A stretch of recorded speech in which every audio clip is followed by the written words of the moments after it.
pop your pussy like this. Shake your body, don't stop, don't miss.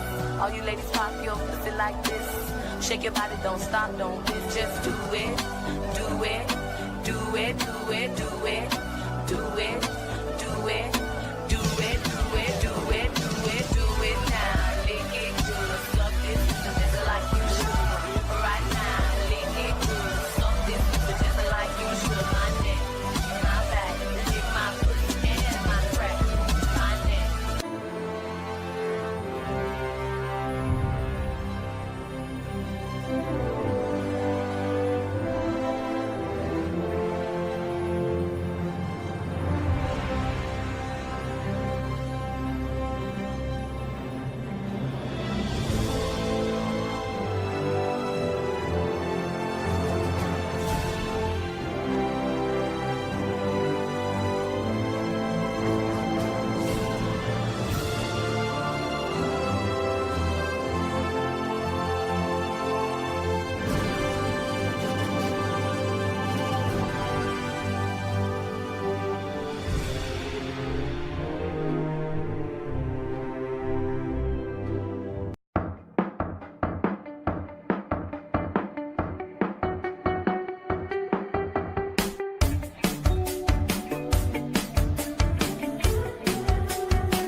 You just touched Christy Boner's hoo-hoo.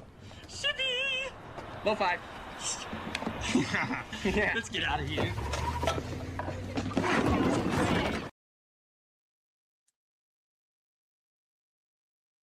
And away we go. Welcome, guys. Welcome.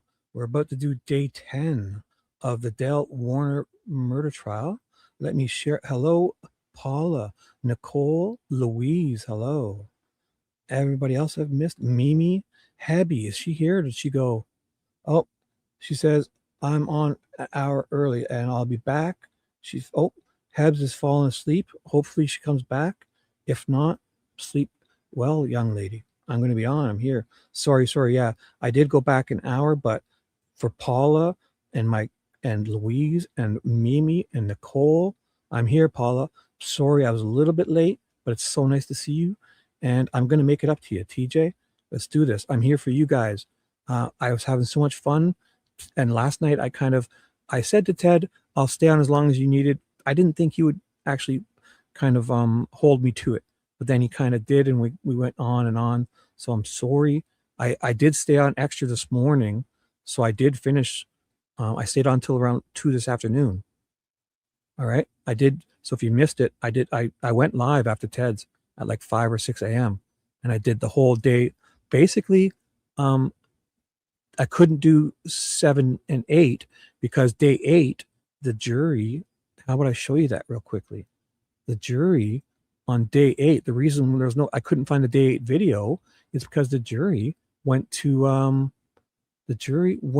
see the crime scene and stuff. They visited the scenes, anything important to the case. The day 8 wasn't in court. The jurors went to see various things in related to this case. They visited the farm. They visited pertinent places. So I'll find that now. We'll do a quick recap of what day 8 was. So how about this? Actually, that's day 8. We'll do the recap of day 7. Our day 3 recap, it's short and sweet. It's right around here. We'll do that. And I'll have to share my screen, obviously. Right. So just to get you caught up, day 1 and 2, we can't really recap it because there was a faux pas happened where, same as Delphi, the news media caught the jurors on camera and the judge freaked out and had them remove all of day 1 and 2 videos. So this will be the day 3 recap. And then I'll also play, it's only 5 or 10 minutes. And I'll also play the week 2 recap. We'll play a couple little recaps until people come on in. How's that? This is no, not this recap. It's a week 2 recap. This is a short recap of the 7 days of testimony. Is that it? No. I thought it was week 2 recap. This is the one. Yeah, this is it. So we've got the first recap, 1 and 2. We don't get because the judge got pissed and had them remove all the video. And then we'll recap week 2. And then after we watched today on my show, we watched day 7, and we couldn't watch day 7 because we couldn't watch day 8 because they were at the visiting the scenes. So we'll do the day 3 recap for people, this 2-week recap, and we may even do this quick recap. Okay, guys? So I'll do a couple little recaps to get you guys caught up of what had happened. All right, so we'll do that one first, then this one. Sorry, they're only about 10 minutes after I get through the black spots. They have some dead spots. So, and then we did day 7 here, and we did day 9, but I will do the day 7 recap. I skipped that intentionally yesterday. We'll do that, and then we're going to do day 10 because I did day 9 this morning. I stayed on basically till noon today. All right, guys, sound good? And I'll be in chat, so I'll start this so we can get it going. This is, look at this. The first 6 minutes is dead air, so it's only really 8 minutes long, really. All right, so this will be the day 3 recap. Okay, and I'll update you. Day 4, we did day 4, day 5, day 6. We're going to watch the 2-week recap, and then we did day 7. Then we're going to watch the day 7 recap, and we couldn't do day 8 because the jurors went out onto the scenes, different various visiting. So, and then we did day 9, and we're going to do day 10 after this. So give me a few minutes to help you guys. We got about a few 5-10 minute videos to recap, and I'll be in chat. Okay, it'll all make sense. All right, I'll definitely. Here we go, guys.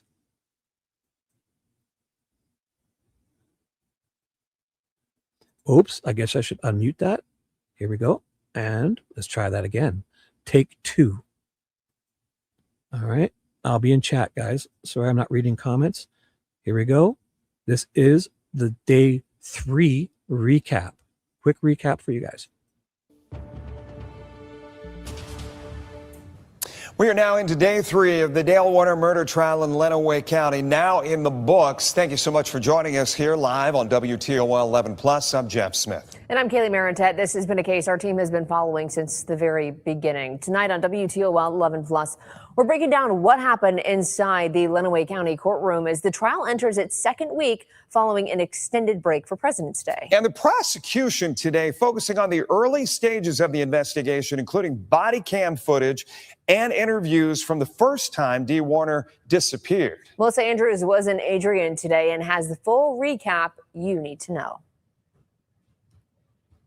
Testimony in the Dale Warner murder trial continued today, with several witnesses describing rising tensions in the months before Dee's disappearance in April of 2021. Multiple witnesses painted a picture of a strained relationship between Dale and Dee Warner. Deputy Austin Hall testified about interviews with Dale in the days after Dee vanished. Dale told investigators the couple argued on April 24th, but rated it a 5 out of 10, saying, "We've had a lot worse fights." He said Dee developed a migraine and eventually went to sleep. At one point, investigators told Dale he was a, quote, huge potential suspect. Hall testified that Dale had no visible scratches or marks on his arms. Dale later told deputies they could search, quote, anywhere but here, referring to the spray barn. Dustin Holly, who is dating Dee's daughter, testified that Dee seemed more relaxed when Dale wasn't around and said Dale made degrading comments about her. Lolly also told jurors Dee discovered a tracking device in her Hummer in 2020 and was very angry. The day she was reported missing, Lolly said Dale discouraged calling police, saying, I wouldn't get ahead of yourself, to her children. Dee's massage therapist also testified she saw bruises on Dee, including marks that looked like handprints. The Wednesday before she disappeared, she said Dee was crying and told her she was done with her marriage. A close friend and employee described repeated arguments, recalling Dale pointing at Dee, saying, you out here now. She testified Dee was planning to seek a divorce. The prosecution also presented testimony that Dale asked others to purchase a tracking device, monitor it dozens of times a week, and keep it secret after it was found. Testimony continues here in Lenawee County tomorrow morning at 10:30. Reporting in Adrian, Melissa Andrews, WTOL 11. Mel, thank you. Great job throughout the course of this. Only 3 days in. We want to play some of those moments from court for you to hear now. The first one that really caught our attention was the focus on technology today. It's something Mel just mentioned, that multiple people testified that Dee discovered a tracking device on her Hummer in July of 2020. That's almost a year before she went missing. And a man who worked on IT for their businesses said that the day after Dee disappeared, Dale contacted him to change the passwords to keep Dee, her son, and her nephew from accessing the company's cameras and to add the cameras to Dale's phone. Listen. On Sunday, April 25th, 2021, Mr. Warner would not have been able to get into the camera system on his phone. Is that accurate? That is accurate, correct. And then you said he also wanted the passwords changed? Yes, And these were passwords for all of the businesses? correct, And Mr. Warner is an owner of the businesses? correct. He had the right to not only change the passwords, but determine who had access to them. Correct. About any of the photographs or any. Now, Dee's daughter's boyfriend, I should say, also testified that Dee found the tracking device in her car. Listen to this. I pushed it in. The device came apart in two halves, and there was an SD card inside of it. I removed the SD card, put the two plastic halves back together, and I handed both the SD card and the device back to Dee. Okay. And did you see it from that point what she did with it? Yes, she put the SD card back in her pocket, or she put it in her pocket, and then she turned around to head back to the garage with the device. To get updates on the trial sent right to your phone, you can text the word trial to the number you see on your screen. That's 419-248-1100. We'll then send you links to our stories with the case history and trial updates as soon as we get them. Something interesting that piqued my interest with this tracking device on the Hummer is two things. Number one, it said the purchase date of that was January 9th, 2020. This was found in July of 2020. So that could have been 6 months that this tracking device was on Dee's car. Number two is that it was not an Apple tracking device, which usually if you've ever had an AirTag moving with you, it'll alert you. So I wonder if that's something that was thought about beforehand, not getting something that was trackable or would have picked up on her phone that she was being followed. We were talking in the newsroom and we were saying that we've had a lot of high profile cases that we've tracked over the last, just dating myself, 30 years here in the market. But I don't remember one specifically really honing in on technology like this one is. And it may just be a case that we're in that day and age now where this is factoring in for these jurors to consider the fact that, yes, you've got passwords, the mention of passwords being changed, or even the tracking devices that you were talking about, things that 10, 20 years ago didn't even exist. I think also what makes that a good point too is that this is a possible domestic case where I think we're in the James Worley case, these weren't as much as a relationship that he had with those women. So I think, yeah, this just feels so much more personal. The surveillance, the passcodes, all of that just ties into, I think, what the prosecution is trying to passcodes, show is all that of Dale that, was just keeping an eye on her and tracking her. Yeah. I had an attorney earlier today leaving me a message on the phone and saying they believe that the defense has an uphill battle.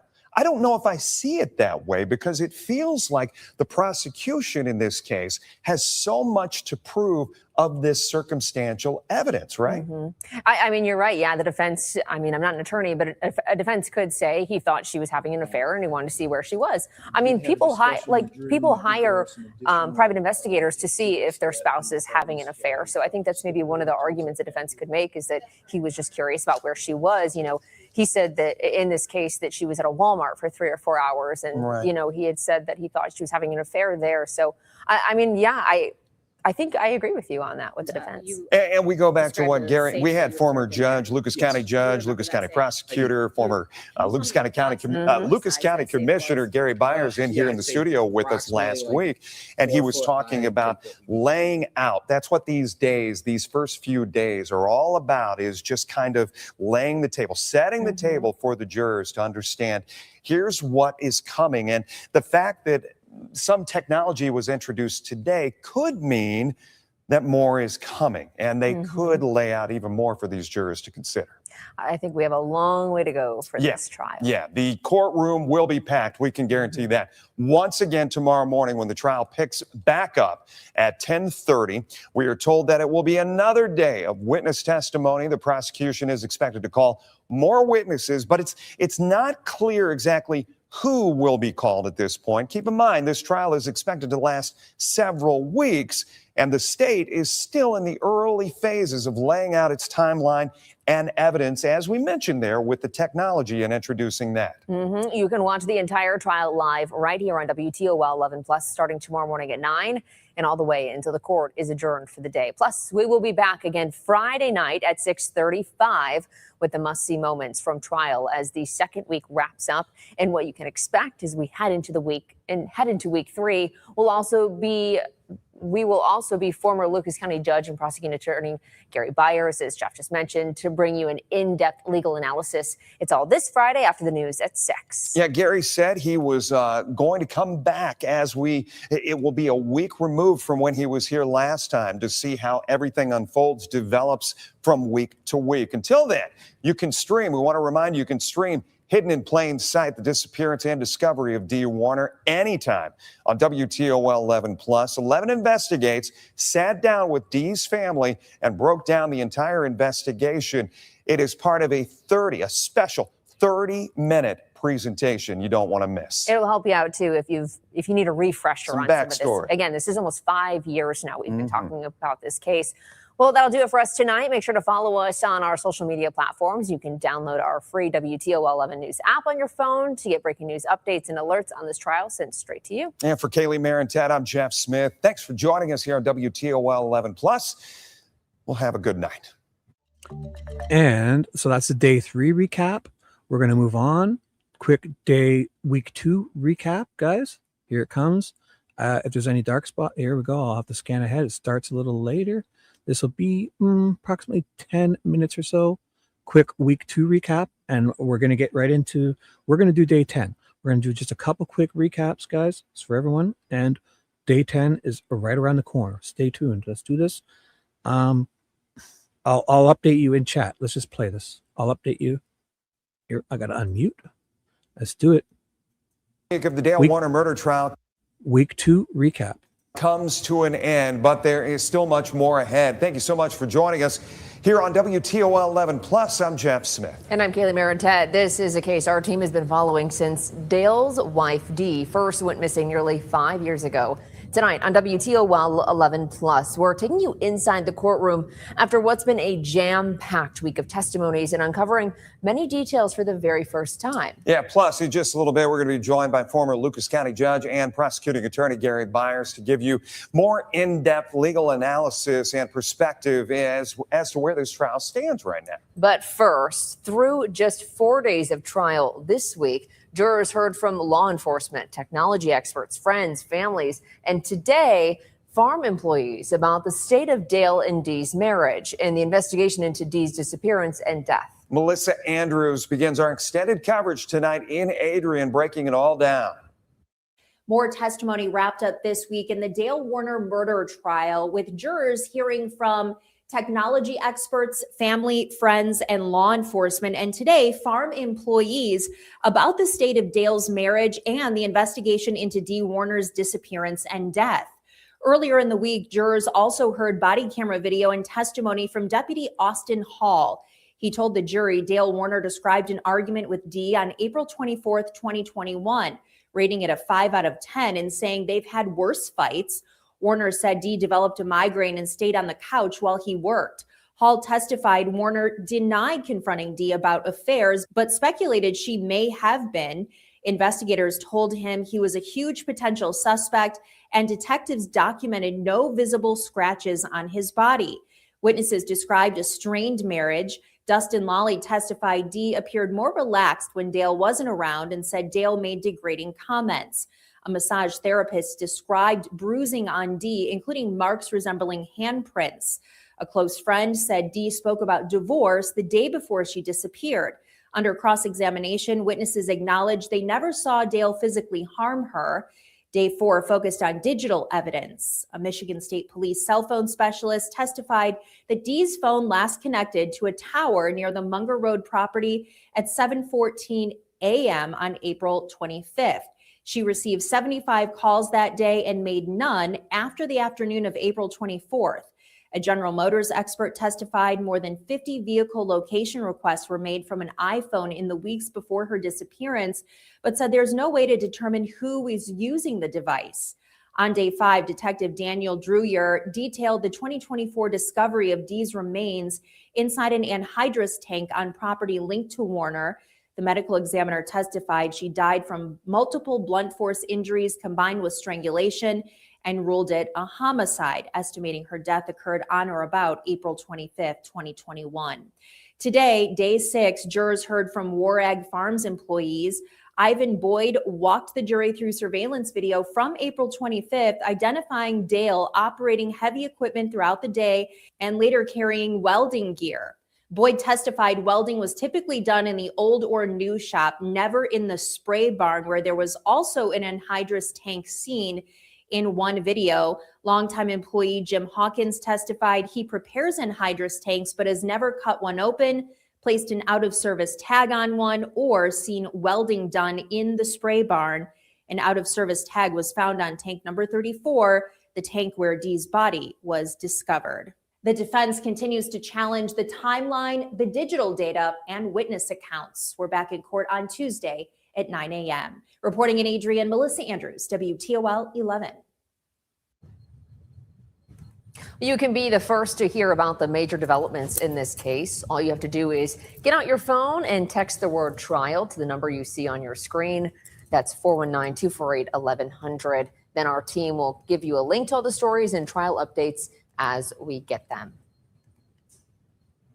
All right, from there, joining us now with some legal insight into all of this is former municipal court judge and former Lucas County Commissioner Gary Byers.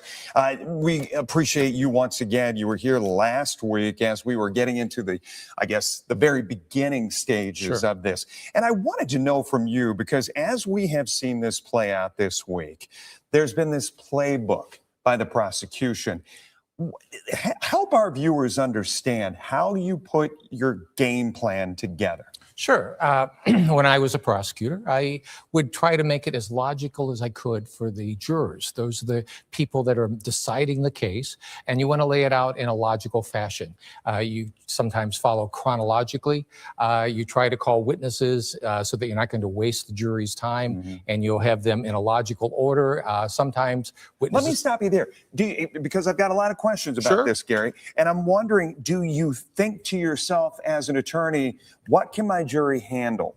How do I frame this? Because as you said, maybe go chronologically. That's easier for them to understand the timestamp behind everything. Sure, and we've talked about this before. This is a very complicated case, and so it's circumstantial. They're trying to build the building blocks so the jury can see a complete picture, or as complete as possible, of what occurred. They are a collective recollection. The jury itself will recall among themselves what is important and what is not. And so as a prosecutor, you want to lay that out as as logically as possible you can. Again, the law is nothing but common sense made difficult. You need to make it as commonsensical as you possibly can. Yeah. And sometimes you're good at that, and sometimes you're less good at it. Depends on the day. Yeah. Some witnesses flow logically. Having this week the investigator. All of these witnesses that we see playing out in this Lenawee County courtroom, have they been told these are the questions you're going to receive? This is what I'm going to ask you.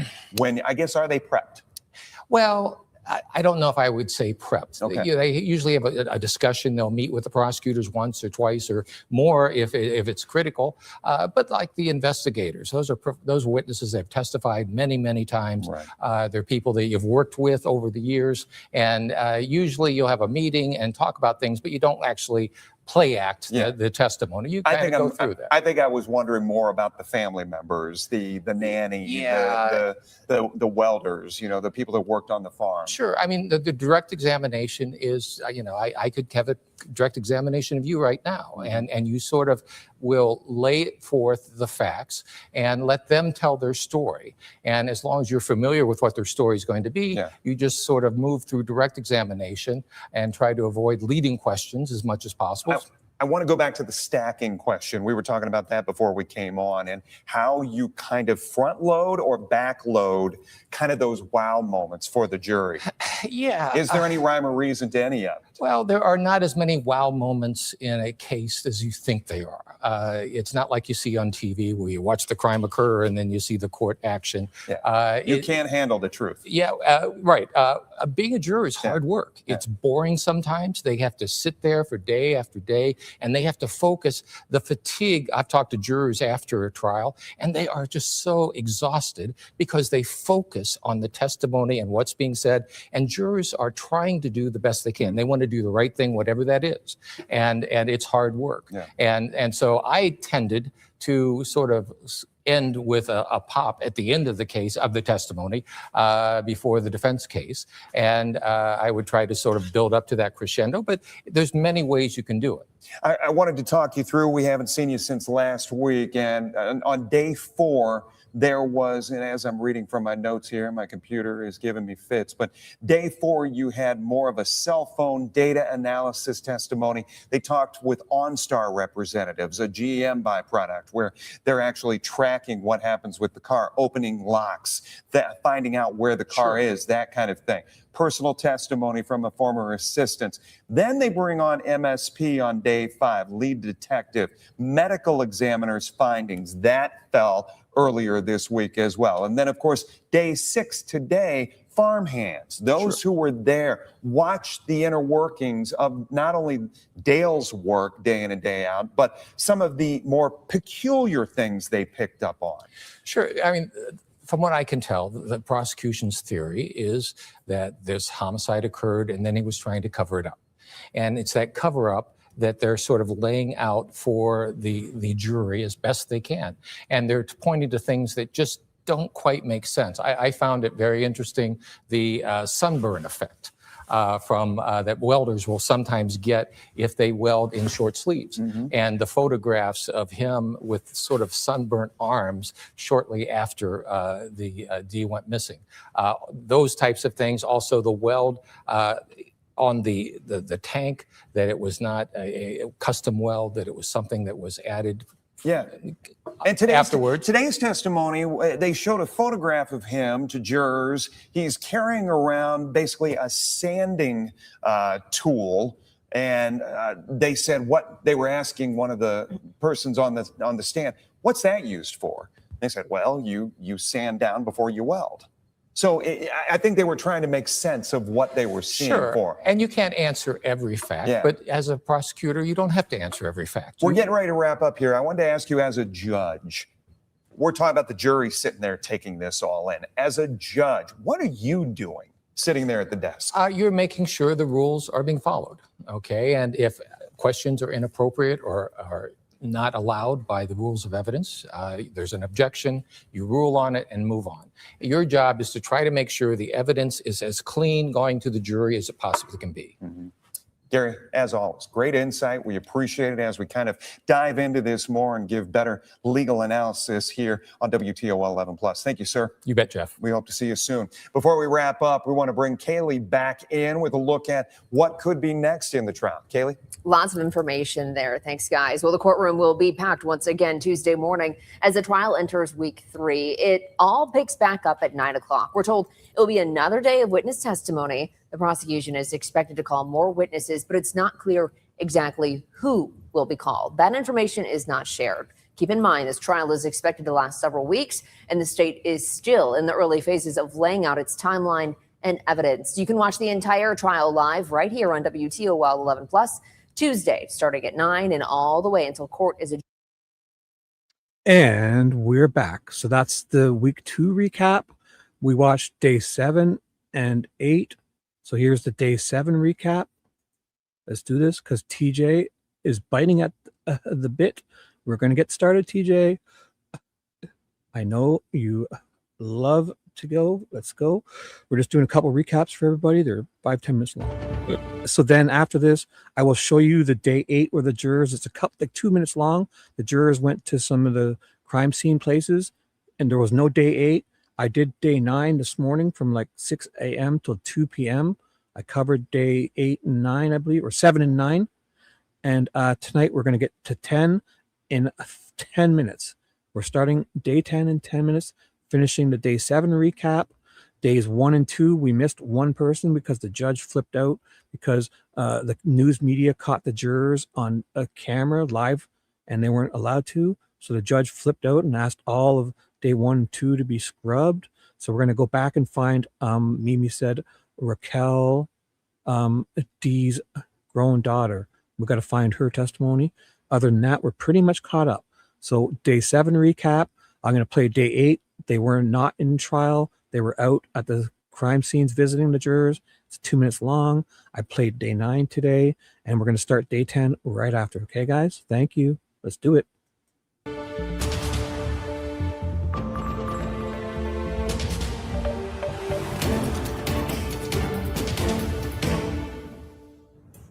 The third week of the Dale Warner murder trial is now underway in Lenawee County. Thanks for joining us here on WTOL 11 Plus. I'm Dan Cummins. And I'm Kaylee Marentet. This is a case our team has been following since Dale's wife Dee first went missing nearly 5 years ago. Tonight on WTOL 11 Plus, we're taking you inside the courtroom as testimonies continue and the prosecution works to build up their case against Dale. Plus, we're breaking down exactly what the strategy is for a case like this and what challenges both sides will face over the next several weeks. All part of our in-depth analysis as we're joined by former assistant prosecutor and a current assistant professor of law at the University of Toledo, David Harold. But first, trial today focused heavily on anhydrous ammonia tanks, surveillance video, and forensic analysis. Melissa Andrews begins our extended coverage tonight, and Adrian with the new developments in court as we enter week 3. The jury has a field trip tomorrow morning. They will visit the Munger Road farm where Dee and Dale Warner lived, plus the Paragon Road property where the tank was found. So there will be no court and no streaming tomorrow. The first witness of the day, War Ag Farms employee Jason Gravel, testified that he regularly moved tanks on the property and believes he may have transported a tank to the spray barn on April 27th. But under cross-examination, Gravel acknowledged a prior brain bleed has affected his memory. When asked by a juror, he confirmed Dale Warner did direct him to move that tank. Dee Warner's nephew, Parker Hardy, told jurors he noticed unusual tire tracks for the front loader leading directly up to the Warner home the day Dee was reported missing. He also testified he later saw a rusty anhydrous tank inside the spray barn, something he described as unusual for the farm. Hardy says when he questioned Dale about it, he was told employees were bringing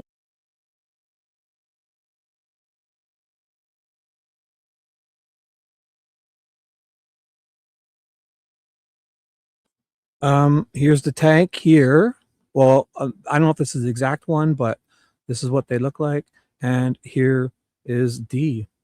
He cuts the end cap off, put her body in and welded this back up and put her body inside the tank. This is an x-ray of the tank. It looks obviously laying face down. So there's that. Sorry, guys. And let's carry on. Says when he questioned Dale about it, he was told employees were bringing tanks in at night so he could repaint them because he couldn't sleep.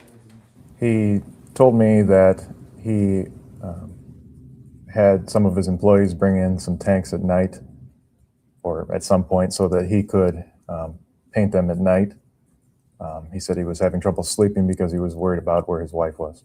An FBI digital forensic examiner testified he enhanced muffled body camera audio recorded on the evening of April 27th. The audio was taken after the lead detective, Kevin Greca, removed his body camera and placed it in his car and shut the door. The enhanced audio was still not clear, but you could hear him talking to Jaron Warner, Dale's son, about bringing dogs and drones to execute a search warrant just before he removed his body cam.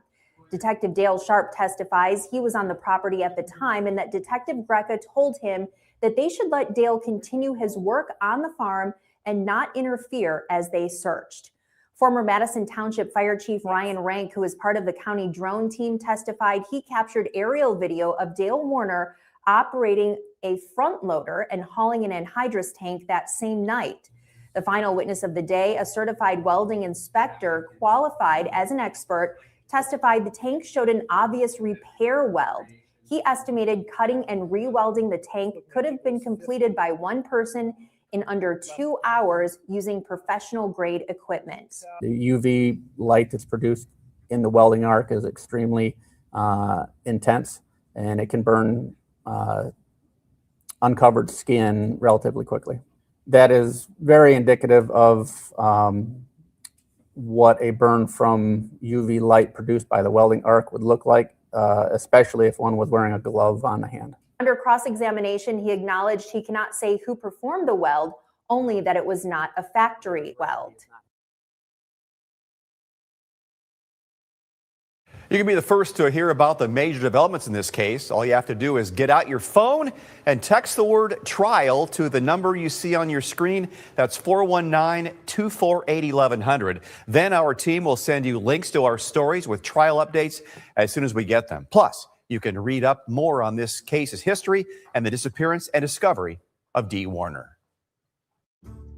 Joining us now to offer some legal insight into all of this is former assistant prosecutor and current assistant professor at the University of Toledo's College of Law, David Harrell. Thank you for joining us and being with us here today. Well, thank you for inviting me. Actually, I'm going to skip this part. I'm going to find the day 8 one where they go, because this is more of his opinion stuff. So for TJ, let's do this. Let me just find it. It's a video I played the other day.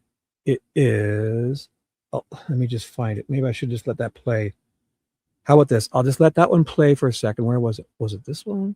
Oh, you idiot. So I have on my other screen. So basically, I'll let this guy talk for a second. Oh, you know what? I'm just going to find it. It's in their videos. It was the day 8. So it's just a quick 2-minute video. The jurors go, it would be about 2 weeks ago. So they got lots of other videos. How about I just find it? The jurors, there was no day 8 trial.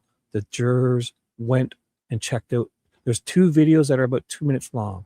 And it's neat to see the jurors went out to visit some scenes, the farm, and anything related. So let me just find that, and then we'll start day 10.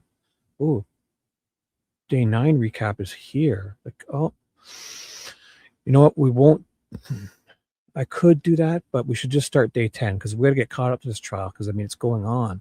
I mean, depending on how long this jury,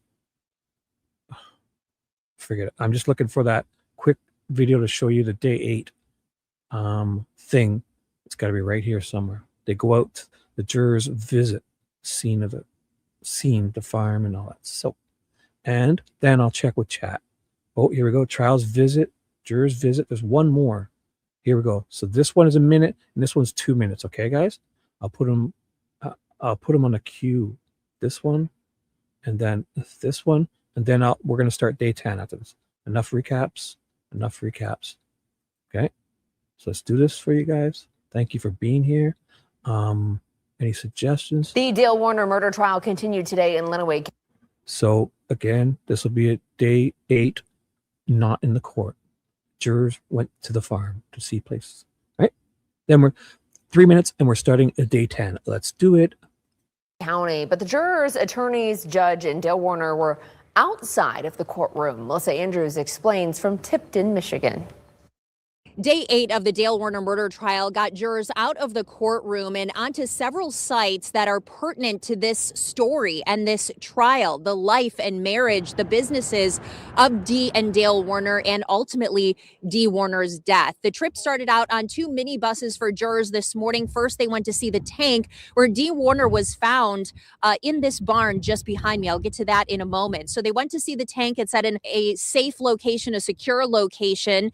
They visited that. Then they had lunch on the buses, and then they headed to Dee and Dale Warner's home on Munger Road. That street was completely blocked off so the jurors could have privacy. Dale Warner was also there, all of the attorneys and the judge, as well as several Michigan State Police representatives and the sheriff's office.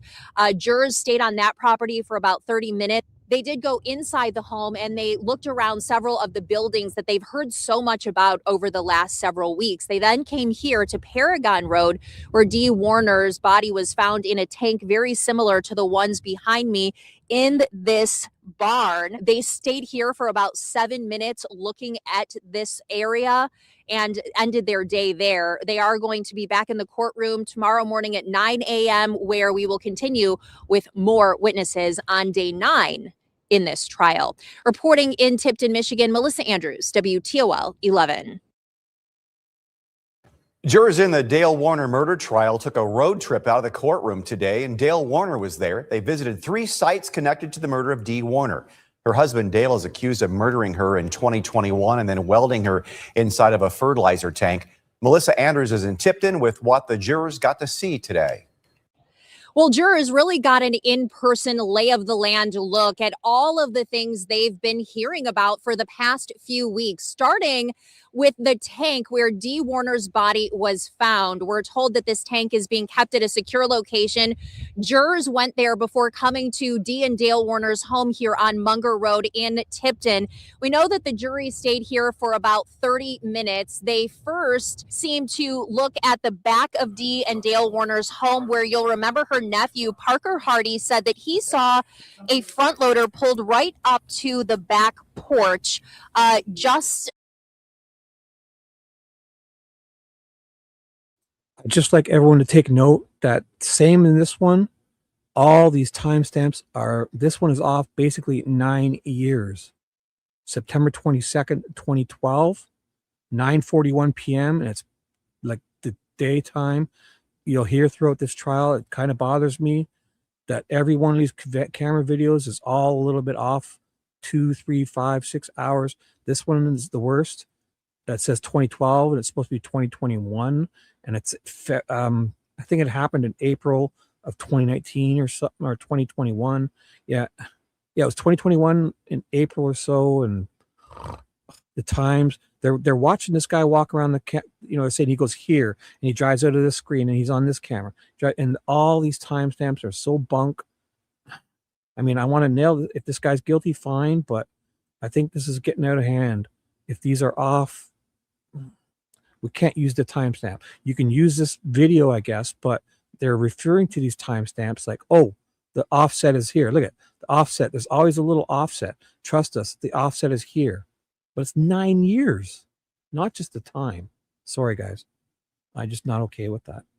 But if he's guilty, I want to, we need to get him, but fucking timestamps. Porch, just a day after Dee Warner went missing, or if not that very day. We know that the jurors also spent a few minutes inside the Warner home. They were then led out by Michigan State Police to what we believe to be the old shop. That is a red barn that you're seeing there in the distance.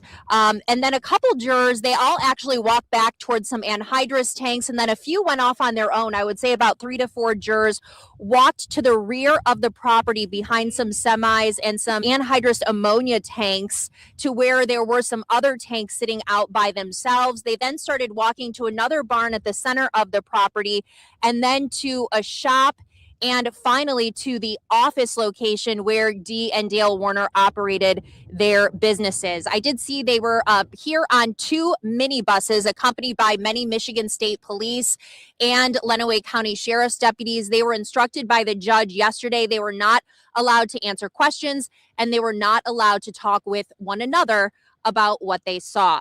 We're back in court tomorrow morning at 9 a.m. For now, reporting in Tipton, Melissa Andrews, WTOL 11. Mel, thank you. You can catch all the coverage of the Dale Warner murder trial on WTOL 11 Plus. Just download WTOL 11 Plus on your TV and watch for free.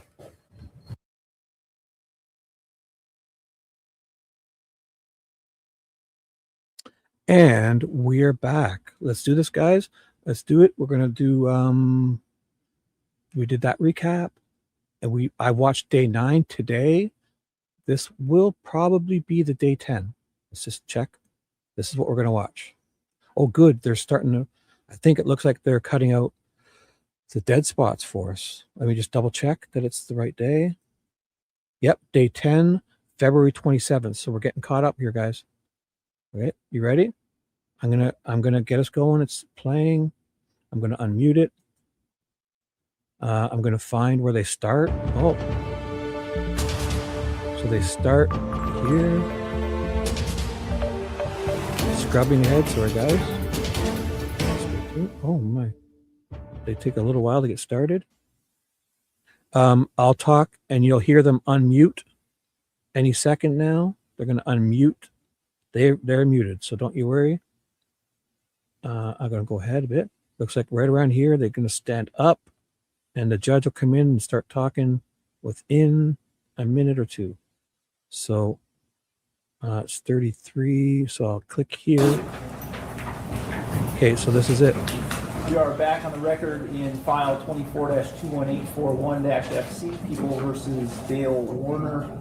My understanding at this point, there are some additional records to make with respect to exhibits. Yes, Your Honor. Exhibits 194 through 198 are all admitted, subject to defense counsel's objections. The court ruled they were admissible. Same for People's Exhibit 267. Same for People's Exhibit 230, as well as People's 228. 98. That's correct, Your Honor. The court previously ruled about Exhibits 194 to 198 and 267. Our objection on Exhibit 230 is that because there's no date in the report, it's more prejudicial than probative. And on 228 as well, we objected just on hearsay grounds, although I believe the court indicated that was for context, and the court overruled our objection on 230. I'm just placing that on the record. Thank you. Okay.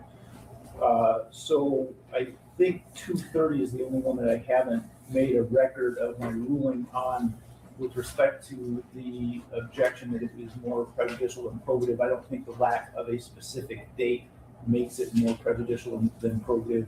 We do have a parameter for those dates. They would have occurred sometime after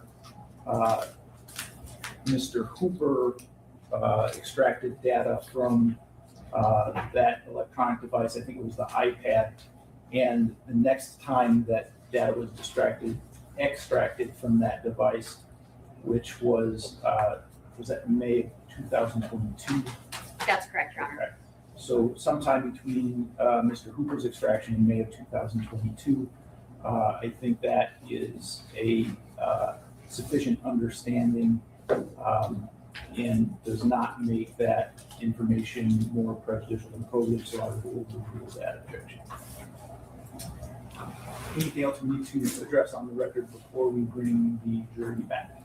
No, thank you, Your Honor. I just want to make sure that I'm good on the.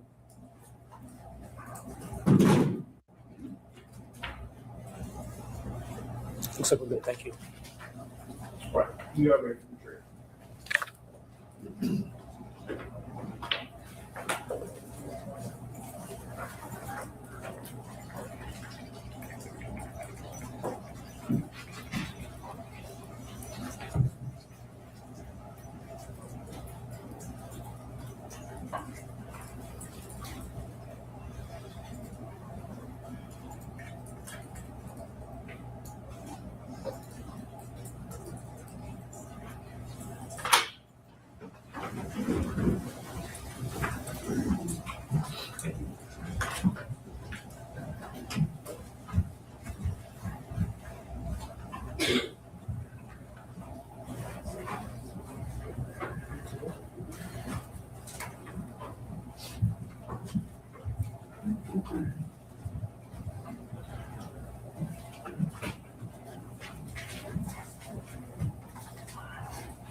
people may call their next witness. People call Michelle Punchke.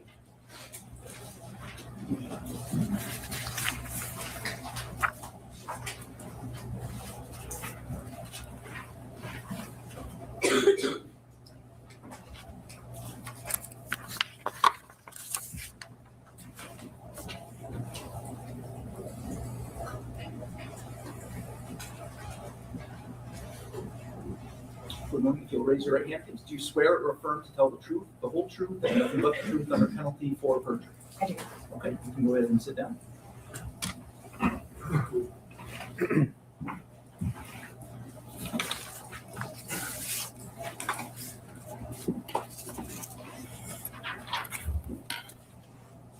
Good morning. Good morning. Please state your name and spell it for the record. My name is Michelle Punchke, MICHELLEPONSCHKE.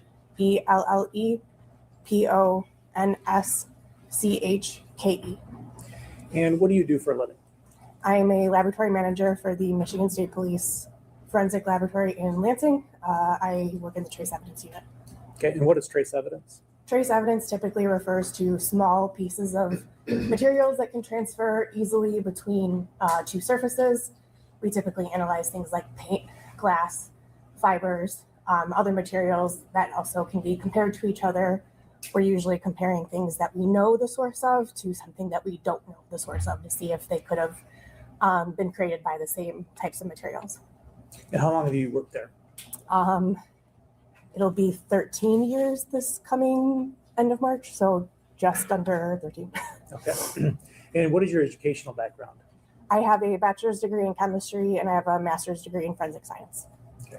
And do you have specialized training when it comes to paint analysis? Yes, I do. What kind of training is that? The Michigan State Police Forensic Laboratory has an internal training program for all of the disciplines that we do in the trace evidence unit. The paint training program entails a lot of readings and analyzing various mock paint samples. I've also done a lot of comparison cases that are with known answers that trained analysts then examine my work. I also had to complete a competency case with a known answer that then I had to testify on the results in a mock court. There is also an oral test and a written test that I also had to complete and successfully pass in order to do casework. So is that different from the annual testing that the outside company does? Yes. So in addition to that, once I got signed off to do paint casework, I also do proficiency testing. It is part of our laboratory system that we get proficiency tested in every type of exams that we do. So we have an outside company send us cases that they know the answer to, we do not know the answer to, and we analyze the samples and report our findings in terms of whether or not the samples came from a similar source or were made out of similar materials. So I do a paint proficiency test every year. I think the first year I did one was 2015, and I have been doing one every year since then and have gotten the right answer every year. So, so you get the outside company knows the correct answer. They give you the test and you compare the two samples. Is that how it works? Yes, that's correct. Okay. And either what are your options when you're comparing two samples? Usually the outside company provides one known sample and two unknown samples, so two question samples. And the goal is to report out whether either of the question samples could have been painted by the same paint source as the known paint sample. So it could be that both question paint samples were painted similarly to the known. It could be that one was and one was not. It could also be that neither of the question samples were similar to the known. So answers vary every year. And it rotates between architectural paint samples and automotive paint samples. So the paint samples vary every year as well. Okay, so there's a distinctive difference between those two types of paint? Yes, that is correct. Okay, and I think you said you've done this 15 years, this testing? No, my first test was in 2015, so it would be about 10 or 11 tests. Okay, and your rate of success there? 100%. Great. All right. At this point, we would tender Ms. Ponchke as an expert in paint analysis. Court's already made its ruling. Thank you. I add that you will be so certified. Thank you, Your Honor.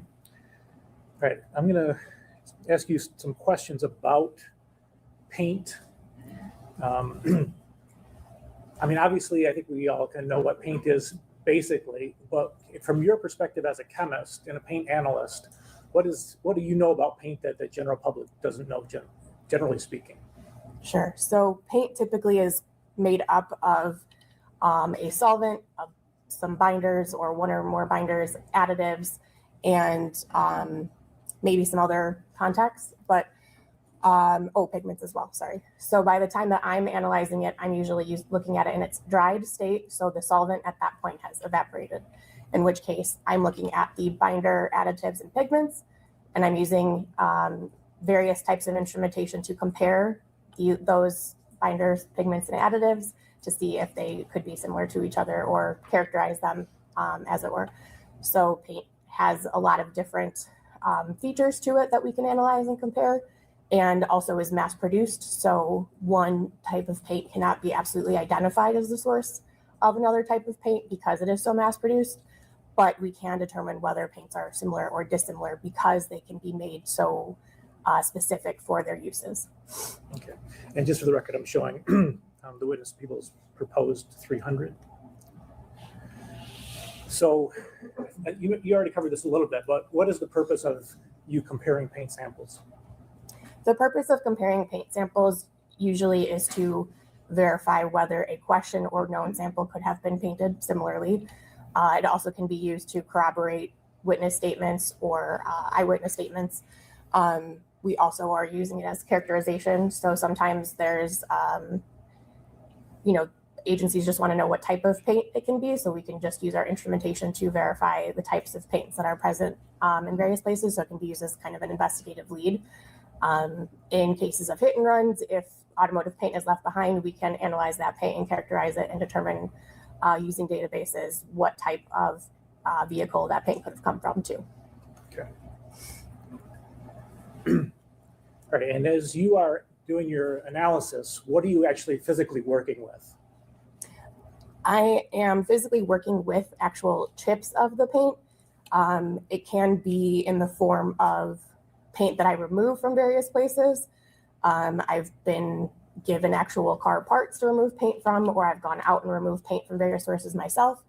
It also could be chips that an agency has sampled themselves from various places.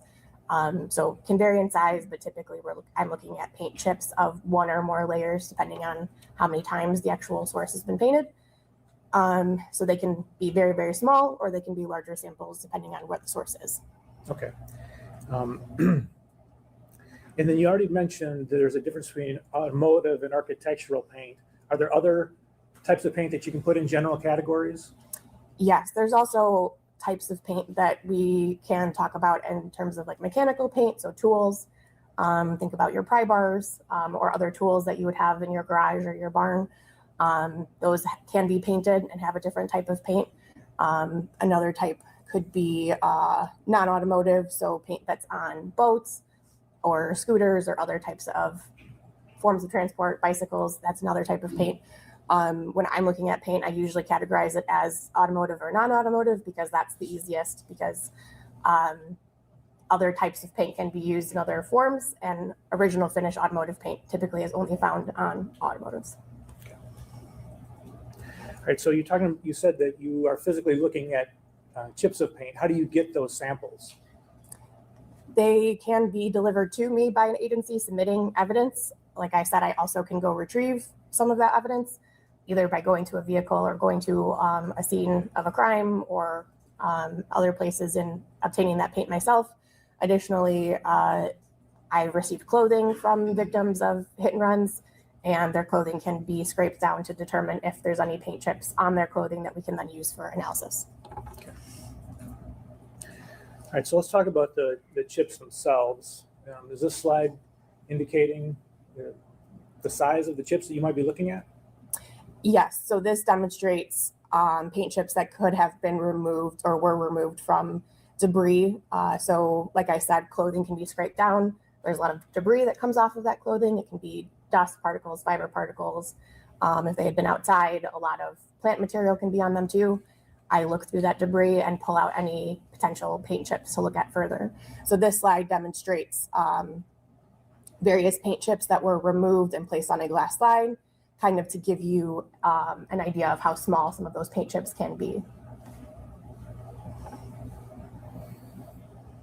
And again, is this further blown up? Yeah, so this is those same paint chips on that slide, but further zoomed in. Okay, and again, you just zoom in a little bit more? That is correct, yes. All right, so how do you go about, once you have your samples, how do you go about actually doing the comparison? So a comparison involves a lot of various steps. The first step is usually microscopy or visual examination that can be done with the aid of microscopy, because like you saw, most times I'm looking at paint chips that can be very, very small. So while I can see them with my naked eye, a microscope can help a lot. So usually doing a microscope or a visual examination via microscope first. It can be using an individual microscope or a comparison microscope. A comparison microscope is basically two microscopes with a bridge across, so I can see two different stages of a microscope at the same time and compare qualities of paint chips to each other. Then moving on, if all of these samples look similar to each other, I don't see any differences, I move on to other steps of visual examinations. One step involves fluorescence, so looking at the fluorescence properties of the paint samples. Do they fluoresce? Do they not fluoresce? Are they fluorescing similarly to each other? Again, looking for any differences. If I don't see any differences, I move on and continue moving on through my analytical scheme. That then includes instrumentation, that then looks at chemical components of the paint, actually looking at chemical bonds, elemental data, and every step I'm looking for differences in ways that I can rule out whether or not these paints could be similar or dissimilar. As long as I don't see any differences, I continue moving on with my analytical scheme until I run out of instrumentation to use. Okay. All right, let's go over some of those in a little bit more depth. You talked about microscopy. Can you explain with this slide what we're looking at? So this is a paint chip that was photographed with the use of microscopy. So on the top, you can see this is an automotive paint chip. So you see all that decorative flake, which is used to give your car that shine and impart color to it. So at the top, that K1 image shows the top-down view of a paint chip, and the image on the right, the K1 with the 4 layers exposed, shows what I am actually looking at when I do a comparison, which is exposing all of the layers of the paint chip and then comparing that to another paint chip if possible. If this was the only paint chip I had, or an agency just wanted to know what kind of year, make, model this could have come from, I would only be looking at this and assessing the various layers and analyzing each individual layer to characterize them. In terms of a comparison, I would probably have another chip that hopefully is similar in color and similar in layer sequence, and I would be comparing and looking at each individual layer of that sample as well. Okay, so first step, visual microscopy. And if you're trying to compare a known and an unknown sample, and you saw differences between the two, what would you conclude, if anything? I would conclude that they did not originate from the same source, at least as represented by the known, because all I know usually about the known is the paint sample given to me. So I can't assess the entire known, but I can assess the known as the paint chip is given to me. So as represented by that paint chip, the question could not have originated from that known. Okay. And at that point, if you say these can't be from the same source, what do you do? I would stop my analyses, and that would be the end of it. Okay. And if you can't distinguish, what do you do at that point?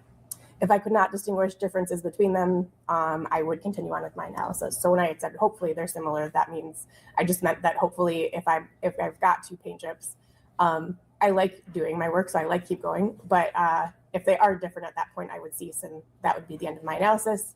They are similar in all layers, in layer sequence, color, thickness, things like that, then I would keep going. And what do we have here? So this is an example of a microscope that I use in the lab. It's called a stereo microscope.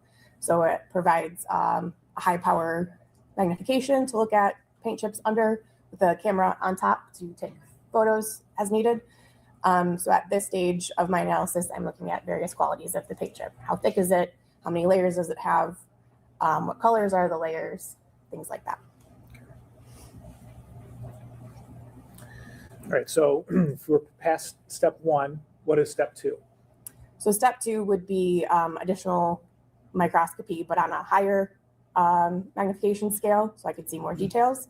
This particular slide shows cross sections of various paint samples. So I would now, that previous image that showed the layers exposed, another way to look at it would be in cross section, so I could see all of the layers at once. So these images show an example of an automotive sample and an architectural sample of paint, so you can see all of the various layers that I would be looking at and potentially comparing to another paint chip if I had another paint chip to compare to.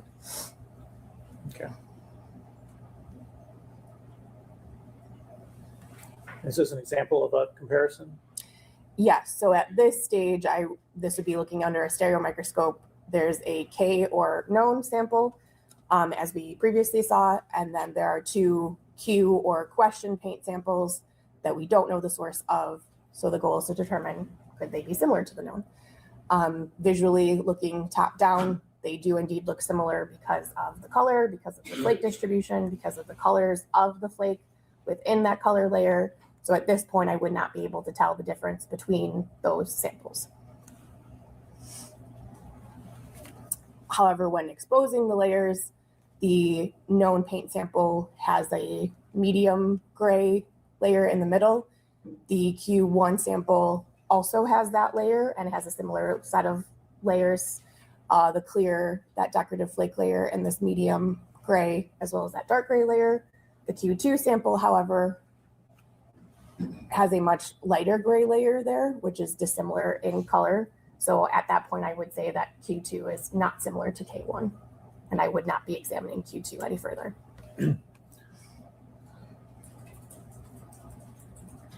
So I got a little bit ahead of myself. All that we just talked about was under the stereo microscope, correct? That is correct. And Yes. that's still, that was all step 1. Correct. Okay, so you get through the end of that process, you can't distinguish. Now we go on to step 2. Correct. Okay, great. Describe what step 2 is. So the next further step would be using a comparison microscope. Like I described, this image on the left here shows the comparison microscope, 2 microscopes with a bridge across the top, so I can visually examine 2 microscope stages at the same time. The image on the right is an example of an image taken under a comparison microscope. So that is indeed 2 different samples that are photographed at the same time under the same magnification. So I can compare under high power magnification using a polarized light microscope, because that's what the 2 sides of our comparison scope are made up of, which just provides higher contrast.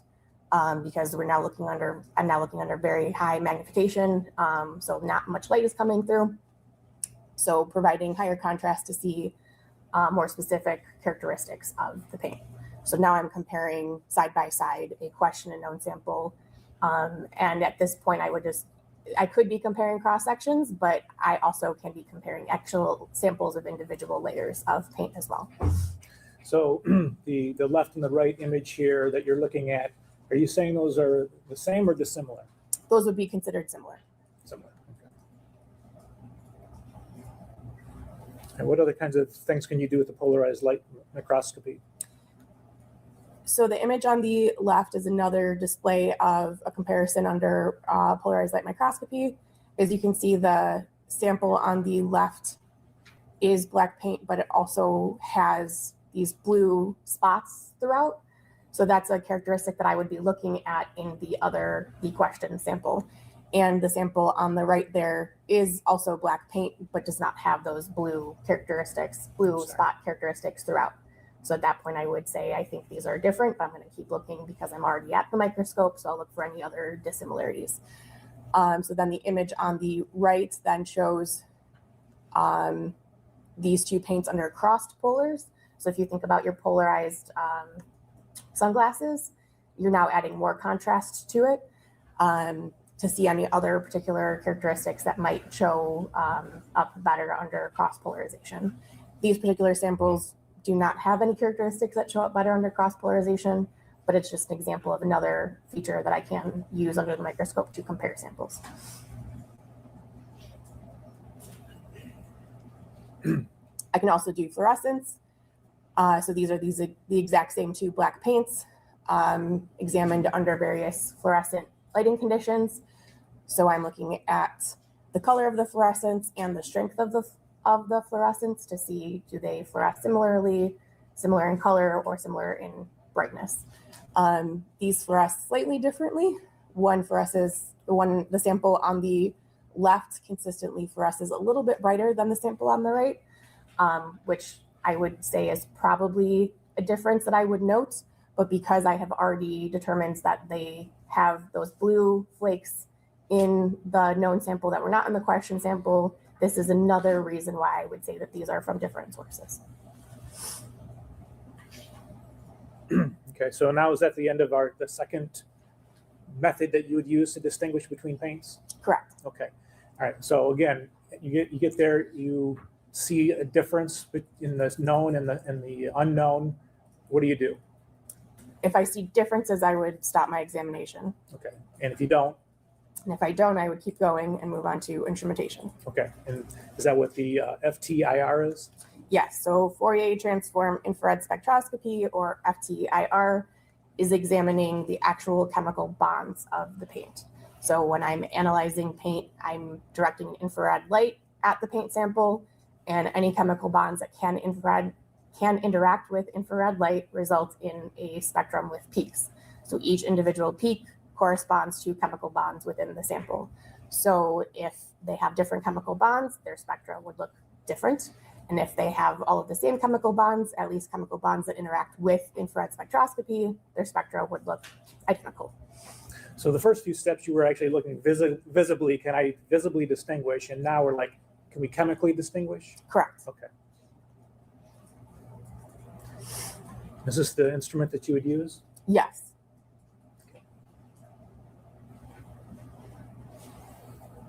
And could you explain the graph? Yeah, so this is an infrared spectrum of a sample of yellow paint from a pry bar. So this is an example of the peaks that I was referring to. All of the peaks are pointing down, and each peak corresponds to a wave number or a specific number that corresponds to a chemical bond. So I can determine what the chemical makeup of the paint is based on these peaks. Okay. And so again, just to be clear for the jury, the peaks are actually the down. So for example, you tell me this, looking here at 1750 on the scale, is that what you're referring to? Yes, I believe the peak is labeled 1722. If my eyesight is correct. But each peak that has a label pointing off of it, 1723. Okay. So yeah, the points down are the peaks. Okay. And you know from your training and experience what that means, that they have a down peak right there? Yes, so that particular wave number corresponds to a carbon-oxygen double bond. Okay. And the same with all the other downward peaks? I couldn't say for sure for every single individual peak. I know some characteristic ones, and in certain areas what peaks correspond with what. The 17 one is a very common one, so I know that one very well. But I couldn't tell you exactly which chemical bonds react or correspond with each individual one, but I do know many of them. Okay, thank you. All right, and what do the circles represent here? The ovals, I guess? So these are calling out the individual peaks that I use to help me determine that this paint is made up of a terephthalic alkyd that has urethane modification. Yeah, so that's the binder of this particular paint sample. Okay.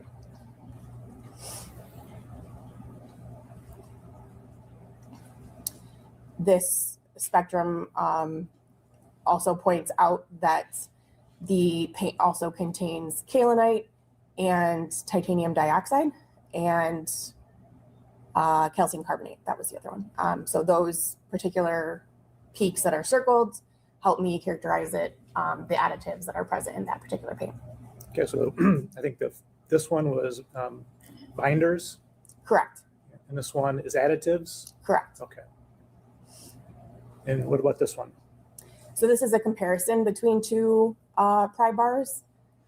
So each individual spectrum is corresponding to a different sample of Prybar paint. There are no differences between these two spectra, so at this point I would continue on with my analyses if I was comparing these two paints, because I cannot tell the difference via infrared. And what's different here? So in this case, these two spectra, also from two separate yellow Prybars, have the same binder. So they're both made up of terephthalic alkyds, but they have different additives. So in general, these spectra look very similar, but they're ultimately different because they contain different additives. So there are different peaks that correspond to those additives that are present in one and are not present in the other. So is there a imaginary dividing line between the left and the right side of this slide? What do you mean by imaginary? So it just looks like the ones on the right are more different than the peaks on the left. It just corresponds with various chemical bonds. So I would say that there's more chemical bonds that are represented on the right side of the spectrum that are what are causing me to say that they're different. Okay.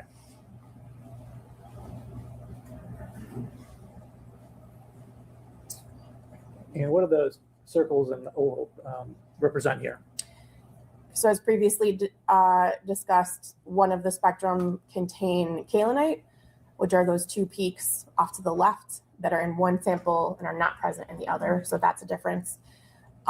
This also shows that one of the samples contains barium sulfate, which are those two peaks off to the right that are present again in one sample and not the other. And because these are both two different types of additives that are present in one sample and not present in the opposite, that means these two paint samples are different. Okay, what about this slide?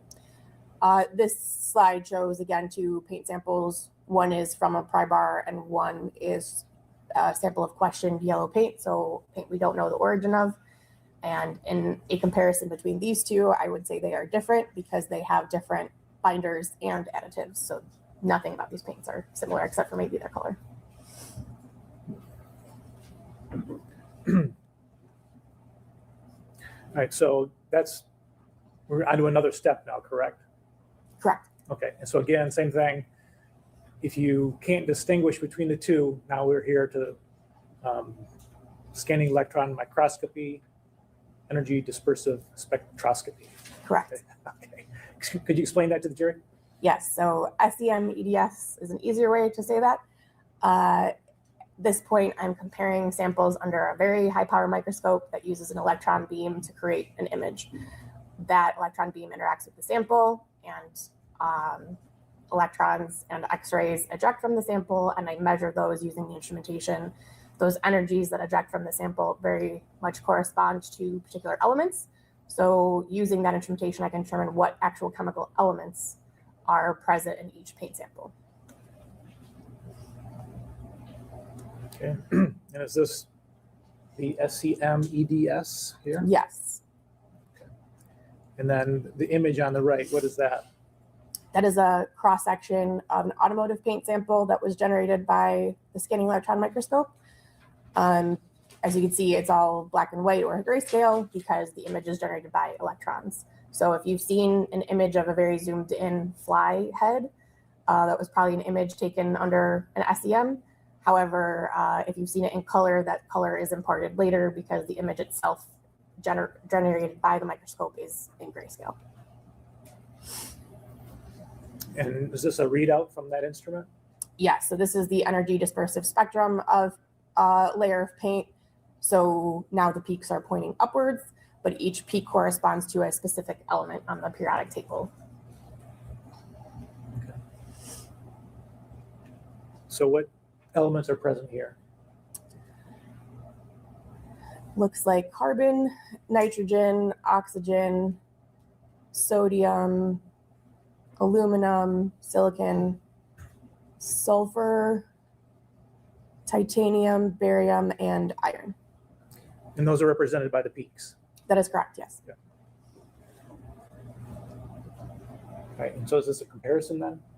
Yeah, so I would analyze both paints and compare their spectra and overlay them, as you can see here, to show that these paints are either similar or dissimilar. And in this case, these paints are similar.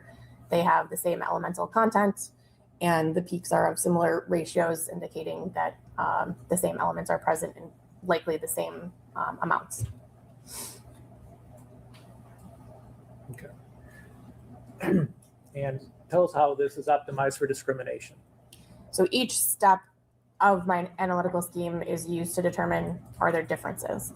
And as I keep going, I'm using more destructive techniques that then are pulling at more and more information about the paint that can provide more detailed information about the paint, is what I should say. So adding more and more instrumentation gives more information about the paint that then can give me a better idea of whether or not they're from different sources. So going from visual examinations, do they look similar, down to now the elemental content, are they made up of the same stuff? If they were dissimilar at previous steps, obviously, like I said, they would be done with the exam, but once we get down to the elemental level, it's harder to say whether or not they could have come from different sources, because they're at that point, I only use exams that show they're made up of similar content. Okay. All right, so as you reach your conclusions, what are some examples? So we use an association scale in the trace evidence unit when we're comparing materials. So one of the examination conclusions could be that they're dissimilar, so they did not originate from the same source, which would be an exclusion.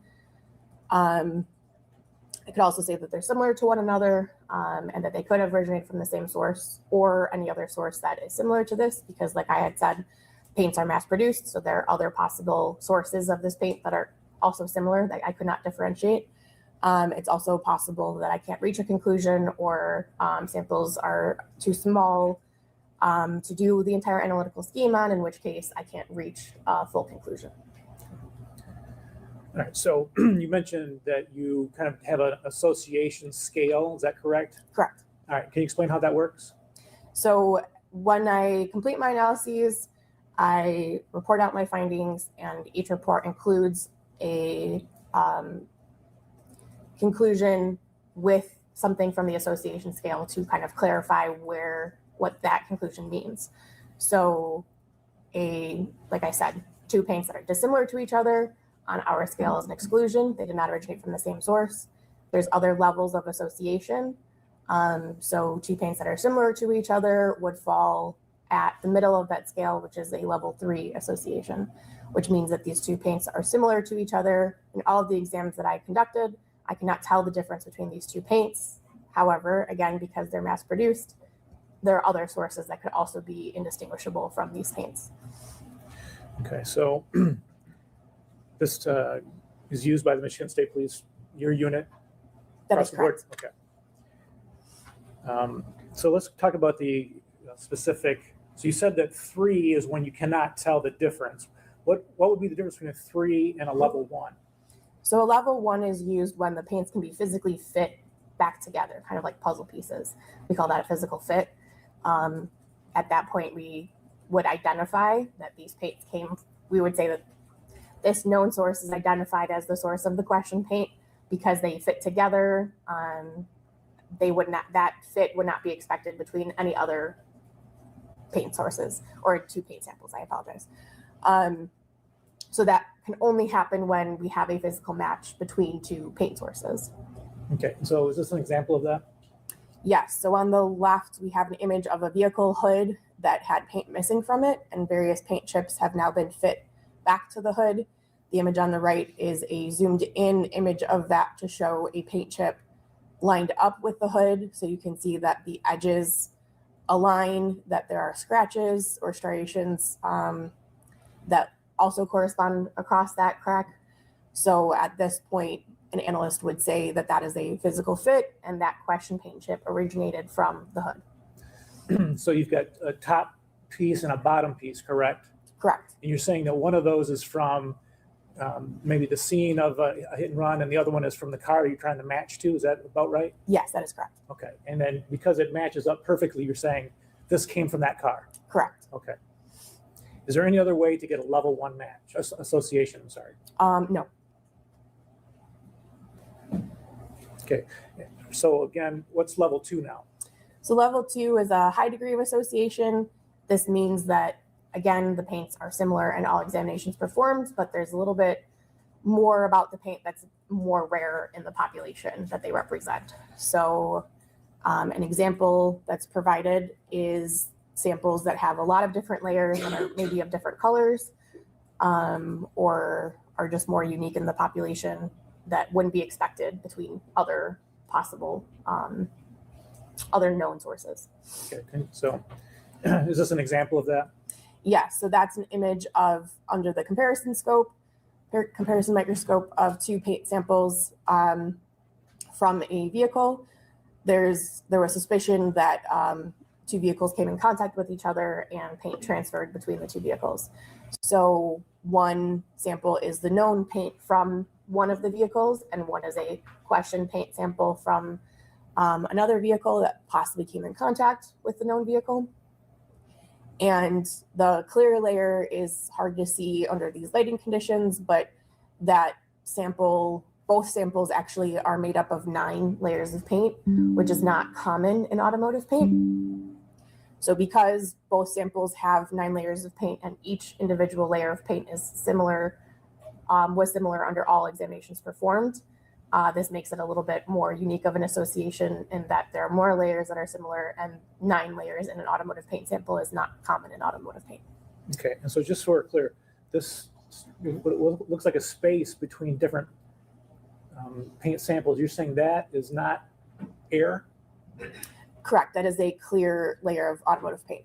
Okay, and same for this layer down here? Correct. Okay.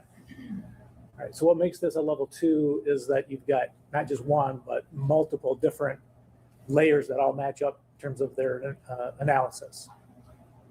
Not only that, but because of the population that they originate from, automotive paint, the 9 layers is what makes it a bit more unique. Okay. All right, so you're saying, I think you already mentioned that a level 3 association, excuse me, is when you can't distinguish. You go through all of your steps, the 5 steps that we talked about, the visual steps, the chemical steps. You can't distinguish.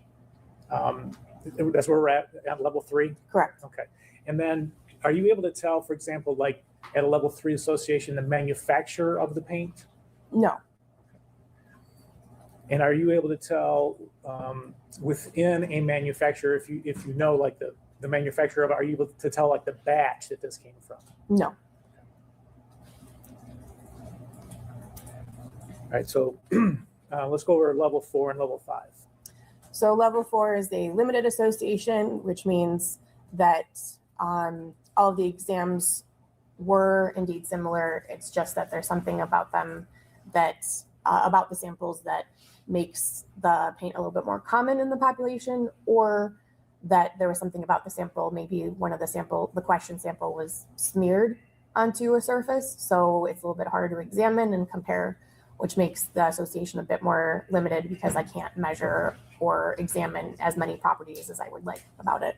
A level 5 is an inconclusive, which means that there are differences between these samples, but I can't assess if these differences are due to them being of different sources, or if there's differences because of things like contamination or because of the source of where these samples originated from, things of that nature. Okay. So if like paint had dirt in it when it was applied, would that be something that would make it inconclusive? That could be a reason, yes.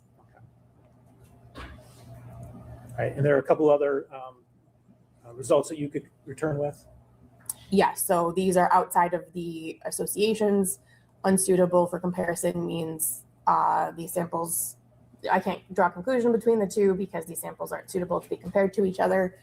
Elimination means that these samples do not originate from the same source, they're different. Inconclusive non-association means that there are dissimilarities between the 2 samples, and there's limiting factors that prevent me from determining how important these differences are, and it's a safer bet to say that it's inconclusive. Okay, thank you. All right, now let's turn to this case. Did you examine the tank that's at issue in this case, tank 34? Yes. And what did you do? I collected various paint samples from one end of the tank. I believe I was informed that one end of the tank had been suspected of being welded and painted.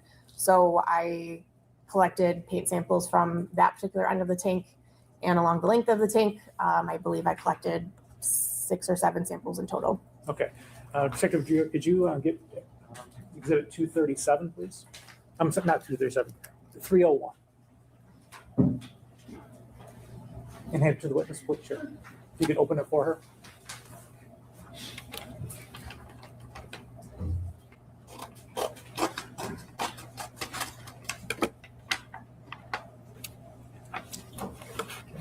Looking at people's 301. You recognize those things? Yes. So People's Exhibit 301 is an envelope labeled container LV6. It contains various envelopes that I would have collected.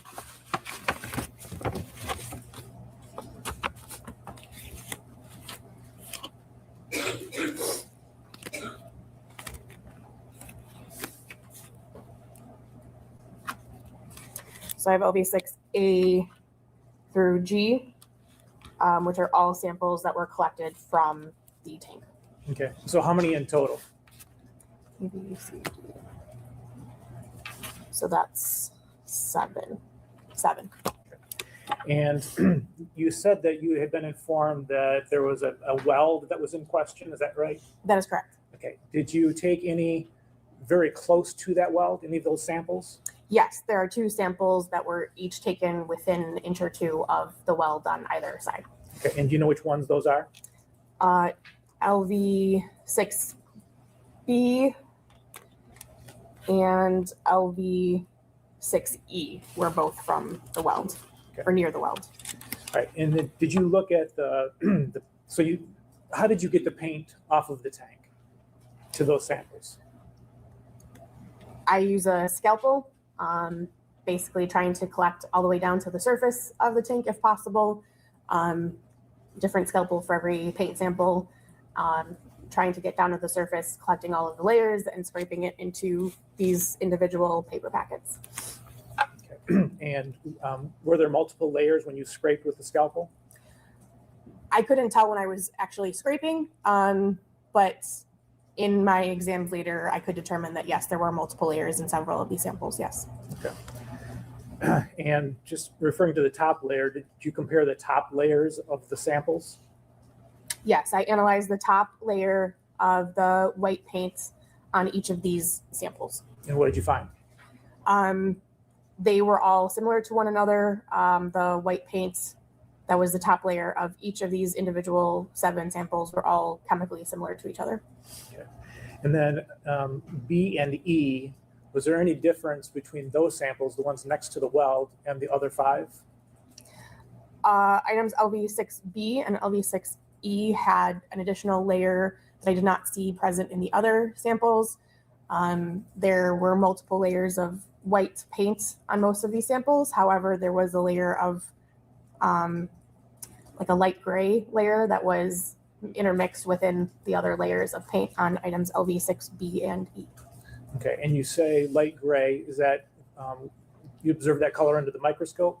Yes, so to the naked eye, it would probably look white, but under the microscope, it looked gray when compared to other white layers. Okay, and just on those 2, not on the other 5? Correct. Okay. Did you compare those samples to some paint sticks? Yes. Okay. Detective Drewer, if you could give her 239, 296, 297, and 298.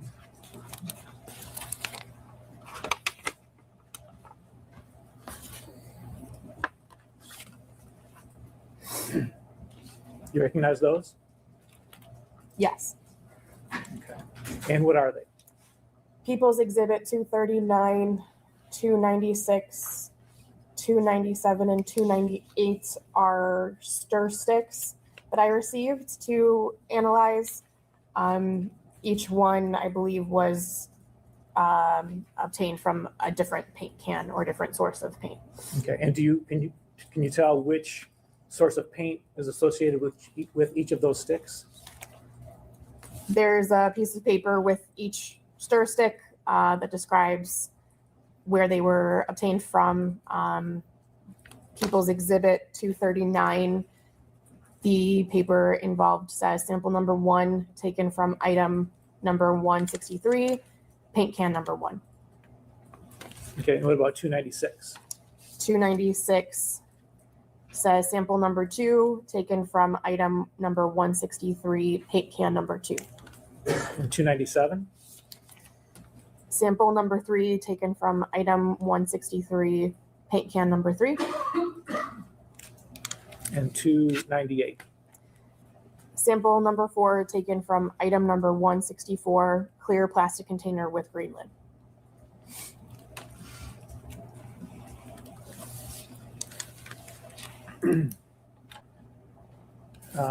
Did you also examine excuse me, a lid from a trash can? Yes, I did. Okay, Detective Dreer, could you give her 237? Yeah, go ahead. Okay.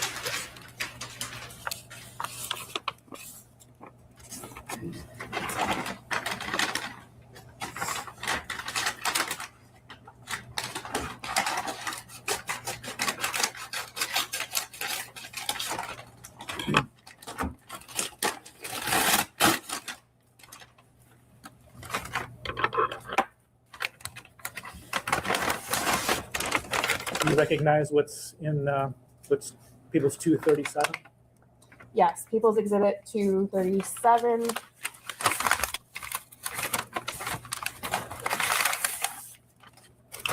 is a trash can lid that I examined. And you specifically the paint from that lid? Yes, so I sampled an area of paint from the trash can lid. Okay. And so what things that you have up there right now did you compare against each other? So samples from LV6, the top layer of paint was analyzed, and because the top layer of paint chemically was similar amongst all of the samples, only one of the samples then was used to further compare to the stir sticks. Okay. So I used LV6A as a representative sample of that top layer of paint and chemically analyzed, visually analyzed, did all of my analytical scheme, and to compared the top layer of white paint to each of these stir sticks first, and then compared to a sample of white paint on the trash can lid. Okay, and so when you compared LV6A from the tank to stir stick number 1, which is People's 239, what did you find? People's Exhibit 239, the stir stick number 1 was similar in all examinations performed to that top layer from LV6A. Okay, and so does that give you a association level? Yes, so that corresponds to a level 3 association. Okay. So now comparing the tank sample, LV6A, to stir stick number 2. To clarify, People's Exhibit 296? 296, yes, thank you. Mm-hmm. So People's Exhibit 296 was also similar in all examinations performed to the top layer of LV6A. Okay. So also level 3? Correct. Okay. All right, so now as compared to number 3, which is People's 297. People's Exhibit 297 was dissimilar to the uppermost white layer of LV6A. So that was an elimination. Okay, so that paint that came from that stick was not used to paint the tank. That top layer, no. The top layer, right, okay. And then the stick from 298, the plastic container. People's Exhibit 298 was also dissimilar to the top layer of LV6A, so also an elimination. Okay. Now, you also said you compared the tank, LV6A, to the trash can lid, which is People's 237. Did you make an association there? Yes, a sample of paint that I removed and analyzed from People's Exhibit 237 was also similar in all examinations performed to that top white layer of LV6A. Okay, so the top layer of the tank, paint sticks number 1 and 2, which is 239 and 296, and the lid 237, all 3 of them had a level 3 association. Is that correct? That is correct. Okay. Now, again, I just want to get your opinion on, do you know, does that mean for sure that the paint can that those sticks are samples of, is that a match to the tank or something else? No, that's not a match, because the match would be that these samples physically fit together. These samples are similar to one another, so they have the same chemistry, they have the same binders, pigments, and additives. However, there are other samples, other paint sources that could also be similar. So the paint from the can that matches stick number 1, you're saying it could have been used to paint the tank? Yes. Okay, but it could have been some other paint that was similar in visual inspection and all the chemical properties. That is correct, yes. And do you know how many other paints there are in the world that would meet that criteria? No, I do not. Okay. Do you know if it's if can number 1 is a Rust-Oleum, do you know how many cans of Rust-Oleum paint were made that match that can number 1? No, I do not. Okay. And do you know whether there's another manufacturer that uses a similar enough process to make a paint that would be indistinguishable from the Rust-Oleum can? I do not know. Okay. So you're saying that it could have been used, that can of paint, but you don't know for sure there could be some other paint? Correct. Okay. Did you make any reports in this case? Yes, I did.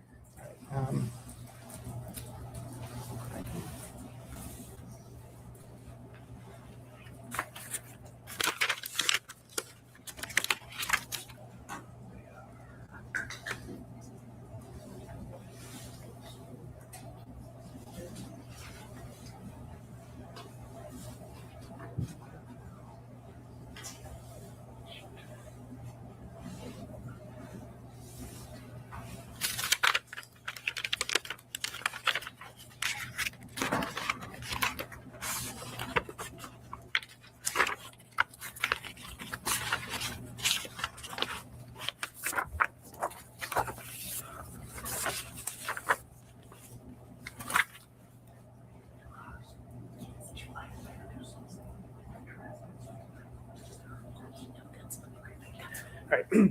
That's all I had at this time. Thank you. Oh, here they are. They're underneath. All right, showing you it's been marked as people's 202, 203, and 253.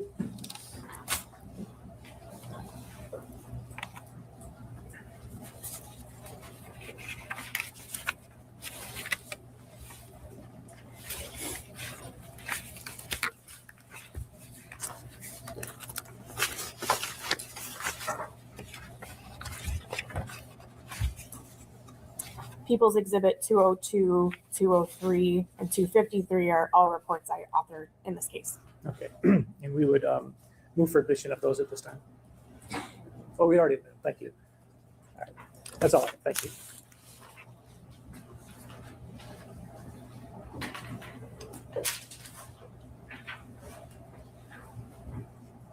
Ms. Punchke, good morning. Good morning.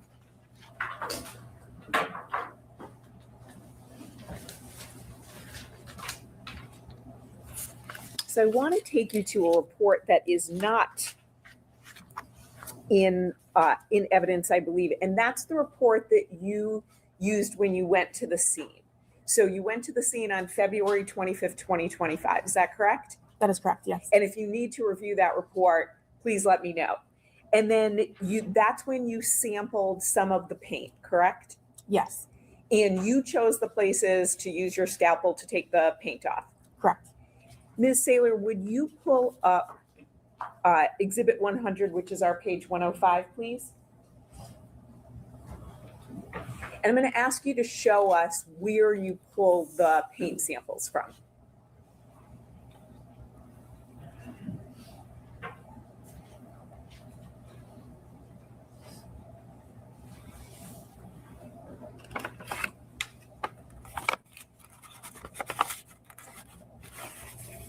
Well, while that's coming up, I'll ask you a few other questions and then we'll go back to that.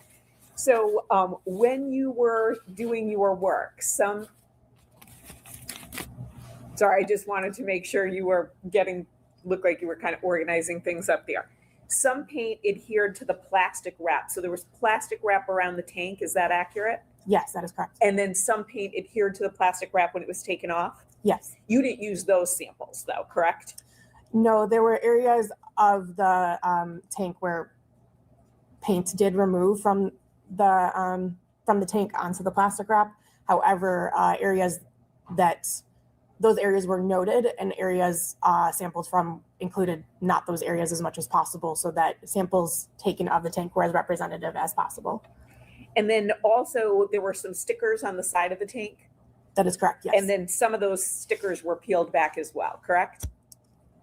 I don't recall. So would looking at a copy of your transcript when you earlier testified be helpful? Yes.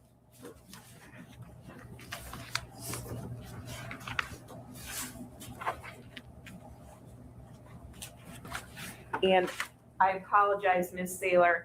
I believe that you took up the transcript, but I should ask you to take up the report.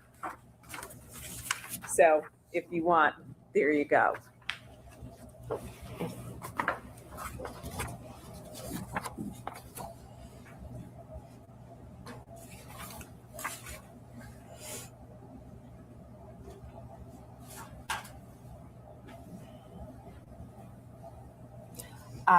Yes, so some stickers peeled back once the plastic wrap was removed. So this tank had been wrapped in plastic. When the plastic was removed, some paint was removed. You said that, correct? And then also some of the stickers pulled back as well? Yes. Thank you.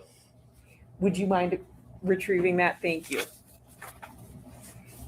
Now, Ms. Saylor has pulled up the tank. Thank you. In the back is where, up against the wall, is where that repair weld was. So can you recall from looking at this where you took your samples?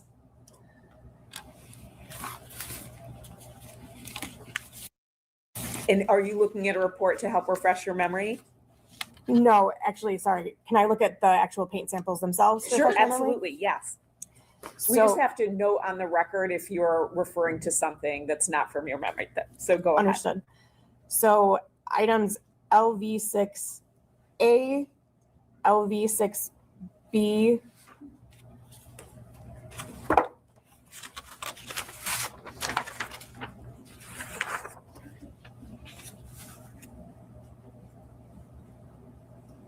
I believe just LV6A and B were obtained from this side of the tank that you can see in this image.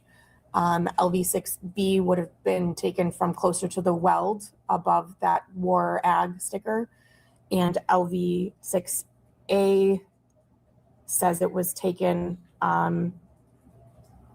directly above the sticker, the War Ag sticker. So those were on this side of the tank. And then, so that's A and B. Correct. Then we have C, D, E, and F and G. So you took 7 total. Yes. So those were from the other side of the tank? They were either from that end cap of the tank or on the other side of the tank, yes. So when you say end cap, are you talking about the end cap that's closer to 34? Would you zoom in on that, Ms. Saylor? Are you talking about that end cap? No, I apologize. I'm talking about the other end cap where it was suspected of being welded. So which one was taken from that end cap?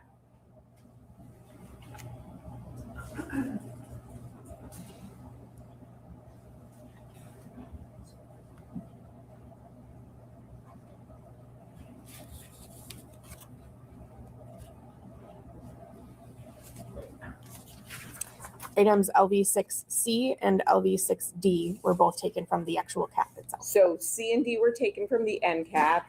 A and B were taken from above that WARAG sticker.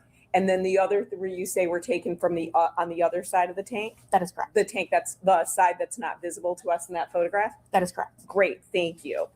So then the lab reports that Mr. McCready discussed. So lab report number 12, which I think is what you might be referring to when you were looking at the paint samples.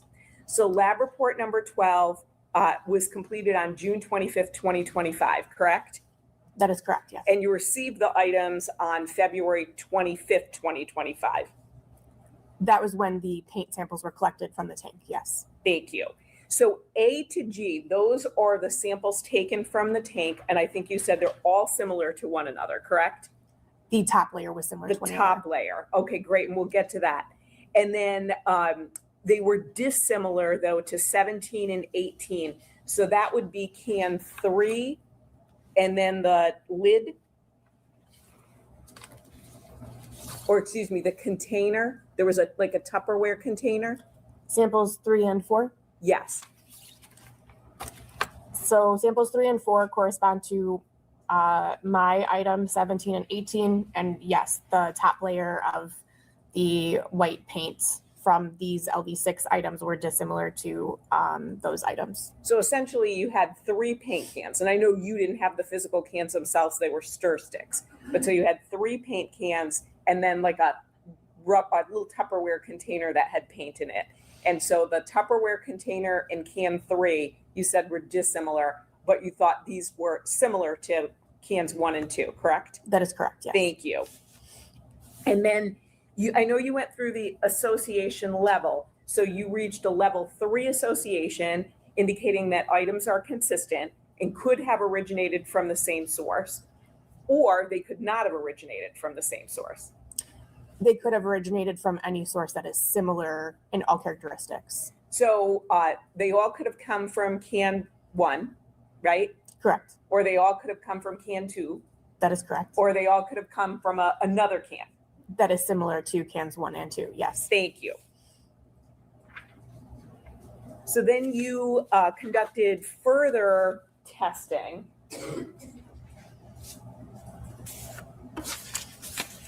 And that would be report 13.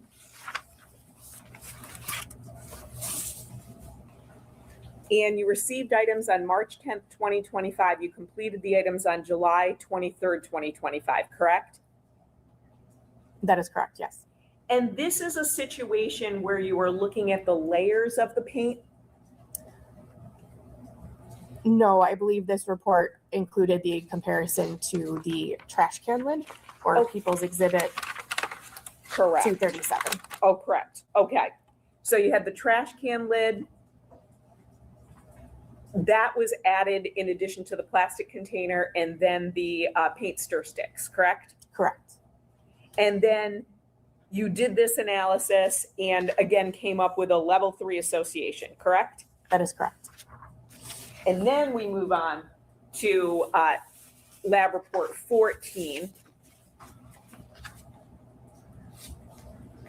That's the one where you were looking at the layers, correct? That is correct. And that's the one you received items on October 7th, 2025. You did your analysis on January 22nd, 2026, correct? Yes, that is correct. And that's the one where they had different, there were different layers, right? Yes, in this examination, I was looking at the actual layers of items LV6B and E. So B and E, which are the ones that you would say were probably closest to the repair weld, right? Correct. B had a layer of white and gray. That is correct, yes. And E had a layer of white, gray, white, and white. That is correct, yes. And then you did lots of testing, but at the end, the results were, you came up with 5 different results for testing: elimination, elimination, inconclusive association, elimination, and elimination, correct? That is correct, yes. And you were comparing those various layers to 15 and 16, which are the sticks. Is that accurate? I was comparing to all of the stir sticks. All of the stir sticks. Okay, thank you. And that additional testing, did you decide to do that or did somebody ask you to do that? I was requested to do that. I had, after completing the 2 prior reports, so People's Exhibit 202 and 203, I had advised Detective Druyer that I had seen additional layers of paint and asked if it would be helpful for me to analyze those layers of paint and do further comparisons, and he requested that I do them. Thank you. Now, is there a level of subjectivity to the paint analysis? I don't believe so, no. So when you're looking at the peaks, is there anything that 2 reviewers or 2 examiners might look at that and come up with a different analysis? I don't believe so, no. Were there any different peaks in this case where you had to make a subjective opinion? No, there were not. Were there any different peaks in this case at all? Depending on the paint samples, yes. Okay, so talk to me about that. So of the known stir sticks, People's Exhibit 239 and 296 were chemically similar to one another, so I could not tell the difference between those 2, including their infrared peaks. People's Exhibit 297 and 298, they were dissimilar to the other 2 People's Exhibit 239 and 296. So I was able to categorize the stir sticks into 3 categories essentially. So I was provided 4 stir sticks, and there were 3 different chemistry profiles, let's say, that originated from the analysis of those 4 stir sticks. So let me ask you a specific question. A is from the tank, and 16 is the stir stick for can 2, correct? Correct. Now, what does this mean? Spectre of item LV6A and item 16 had an inversion in their 1385 centimeter-1 peaks, making it look like there were 2 peaks in that region. It has been determined under CR number 12 that this was due to a 1385 centimeter-1 peak appearing in the background being subtracted out of these spectra.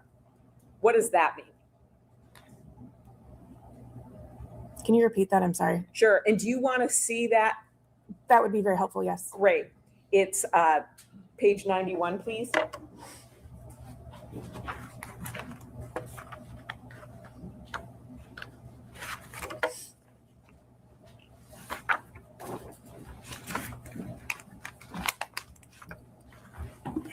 Mm-hmm.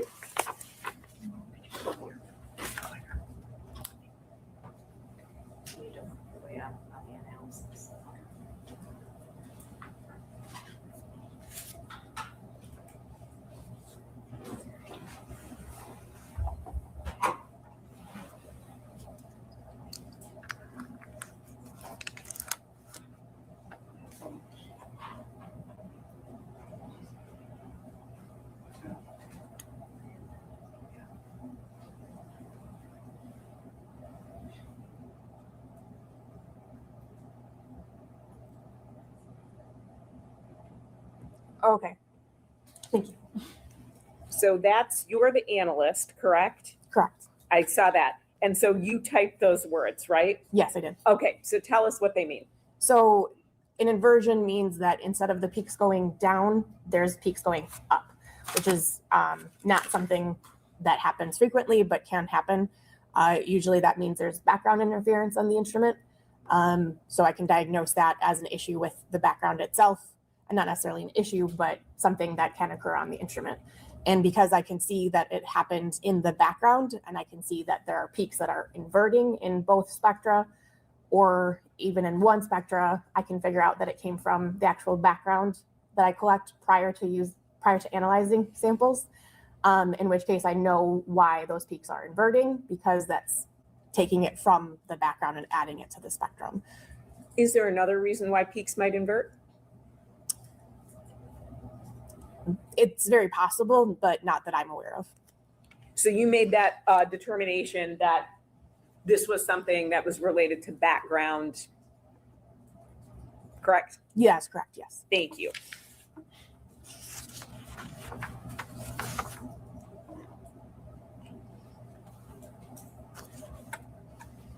Now, when we're talking about your analysis, you'd agree with me that you cannot come up with an error rate because you don't know the universe of paint cans that could be similar to the samples that you took from the tank, correct? That is correct.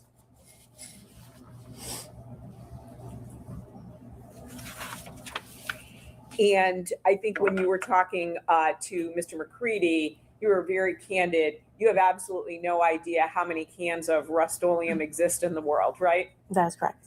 And there's not, is there a way for you to find that out? Can you ask the manufacturer? It's possible, but I don't think they would be very frank about how many cans they've created in the past year or so. So I did not. And you don't know when these cans were purchased, correct? Correct. You don't know how many of them were sold in Michigan, anything like that, right? No, I do not know that. Do you know if Rust-Oleum is a common paint? As a homeowner, I know that it's a common paint, but as a paint analyst, no. Okay, we're good. That's fine as a homeowner too, right? So you can go into Home Depot, Lowe's, Menards, Ace Hardware, anywhere and probably find a can of Rust-Oleum, right? Probably, yes. And it wouldn't surprise you that there's probably cans all over Adrian County in people's houses, garages, cellars, barns, everywhere, right? That would not surprise me, no. And when we talk about the association scale, the reality is that paint is mass produced, correct? That is correct, yes. And it's so mass produced that, again, you can't even designate this to a particular manufacturer, correct? That is correct. So we're talking about Rust-Oleum, but it also could be Benjamin Moore, Sherwin-Williams, it could be anyone, right? It could be any manufacturer that used the same chemical makeup to create their paint, yes. And when you talk about the paint samples being similar, you, again, can't tell us if we're talking about the universe of similar paint cans being 100,000, a million, 10 million, and you're very candid about that. You don't know what that universe looks like, correct? Correct. I have no additional questions. Thank you, ma'am.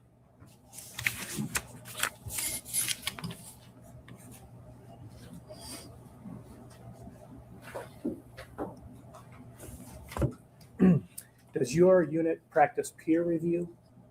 Yes. Could you describe that for the jury what it is? So a peer review is another trained paint analyst, reviews all of my work, reads through my notes, looks at my data, and determines if my data supports my conclusions. At that point, they would tell me whether or not they agree with my conclusions or if they do not agree. And they would return it with comments saying, these are things I think that would make more sense to clarify in your notes, or these are decisions that you made that I disagree with, things of that nature. And we would discuss the case. Okay. And were your findings here peer reviewed? Objection, hearsay. Unless another analyst is testifying, it calls for hearsay. It goes to the conclusions that she reached and the process that she reached them by. I mean, she can, So the question was, have they been peer reviewed? Right. Right. So, and the result, I guess is what I'm asking. so if you're going to ask about the result, I believe that is hearsay. Okay. Thank you. If it's just whether or not they have been, I don't think there's a statement. Okay. So have they been peer reviewed? Yes. Okay. Thank you. Second of all, you said that there was next to the welds, next to the weld on either side, this gray layer that would appear white to the naked eye. The question is, were you given a sample of something to compare? Were you given a sample of spray paint to compare to that gray layer? No, I was not. Okay. All right. The last thing, Your Honor, if I may, I'd like to publish the trash can lid to the jury at this time. No objection. Thank you. You may go ahead.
twist that the mom, how do I word it correctly? I think she's in denial, but something inside of her thinks she knows that he could have done it. But now when I hear the interview, it's almost like I think she knows he did it, but she's got covering it. How could she say that she didn't even know Savannah or Nancy? Yet in an interview with Brian, she said she met them both at the store.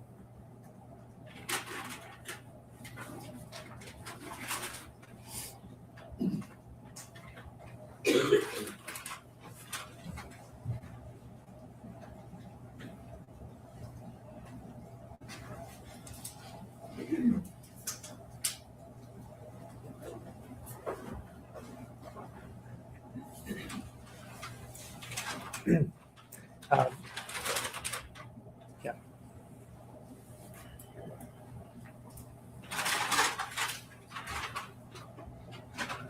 That's all I had. It's pointer on. Thank you.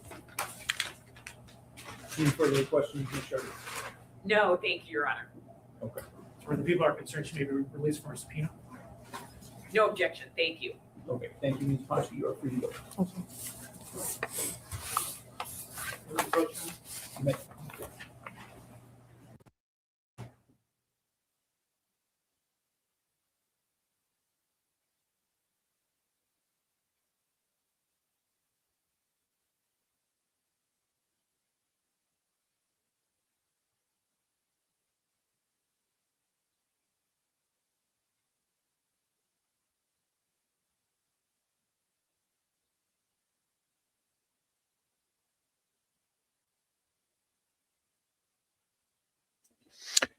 And we're back. Looks like it will fast forward a little bit here. Hello, everyone. How we doing? How we doing? Oh my goodness. They take a little break and they come back right about here. Oh my goodness. Oh my goodness. Here we go. We're back. There will be, I'll figure out who the next person is and I will put it on the screen. Appears to be lots more photos and sure. We'll find out. 1 second. Stay tuned. Ooh, probably an hour she's on, I bet. Chris, now can I ask you to raise your right hand? Do you swear or affirm to tell the truth, the whole truth, and nothing but the truth under penalty for perjury? Okay, yes.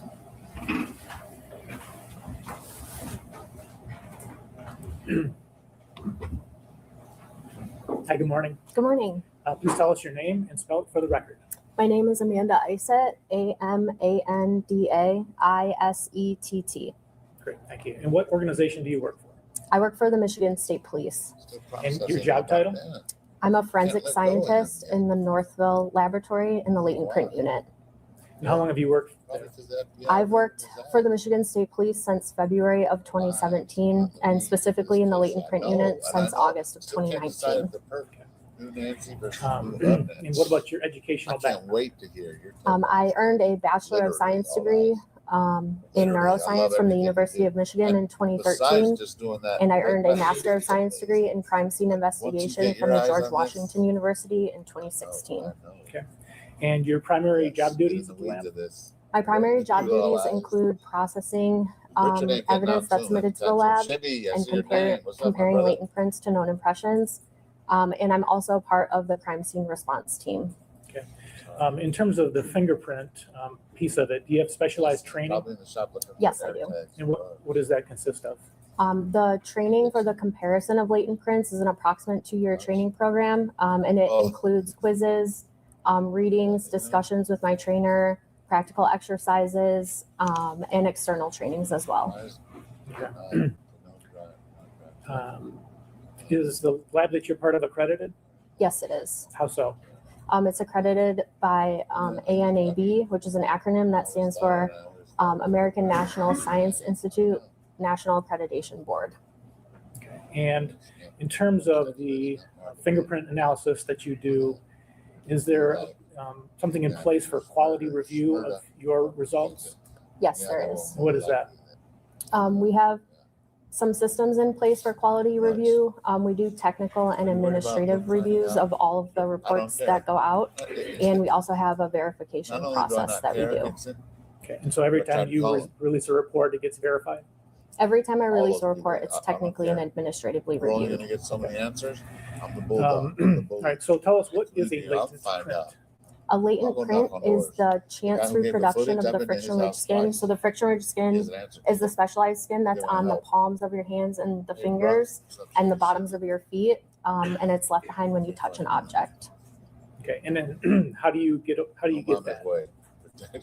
To analyze, how do you get it from a Not only person's that, like I'm finger not or gonna- I whatever? mean, So not gonna act like I'm typically some when you touch badass, an but object, just you if may anything leave that a get latent involved print with family, behind. though, So that's when either that's the when latent no, print then is you can submitted really to us use it. as a lift, which means it was powdered and then lifted with tape, I love 54, or I it's still like submitted on an actual item of evidence, and we have processing techniques that we can use to develop the latent prints that are on the items. Okay, and if you're doing a Can't believe comparison, Richard what do you Allen's being compare that accused. latent to? Oh no, no. The he's not comparison just being- is the latent to a known A impression. lot of us. Okay, and where do you get the known impressions from, generally speaking? Strong. Generally, so a known impression As he is was an before intentional trial recording and of trial. someone's friction ridge skin, typically of putting their it all fingers out or their there, palms. It just wasn't And enough, usually we man. can get those enough, and fingerprint it's cards from gonna be APHIS, difficult which is to the automatic overturn. fingerprint identification 12 system. verdict, We can get the known impression guilty cards verdicts. I from mean, that. That's just close to impossible. All right, is there something called a comparison value? And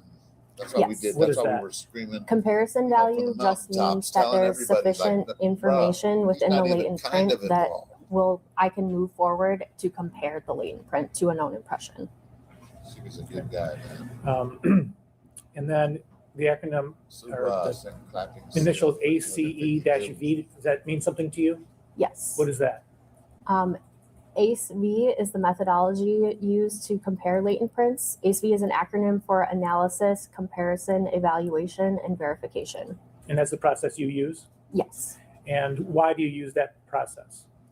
This is the process that we use to compare latent prints because we're analyzing and looking at the latent print before we ever look at the known. So the analysis is just taking in all of the information that's available within the latent print. We analyze it, document all of that information, and then in the comparison phase, we'll move to looking at the known impression.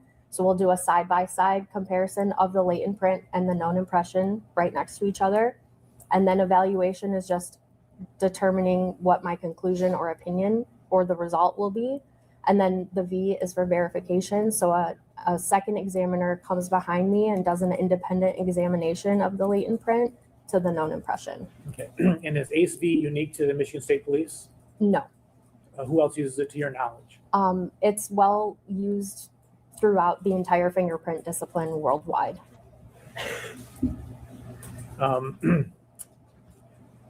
Do fingerprints change over time, or how are they generated, I guess is the question. So you are born with your fingerprints. Your fingerprints form in utero.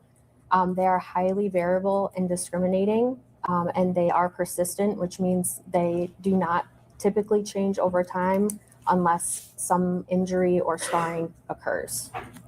And you said variable and discriminating. What does that mean? Highly variable and discriminating just means that the friction ridge skin and the features within the friction ridge skin is variable between not only yourself, but also people around you. At this point, we would tender Ms. Isett, is that right? As an expert in fingerprint analysis. We'll leave it in the discussion of the board. I will so certify you guys. Thank you. All right, so turning to this case, did you examine the tank 34 that's at issue in this case? Yes, I did. Okay, and tell us what you did. So I received a telephone call on August 16th to process the tender tank. It was in the back parking lot of the Northville Forensic Laboratory. So I arrived and started processing around 7:30, 7:45 on August 16th. And I processed the exterior of the tank. Along with a coworker, we powdered the outside of the tank, and then I collected 4 stickers from the tank. Okay, you said you powdered the tank. Certain section or the whole thing? So I powdered the entirety of the tank except for the top portion because it was covered in like dust and dirt and debris, and that portion wasn't suitable for processing. So I only powdered the entirety of the like bottom portion exterior all the way around the tank. And you mentioned something about stickers. Yes. What did you do with stickers? So I collected the stickers from the tank. I took them off of the tank and packaged them and took them back to the lab to process them. Okay, and do you know whether that was before or after Ms. Ponchke took the paint samples? It was before she took the paint samples. And I'm going to show you people's 262. Do you recognize this picture? Yes, I do. What is it? It's what I refer to as the back end of the tender tank. Okay, and why did you take this picture? We typically do general overall photos of anything that we're processing for crime scenes. So we took multiple photos of the tank before we did anything to it. Okay, and is this an example of the stickers that you took? Yes, it is. And do you know which one or both of those that you took? I took both of those. I'm sorry. I took the bottom sticker, that ammonia sticker, and then on the other side of the tank, there were 2 stickers just like that, and I was able to remove the 2 stickers from the other side of the tank. Okay. I'm going to show you what's been marked as, or it is, people's 232. Drew here, please. 232.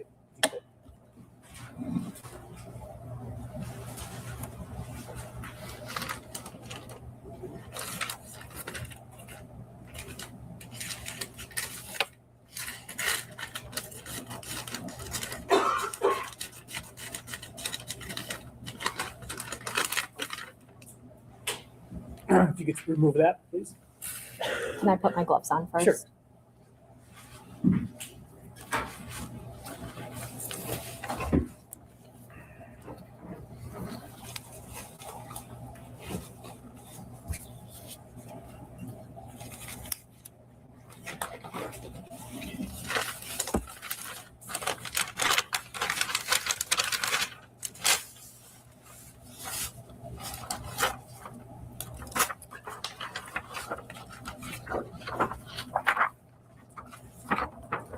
Do you recognize that? Yes, I do. And what is it? This is what I called LV1A ammonia sticker. Okay, and do you know which one that is in relation to this picture? It's the bottom one in the picture. Okay. And so is this the tank with that removed? Yes, it is. Okay, and then the picture saying LV1A, is that what you're holding? Yes, correct. Okay. All right, so looking at the back side of that, well, first of all, on the front side, did you get anything from the front side? No, I did not. Okay. Did you do anything with the back side to try to get latent print? Yes, I did. What did you do? I used a processing technique called black wet wop. And wet wop is just like a name brand for something that is a wet processing technique. It's basically just black powder suspended in a liquid. So I just took a paintbrush and I painted the black wet wop onto the sticker, and then I just rinsed it off with water. And the black wet wop adheres to any residue that's left behind from a latent print. Okay, and did you get a latent print from doing that? Yes, I did. All right, and is it indicated in this photo? Yes, it is. Where in the photo? I marked it on the actual sticker with the name of the latent print, which is LV1A-1, and it's right by the scale. That's also in the photo. Okay. And it's on that sticker as well? Yes, it is. Could you just show it to the jury, please?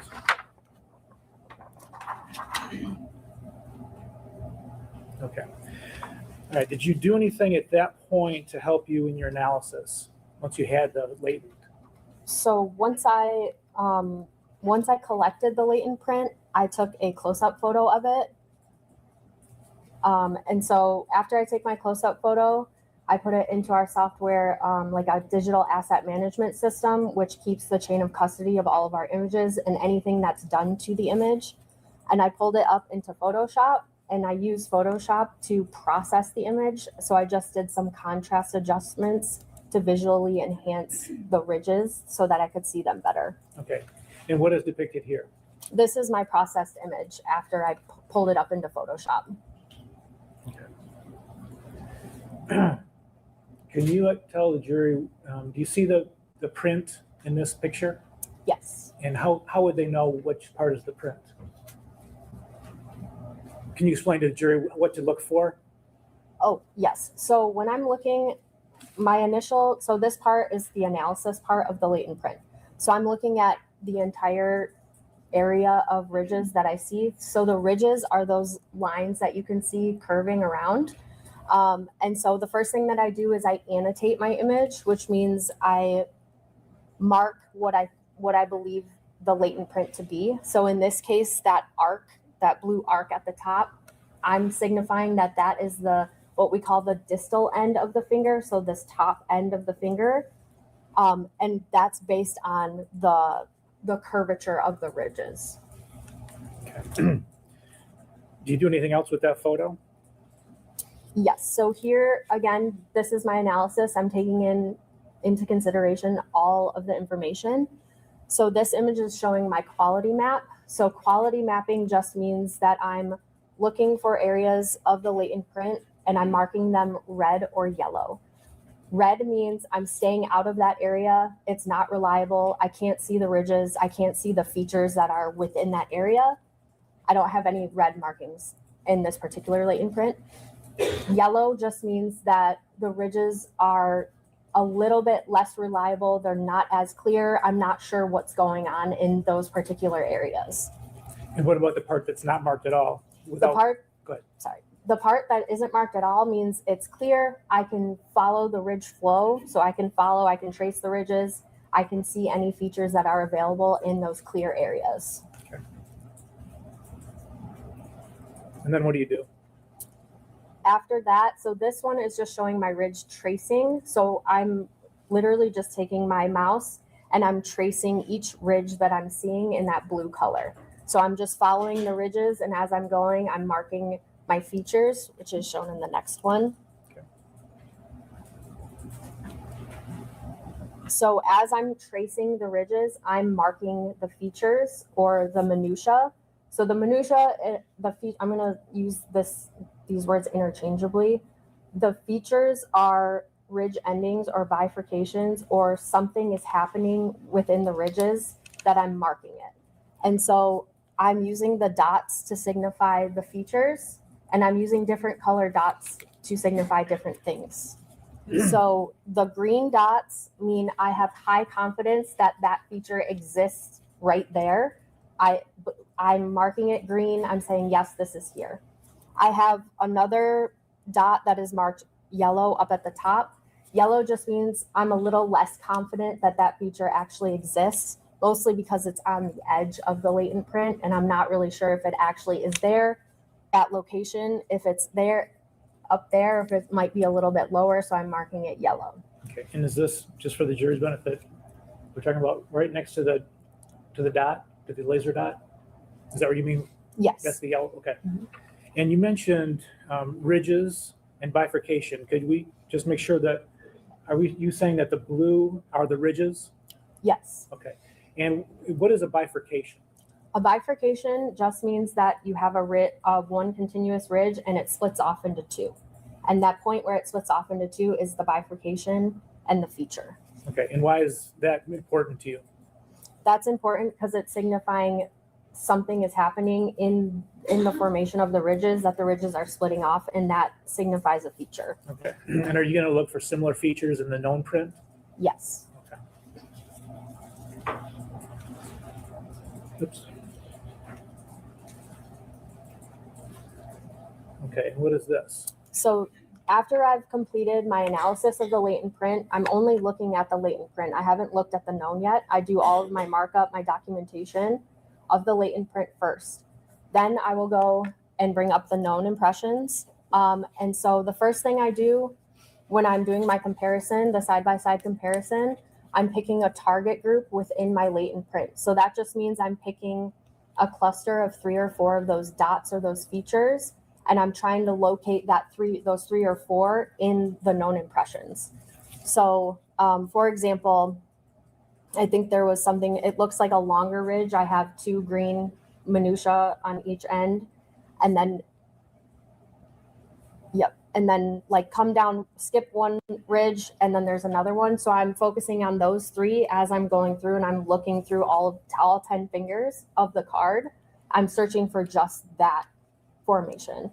When I find that formation, then that's when my comparison really starts. So I'm going from the latent to the known, and all I'm doing is I'm counting ridges to my next green dot or my feature, and I'm marking it in my latent. Yep, here it is. I'm going right to my known, counting up however many ridges. Yep, here it is in my known.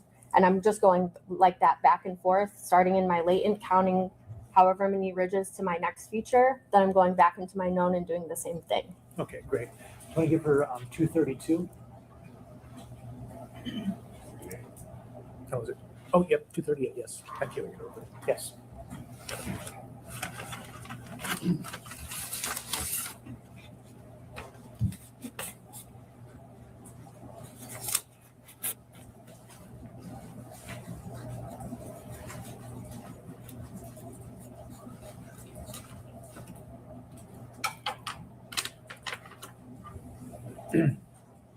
Okay, could you tell us what people's 238 is?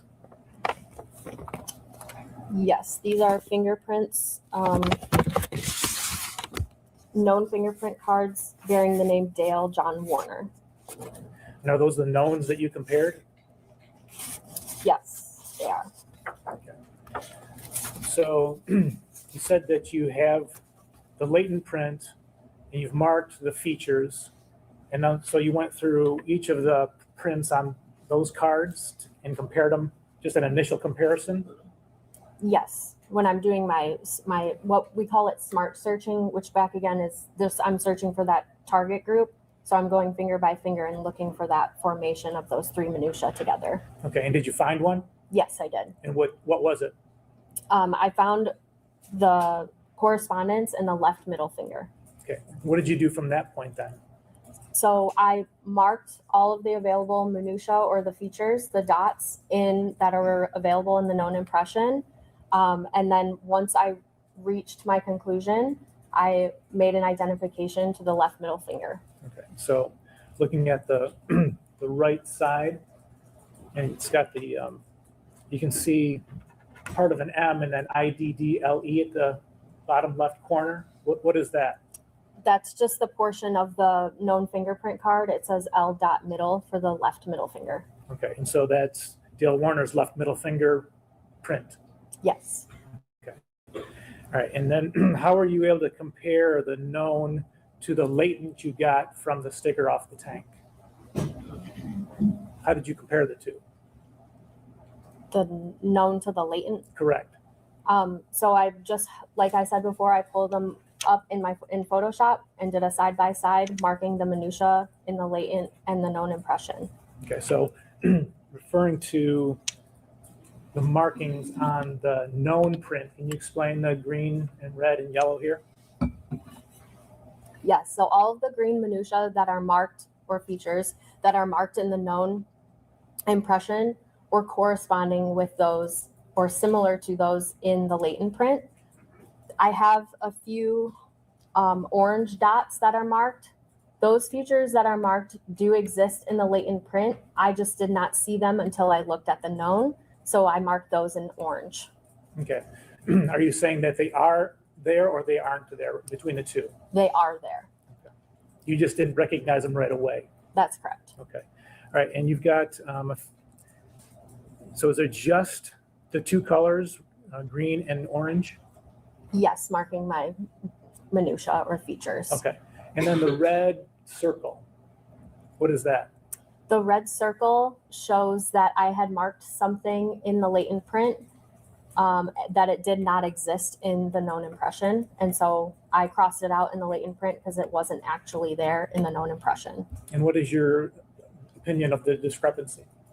So in the latent print, that area had like a bubble in the sticker, and the ridges were not flowing as like straight through, and I have it marked. I don't know if you can see it, but with like a teal colored, like a blue colored line, there was like a defect in that area. And so what I thought was a minutia actually was not a minutia or a feature. So was that a difference in the two, or was it due to something else? It was not a difference in the two. It was due to the distortion in the latent print, that bubbling area. Okay. All right. And so you said, what was the result of your comparison? My result was that it was Dale Warner's left middle finger. Okay. All right. And you said that the ACE-V, the V stands for verification. Did this go through the verification process? Yes, it did. All right. Thank you. Okay. That's all I have. Thank you.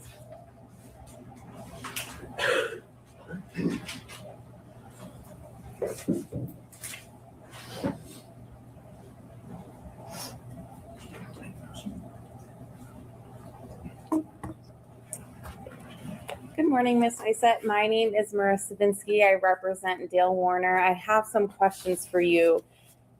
I want to start with, you talked about your process. One of the steps was you enhance the photo in Photoshop. Is that correct? Yes. What goes into enhancing the photo? So in Photoshop, we use. I'm sorry. I just did exactly what Mr. McCready was worried about. I'm not as clean as the Chartier. My apologies. I'm sorry. No, that's okay. You hit it too well. Yeah. Do you mind if I? You know what? That's good. I'm just putting that right Okay, here. perfect. I will just leave it on the podium. That's awesome. Sorry again. No more water for you, Mr. McCready.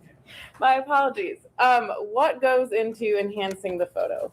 So in Photoshop, we're only allowed to use certain tools within Photoshop, and we do contrast adjustments. So I'm making the picture brighter or darker, just to my eye, what I need to see in the latent print. Is there a standard? Do you always do these steps to enhance, or what is just helpful to you? What I typically do, it's different for every examiner. We do have a set of tools, like only a specific set of tools that we can use, because some of the tools that are available in Photoshop can erase pixels or change them. And so we're not allowed to use those tools. So I usually change my image to grayscale, which just means I'm turning it into black and white.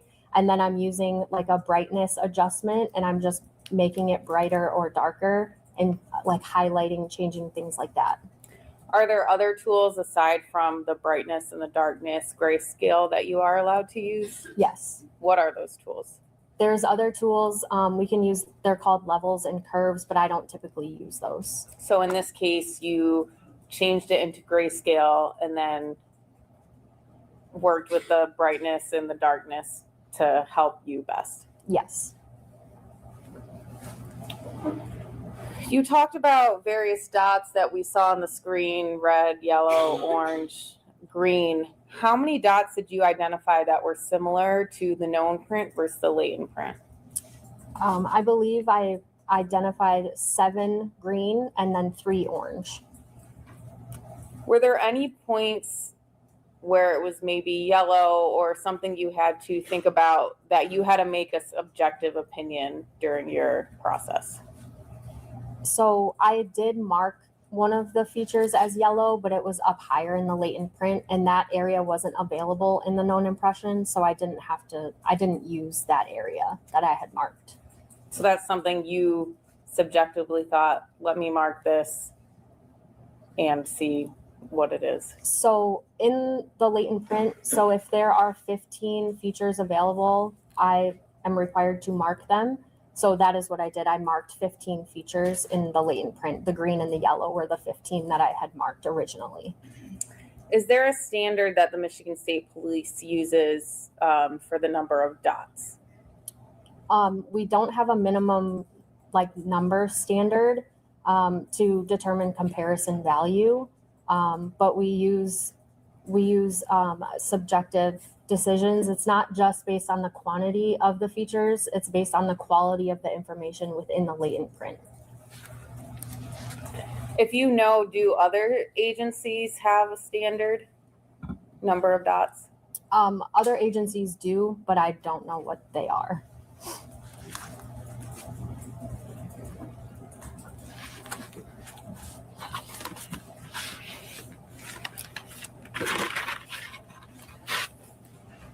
So summarizing, you said you notated 15 features. Is that accurate? Yes, in my analysis. And 7 of them were green. That I used with the known impression. Okay. After you compared the two, that's when you came up with the 7 green dots. Yes.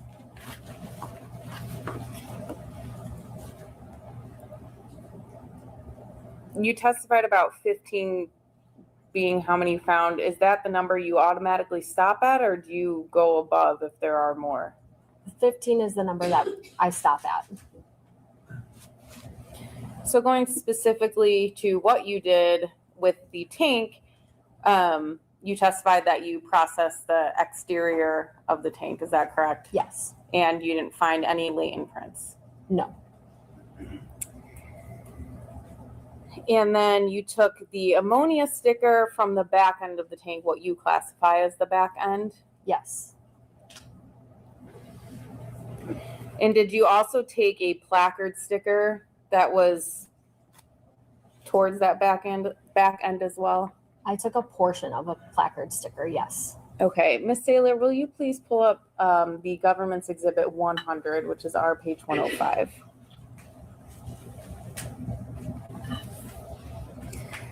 Will you zoom into the end cap that's closer to number 34? The bottom sticker, is that the ammonia sticker that you removed from the tank? I can't tell from this photo if it was that sticker on that end or the other end. The other end, okay. I'll move on to the other picture that you were shown, but from this picture specifically, are you able to tell where you took the stickers from? If you could zoom out. Thank you. Yes. Okay, can you tell the jury where you took the stickers from? So on one end of the tank, I took the bottom ammonia sticker, and then a portion of the green square sticker, that placard sticker. I was only able to get a small portion of it off. And then on the other end, I took the anhydrous sticker and the ammonia sticker. So the green placard, is that the one that says 1005? Yes. And that's in the center of the tank? Yes. And these items were collected on August 16th, 2024? That's correct.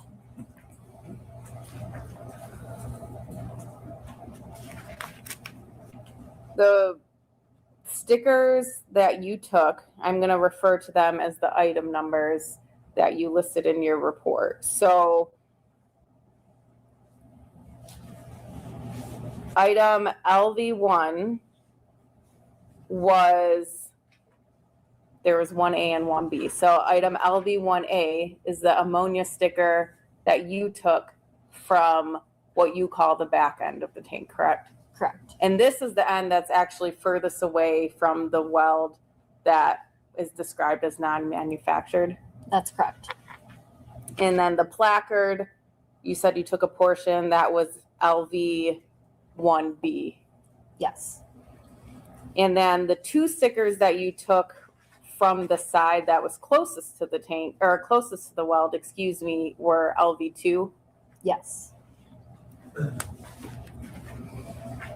And the item that you claim you were able to develop the latent print from, was the ammonia sticker that's classified as LV1A. Yes. And again, just for clarification purposes, that was located on the end cap that was opposite of the non-manufactured weld. That's correct. And essentially the furthest end away from it. Yes. And in your report, I think you actually labeled the sticker not welded side. Is that accurate? Yes. Okay, thank you. I think I'm done with that picture for at the moment. There was one print that you claim you found on that sticker. Yes, on the ammonia sticker. Can you describe to the jury where on the sticker the print was? And if you want to use the exhibit that you have in front of you. I'm just going to put my gloves on again.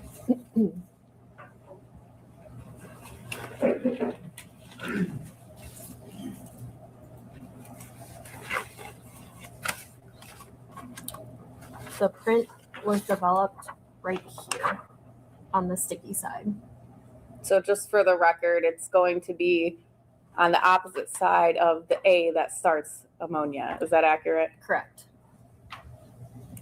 Was it closer to the top of the sticker? It's closer to the bottom of the bottom. sticker. And then you determined that was from the left middle finger?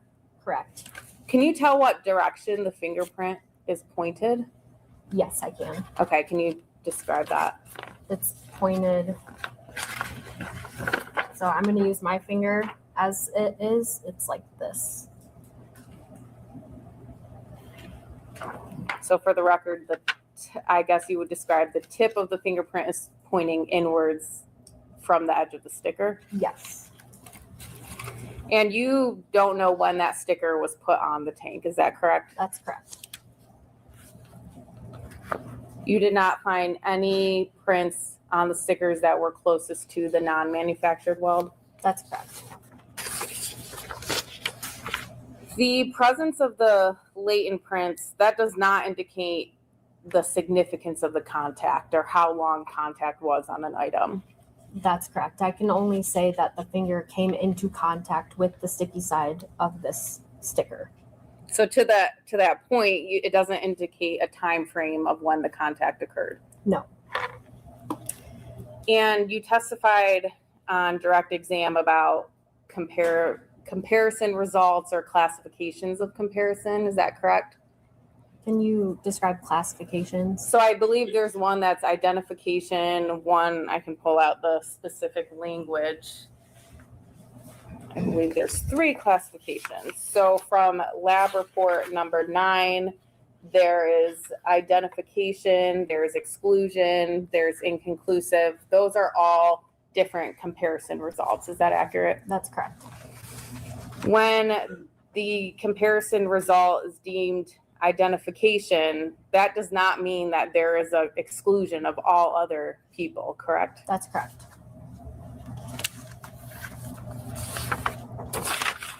And then to other things you did, not only did you collect samples on the outside of the tank, but you also swabbed the inside of the tank. That's correct. These were collected on August 17th, so the next day after you took the stickers. That's correct. And you swabbed the center welded portion inside the tank. Can I refer to my notes? Yes. What are you looking at? Are you looking at lab? Just let me know. I'm going to look at the lab report. Okay. What number? I think it's 8. Okay.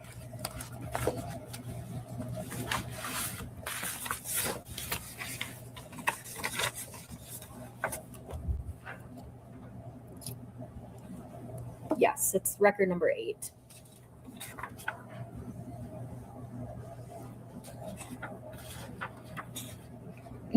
So I swabbed the center welded portion on interior of the tank. I swabbed near the aftermarket weld on the interior of the tank, and I swabbed a horizontal bar on the interior of the tank. And did you do this to collect DNA? I swabbed those areas to preserve for the potential for DNA exam. It's fair to say that if there's DNA inside the tank, that would help the investigation to determine who killed Miss Warner.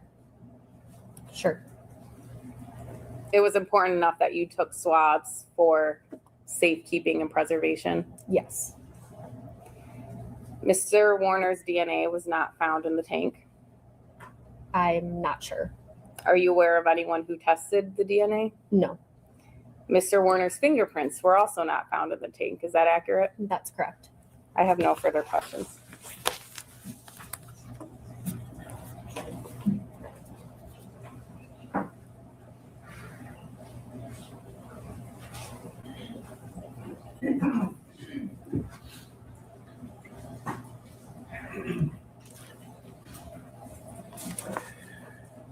So when you were there processing the tank, did you make an independent decision on your own to swab the inside? No, I did not. Did you think at that time, or why didn't you want to do it yourself? The interior of the tank was extremely rusted and very textured. So when I entered the tank, I was searching to see if I could process the inside of the tank for latent prints. And the interior of the tank was so rusted and textured that I did not process it for latent prints. And I was not going to swab for DNA preservation either. Okay, for the same reason, because it was so rough? Yes. Okay, and so why did you if you didn't think it was worth doing? It was at the request of our investigating officer. And who is that? At the time, it was Sergeant Drewier. Right. And can you describe, what actually happened to the swabs when you were trying to collect? Yes. So when I was swabbing the portions of the tank, the swabs were just coming apart because the surface was just so rough. All right, thank you.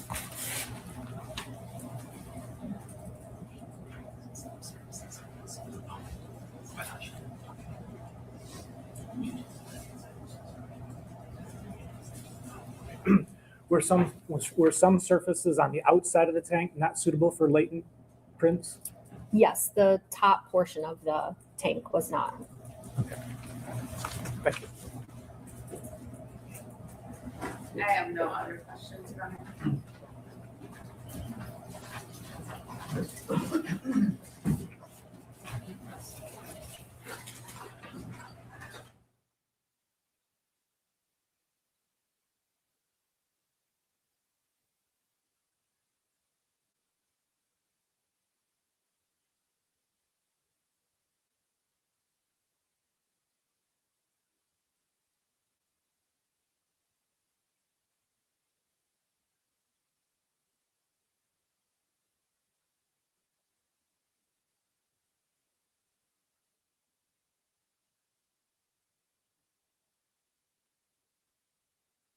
Looks like they're going to ask a couple questions to her, so I'll just fast forward a bit.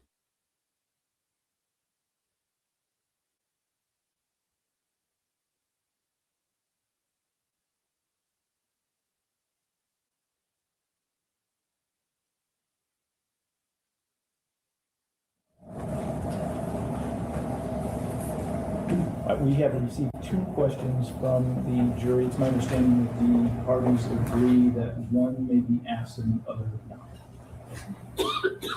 That's correct. That's correct, yes. Would rust inside the tank affect the ability to retrieve a latent print? Yes, it would. Because the rust can degrade the surface of the latent print, the surface that the latent print would be able to come into contact with, the roughness of it doesn't allow for a latent print to be left behind. Mr. McCready? I have no follow-up. Ms. No problem. Okay. And may the witness be released from her seat? Yes. Yes, Your Honor. Thank you. Thank you.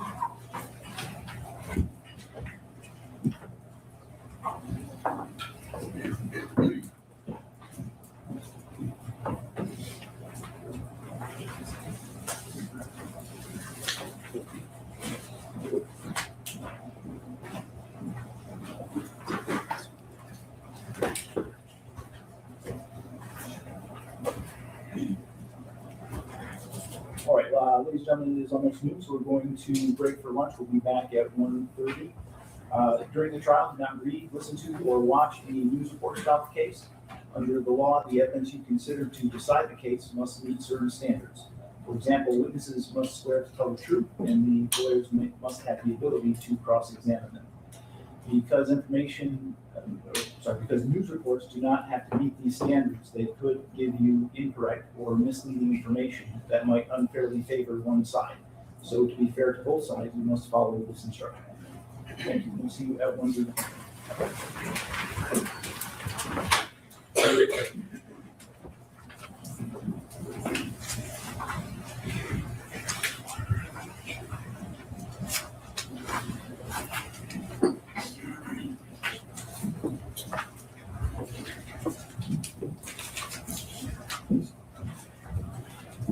This might be easier.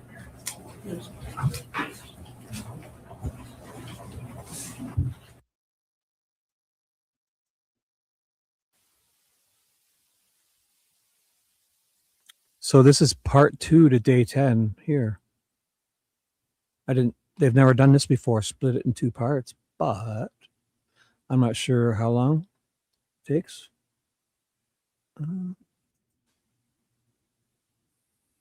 Seems like it's going to start around here.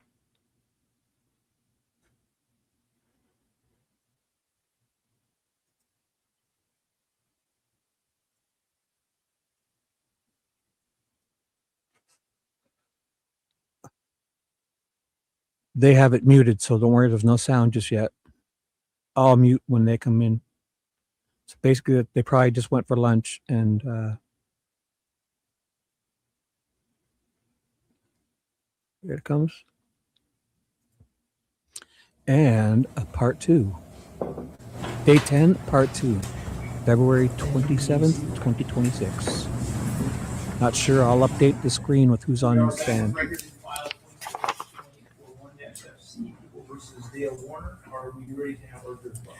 Just very briefly, Your Honor, I just want to put on the record, I'm not sure if we have already, but People's Proposed 266 is going to be displayed. I think we have an agreement. It's going to be displayed but not introduced.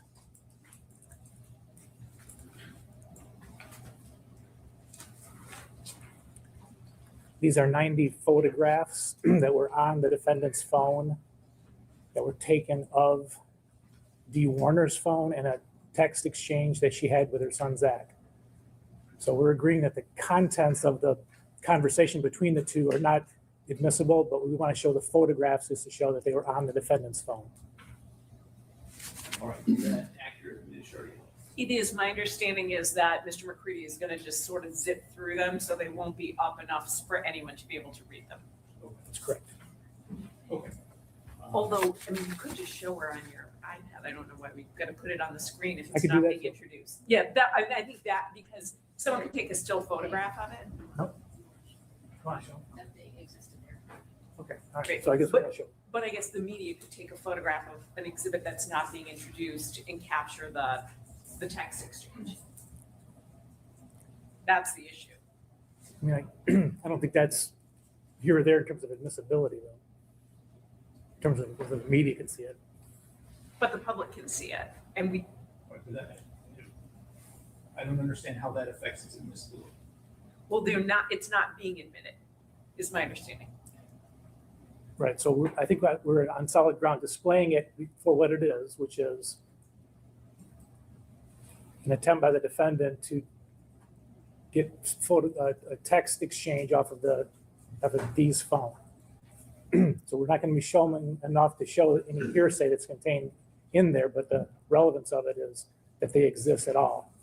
And so for that reason. So why would we show photographs that contain hearsay to the jury? So, but they're not going to be able to read it because I think if I could show you, it's so small.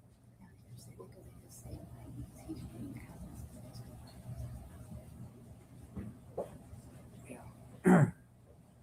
So, a couple things. If I could show them up there just so Your Honor can see, it's going to be almost impossible to read them.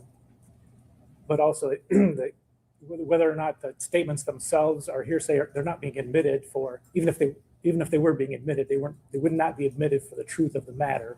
They'd be admitted for the defendant's access to them and his state of mind, his intent. But the question of the witness would be, did you find screenshots on Mr. Warner's phone? Yes. Approximately how many? 90. Right? I mean, we're not going to say they don't exist. So to show them to the jury to prove that they exist, that's what the witness's testimony is going to be. So if they're not being admitted, which they're not, putting them on the screen to show, I mean, I think is irrelevant. It's unfairly prejudicial. I don't even see why we would be putting something up on the screen that's not being admitted as an exhibit or as a demonstrative aid. This isn't a demonstrative aid. It's just, did you find things on the phone? The answer is yes.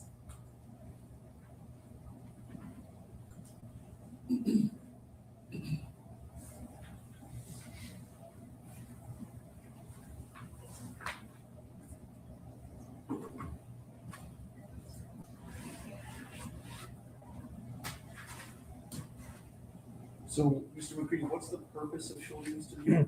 So we've established a pattern here of what we call, generally speaking, stalking. The the tracking her whereabouts, etc. And so, and trying to clone her phone was another piece of evidence. This is along those same lines where, I mean, the testimony was also, she had her phone with her all the time. She was very secretive. And the inference is clearly that she would not have wanted him to be in her phone taking, 90 or 91 screenshots of her conversation with Zach. So it's another instance of that stalking. And that was also part of our 404B 768.27A motion. So, so the import of them is that he did this at all.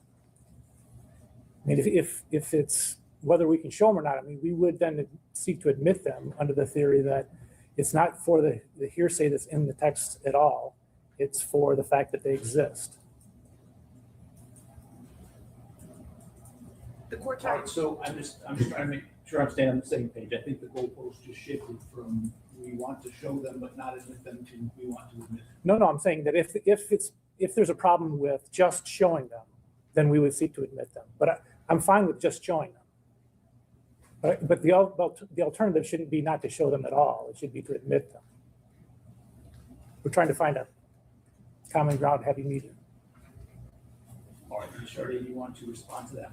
Sure. So the court already ruled that evidence of this sort is admissible. So we've heard testimony about the attempted cloning of the phone and other things along those lines. The question, what did you find on the phone? I found 90 some photographs of text messages between Ms. Warner and her son. All of that the court's already ruled is admissible. I am struggling to see why we have to show it on the screen. I mean, the witness is going to say that's what she found. We're not disputing that's what she found. So what's the point of showing it? I mean, and I really don't understand the relevance of it. If anything, it's cumulative and it's not coming in as an exhibit. And if the point is, well, they can't read it, so it doesn't matter, well, then why are you even putting it up on the screen? I mean, to show that it existed, there's literally no dispute. The witness is going to testify it existed. I don't think that prevents them from presenting the evidence they want to present. The fact that a witness can testify about something doesn't preclude them from introducing other evidence of the same thing. So can I see some of these? I don't think I've seen these before.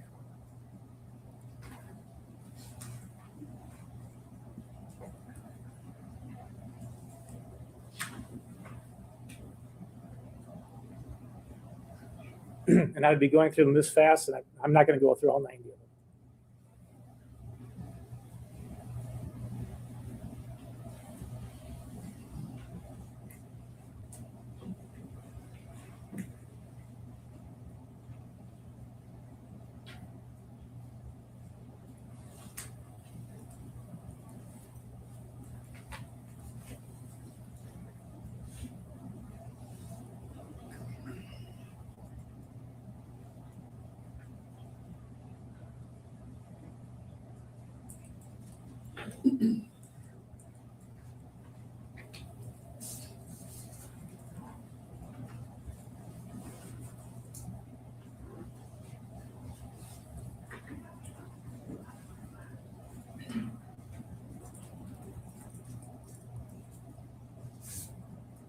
And I can stop anytime you're in.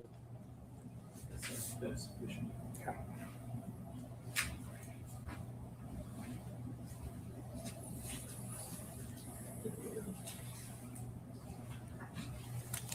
All right, I would state for the record that I was not able to see anything that was displayed on the screen.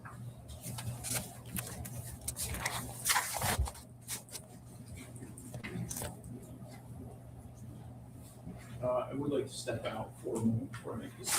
Thank you, Hunter.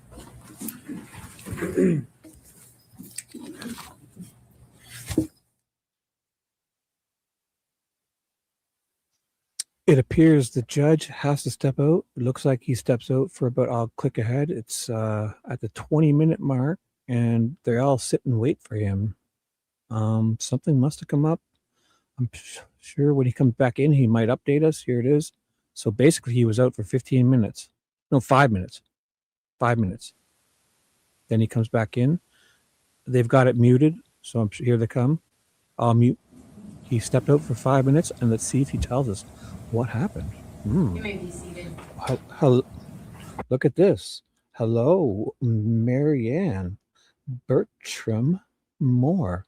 Welcome. Very welcome. Light up this chat because I think I'm by myself here. So thank you. I'll update you as to what's happening. This is day 10, part 2. All right. I'll update you on the screen in a second, okay? As I see this issue, if something is going to be shown to the jury, unless it's a demonstrative exhibit, which I don't think this qualifies as, it needs to be either admitted into evidence, or if it is not going to be admitted into evidence, then it should not be shown to the jury because of the likelihood, in my opinion, that it will cause confusion to the jury. Because if we show it to them, they will, I think, presume that they are allowed to use that as evidence and consider it as evidence as they're going through their deliberations, when in fact they are not, because it is not evidence. So they should not be considering those photos that you're showing to them. So if they're not going to be admitted into evidence, I do not think that they should be shown to the jury. Can I show them to the witness? Well, I guess it doesn't matter at that point. She can just testify that there's 90 photos on the iPhone or the iPad. Yeah.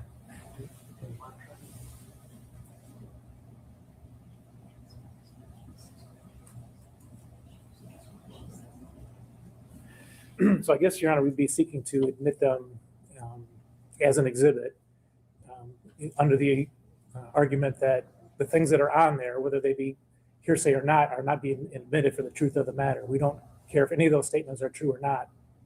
I'll be arguing that they're true, just that they exist at all, that they were on the defendant's phone, and that they're photographs that were taken, not screenshots. So yeah, we would be seeking to admit them then at this point.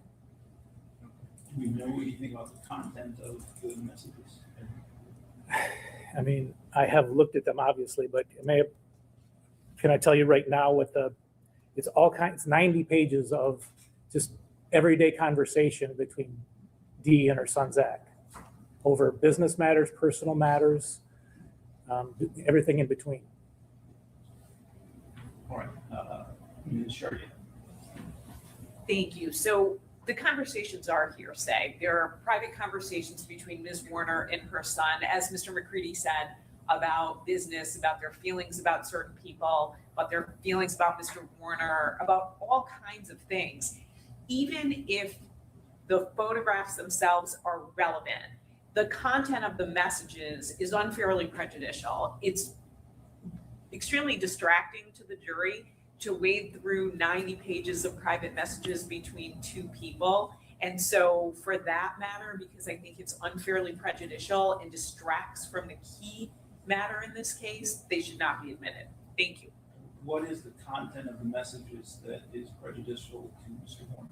So the fact that the jury is going to have 90 pages of messages, that is distracting to them and waste of time. So there are conversations about the business, there are conversations about Ms. Warner's feelings about Mr. Warner, I believe, and it's been easily a week and a half to 2 weeks since I've looked at all of them. But I think that Mr. Bach may also indicate some of his feelings about Mr. Warner, although I think that might be fairly minimal.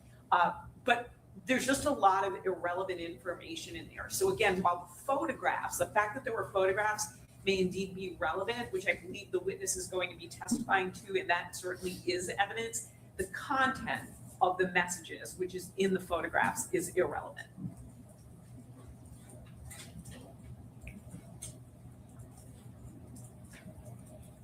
All right, well, the people have stated a non-hearsay purpose for the use of the photographs. And so to the extent that the conversations in them are irrelevant or that they constitute hearsay, I don't know that hearsay is a valid objection at this point, because I think that there's as I said, a valid non-hearsay purpose for admission of those photographs. What I'm unclear on at this point is whether or not there is content in those that would be potentially prejudicial? So I don't know if the court wants to conditionally admit them theoretically. I don't even know how that would work. I can certainly look at them this weekend, and then if I think there's something really specific that would be outside of the norm of what Mr. McCready and I have spoken about. So again, it is 90 pages. We may certainly have missed something, then we could certainly speak to them about redacting that. So before maybe it gets published, I don't know how you would be publishing it to the jury where they could read the messages. So for instance, before maybe that's printed out and goes back as an exhibit, we can take a look at that and see if there's anything we think should be redacted, work with them on it. And if that doesn't resolve it, we can bring it to the court. Maybe so maybe it could be admitted with the caveat that we can certainly come back to the court and ask for redactions before.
Sorry, something's gone wrong here. I'm not sure what's happened. Looks like something's frozen. This is my browser. Uh-oh. I'll have to maybe restart. Uh-oh. Could be my browser. So sorry, guys. Something's up. Something's up. I will fix it immediately. Please stay with me. Oh my goodness. I thought they just muted the mic there for a second. I was staring at them.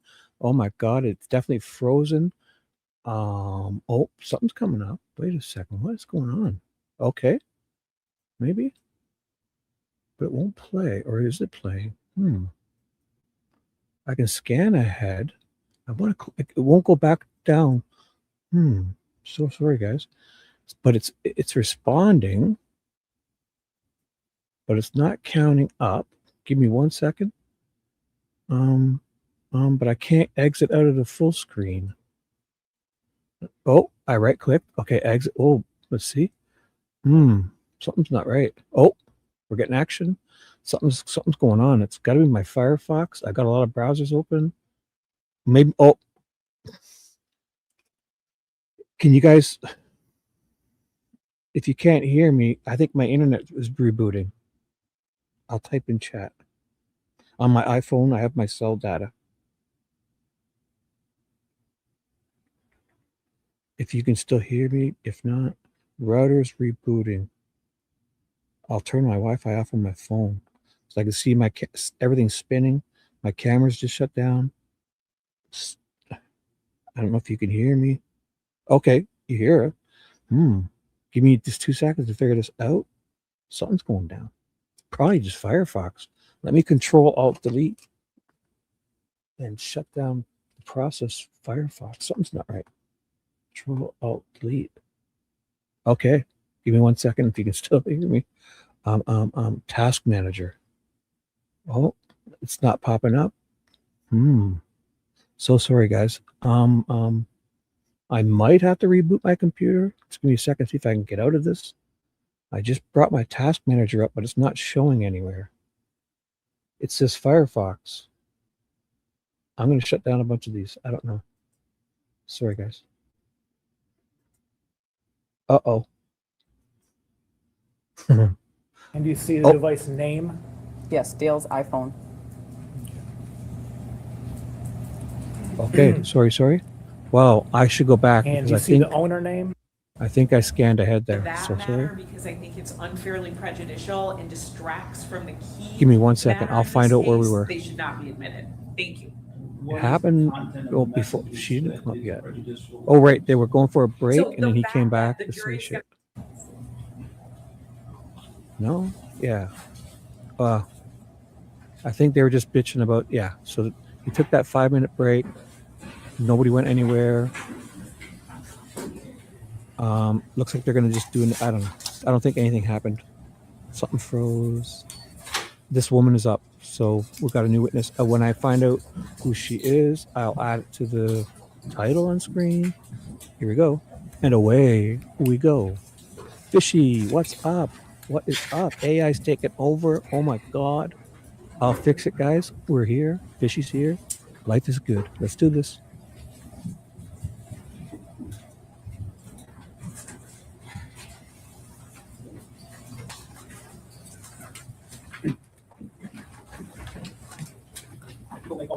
Thank you, Your Honor.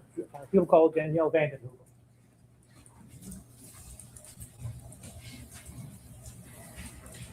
I just put the closed captions on to catch your spelling of name. I'll turn it off afterwards. Okay, 1 sec.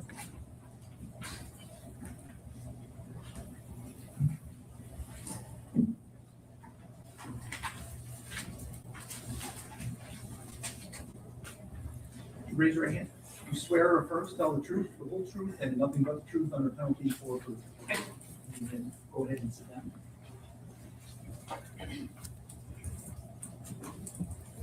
Good afternoon. Good afternoon. Please tell us your name and spell it for the record. Danielle Vanden Heuvel.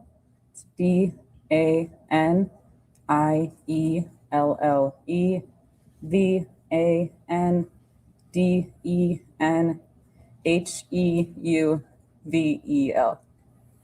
Okay, and where do you work? I work for the Michigan State Police. And what do you do for the state police? I'm a digital forensic analyst. And what does that mean? What do you do? A digital forensic analyst, we preserve, extract, and analyze data from various forms of technology. And to do that, we create the best possible copy of data from that device. We can then analyze it and provide reports to investigators to review. Okay, so like iPhones, iPads, some things like that? Yes. Okay, did you review an iPhone 12 Pro Max in this case? Yes. Okay, and showing you what's been admitted as People's 228. Do you recognize this cover page? Yes. And what is this? This is a device information page that is provided once a device is extracted. Okay, and what is this device specific to? This is an iPhone 12 Pro Max. Okay, and do you see the device name? Yes, Dale's iPhone.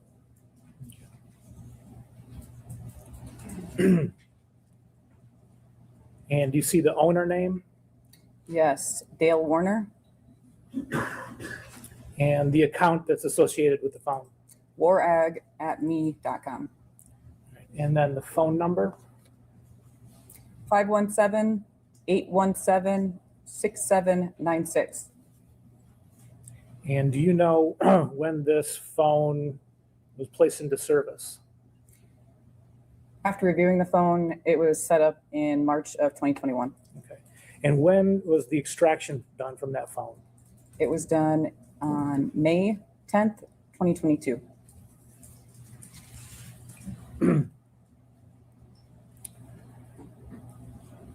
So this Exhibit 228, this is, you agree, page 2 of the cover page, or the cover sheet? Yes. Okay. And then it's got,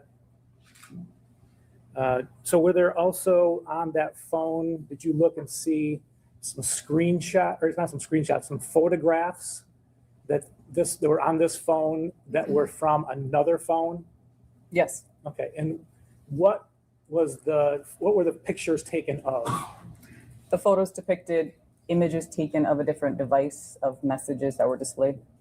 Okay. And this is People's 266.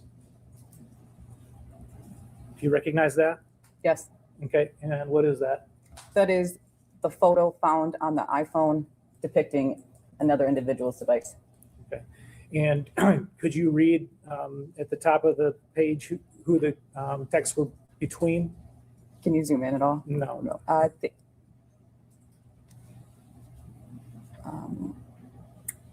believe it was Zach. Yeah, is it between Zach and D? Yes, I believe so, but remember, yes. Okay, thank you. And how many photos were there? Close to 90. Okay, I'm just going to scroll through just to show the type of thing we're talking about.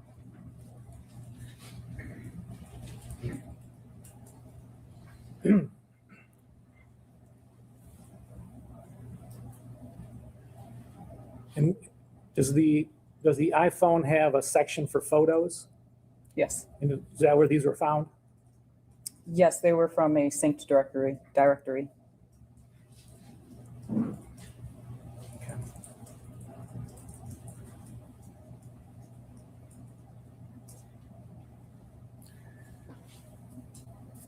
Were there also on that phone texts between D and Dale? Yes.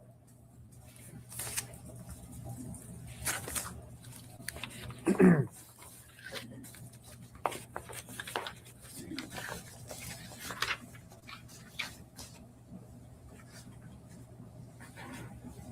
at those.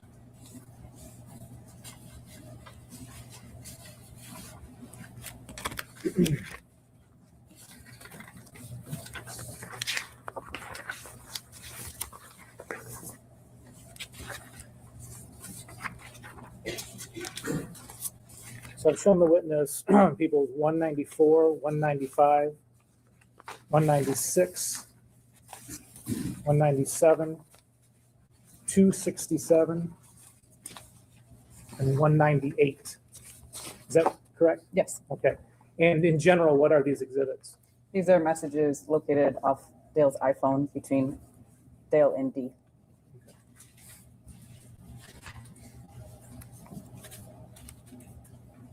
If you look at 194, the message from D to Dale, what is the date of that message? 8/6/2020. Okay. And 195, what's the date of the message from D to Dale? 2/18/2021. Okay. 196, the message, the text in the middle of the page, what is that date? 2/23/2021. 2/23/21? Yes. And again, that's from D to Dale? Yes. Okay. 197, what's the date of that text? 2/25/21. Okay. 267? 3/1/21. 198? 3/5/21. If you look at the top of the first message. 3/3/21.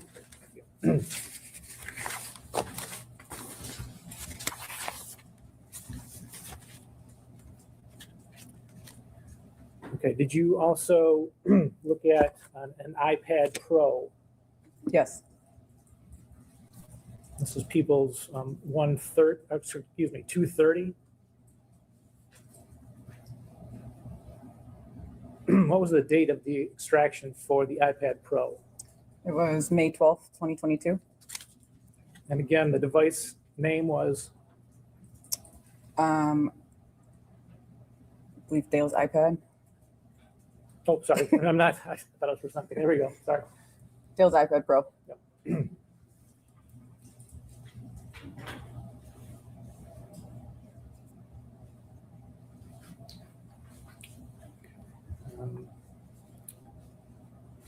Were there some internet searches on the iPad Pro? Yes.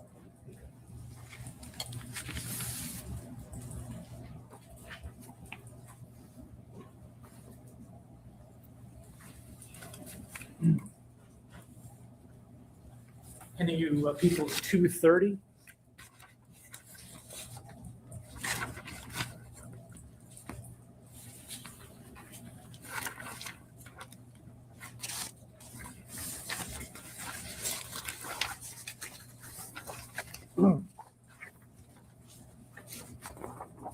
Do these searches have a date associated with them when they were searched? No. Looking at the first, but we know that they were on there when it was extracted on May 12th, 2022, though, correct? Yes, they had to be previously.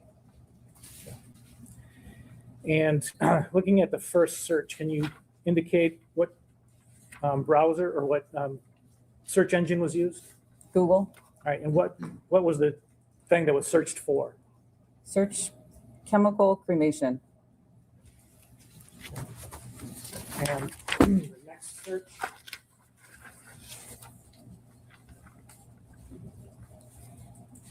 This is on Gizmodo for what is liquid cremation and why is it illegal? Why is it illegal? Correct. Okay, I wasn't sure if I heard you right. Okay, and then the third search that's on there? From wired.com, alkaline hydrolysis liquid biocremation.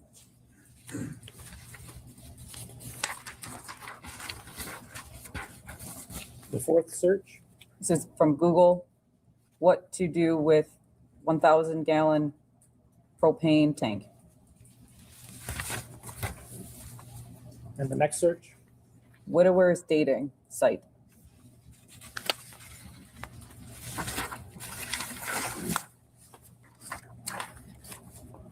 Okay, the next one? 10 widow dating sites for widows, widowers, and divorced people. And the final search that's on there? Widower dating page.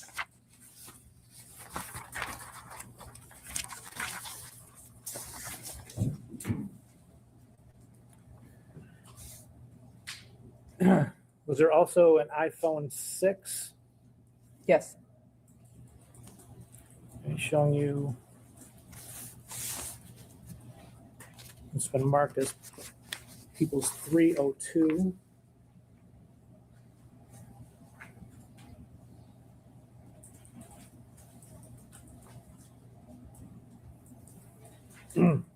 The date of the extraction for this device? 11/15 of 2021. Okay. And the device name? Dale's iPhone. And again, it's a model iPhone 6? Yes. What's the phone number associated with this device? 517-605-6961. And the Apple ID? Borag@me.com.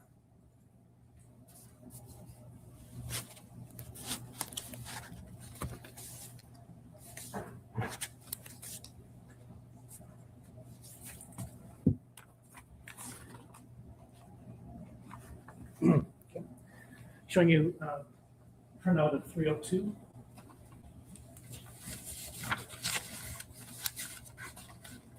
Four pages. Yes. Okay. And the first two pages are the cover pages? Yes. And what's the third page? Third page is a home page of the tool Celebrite, displaying device info and content. Okay. So is that a page where you could click on links and go to other parts of the phone extraction? Yes. Okay. And is one of those the installed applications? Yes. Okay. Could you turn to page 4?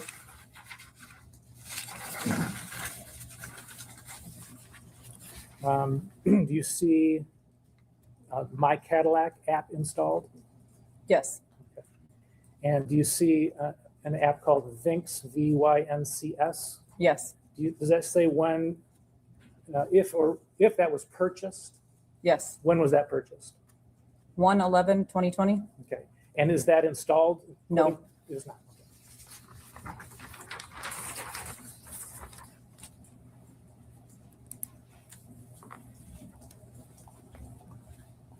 Okay. Okay, so did you also look at a backup? Well, first of all, did you ever have Dee's phone that she actually had on April 25th, 2021? No, not her actual device. Okay. Did you have a backup from the iCloud? Yes. Okay. Did you look on that to see whether she had My Cadillac app loaded on her phone? I did look and it was not on the device. Okay. And what about the Vyncs app? No.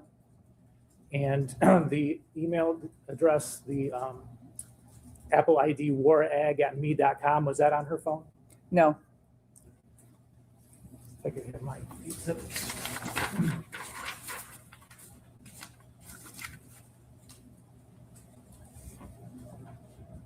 This time I'd like to publish some of the jury here. No objection, thank you. Go ahead.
So here, guys, here, Mimi, I'll show you what you're talking about.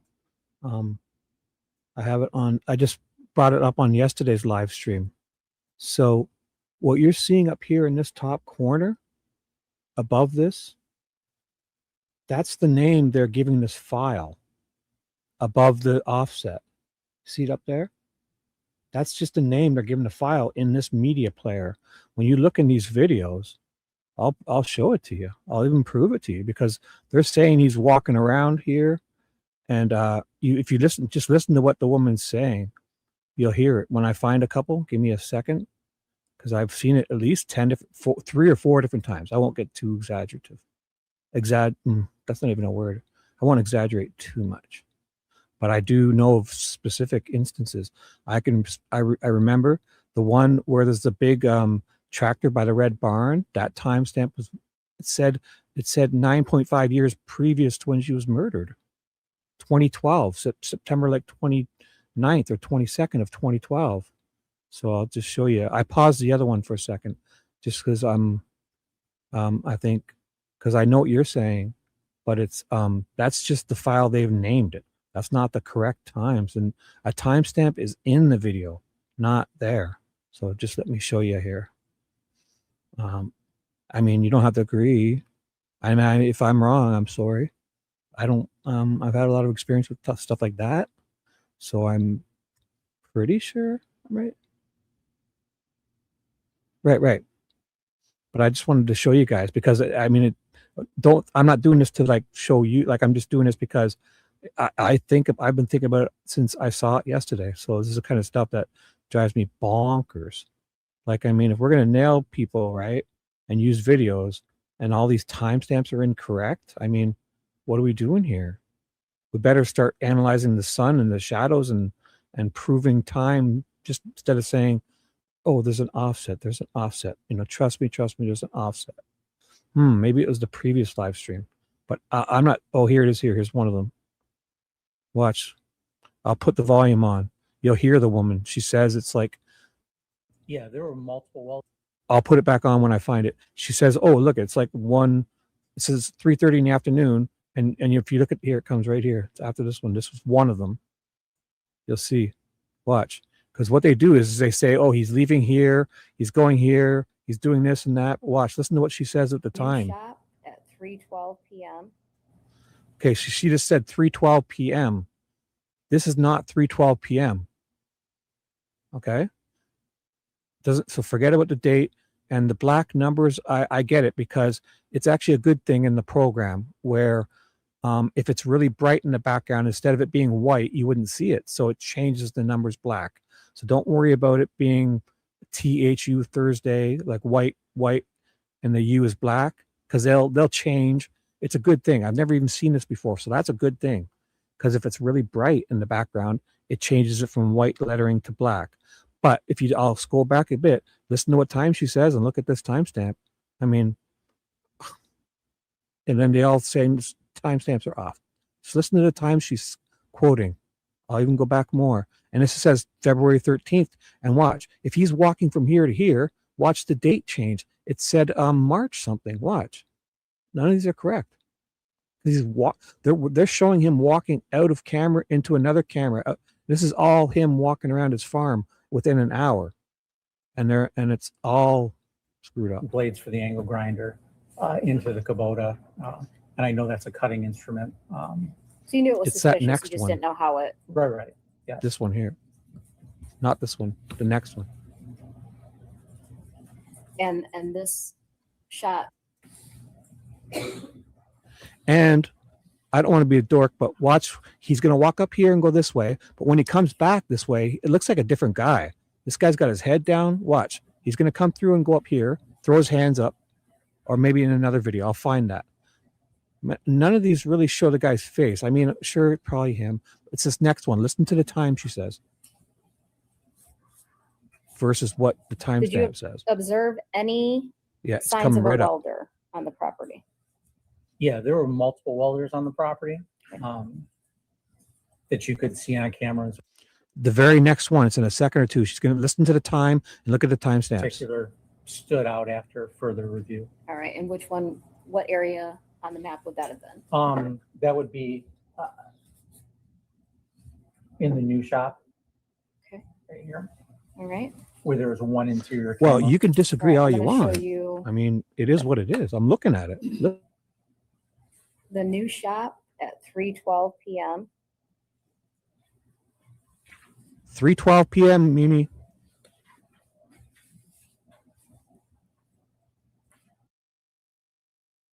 $3:12 p.m., Mimi. Let me know what you disagree with me about.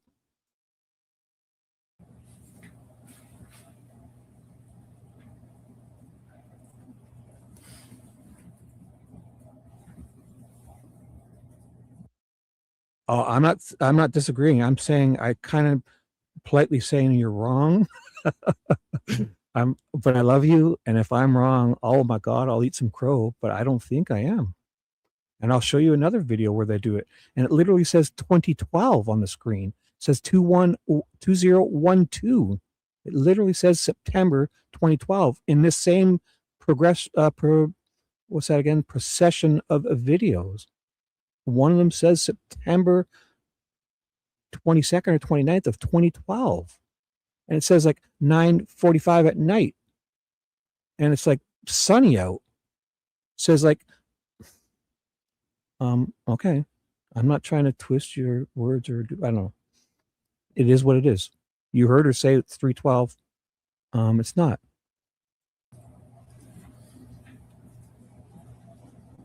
And is that the clip you're referring to?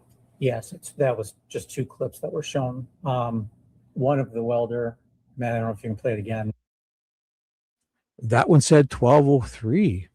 And they're following him walking around that same day. But if you look at the green toolbox in the center, If you look just to the left of that, you'll see a blue box with a yellow cylinder. Just to the left of that green toolbox. Okay. That was the original location of it. And this was at 312, this is the position it was in. Okay. So they're saying it's 312. So basically they're saying it's off by 5.5 hours and 20 minutes. And I bet you if we set an offset up there in the corner, it probably says that. It's off by 5 hours, 312. No, it would be, it's going to be behind because 312 would be 1512. And they're not talking about the date because it's 318. And then the next one I'll show you, literally says September 2012. And she's passed away. She's well alive then. So. And then let me ask you this: the the new shot after this 312 shot, does it activate again? Not until this next clip Until that the you next just clip. showed it earlier. Okay. Okay, Mimi, I get it. But that's I could name this file that. They're naming the file that. Yeah. You know how you have a file? Look at. If that's all I got to do to change times, here, I'll do it for you. Check this out. I don't want to be a dick, but here, I'll do one for you. I have them right here. Check this out. This here will be, let me do this for you guys. Here, I'll go to my video files. Oh, I'll go to Delphi. Check this out. The Bridge Guy video. Where's Bridge Guy video? Here, I'll do it for you. Watch. I'm going to say this video is, February 13th, right? Of 2000. This is what they're doing. They're naming it that. And then they're writing the time. Oh, it's it's actually 1:11 p.m. or whatever, like in their file. This is what they're doing. So when they're playing this file, where did it go? I just named it. I have it alphabetical orders. Oh, what did I do? I just changed the name. Here, it's got to be, here it is here. I changed the name. So it's February 13th, 2001. So when they play it, I can set these media players to show you on the border of the media player which file I'm playing, not the timestamp in the photo. So, I mean, I don't know. That's what's happening. So I'm not saying what it means one way or the other, but if you're interpreting it as you're seeing the file name means that's what the date it happened, well, it's the date they wrote on it. Yeah. Yes, they're writing those dates up here. This is the timestamp in the video. They're writing that. That's the name of the file on their media player, the border. When I make my media player full screen, I can show the file name on the border of the media player. That can be changed to anything you want. This is the time. And what she says, half of them aren't lining up. So I don't know. If you want to disagree, fine, disagree. I accept your disagreement. All right, so let's do this. There's another one that shows, it literally says 2012. So in the video, I don't know. I mean, if that's okay with you guys, it's fine. I don't accept that. So that's all I'm saying. I agree with your right to not accept that. If that's where we're at. Thank you. And away we go. Mimi, you're awesome. You're like my super fan. Please don't hate me. You're the best. I may be wrong. If I'm wrong, I don't think I am. Screwed up so much. I've learned so much. Stick with me. We'll do this.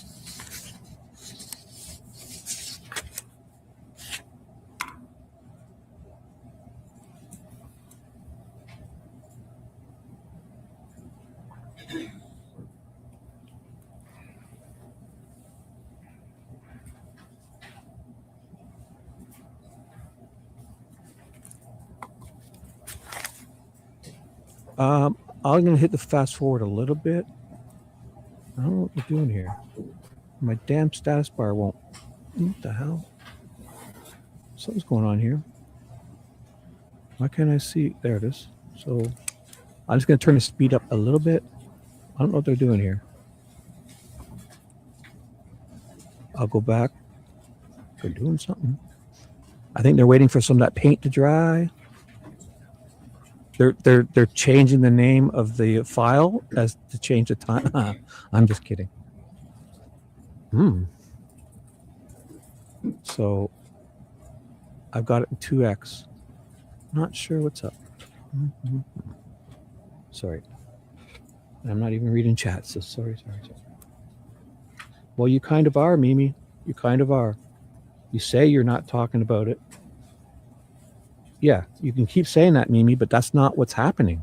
So I hear you. You say I'm not talking about what is on the screen. I'm talking about, yeah. The border is the name of the file in the media player. I could name any file, anything I want. They're naming at the time they want it to be. I mean, maybe it really is right, but that's not how this works. When I see a video with a timestamp, I mean, what good are these timestamps if we can just say there's something else? I mean, let's just look at the video and them saying, here, he's doing this. But we can't nail people with the timeline when the timestamps are off. And if you're okay with that, I'm just not. I'm sorry.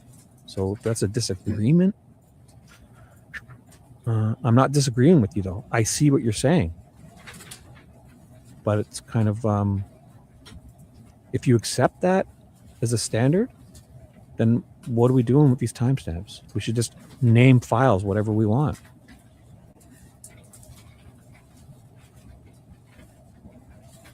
What is going on here, these people? Did I miss something? Let me find out. Is she having to read something? That's what's going on. Somebody's reading something? We're waiting for them to read.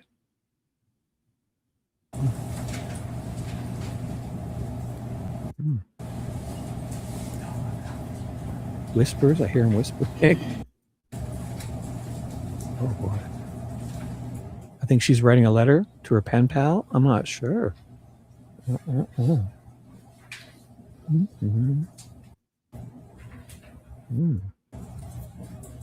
Oh, she's fixing her hair. Perfect. Lovely curls, young lady. Lovely curls. Oh boy. Wow. Holy fuck. I've scanned ahead at least 15 minutes. Oh, this has been at least, he sits down at 50, so we're at about 21 minutes now of them sitting inside. 21 minutes. Oh my God.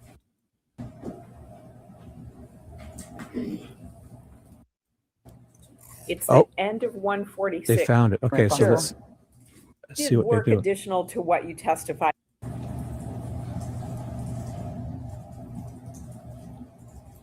Sounds like they had to go back to her old testimony and either find the part or make her read it. I don't know. We'll figure it out. So they paused. Sorry. They took to do that.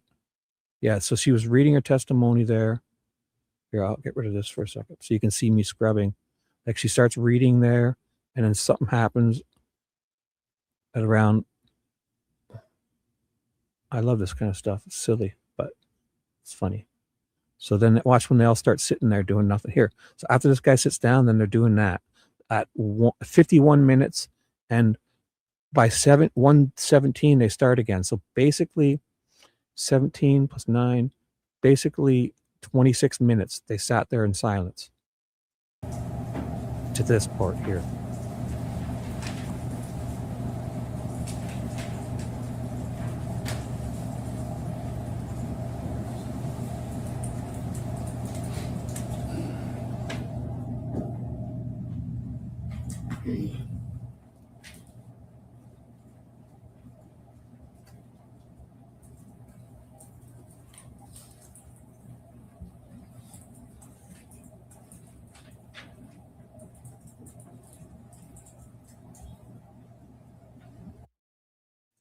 Hey, what's up, V? No, I'm not in top chat. I'm just not reading chat at all. I'm working the show here, V. Oh my goodness, is that you come in and start bitching at me already just like that? Hello, V. No, I'm not in top chat, silly. I have things on my screen. I've got all these. I'm a wizard here. I'm pulling sticks and I'm pulling joysticks here.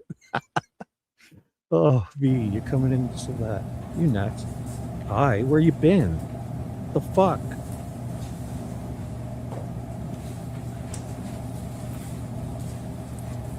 I'm not being argumentative. See, I'll gladly talk about this. I paused.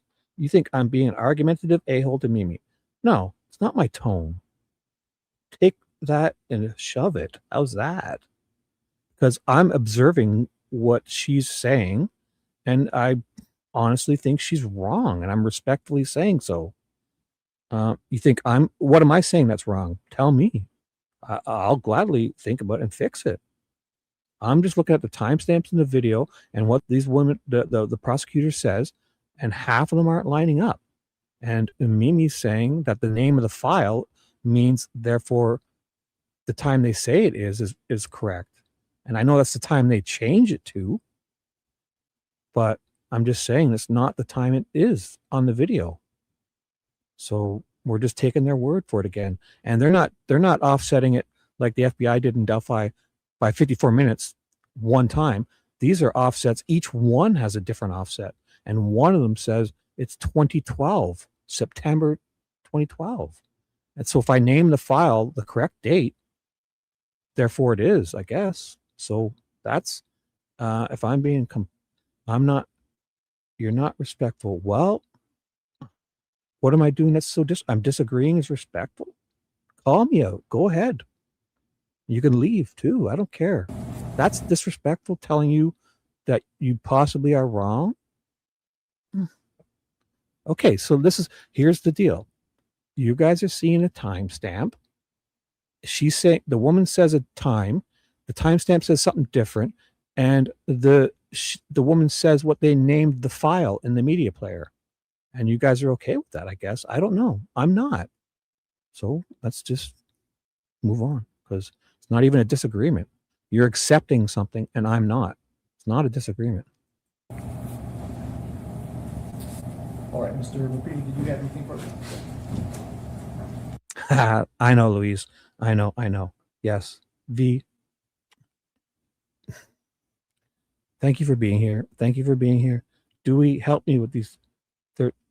They're scaring me. Dewey, help me. I'm just kidding. Let's do this. So that's the case. So I just want to say, I'm not okay with them saying at one time and the timestamp in the video saying something else. That's all. Yes, I do, V, because I've missed you. You guys, I'm sensitive. I'm a sensitive boy. I'm very sensitive. My mommy always said I've been a sensitive boy.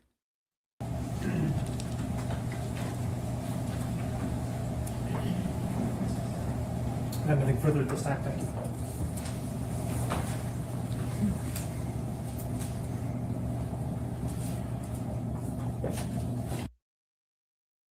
I feel like they just, when you in high school and you go to write an exam and it's like everyone's in that room and there's action, but it's silent. It's almost like they wrote an exam that took them 27 minutes and now they're done. Hand in your papers.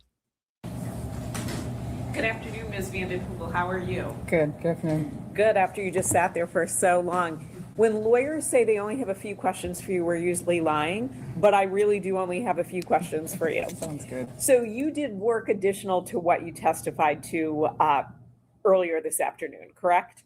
Yes.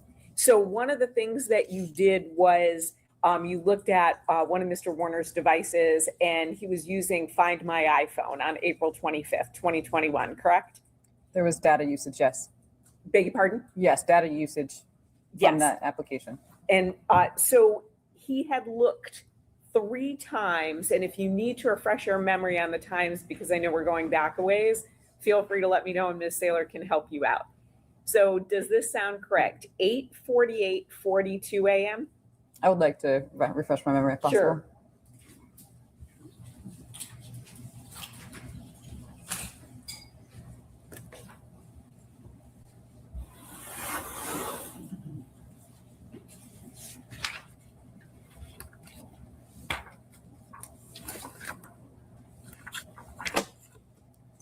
It's the end of 146 moving into 147. Got it. Okay, great. So is that correct? 8:48 and 42 seconds? Yes, last connected. Thank you. And then there was another time where it connected at 10:28:49 a.m. that same day?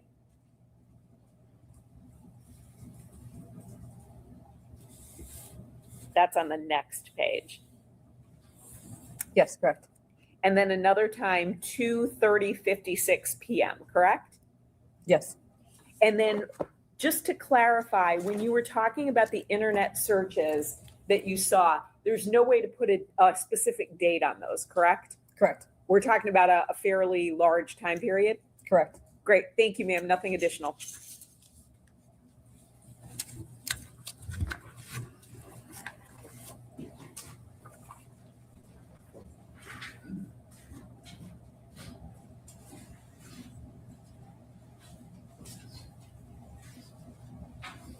Can you redirect me? I think we're good. Be hush. Be hush.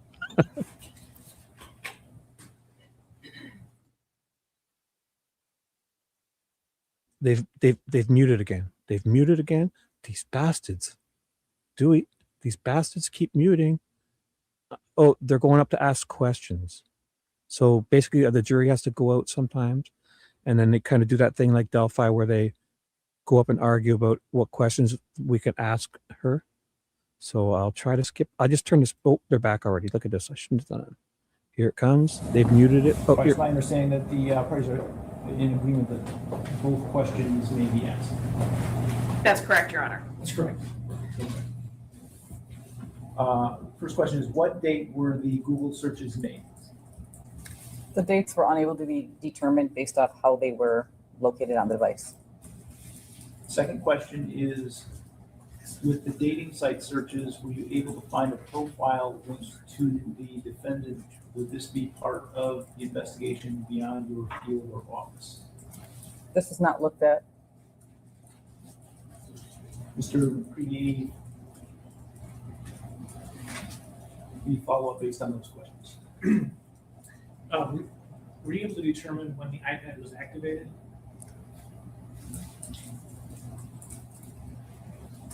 I can't recall exactly. I believe it was in 2020.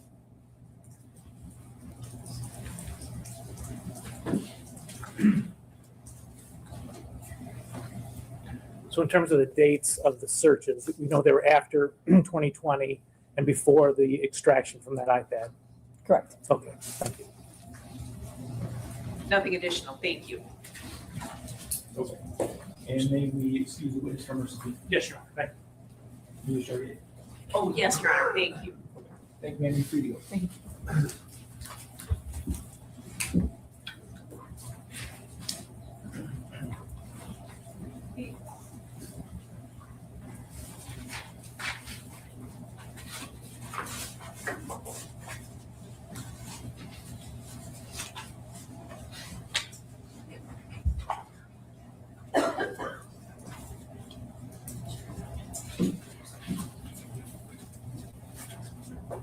Do we want to take a break now?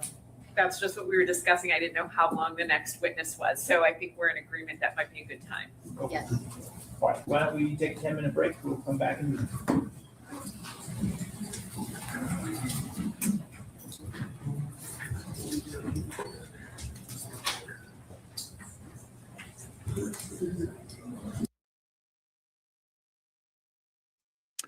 Ten-minute break. Guy with the beard, clean ears. V, did you see how clean his ears were? Oh my gosh. Look at, I got to stop and show this actually. This is funny. I'm sensing that this one is a deer, but this kind of feels moose-like. It looks different. I think this looks moose-like, but I think it might be a deer, just look different. Or maybe it's a female, a doe and a deer, a female deer. Ray, a drop of golden sun? I'm not sure. To a boar. It's cute though. They're cute. I'm sensing moose here though. In that snout. This is definitely deer. I'm sensing moose here. Although, are the antlers different? Yeah. They look kind of, I'm getting moose vibes. You guys tell me, deer and moose or doe and deer? And Big Bird's dodo bird cousin. He's not a bald eagle. It's a dodo bird. Looks like a dodo bird. Oh my God. Sorry, guys. V, I missed you, and I'm sorry. I'm such an unreasonable jerk. I'm sorry. Mimi, oh my goodness. TJ, here, let's do it. You have moose in America. Yes, you do, Sush. Come on, get out of town. You guys got tons of moose in your northern states. Get out of here. Hush. Wisconsin? All over those northern states, you have moose? No? You better. I'm going to check. Oh. If you don't, well, we got lots. We can send you some. Maybe we'll do like that. They did it with the wolves in Yellowstone. We'll send you a bunch to repopulate. Let's check it out.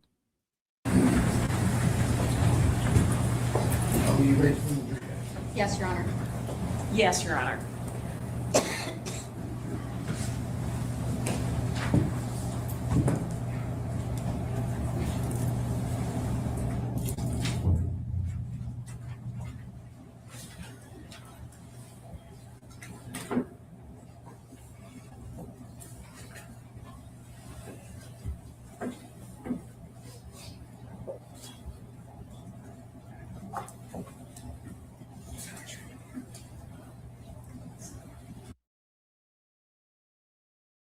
TJ, I just Googled it.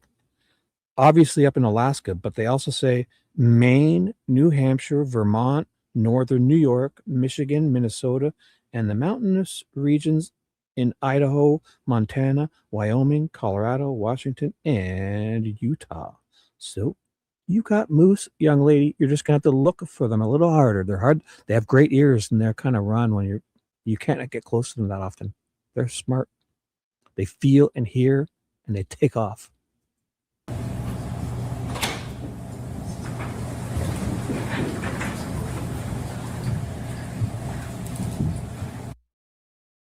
Oh, TJ, laughter. I'll show you on Dee Dee's show. You remember there's spirit moose, and they're literally like a white albino moose.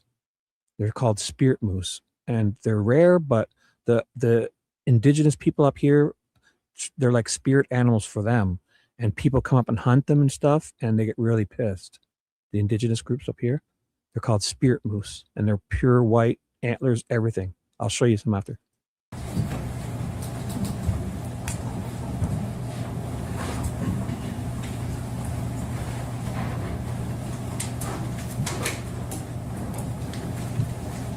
And I will update the screen with this new guy, okay? When I get his name.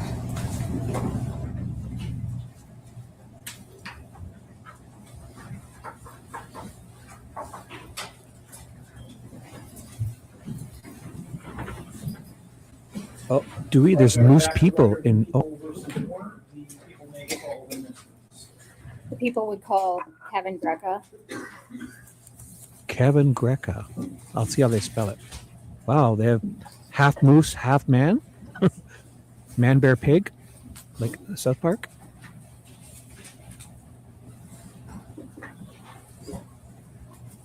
Raise your hand. Do you swear or affirm to tell the truth, the whole truth, and nothing but the truth under penalty for perjury? I do.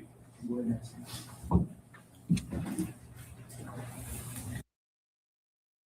V, also, I did, afterwards, I found the settings for I cranked them up for you. I can change the font of the CC to gigantic for V because she's got this tiny little screen. But I'm going to turn it off. I just want to get his spelling. Good afternoon. Can you please state your full name and spell it for the record? Kevin, Kevin, Greca, Greca. Where were you employed in April of 2021? Lenawee County Sheriff's Office. And what was your title? A detective. How long were you a detective with the Lenawee County Sheriff's Department? Approximately 15 years as a detective. All right. How long did you work for the Sheriff's Department in total? 31 years. At some point in time, you became involved in this case, correct? That's correct. Prior to your involvement in this case, did you know Dee Warner? I did not. Did you know Dale Warner? Neither of them to the best of my knowledge. All right. How did you become involved? Detective Sharp is a colleague of mine, and he let me know that in the morning that there was a missing person, and he was looking into it, or I believed he was looking into it. And then the day progressed, and I really didn't think anything had really occurred on the case. And I believe I got a phone call from Officer Wolf from the Tecumseh Police Department. His daughter worked for the... Objection, hearsay. I don't want to know what anybody told you. I just wanted to know what the first thing you did was, okay? Okay. Then I contacted Zach Bach, who was the son. Okay. And when I spoke to Zach, I asked him if he was on a bank account with D. Okay. Warner. I'm gonna stop you. Do you remember when you contacted Zach? Approximately 3 p.m. Okay, and is that, what date was that? The 25th. Was it the 25th or the 26th? She went missing on the 24th. It's the 26th. Yep. Okay. She was reported missing on the 25th? Correct. To Okay. Deputy Hall. Okay, and so you contacted Zach, and what did you, about 3 p.m. you said? Approximately. Okay, what'd you guys do? He did say he was on the bank account with D. I wanted to see if there's any activity on her credit card. So we went to Tecumseh, where they banked, spoke to an individual there, one of the employees, and stated there had not been activity on the account. I believe the last one was like whether it's a massage or getting nails done or something like that, but nothing since she was reported missing. Okay. After you left the bank with Zach, where did you go? Went to the Warner residence on Munger Road. What was the purpose of that? Touch base with Dale Warner. Did you make contact with him there? I did. Did you have a conversation with him? I did. Interviewed him? I did. Did Dale Warner tell you that he believed his wife was at Zach's house? I don't recall that. Okay. Had you been to Zach's house? No. During the course of your interview, No. did Dale tell you that there was money missing He from did. his safe? Sure, he did. No, it's okay. And did he tell you approximately how much was missing? He did. Okay. And do you recall what that amount was? I want to say in the $50,000 range. He did give two numbers. I don't recall what they exactly were, but Okay. Do you remember if it was 50 to 100,000? that does sound accurate. Okay. Did you count the money in the safe to confirm how much money was there? I did not. Okay, but there was some amount of money left, correct? I don't recall seeing any money. I asked about a gun. I'm not sure it was that day or the next day, but I believe it might have been that day. Okay. If she has any firearms and if the firearm was there. So the defendant never showed you any sum of money at all that day or any day? There was money everywhere throughout the house, in the vehicle. Okay. As far as him actually bringing it to me, I don't recall him ever bringing me money to see it or count it. Okay. And you discussed going to the safe to look for a firearm? We were in a room in the just off the bedroom, and he spoke of a firearm, and he said she does have one because I asked if she has a firearm, whether it's suicide or something like that was kind of where I was going with it. And he said yes she does, and he goes it's right here. But it was just the safe. It wasn't, I said, well, could you please open up so I can confirm it? And he did. And there was a firearm there. Okay, and you confirmed with him at that time that he hadn't yet checked for the gun before you got there? My perception of it was that. That's correct. Okay. Objection, the move to strike, if that was his perception of it, it would be what he knows, not what he's perceiving or speculating. Your Honor, we can play the interview from the 26th again if we want to. where Mr. Warner tells him he hadn't checked the safe yet. So Okay, well, I would agree with Ms. Charrier at this point that, you know, he's required to testify from his personal knowledge, and I don't think that a perception of something constitutes personal knowledge. okay. How many guns did Mr. Warner show you that day? Do you remember? My recollection of the events, I was there on multiple days. I would say a minimum of 7 days. I had been Mr. Warner's residence. So for me to differentiate what day from 4 years ago, I apologize. I don't recall. If you certainly, my body cams would be on, maybe there, but okay. I recall seeing several long firearms, long guns in the basement, kind of up on a wall, nicely displayed underneath the stairwell. I think was another section of firearms. And then in the closet, if you will, walk-in closet, which is where the safe for the money allegedly was that handgun. Now that I think about it, alongside the bed, I think is another safe, smaller individual handgun safe, maybe with like a finger combination or recognition lock. And at that point, did the defendant express any concern to you that any of the firearms were missing? He did not.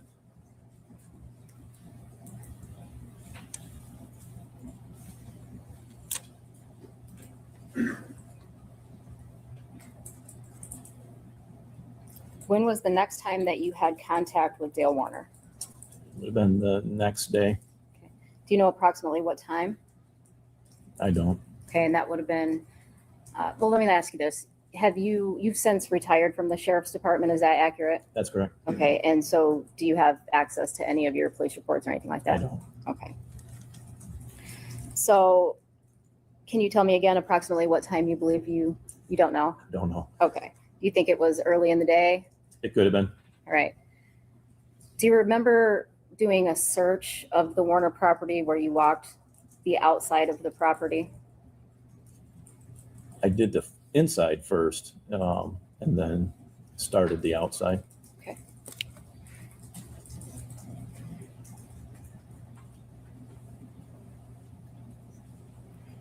I'm going to show you People's Exhibit 211.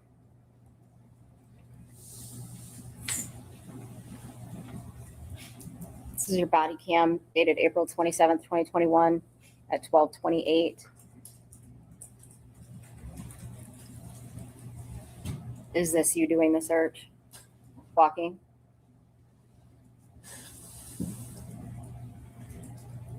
Yeah, that'll be my hand. Yep. Yes. All right.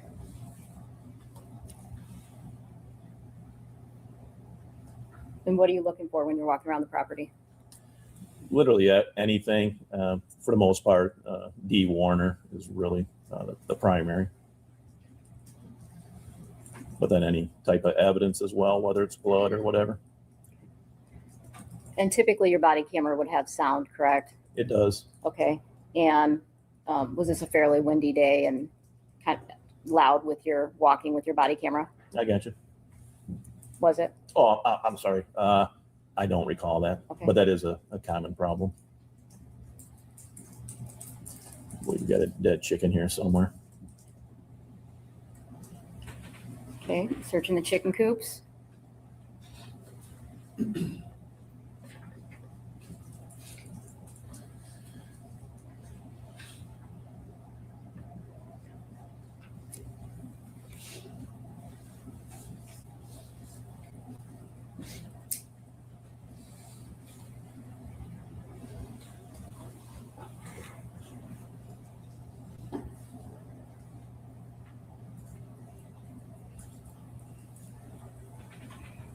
And at this point in time, do you know there's a couple businesses on the property? Total of 3.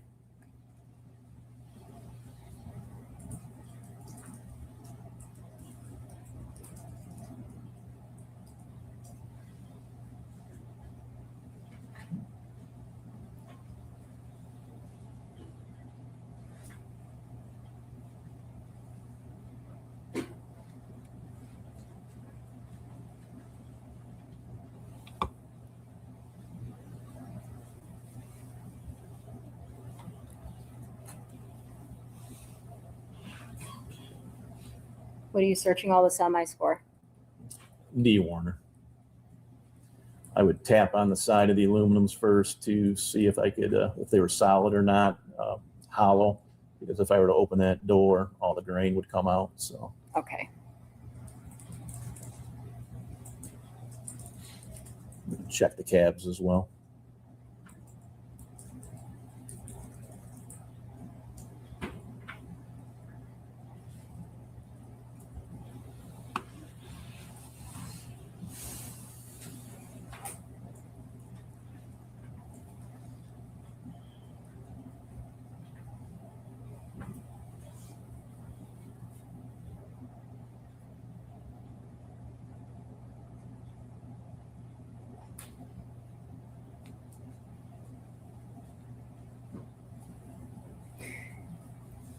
While this is playing, if you can look at that map, People's 263, do you know where you're at on the property at this point?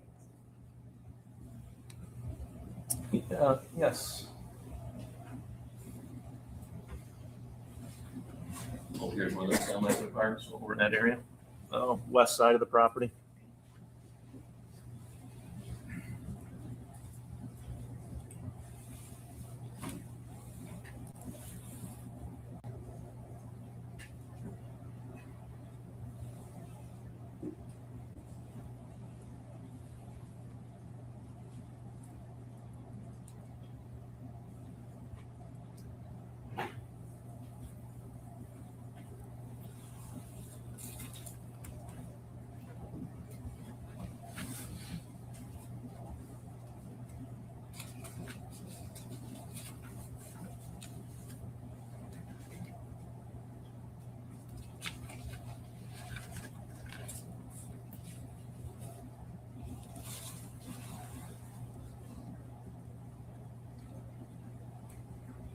Now, during this time while you're walking around, do you have a plan for the canine and the drone team to come as well?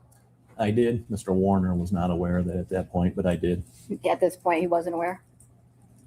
I don't believe he was, correct? Okay.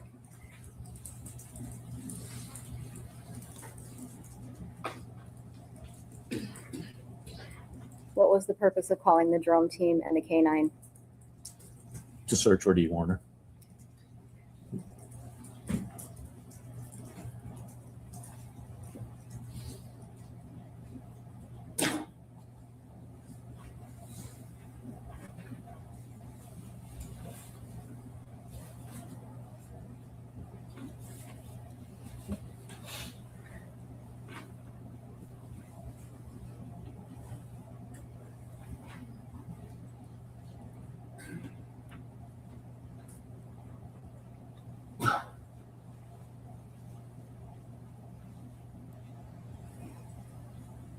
Do you know what area you're heading out to now on the map? Yeah, we're northwest corner of the property. Okay. So, this area. Okay.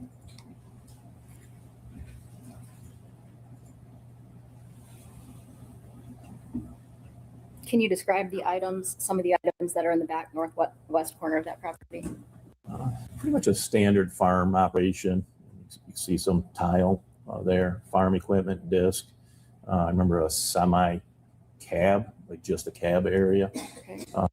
Coming up to, in this area is like a burn area where they burn in cans to burn the paper off, and then Is that the separate. area you're talking about right there? That is it, correct. Okay. All right. That where the trees or branches are, that's the burn area. Okay. The semi that I was talking about, you can see is blue on the left, the semi cab. The blue item on the left, far left? I don't know if that one is. I think the lighter blue one. I don't remember there being two cabs, but there might have been. Okay. And you also said it was did you say trash pile too? Yeah. Okay. Yeah. Well, I don't want to put words in your mouth. I thought I No, heard that's you correct. say, okay.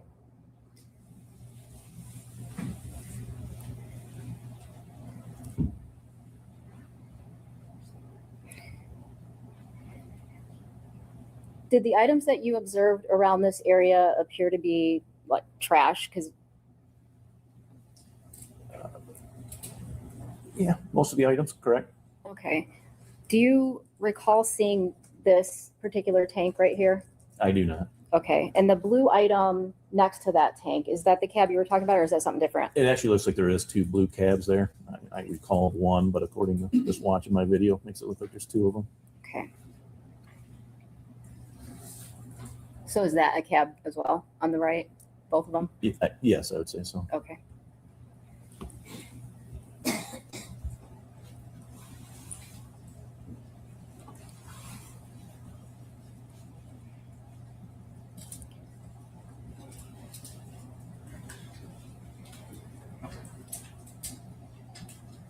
All right, and do you see off to the right the 3 cylindrical items over on the side? From my distance here, it kind of looks like 1 or 2. The ones that are elevated, is that what you're talking about? Yes, behind that blue, it looks like a bed of a truck. I think I was looking further, just past the bed of the truck. Yeah, it looks like. Yeah. Again, sorry, I kind of see 2 from my distance here, and then the third one, if that's the third one, elevated, if that's what you're talking about. Okay, okay. And did those items stand out to you either? They did not. I don't recall those. Okay.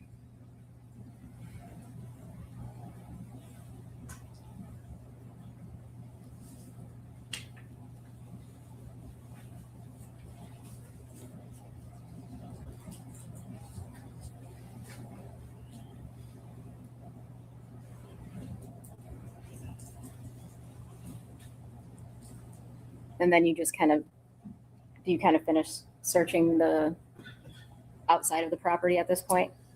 Yes, I recall jumping up in this dump truck or whatever it is, looking inside of that, and the bed, and then the cab as well. Okay. Again, circling around to the barns. okay. Again, what were you looking for inside there? Again, D. Warner.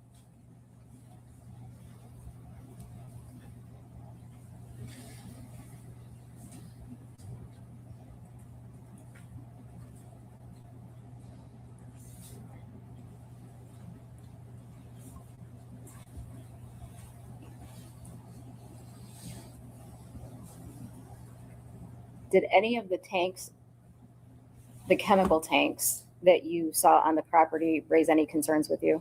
They did not.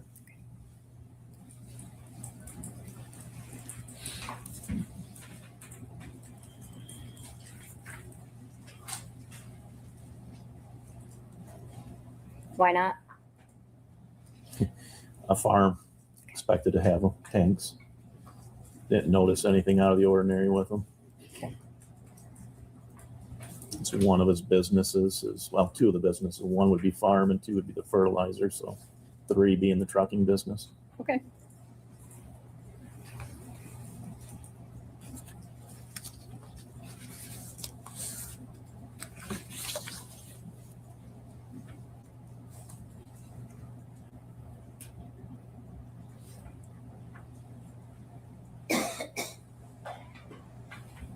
Now, do you know where you're heading on the property?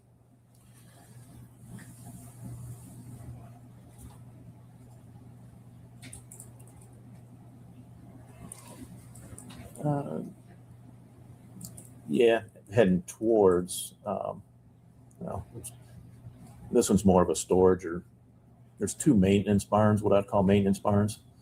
And this is smaller of the 2. As far as maintenance aspect, it had a motor home inside of it. And then if I were to go the other way, it'd be the chemical barn, but so far I'm not heading there. This is, now I'm heading towards the main, what I call the main maintenance barn. Is that one right there, the red and white? Mr. Warner, there's 2 trucks that look like this. One is Dale's, and I don't recall if the other one's his as well, or there's 2, I believe, gray ones like that. Okay. And did you look inside of them?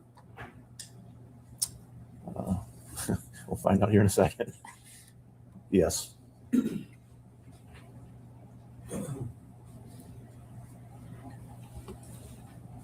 This would be what I would call the granular fertilizer barn.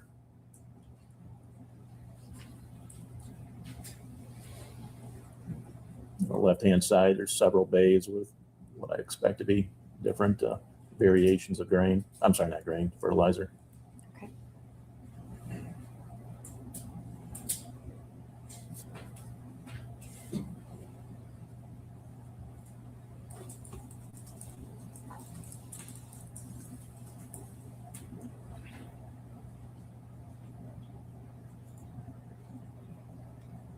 Do you recall during this search at what point in time that you told Dale Warner that the canine and the drones were coming out?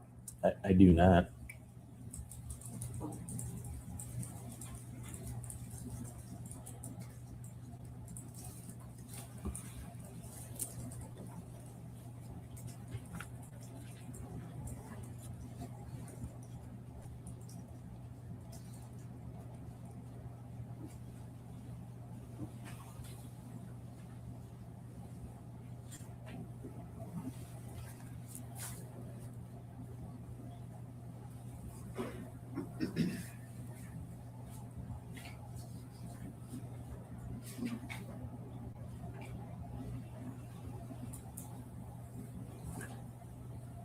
Did you come out the opposite end? That you I did. Okay. This is the east end of that barn. Okay.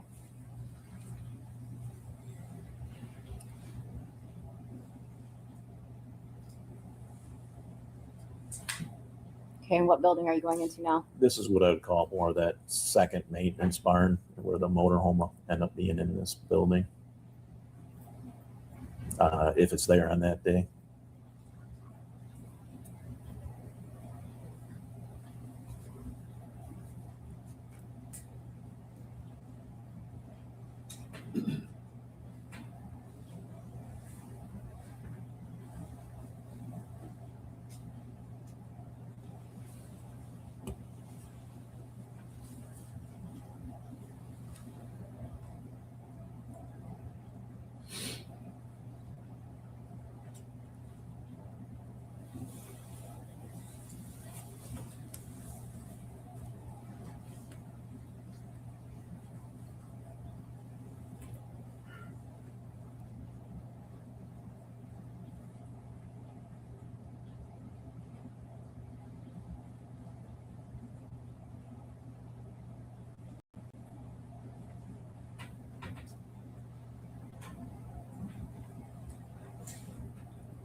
So throughout this video, it appears that the defendant's kind of walking you through the property to show you where things are, or is that accurate? That's correct. All right. And would this be normal for a consent search? That's correct.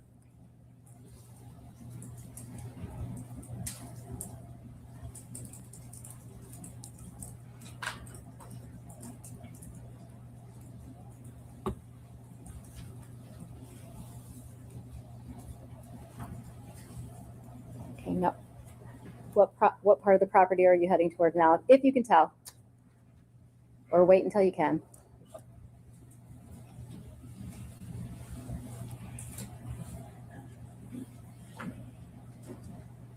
We were going to be heading up towards the office area.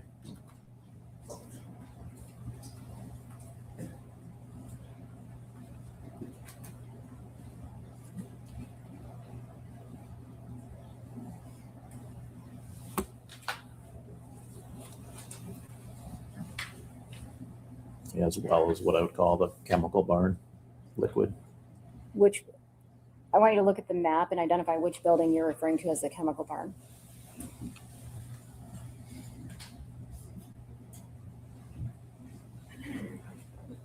I don't know, number 7. Which one? Thank you. Yep, thank you.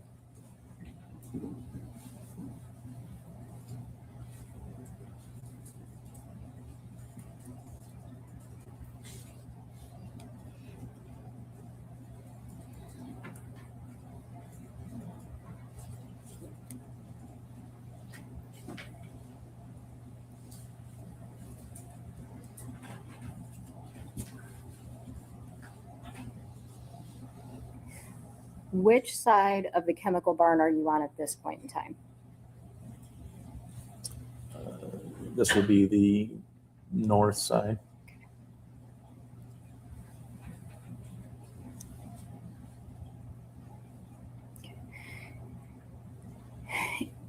And if at this point you walked away to meet with other officers, do you know why you would do that? To brief them. Okay.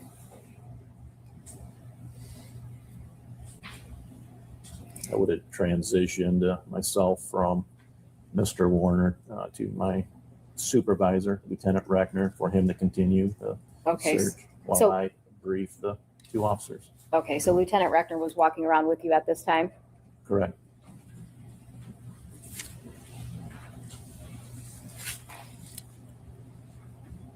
After you walked the property with the defendant, do you know what you did next? What I did or what he did? What you did? I briefed the drone operator and the K9. I believe K9 arrived first. I think they were pretty close to come at the same time. Okay, so did they get there at some point while you were walking through the property with the defendant? Correct. All right, and after you briefed them, what did you do?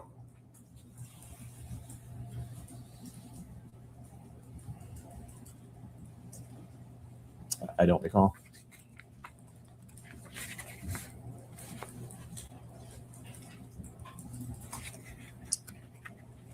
Did you formally interview the defendant that day? On the 27th? Yes. Okay, and was that after you walked through the property? I felt like it was before, but I don't recall for sure.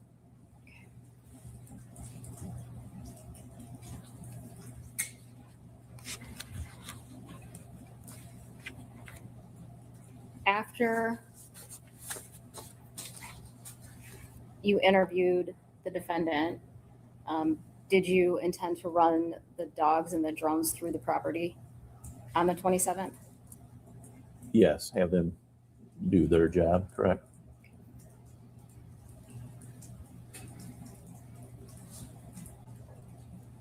And did you do that on the 27th?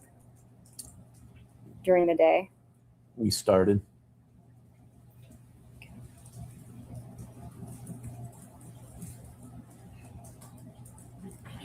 The drone had just lifted up in the air and had just a short, brief time frame. Okay. Did you have your body camera on still at this point? I believe so. I'm going to play people's proposed 302, 303 body camera from 427.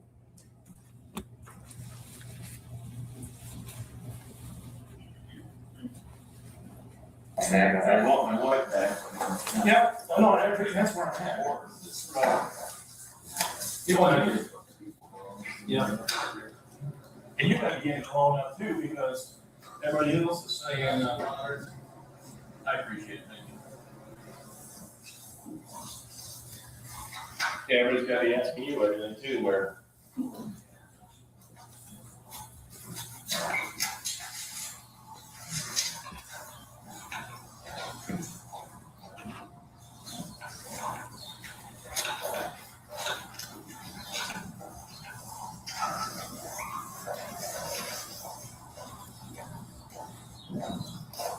Oh, that's it. Oh, yeah.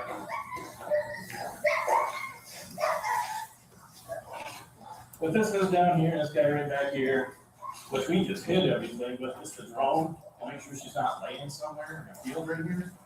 And then the one canine, I don't want to do it.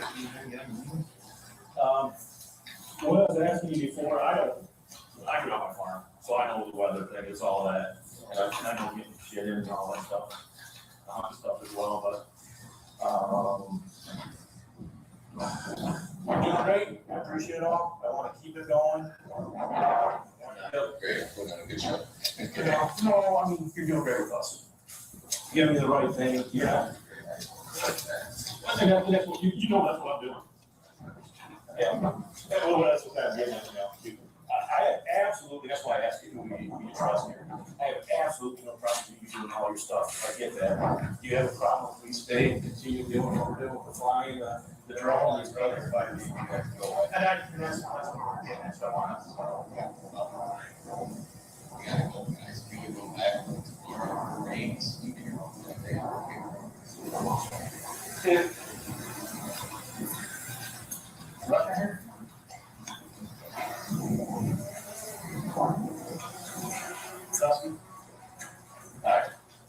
everything's perfect, and everything, we pointed out, he said, yeah, I want my wife back, do what you gotta do. And then I'm just at the point right now where, you know, these guys just showed up, he's like, shit, I got shit to do. Well, if they're doing. And that's why I asked that. Let me explain it, that's my answer right now, but here's where we're at. If someone's gonna say something, you know, first of all, the sooner the better, you know, if she is playing somewhere, whether it's unconscious or whatever, that's still that potential. The second thing, if someone's gonna come back, you got 4 that are not your children. You know, that guy did something this way, if we come back tomorrow, we're just, oh, you just gave me 24 hours to do this or that. These guys, and that's as basic as that's gonna be. You tell me don't go in the house, I won't go in the house. You tell me this, that's why I asked you, do you have someone here you trust? I'm the same way as you, I don't have a problem. You wanna call Doug Hartog, say, hey, Hartog, and this guys, whatever, you hang out with them, whatever. And I have to respect whatever you say, but I'm telling you, those are the things.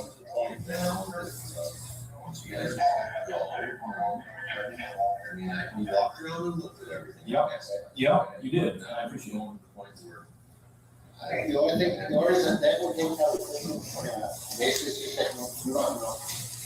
taking bridges and everything else, so if somebody's laying out there, that's all they're gonna do is fly.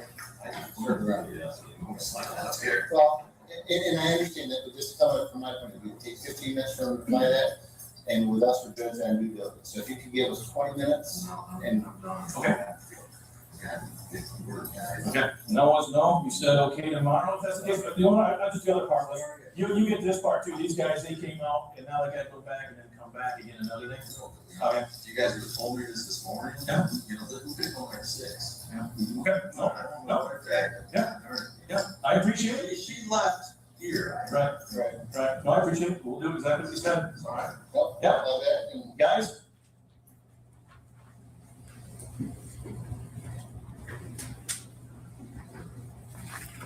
Did you leave? Did you pack up and leave? We did. Did you come back on April 27th, 2021? Same day, correct? Okay, do you know approximately what time it was? Can I look at some notes or no?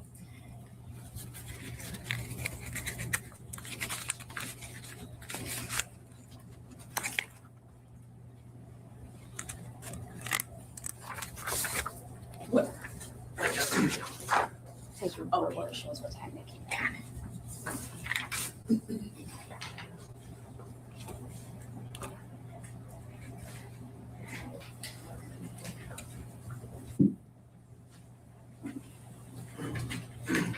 Would have been 20:44 hours, which is 8:44 p.m.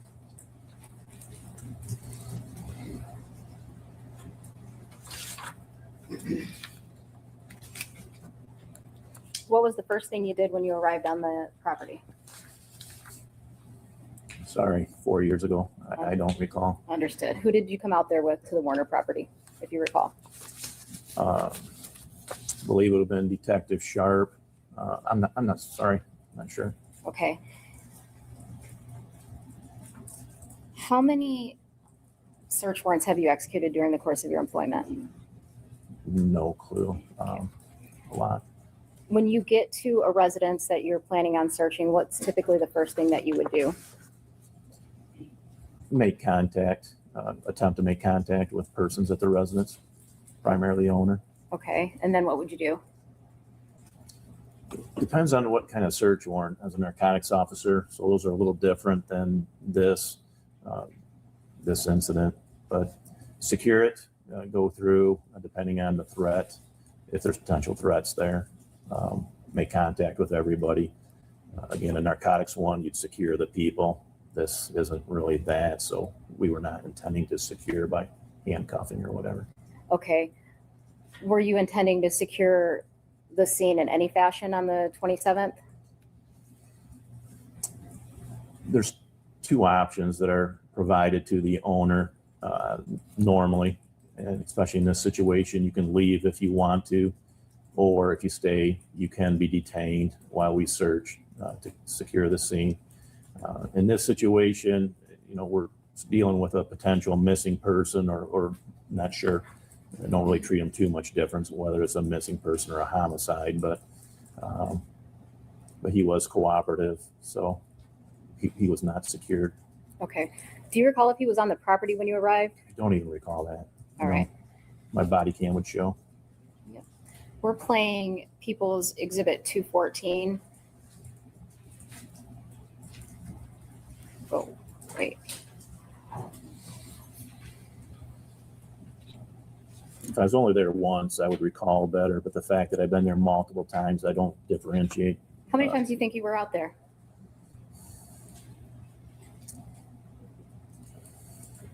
Not every time was a search, but approximately 10 times, maybe more than that. Approximately 12 times. Okay. I'm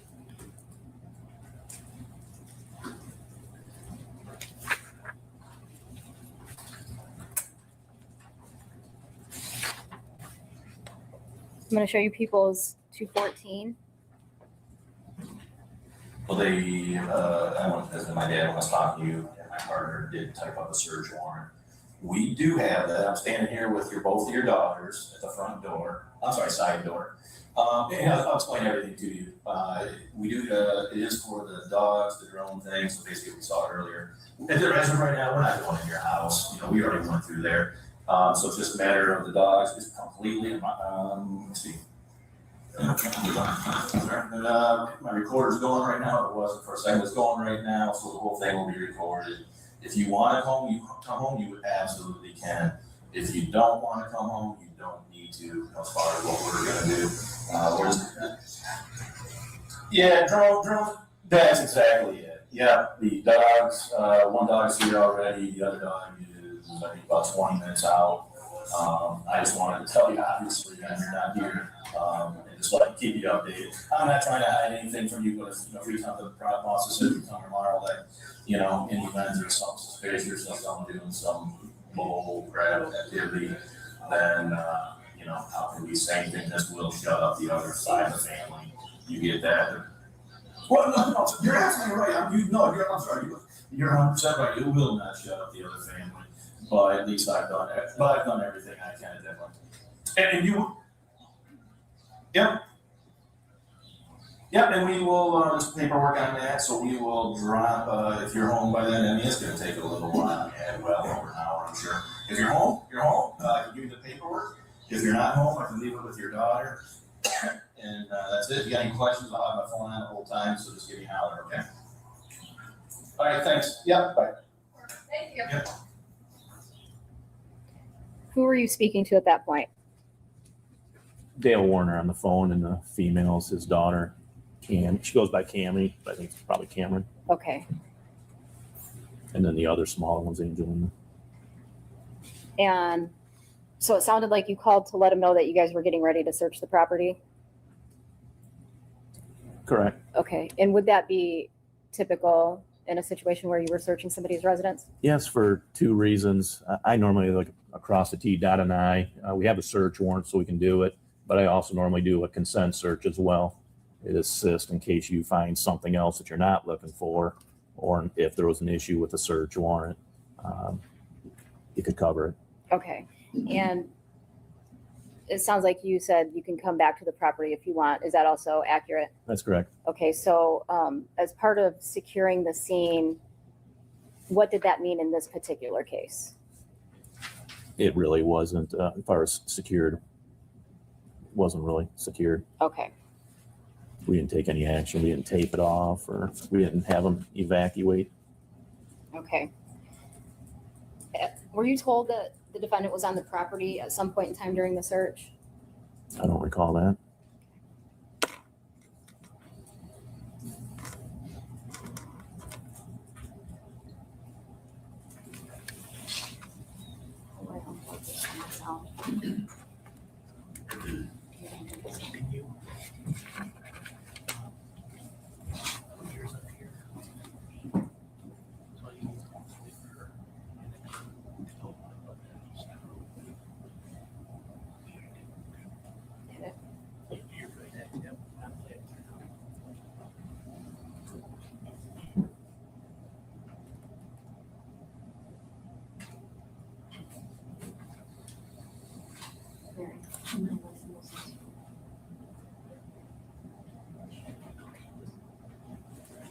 Your Honor, I'm gonna let the witness refresh his memory.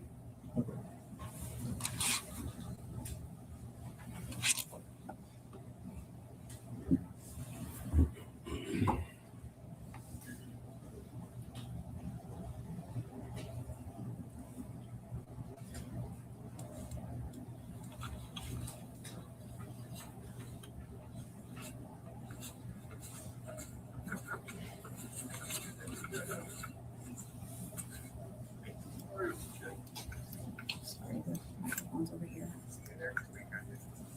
I call it farm fields. It's here now, it's not it. One of his sons is here. And, gotcha. Have a flag.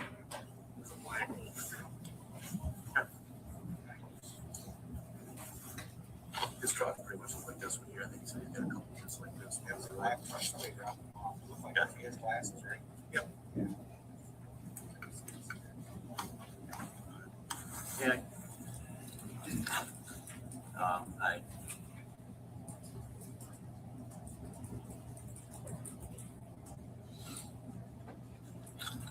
Not to be confused with Dale Sharp right here. So. Yeah.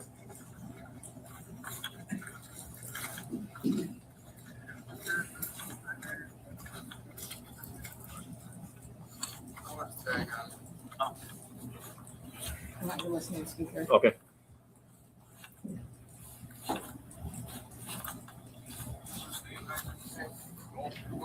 Whatever in there and you don't come out. So you should tell him. Okay. Yeah.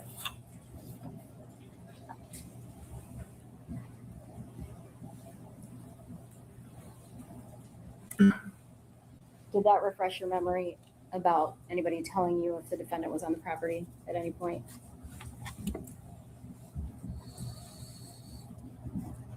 It doesn't refresh my memory, but it certainly occurred. Your Honor, I move to strike because if it doesn't refresh his memory, then he can't articulate that it actually occurred. Was this? So I would agree with that. If his memory is not refreshed, he can't testify about it. And I would grant the request to strike. Okay. Thank you. Your body cams that are recording, are those recording?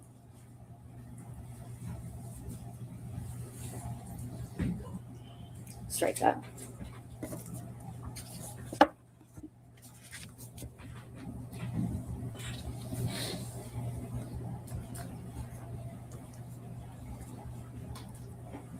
Do you recall having any information about anything being done on the property on April 27th, 2021 while you were there during the search? Got to be the same situation as what we just went through. I no then. Okay.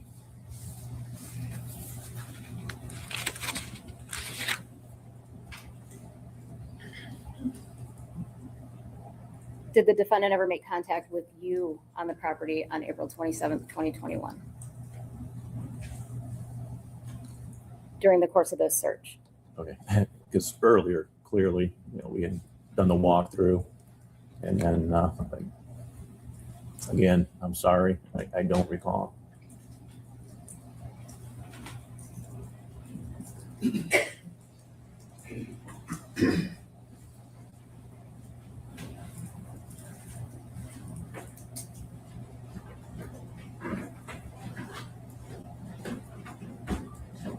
I'm going to refresh the witness again, Your Honor.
That does refresh my memory. All right. Mr. Warner did arrive.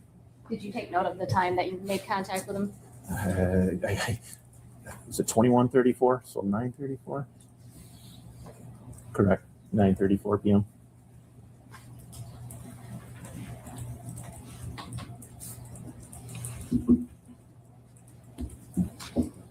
When you spoke to him at that time, do you know how he arrived on the property?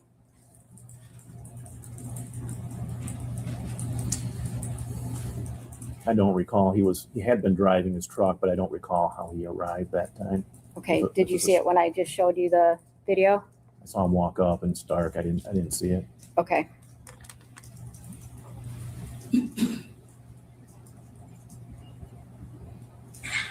Oops.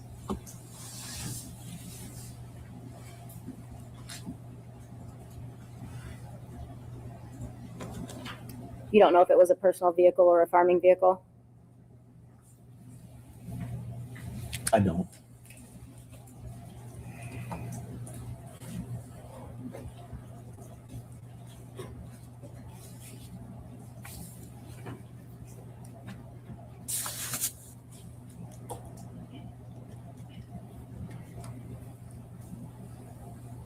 On April 27th, 2021, during the course of this search, did you find anything? Nothing of evidentiary value. Did you come back on April 29th, 2021 to the Munger farm?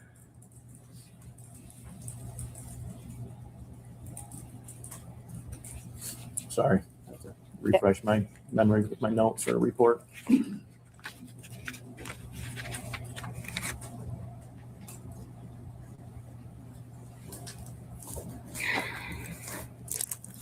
Initial report from the 29th.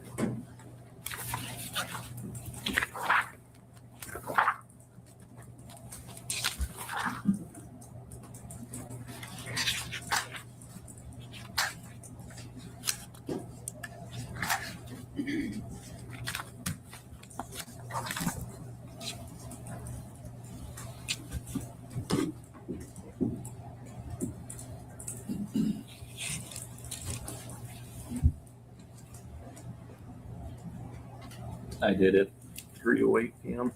It's like kind of walked away a little quick, but I believe there's two numbers. Sorry, I believe there's two numbers there that normally indicates when I arrived and then when I left. It's something I have a tendency to do for search warrants. Just let me know when they start and stop. But Okay.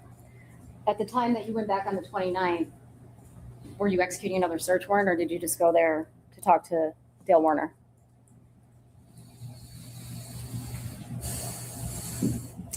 sorry, you walked away a little too quick for me to read what I had done on that day. Sorry. 4 years ago and a lot of contacts.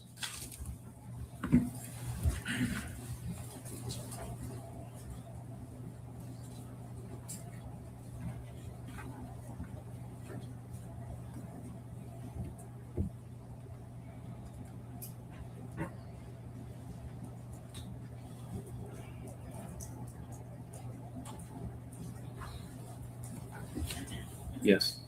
A consent search, not a search warrant.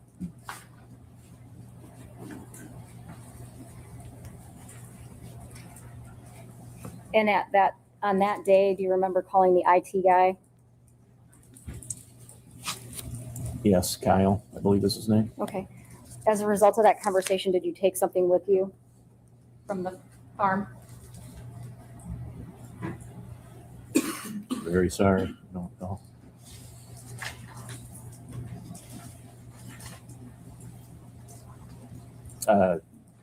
Some DNA, I believe. From Kyle? No. Okay. I'm going to refresh your memory about what you got from Kyle.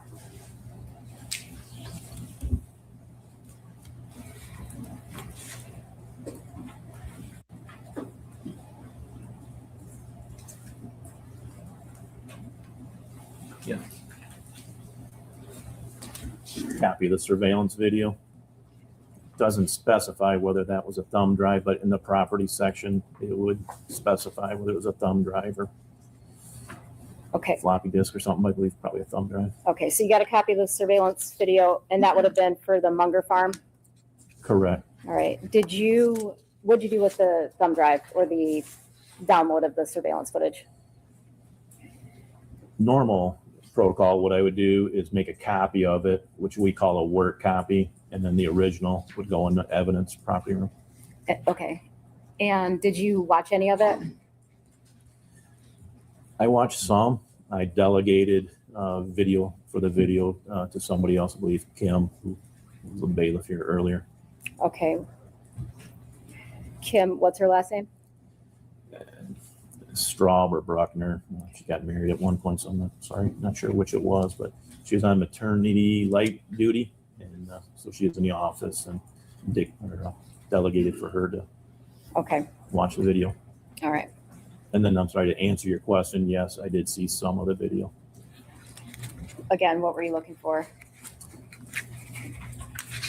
At this time, we're a couple days into it, so I looked at it for a few things. Obviously, Dee Warner, when the last time she was on the camera, Dale Warner, his activity, or anybody else coming on the property.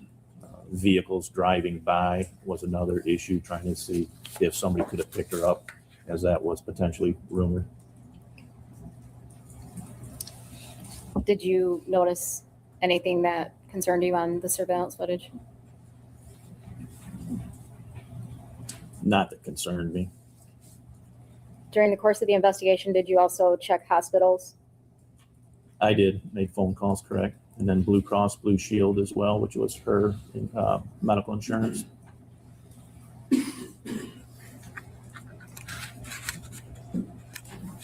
How long did you investigate this case? How long were you on this case?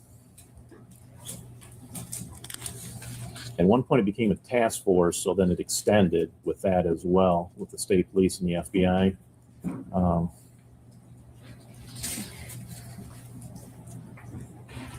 At least a year? It sounds accurate with the task force part of it, correct?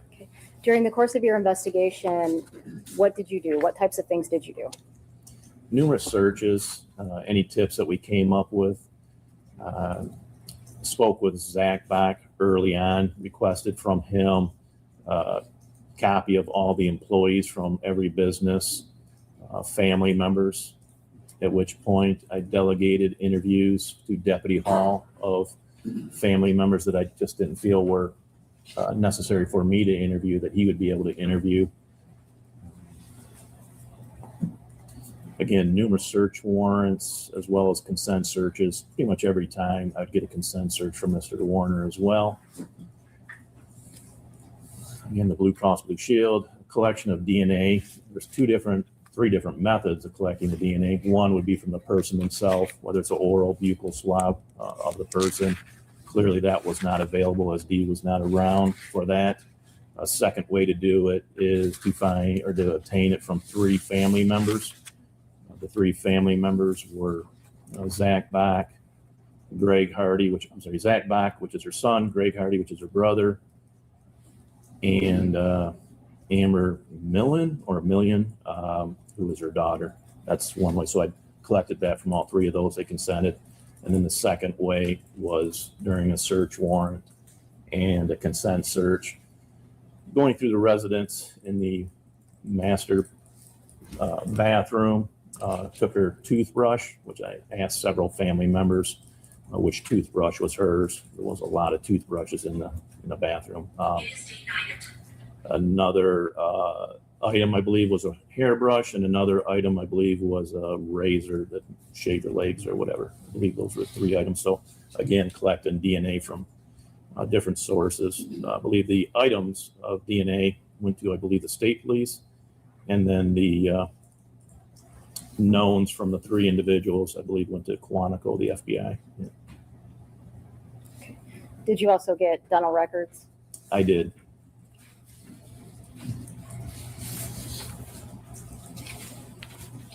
There's nothing further.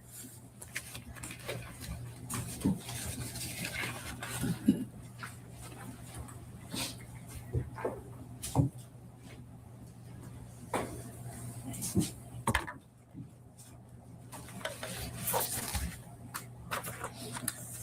afternoon, Detective Greca. Hello. Mary Chartier, I represent Dale Warner, and I want to ask you some questions this afternoon. So it sounds like you were the lead investigator on the case for well over a year. Is that correct? Correct. So that would have been roughly the end of April 2021. The task force was formed in roughly March of 2022. Does that sound right? It does. And then Michigan State Police took over the case on August 9th, 2022. Does that sound about right? That sounds accurate. Did you do any work on the case after that time? So once Michigan State Police take over, are you still involved at some level? If a phone tip would come in, again, being the original agency, I would forward that to the state police. But as far as any active looking into it, no, the state police was adequate to handle it. Were they communicating with you at all about the status of the case, or no, once they took over, you were out of the loop a little bit? Not particularly. If they had a question, they'd ask me. But other than that, no. When the task force was going on, it was Lenawee County Sheriff's Department, Michigan State Police, and then the FBI? Correct. Thank you.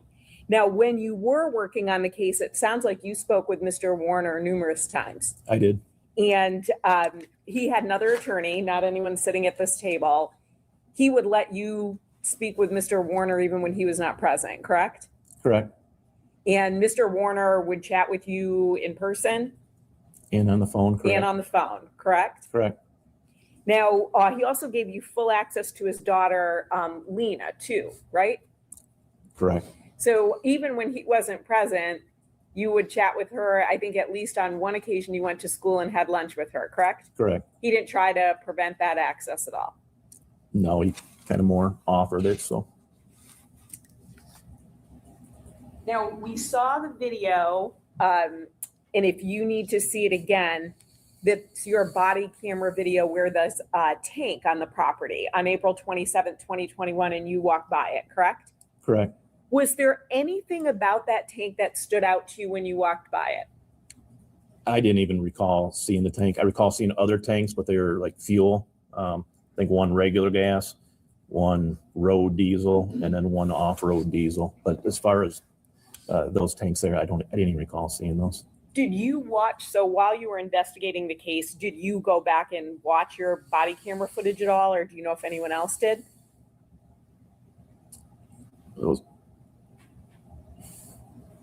It was trying to think if the video was sent to the FBI as well. I believe they would have received it as well. I watched some body camera. I don't recall watching that section right there. And then I had watched some drone video, but then again, it was delegated to Kimberly Bruckner Straub. When you were working on the case, did anyone comment on that tank in the video and say something looks unusual about it? He certainly has a recollection of his time being involved in the case from April 2021 to August of 2022. And while he might not have remembered seeing the tank, we can ask if he remembers someone talking to him about the tank. If he doesn't remember, he can say that. Okay, but your statement, your question asked for whether someone made a statement, and so that would be your statement. So I'm not asking what the particular statement is, but I can rephrase if the court. That was built into your question. Okay. The particular statement was built into your question. Okay, I'll rephrase. See, did anyone, while you were investigating or involved in the case, ask you any questions about that tank? They did not. Now, did anyone, while you were working on the case, ever discuss a welding theory with you? No. Do you have any experience working on a farm I do. or living on a farm? I do. And what is that? Living on a farm, working on a farm. Okay. Grew up on one, so probably second grade, moved to a farm, and crops were your standard crops: corn, soybeans, wheat. And then we had a fair amount of the hay field.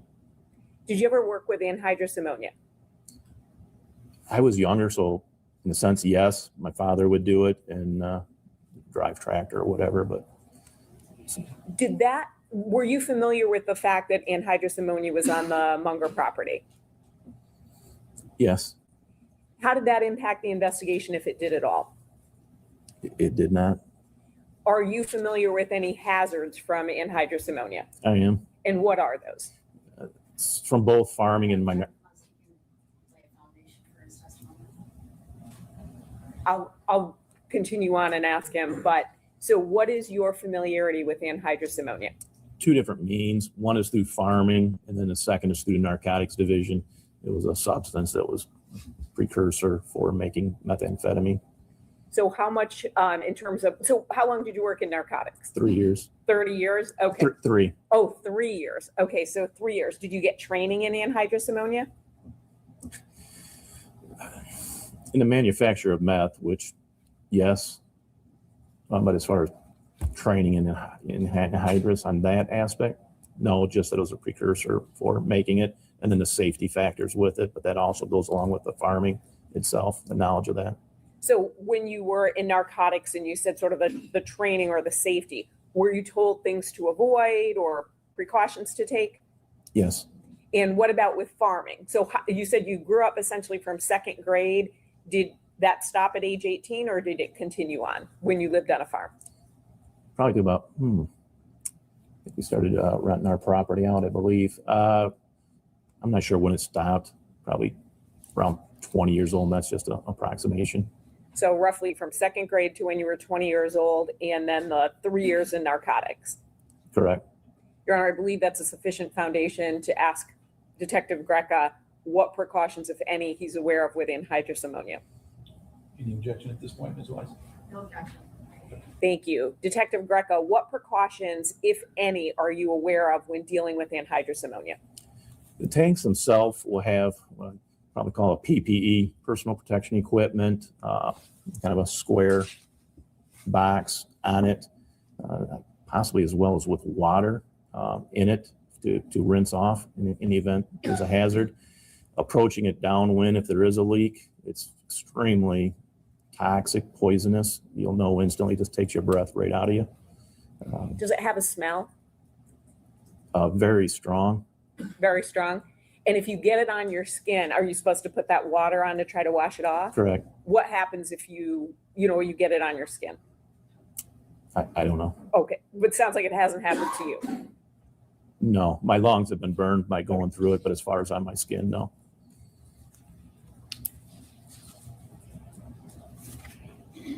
Now, moving on to other work that you did when you were investigating the case, do you recall a family meeting with members of Ms. Warner's family, Mr. Warner's family, and some of his, and Mr. Warner himself on roughly March 9th, 2022? I do. And during that meeting, do you remember what law enforcement officers were present? It would have been myself, Detective Drewier, I believe Detective Singleton, and then FBI Pat Guillahan. Sheriff was present for the beginning of the meeting. In the meeting, was it at least in part to brief people about the status of the investigation? It was. And then at that meeting, were you also asking people if they would volunteer their phones? I did. And was that, for example, a consent download? It was. Had Mr. Warner prior to that given access to his electronic devices? He did. And so he'd given access to phones, iPads, things like that, correct? Correct. Now, at that meeting, did anything unusual happen? Yes. What was that? Greg Hardy and say Little Billy and his podcast individual, another partner of his, I believe, I don't recall his name offhand, but called us out in the hallway. I'm sorry, myself. At this point, I'm not asking for what anyone said. I'm just asking what happened.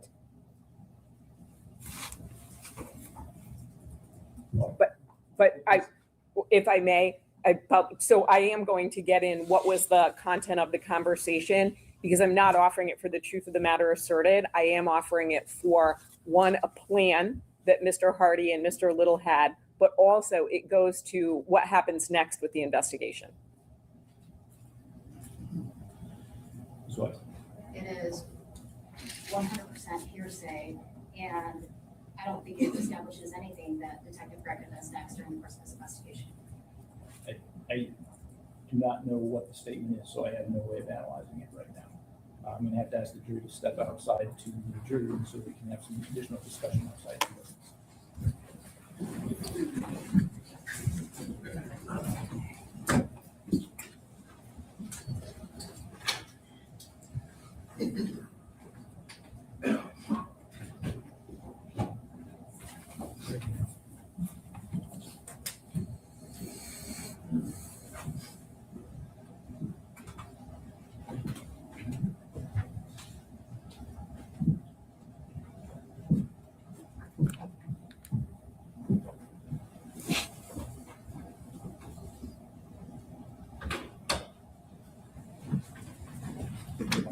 That we are talking about. My understanding of what occurs is Mr. Hardy and Mr. Little want the detectives to pretend that Mr. Hardy is providing his telephone to be downloaded, but they don't really want them to download it. In part because, at least from my understanding, is he's communicating with an FBI agent about the case. So I did not follow all of that. Can you Okay. say that once more? Sure. So the meeting is there in part to ask people for a consent download of their device. Mr. Little and Mr. Hardy ask, I believe it's Detective Greca and Detective Dreyer, to step out into the hallway. They want them to pretend that Mr. Hardy is going to turn over his phone. They want them to pretend that they are actually downloading the phone and then give it back to Mr. Hardy. But in reality, Mr. Hardy is not consenting to the download of his phone. It goes to the effect on the listener, it goes to credibility, and what happens next with Detective Greca. All right, Ms. White. What effect did it have on the listener in the case? I mean, how did it affect what he did? And I don't see how it's relevant to whether or not Mr. Porter killed his wife. It's relevant to who's being investigated and what steps were or were not taken, who was or was not a suspect. Also, a command is not hearsay. Pretend to take the phone, but don't really download it, but pretend that you did download it.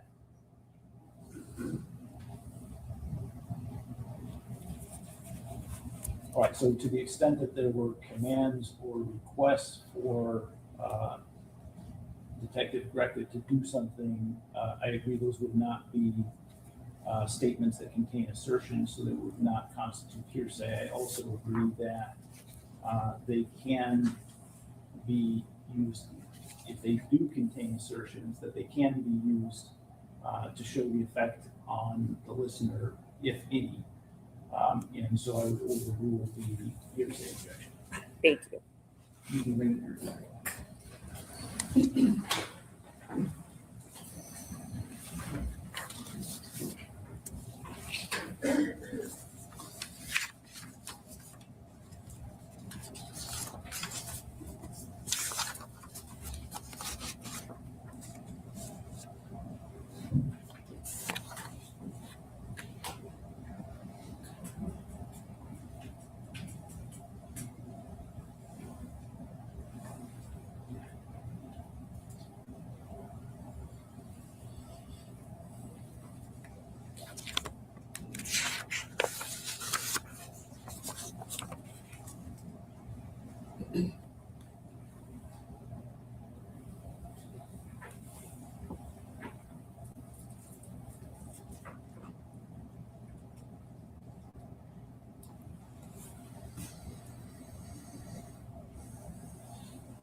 Thank you.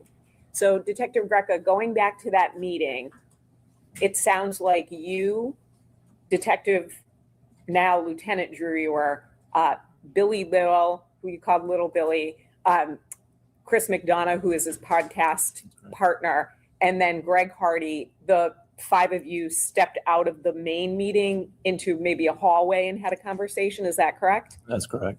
And will you tell us what you were asked to do? Greg Hardy wanted to present it as if he was consenting to his cell phone to be searched, which is what we were doing with all the family members of both sides. We had approximately 5 Michigan State Police phone analysis individuals in another room. We were going to brief the family, answer questions after we briefed them on what was going on, and have the phones be downloaded at the same time just out of efficiency. So at the end of the meeting, we'd be able to return their phones back to them. So just so I understand, so Mr. Hardy wanted to pretend to give you and the other law enforcement officers his phone for a download. And so pretend he was consenting to the download, but not really have the download occur. That's correct. Is that something that you agreed to? I did not. Why not? When dealing with an individual, such as this case, Mr. Warner, if they catch you in a lie, it can hurt you later on down the investigation.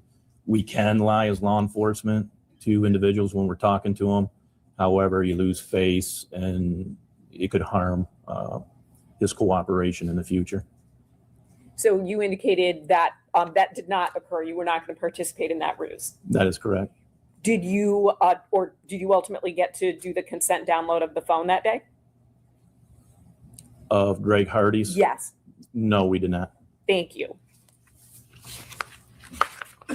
Now, when you were speaking with Ms. Wise about the searches that were conducted on the Munger Road property, you indicated that essentially it's standard to try to make contact with a homeowner unless it's some kind of unusual situation. Is that accurate? Correct. And so when you were on the property for the search warrant on April 27th, you already had officers there. We could see it in the background, but you were calling Mr. Warner to alert him that police were on the property. Correct. And that sounds like that's standard for what you would do. Yes. You also indicated that there's a strategic reason to ask for consent to search. So that way, if there's a problem with the search warrant, almost belt and suspenders, you've got the search warrant, but someone also consented to the search. Is that fair? Correct, as well as if you found something that was not listed in the search warrant, you could seize it as well. So that sort of rapport building or communication has a valid law enforcement purpose? It does. And so when you were communicating with Mr. Warner, you said you tried to be as candid as possible. Do you think that benefited you in terms of him continuing to speak to you? I believe so. No, I want to wrap up. To be clear, you received a subpoena to testify here today. I did. Did you want to testify in this trial? Yes and no. Okay, so explain that to us. The yes part, just for the truth to be able to come out. And what's the no part? I'm retired. $1.50 an hour, I believe, is what I get paid to testify today. When did you retire?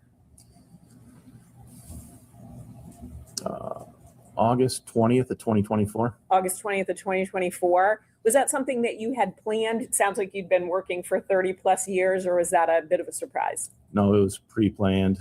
Our retirement's based on our best consecutive 4 years. That weekend was a race weekend, MIS. We make 4 days of overtime on that. It's big money, so it was pre-planned. Now, once you retired, did you do any work at all on this case? Any sort of monitoring of it at all? No. I asked you a compound question, so I'll break it down. Did you do any sort of work on the case? I recall one thing. And what was that? There was a lady that was writing me. Her name was Ruth Nortley.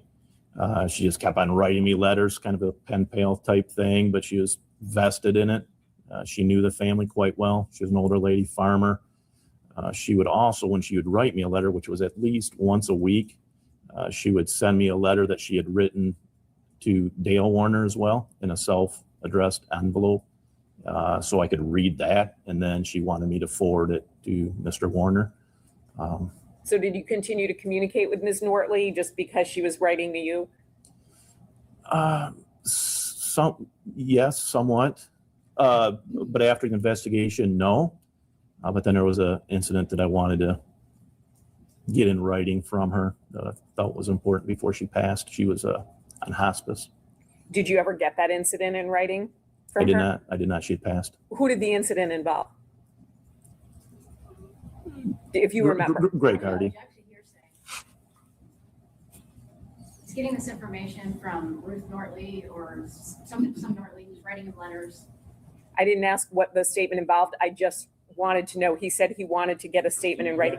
You asked him who it involved. Sure. And I don't think we have a foundation for his knowledge of that yet. I suspect we know, and there may be an issue with it, but you can inquire about the foundation issue if you want, and then we can address whether or not it's used. Thank you. So did you interview Ms. Nortley?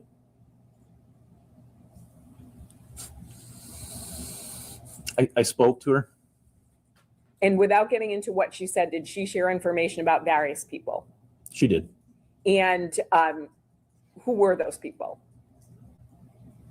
It was Dale Warner, Greg Hardy were the primary ones. Angelina. And you wanted to get a statement from her about something that she had shared, again, without getting into the statement. That's correct. Of those three people, who was it about? Greg Hardy. Now, despite the fact that you're retired, living your life, you said getting $1.50 an hour is or is that it? I think as a witness, potentially. Correct. You got the subpoena and you're here in court testifying, correct? I am. And I know you had to have your memory refreshed a bit. When's the last time, you had access to your reports and body camera? Is that when you retired? Prior to my retirement. Prior to your retirement. So since you retired, it's not like you take your body cameras, your reports and things with you and study them at home. That's correct. Okay. And then you retired, probably about a year and a half ago, or even over that. So you said August of 2024? Correct. I have no additional questions. Thank you, sir.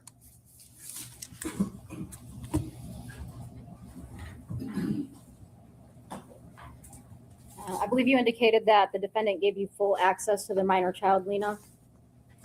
Yes. Okay. And was it your understanding, based on the defendant's multiple statements, that she wasn't even home the last night that her mom was seen?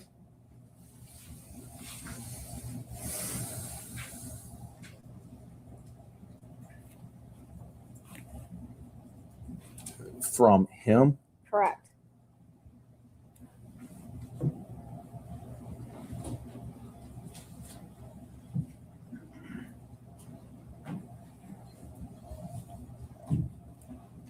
The specific aspect of that, I'm going to say I don't recall. Do you recall if Dale Warner told you if Angelina spent the night anywhere that night? From him, I don't recall. I know the answer to that, but not from him.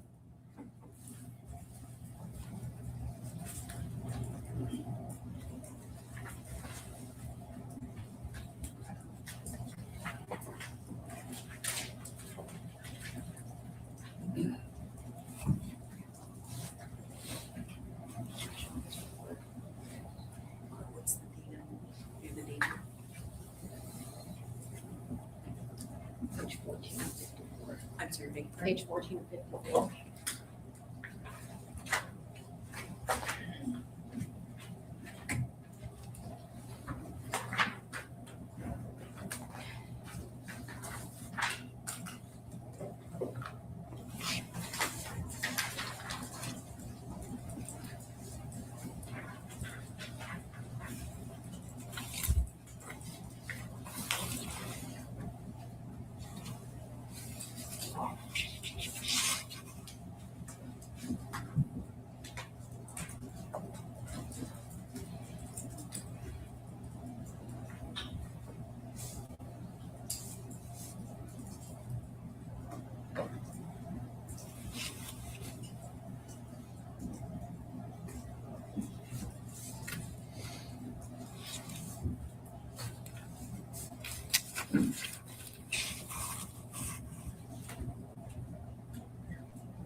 You want me to read? It's gonna be additional questions, or is just what you asked?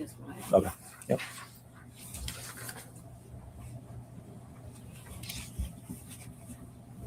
Did Dale Warner tell you that Angelina was not even home the last night her mom was seen alive?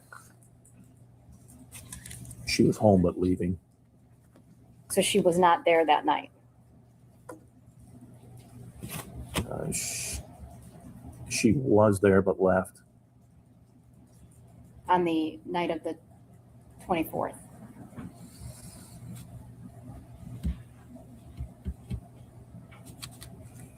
I'm sorry. Can I just see that again?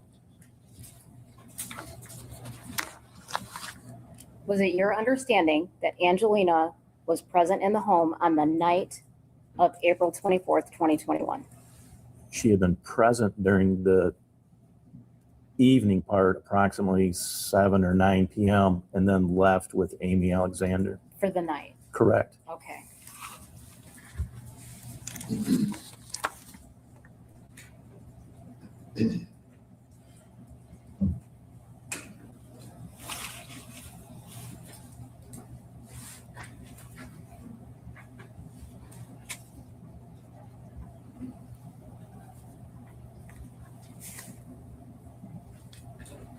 As far as Greg Hardy not wanting you to look at his phone, did you know the reason why? I did. Okay, and why was that? He stated that a federal law enforcement officer was providing him information that he would get in trouble for providing. And was this information about his sister?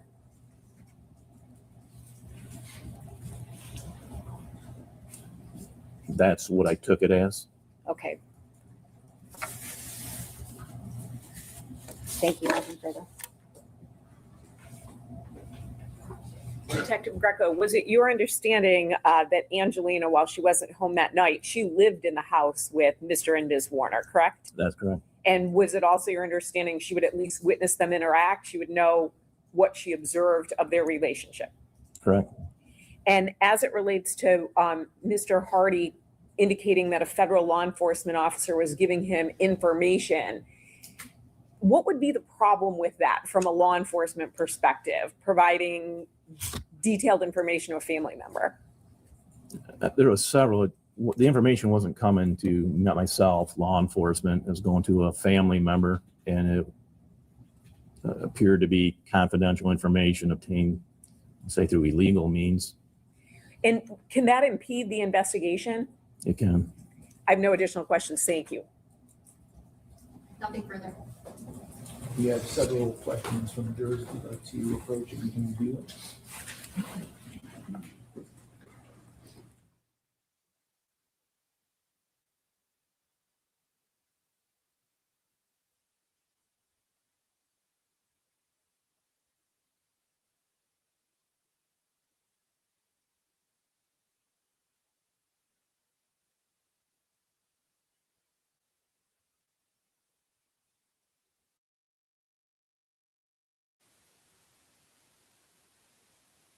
And they've muted, and I'm just going to I'm going to speed up till we find the question because it's so close. If I start hitting that bar, I'm going to lose it.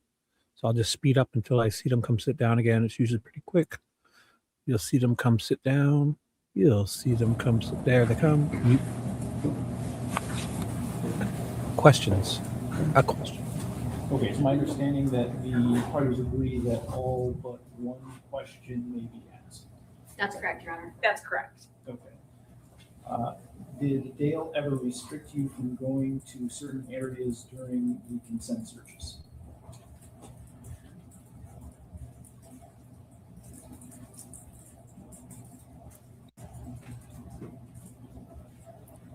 The only restriction was the revoking of the consent search at one point. And then we came back with the search warrant. Other than that, nothing was off limits.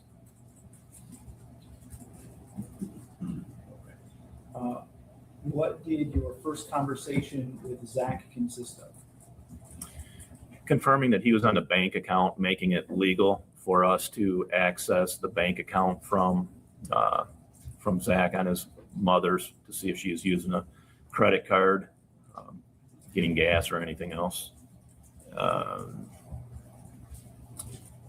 That was the first contact with Zach Bach. When you put your body cam in the police car, was it because you wanted to talk to Jaren Warner off the record? It was not. In your interviews with Dale, did you ever notice any tears or emotion about his missing wife?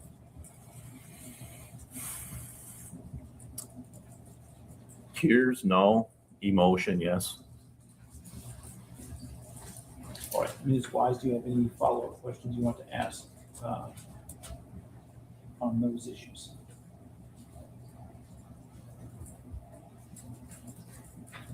No, Your Honor, thank you. Sure. Nothing, thank you. Okay. And may we excuse Detective Greca from Ms. Bean at this point? Yes. Yes, Your Honor. Okay, thanks for your welcome.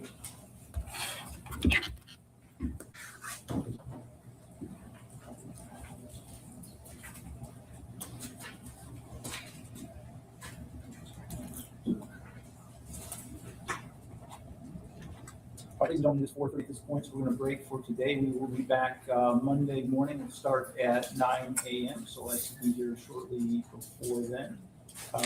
Until then, during the trial, do not read, listen to, or watch any news reports about the case. Under the law, the evidence you consider to decide the case must meet certain standards. For example, witnesses must swear to tell the truth, and lawyers must be able to cross-examine them. Because news reports do not have to meet these standards, they could give you incorrect or misleading information that unfairly favors one side. So to be fair to both sides, you must follow this instruction. Thank you, and have a nice weekend.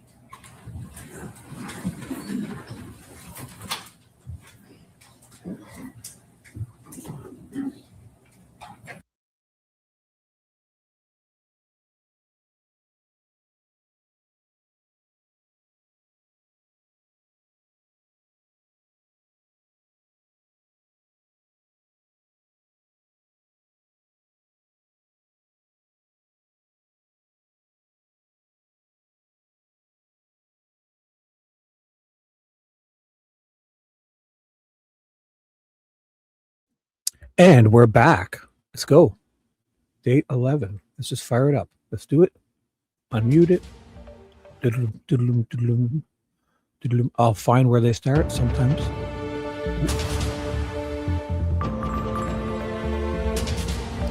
And I'll go there. Oh, I see someone. I'll stop right about here. I will put the speed up quickly. Patiently waiting. Patiently waiting. Patiently. Oh, I almost touched. So we're back on record in file 24-21. I did it. 41-FC, People versus Dale Warner. We are ready to resume our trial this morning. There is, as I understand it, one evidentiary issue that we need to address before we begin with respect to some photographs. Is that correct? That's correct, John. All right, Mr. McCready, if you want to address that now, you can go ahead. Thank you. So the people are seeking to admit photographs 254 through 258. They're of Detective Druyer in a Canon safe. He will testify that this safe that he went to the store and took pictures of himself in is the same brand and similar size as the safe that is depicted in several photographs that have already been admitted from the spray barn that was in the spray barn in the time frame of the crime here, late April 2021. He'll testify that he personally saw that safe and that the one that he took pictures of is approximately the same size. There is an issue that the bare picture itself does not, it's hard to tell what a human body would look like inside. How tight would it be, that kind of thing. And Detective Druyer is obviously considerably taller than D. Warner was. And the photos show, without any question really, that D. Warner's body would have fit in the safe that was in the spray barn. In the defense opening, they have put at issue whether the defendant could have concealed her body with all the people on the farm and all the people moving around on Sunday, the 25th. And also all the chores that he was accomplishing that day. The implication is, how could he have hid her body while he's doing all these things and all these people are moving around the farm?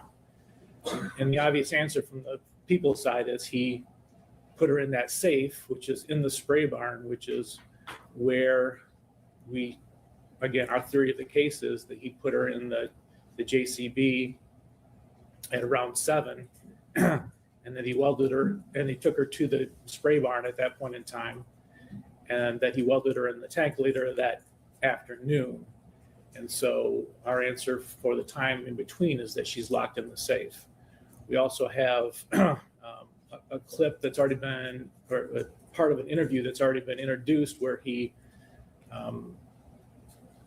they were going to introduce, today, it's going to be stipulated to, where he's asked in October about opening the safes on the property, and he acknowledges that he will open them. So for that reason, we think it's relevant. We've also indicated to the court the People v. Castillo case, which is at 230 Mich. App 442. It's a 1998 case. In that case, there was a demonstration padlock that the people introduced as a demonstrative exhibit. It was similar to the weapon that was supposedly used. There's a witness in that case who said they saw a silver or gray shiny object in the defendant's hand. The people's demonstrative exhibit was a different color, but otherwise similar. Other witnesses in that case heard a popping sound during the assault, and the victim had indicated that he saw the defendant carrying a padlock. And the court admitted that demonstrative exhibit as illustrative of the people's theory of the case, that the defendant had used a padlock in the assault. We've also cited a number of, or at least indicated to the court that we would be citing a number of unpublished cases. Granted, those are persuasive authority, not binding on the court. But in People v. Lewis in 2020, the prosecutor created a full-size replica of a grow room to show the layout of the grow room and how the various people were positioned and how certain things could have happened according to the people's theory given the layout of the room. In Bogseth in 2018, there was a distinctive hammer that was allegedly used that was not in evidence, but the people were able to use one as a demonstrative exhibit, a similar one. Ballinger, 2008, an AK-47. Brown, 2003, a rifle. Gant in 2000, a cane sword. Again, these are weapons that were similar to the ones that witnesses said were used in various assaults. The last one I'd like to highlight is in 2017 in Batchelor. It was a murder case where there was an issue about whether the defendant had been let into the victim's home or had broken in. And so the people used as a demonstrative exhibit a video of the officer in charge using a credit card to open the victim's locked door. And in that case, when the defendant was arrested, he had credit cards on him. And there was testimony that the lock wasn't the greatest lock in the world. And so the court said that was a fine demonstrative exhibit where the people were attempting to show how easy it would have been to use a credit card to open the victim's locked door and ultimately get in to kill her. So I think all these cases show that where it's relevant to the people's theory of the case and showing, okay, here's a picture in this case of how we are alleging this could have happened. It's admissible. There's nothing unfairly prejudicial about pictures of Detective Dreer in a safe. And so for that reason, we would ask to be allowed to use those photos as demonstrative exhibits. Thank you, Your Honor. We object to the photographs as being irrelevant and even if relevant, unfairly prejudicial because they're based on an assumption. So in Castillo, the issue was the padlock, but there were people who testified as to seeing a silver gray and shiny object in the defendant's hand And while the person, when they were shown the demonstrative padlock, said it was similar but of a different color. So there was testimony about someone actually seeing that padlock. Likewise, in Ballinger, there was essentially a stipulation that the victims died as a result of multiple gunshot wounds. So then the gun became relevant, the demonstrative gun. Here, there's literally no evidence that Ms. Warner was ever in the safe. There's no bodily fluids, blood, DNA, hair found, fingerprints of hers, nothing. There's nothing from Dr. Cho indicating that yes, her body had been once placed in a particular position. It is entirely an assumption that she was placed in the safe. Nobody saw Mr. Warner use the safe, try to hide the safe, nothing about that. There's literally nothing to support this theory. And so to show a photograph of Detective Drury in there is unfairly prejudicial and irrelevant. If they want to talk about the measurements of the safe, that's certainly relevant. But to go as far as to putting a person inside of a demonstrative item, because all of these issues are someone, a padlock, a gun, someone trying to get into a door, right? All of those are the demonstrative items. Here we actually have a person in what they claim to be. I mean, it takes it a step farther where you have this reenactment with an actual officer in there when there's no evidence to support it. So we would ask the photographs be excluded. Thank you. Okay, demonstrative evidence is admissible when it may aid the fact finder in reaching a conclusion on a matter that's material to the case. It must satisfy traditional requirements for relevance and probative value, and evidence is relevant if it has any tendency to make the existence of any fact that is of consequence to the determination of the action more probable or less probable than it would be without the evidence. In this case, I do think that the proposed demonstrative evidence is relevant. A question has been raised by the defense as to how Mr. Warner could have concealed Ms. Warner's body during the initial day after she had gone missing that Sunday, while there were numerous people walking around the farm looking for her, that kind of thing. There is evidence in the record that there was a safe in the spray barn, which is an area of particular concern, and the demonstrative evidence of a photograph of Detective Drury in a similarly sized, same brand safe would be relevant to the people refuting the defense argument that has been made that he could not have concealed the body for that length of time. So I think it is relevant. I don't think that it is prejudicial in any way. The photographs are offered simply to illustrate the fact that a body the size of Ms. Warner or larger in the case of Detective Drury would fit inside a safe of that size. When evidence is offered as an aid to illustrate testimony regarding issues related to the event rather than offered in an effort to recreate the event, the demonstration does not need to be an exact replication of the circumstances of the event. And I think that comes from People versus Bolmer, 256 Mission 33. And I think that's the situation that we have here. The people want to use this exhibit simply to establish that it would be possible to conceal a body inside the safe that was in the spray barn. And I think that the photographs are appropriate for that purpose.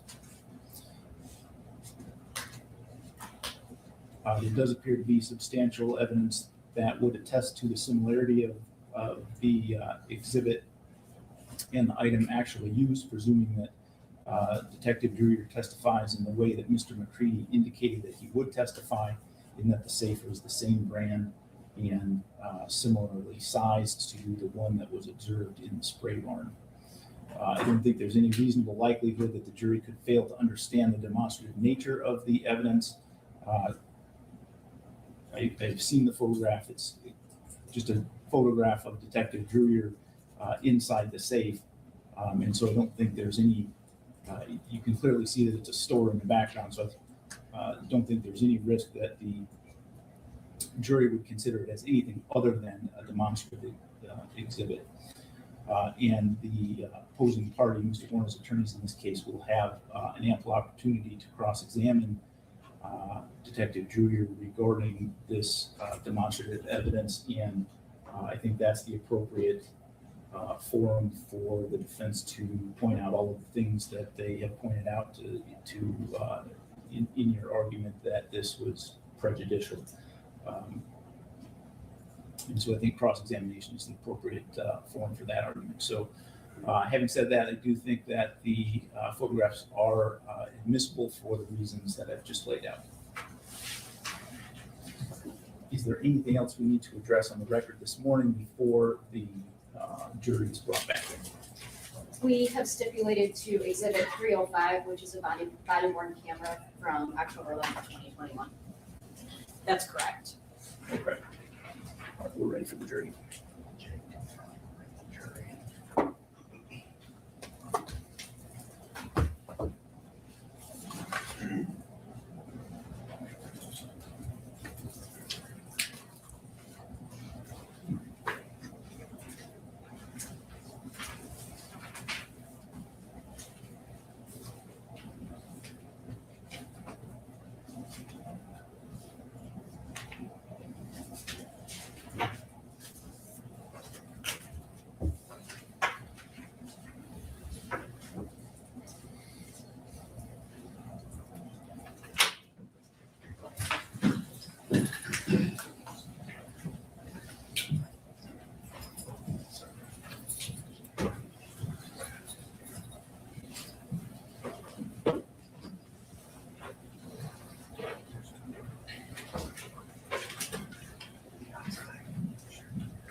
You may be seated. All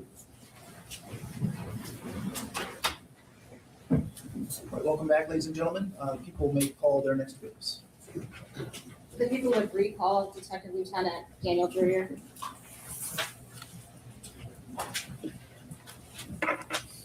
Raise your right hand. You swear or affirm to tell the truth, the whole truth, and nothing but the truth under penalty for perjury? Yes, sir. You can sit down.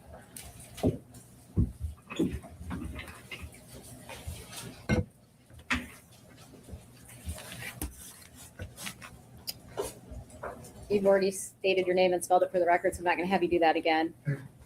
We kind of talked a little bit briefly last week about some of the things you did. Some of this may overlap. I'll try not to do that too much. You discussed taking the investigation over in August of 2022. Is that correct? Yes, that's correct. All right. And prior to that, you were part of a task force. Yes. When you became involved in this case, did you know Dee Warner?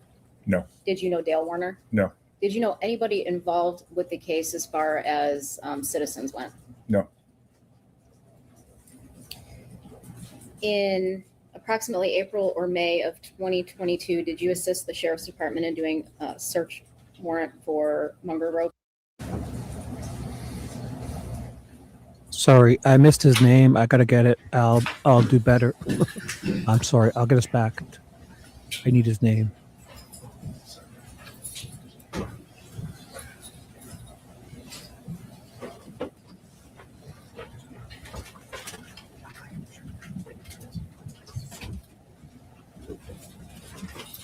Maybe see it. Welcome back, ladies and gentlemen. People may call their next witness. The people would recall Detective Lieutenant Daniel Druyer.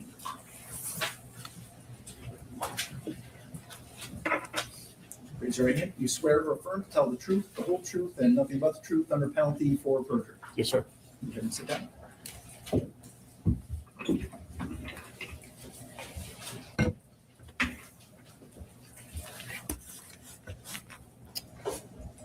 You've already stated your name and spelled it for the record, so I'm not going to have you do that again. We kind of talked a little bit briefly last week about some of the things you did. Some of this may overlap. I'll try not to do that too much. You discussed taking the investigation over in August of 2022. Is that correct? Yes, that's correct. All right. And prior to that, you were part of a task force. Yes. When you became involved in this case, did you know Dee Warner? No. Did you know Dale Warner? No. Did you know anybody involved with the case as far as citizens went? No. In approximately April or May of 2022, did you assist the Sheriff's Department in doing a search warrant for Munger Road property? Yes, we returned to the farm for a search warrant at that approximate time. Do you recall what that search warrant was for? Yes, that search warrant was primarily focusing on the seizure and collection of electronic devices, phones, tablets, and computers. Did you seize any items that day? Yes, we seized approximately 100 computers, phones, and tablets from the residents. At this point, had you ever recovered the phone that Dee Warner possessed on April 24th, 25th, 2021? No. What specific electronic items that you seized that day became important during this investigation? The primary intention of serving that search warrant was to collect Dale Warner's iPad and iPhone. In addition, we had learned that Dale Warner had purchased a new iPhone after Dee's disappearance and put her phone number on it for purposes of the business. And that particular item was of particular interest to me also. When you say put her phone number on it, what does that mean? How do you do that? Essentially, he purchased a new iPhone that had never been used before by then, imported her information from the iCloud, and put her phone number on it from Verizon. You indicated Dale's iPad was of particular interest. Was that one of the items that you did seize? That's correct. And you indicated Dale's phone. How many phones did you seize of Dale Warner's? I can think of at least 2 phones that we seized, his current phone at that time, and at least one that he had used prior. There may be additional prior ones, but I can't recall. Okay. Did you recover the item with Dee's iCloud on it, the electronic device with Dee's iCloud on it? Not initially, no, ma'am. Okay. What do you mean not initially? I was, for lack of a better term, it's a little bit uncomfortable when you're assisting another police agency because they're in charge still, but you're making recommendations as to what should happen. So in this instance, the sheriff's department's in charge, but I'm kind of there assisting. And I made contact with Mr. Warner near the dining room table, and we have a series of devices that we're collecting and seizing from the house. And I specifically asked him about this cell phone. I want the cell phone that has Dee's phone number on it, to which he gestures towards the table and indicates that we already have it. So the uncomfortable part is I'm not in charge and really in a position to challenge him on this to confirm. So I took him at his word at that time. But we later discovered that that was not the case. How did you discover that? I received a phone call. I can't remember if it was that same day or the next day. And it was Dale Warner calling to inquire about him being returned his iPad and iPhone that we had previously seized. But he was calling me from Dee's phone number. Okay. And how long after you seized his electronic items did he call you? I can't recall if it's the same day or the next day, but it was shortly thereafter. Okay. And you indicated the number that came up was the number for Dee Warner? That's correct. All right. And what'd you do? From there, I contacted my partner, Detective Sergeant Singleton. We returned to the Munger residence and made contact with Dale, inquiring as to that phone again. And did you get the phone at that time? Eventually, yes. What do you mean eventually? Upon making contact with Dale Warner and informing again that we needed to collect that device, he did not immediately cooperate and initially refused to do so. Okay. But you said eventually, so you eventually left with that phone with her iCloud information on it? That's correct. What did you do with those electronic items once you recovered them? Those devices were sent to what's called our CCU, or Computer Crimes Unit. What's the purpose of that? A witness from that unit testified last week. Essentially, they specialize in extracting information off of electronic devices and putting it in a format that allows detectives like myself to review. Okay. And so do they put that in a case and then do they always send it to you? It varies on depending on the investigator, but the majority of detectives in my department would obtain that information from the analysts that work there and they themselves would review it. And there might be some back and forth with those analysts to ensure that they're understanding what's been given to them. Okay. And when you send those to the lab, what do you get in return? What does the lab give you back? They typically provide you with a thumb drive or a hard drive, depending on how large the device is, how much memory you need. And from that, you're provided a computer program that allows you to select different pieces of information that you want to view on the phone, text messages, calendar, emails, photographs, etc. So essentially, the computer program organizes things in this program similar to how you would find them on the actual phone. Welcome back to Court TV Live. I'm Ted Rowlands. Good to be with you. We are in Michigan today for day one of a murder trial. Did you review any of those portable cases when you were conducting your investigation in this case? Yes. Right. Sorry. Which ones? I reviewed every portable case that was provided to me. There's, I couldn't tell you how many we had. There was a lot. In October of 2022, did you execute a search warrant for OnStar? Yes. Okay. Why? I knew from reviewing Dale Warner's cell phone from his portable case that the sheriff's department had completed that at approximately 7:08 a.m. on 4/25 that he had accessed the OnStar application. And I was inquiring to OnStar as to whether or not they could tell me what he did from his phone in relation to that car. That was a particular interest to me. Okay. And so did you get those records back? Yes, there was some back and forth with OnStar, but eventually we get those records after some time. Did you have those records back when you interviewed the defendant on December 20th, 2022? No, we received them from OnStar after that interview. May 23rd, 2023, did you interview Rob Brisky as part of this investigation? Yes. And why did you do that? Through the investigation, we had good reason to believe that Dee Warner was involved in an extramarital affair with Rob Brisky. So making contact with him and interviewing him about his relationship with her and where he was during the time of her disappearance was of particular interest to us. Did the information you have about the affair, was that a current affair? No, we had no reason to believe it was going on at the time of her disappearance. And we learned that it had ended months prior. The most recent could have been was months prior. As a result of your conversation with Rob Brisky, what did you do? I obtained a search warrant for Delta Airlines and confirmed that Mr. Brisky had purchased a ticket to Florida and I also obtained some credit card records to see that he had regular and consistent charges in the state of Florida at the time of Dee Warner's disappearance. I also spoke to another individual that said that she was with him the whole time in Florida. From the time you get involved in April or May of 2022, throughout the course of the investigation, what's your focus?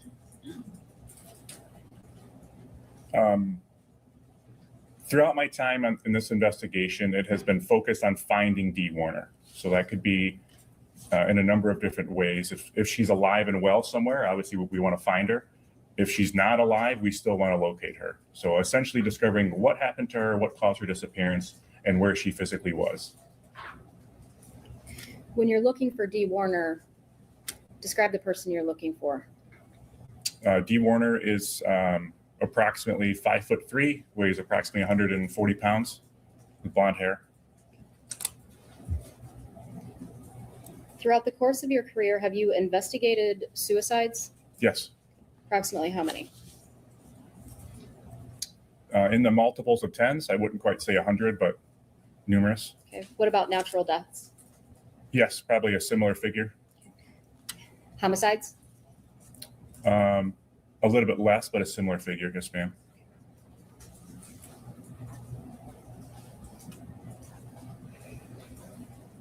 When you start doing these things to follow up, did you follow up on any of the defendant's statements regarding proof of life? Yes. Okay. What statements did you follow up on? There were several things Dale Warner stated that we investigated. The one that we spent the most amount of time on was the statement that she had taken some money from the business and had disappeared on her own means and was living somewhere off of that money. We put a lot of time and resources into that portion of the investigation. Did you contact anybody for assistance as part of that? Yes. And who did you contact? I was put in touch with an agent with the Secret Service. His name is Ryan Heathouse. He specializes in locating missing persons through what we would refer to as a search for life, as well as working with local state analysts for similar type of searches. Okay. And doing those searches, did you find anything to lead you to Mexico or Jamaica or anywhere else outside of Michigan? No. What else did you investigate?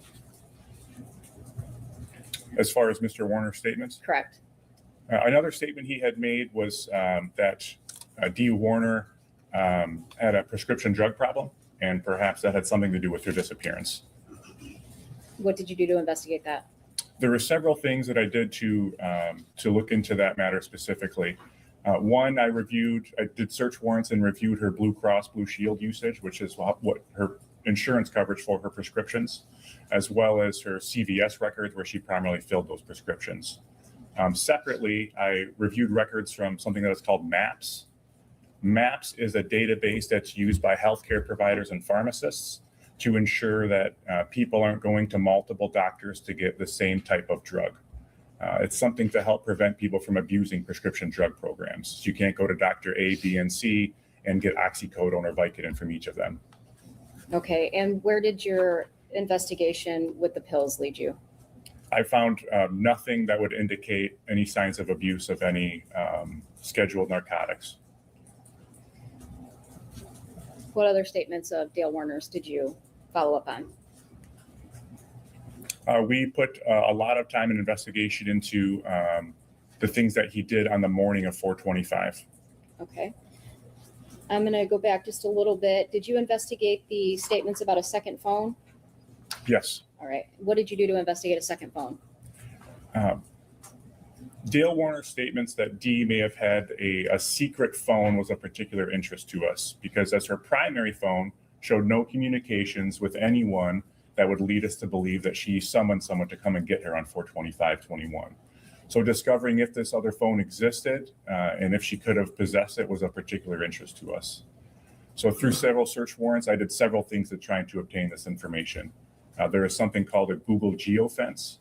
A geofence is essentially where, as a detective, I can draw an imaginary box over any location. And I can tell Google, I want you to tell me any device that you have connected inside of this box. In order for Google to have a record of that, you'd have to be operating a Google application on your phone or on your tablet, whatever that device is, and be consenting to that type of data transmission. That's in no means foolproof. For instance, if I were to put one over the courthouse right now, I probably would not get everyone's cell phone that's in this building currently. But through that search warrant, I was not able to discover any device that could be the alleged secret phone. What other search warrants did you do to look for that second phone? I also did a search warrant for something that is called FOG. FOG is more commonly known as advertiser ID. So all of us that have a cell phone, we essentially have been given an advertiser ID number. This is a very long number that basically keeps your identity a secret, but your phone is collecting information about where you go, the websites you go to, where you travel, and advertisers buy this information so you can be targeted with specific ads. So similar to a geofence, I can draw a box over a specific area to see if I can discover this unknown device. That is less reliable than Google, but that is something we employed here, and we also did not discover a phone through those means. Did you do anything else to look for this second phone? Yes, because I had access to Dee Warner's cloud information, her iCloud, I had a volume of her emails and other contacts, and I searched those extensively to see if there was any communication she had where she signed up for another device or had purchased another phone, and I was unable to find any communication that led me to believe that. Additionally, I also learned that through her extramarital affair, she used her primary phone number for that communication with that person.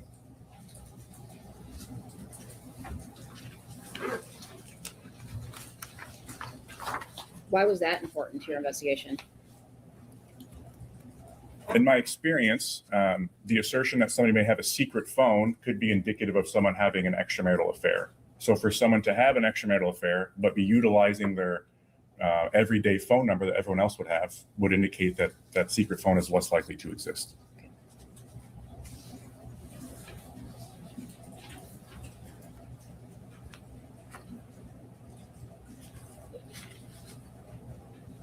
During any of the interviews with Dale, did he mention that Dee was sneaking out in the middle of the night? No. Okay. And if you're investigating a missing person, is that important information to know? Absolutely. That would be an important piece of what I would call someone's pattern of life. Last week, we saw items that were seized by the FBI, and in the exhibits 179 through 183, exhibit 192 and 193, which were the pink planner, the loose sheets, and the black planner.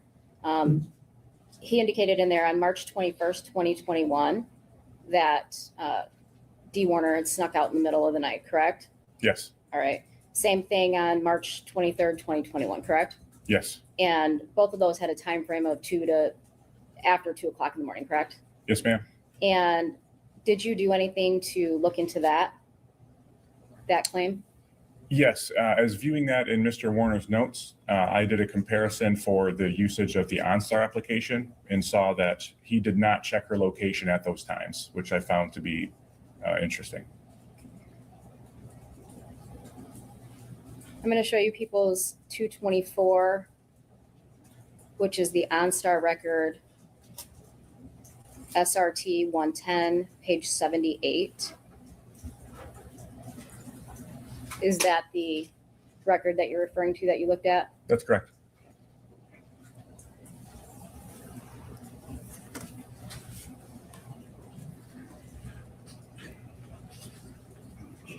Again, in the notes from the FBI, the pages that were seized from Dale Warner in October of 21, the defendant has March 21st, 2021 in those notes after she snuck out, drug dealer, question mark. Has defendant ever mentioned anything about a drug dealer to you? No. Okay. Well, yes, I'm sorry, he has.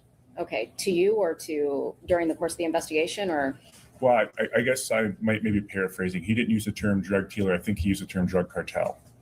Okay, and when was that mentioned? That was in the interview with me in December. Okay, explain what you mean. When detailing what he believed happened to Dee, his wife Dee Warner, he stated that he believed that she escaped to Florida or somewhere near the border and had escaped on a secret $10 or $20 boat ride and was living in Mexico or Jamaica with the drug cartel. Anything else about any local drug dealers in Michigan? Not that I recall, no ma'am.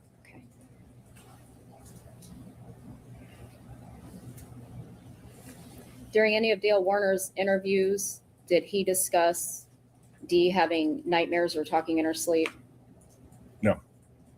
Did the defendant ever mention during the whole course of the investigation that Dee was scared to be by herself? No. Did he ever mention that she would run to the window or door anytime a car went by or pulled in? No. Did he ever mention that Dee always said someone was watching The Office on the Hill on Carson? No. Again, all of these things being in his loose leaf pages, his notebooks and journals, do you think that would be something important to relay to an investigator investigating his missing wife? Objection, speculation. I'll withdraw the question. All right.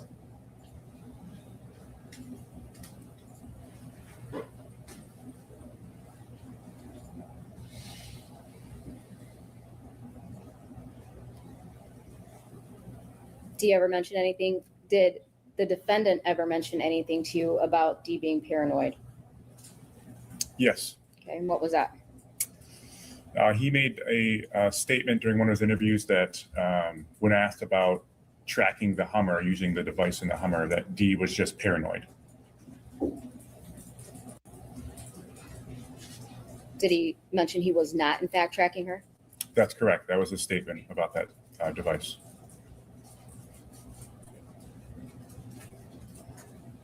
The black book that the FBI last week testified to, that was the text thread between Zach and D, Exhibit 191. Do you recall that item? Yes. Did you look into that item? Did you read those? Yes, I observed that in one of Dale Warner's devices. I can't remember if it was his iPad or his iPhone. I can't recall. Okay.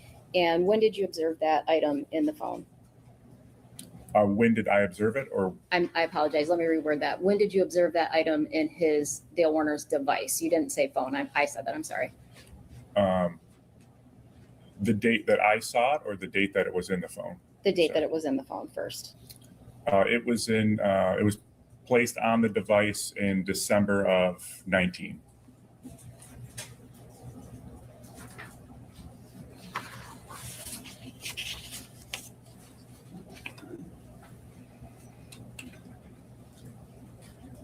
Detective Singleton testified that at some point you both came up with a theory about welding. Can you describe that to me? Yes, there was a video clip of Dale Warner in what we refer to as the old shop, or building number 1, in which he's looking for something near welding equipment. And as a car drives by, he moves to the side behind a truck and ducks down to see who it is. Okay, so is there anything else that came to your mind when you're thinking of this welding theory? Specifically with the date and time that it happened, we were just suspicious of what he would be doing with welding equipment on that particular day, the day that his wife goes missing. Okay. Did you, at this point, when you come up with the welding theory, do you remember when that was? We first started assisting in March or April of 22, and we took over full-time beginning of August of 22. It was sometime in between there, but I don't recall specifically. Were you still assisting the sheriff's department at the time? That's correct. Did you notify, well, who was the officer in charge of the case at that time? Kevin Greca. Did you notify Kevin Greca that you believed that welding was involved? No. Why not? Kind of going back to what I described as kind of the awkwardness when I'm at the dining table with Mr. Warner. It's not my investigation. I'm just making recommendations on what I've seen from their investigation. So I wasn't entirely sure it would be appropriate for me to air that type of opinion. And separately, we were very conscious of the fact that somehow information was being leaked from the sheriff's department. So I wasn't totally sure who I could trust there, to be honest with you. When you say information is being leaked from the sheriff's department, do you know if it was from the sheriff's department, or do you just know it was law enforcement? I know it was law enforcement. Okay.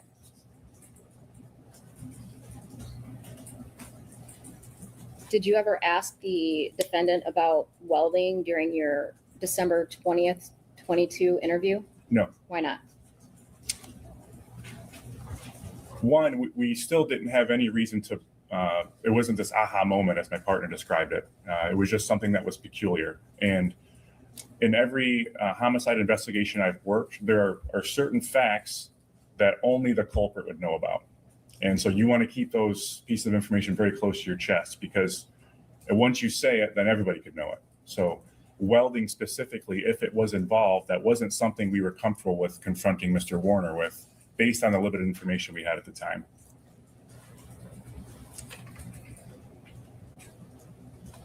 After you interview the defendant in December of 22, do you ultimately end up doing some large-scale searches?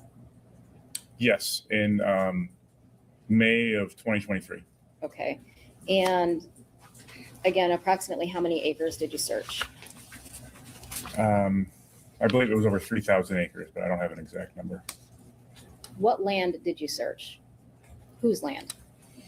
We primarily searched land that was owned by D or Dale Warner, and or land that they had contracted to do farming with at the time of her disappearance in 2021. When you're doing these searches, how are you doing them procedurally? We separated the areas into what I would call primary and secondary areas. So the primary areas were places that we had information to believe that D could have went there for some reason at that particular time, around that time, or that Dale Warner had gone to those areas at that particular time. The secondary areas were the remaining pieces of property that were on that list. And the intention here is, through my time of investigating natural deaths and even suicides, when people are going to commit suicide, they typically go to some place that's comfortable for them.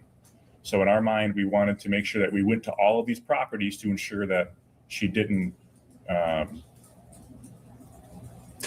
to stop living on one of these pieces of property and was just laying there still undiscovered. When you're doing these searches for the approximately 3,000 acres, did you go by yourself? No, this was an operation, a detail that had 130 Michigan State Police personnel involved. Did you use any equipment to aid in the searches? Yes, depending on the specific parcels, we use ground penetrating radar, metal detection, some aviation, FLIR devices. We did some probing with cadaver searches. We did article searches, and eventually did some excavation in selected areas. Ground penetrating radar, what's that? Ground penetrating radar is a device that essentially sends signals through the ground and can detect if there's any disturbances beneath the top layer of surface. So for instance, if I were to dig a hole and bury a big rock and then put dirt back on top of it, that would show up as an anomaly using ground penetrating radar, which would be a sign of disturbance beneath the earth. And I believe you also said FLIR. That's correct. What is that? FLIR is a device that essentially detects the difference between temperatures of two different objects. So for instance, on a cold winter day, if I were to look at your house through a FLIR camera, the ground, the sky, parts of the house would appear very dark, but the windows and doors would look a little bit brighter because there's probably heat coming through those areas. So it's essentially going to highlight a difference in temperature between two objects. And I believe you said article searches. Can you explain what that means? Yes, so you heard some testimony from Trooper Jack Taff, who was a canine handler. We deployed cadaver dogs, but also normal search dogs for article searches because we were looking for several items that were missing with D. Warner.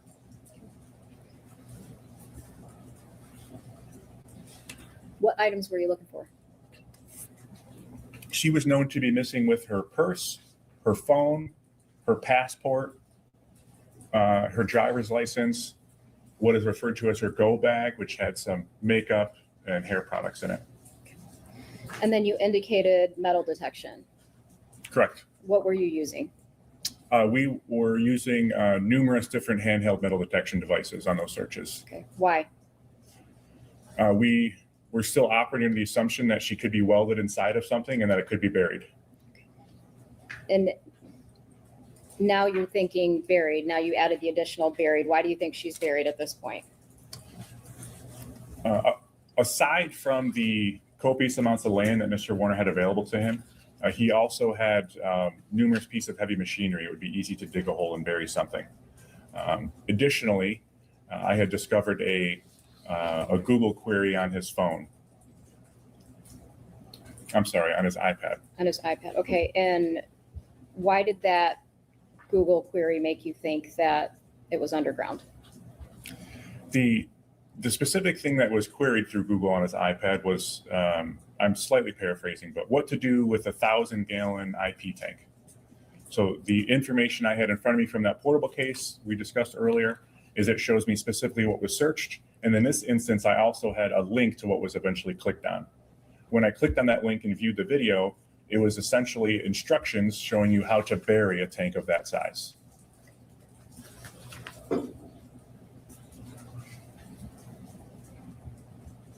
I believe you indicated that you, as part of these searches, you went to areas where you knew the defendant was on the morning of April 25th, 2021. That's correct. And how do you know that? How do you know where he was? Aside from the statements that he provided, we also got information from John Deere through a search warrant. The particular device he was operating that morning through John Deere, they collect geographical information every 30 minutes. So if you were to start this specific sprayer at 7:58 a.m. and turn it off at 9:02 a.m., you're going to have a GPS coordinate at 8, 8:30, and 9.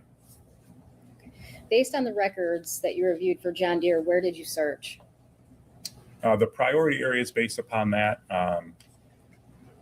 there was a property just south of the residence, what's been referred to as Leroy Sealers, where he did some spraying for a short time. and also a property in Onstead and a property in Brooklyn. Describe, is this all farmland that you're searching? The vast majority of it. Some of these plots of farmland would have a lining of trees on one perimeter, or I can think of one particular area that has like a cell phone tower in the middle, and underneath it are big boulders piled up underneath. But the majority of this land is tillable farmland. Were there any bodies of water on the land you were searching? Yes. Okay, what types of bodies of water?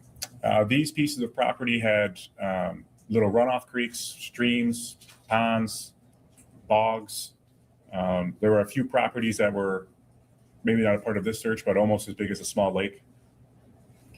And you indicated that that was in the first week of May 2023. That's correct. And I believe Detective Singleton testified about the searches in May of 2023. Is that the same search that he testified to? That's correct. All right. And so May 4th, Detective Singleton indicated that you guys went to the Paragon Road property on the north side of the road. Do you recall? Yes. Did you ever search the south side of the road on Paragon? No. Well, when we executed that search warrant to excavate the north side of the road, I'm near certain I stepped foot on the south side of the property and looked around, but simply just because we were there and it was the same parcel. But we did not do an extensive search at that time. And at the time that you go to the Paragon Road property, are you still operating under the assumption that she is underground somewhere? That's correct.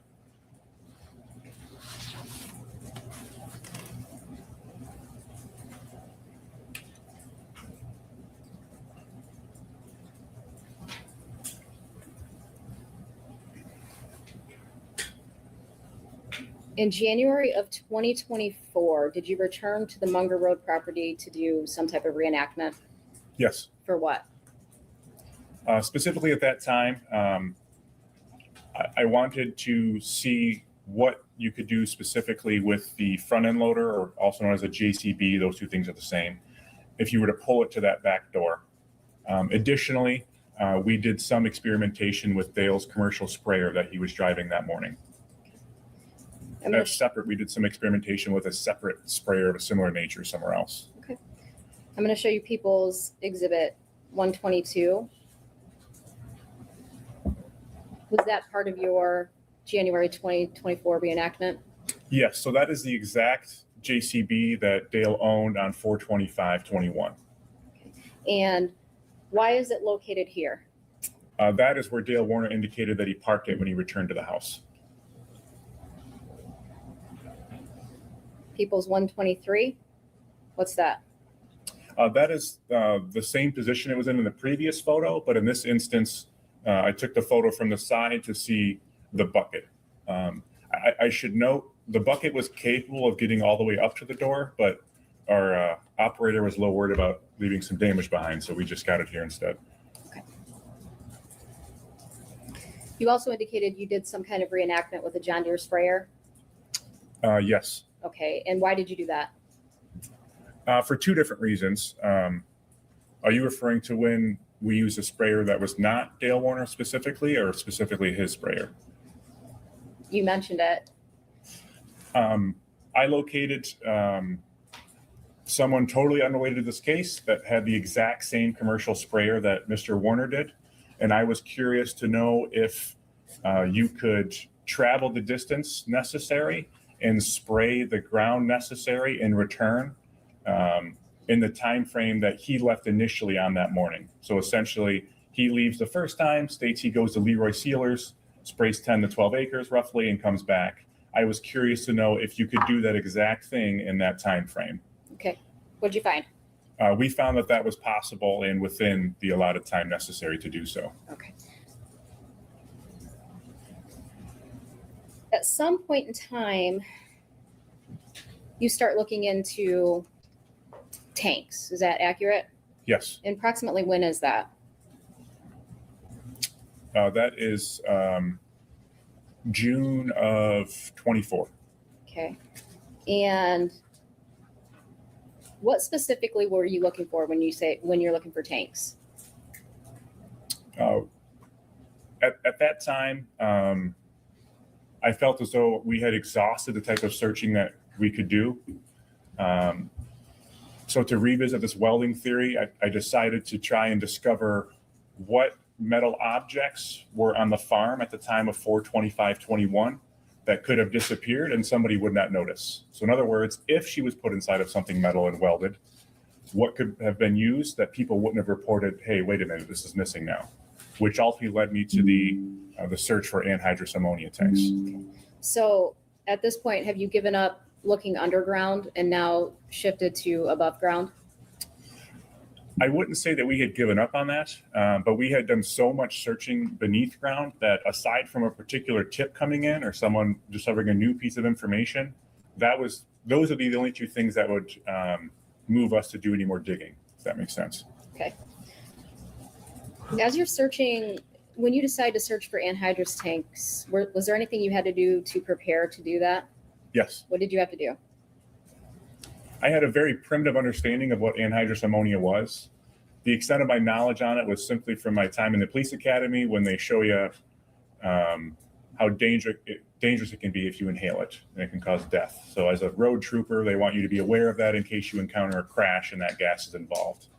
So knowing that, I had to find a way, if I were to find a tank and it had some of that gas in it, I had to find a way to empty that gas so I could search the inside of it. As these tanks are manufactured to not have an opening to prevent you from seeing in, that was also another challenge. So the first several weeks of this endeavor was to discover how I would empty a tank if it was full of gas and how I would ultimately see inside of it. Okay. How did you do that research? The first person I contacted was a sergeant from our motor carrier division. They handle the commercial trucking enforcement part of our department, and they have more hazmat training than a normal trooper does. And after consulting with him, I eventually made contact with our emergency management division, who we have a coordinator by district that helps coordinate if there's a chemical spill, and I was able to get some information from him also. Did you contact anybody else for additional information? Yes. Once I kind of had a plan for what I would do to empty the tank and look inside of it, I also contacted Greg Hardy. What was the purpose of that? Greg Hardy is Dee Warner's older brother. He owns a farm down the road, also has a large farming operation, and he had great firsthand knowledge of how that farm operated, the Warner farm, and he ultimately gave me some advice on where or who to contact to locate Dale Warner's tanks. All right. And who was the person that you contacted to help you locate some of Dale Warner's tanks?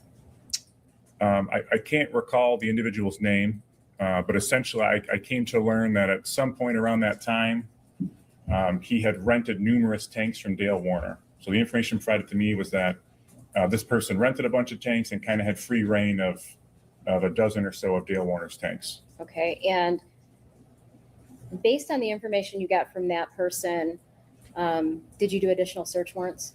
Yes. Based on talking with that individual, we did a search warrant again at Paragon Road on the south side across from where we excavated, and also conducted a consent search for a property on Carson Highway, just east of the farm across the street.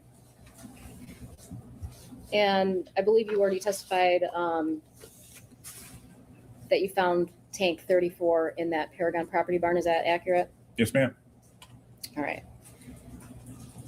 And you took that to the bridge and had it x-rayed? Yes. All right. Where'd you take it after that? From the Ambassador Bridge, I took it to the Michigan State Police Northville Laboratory. For what?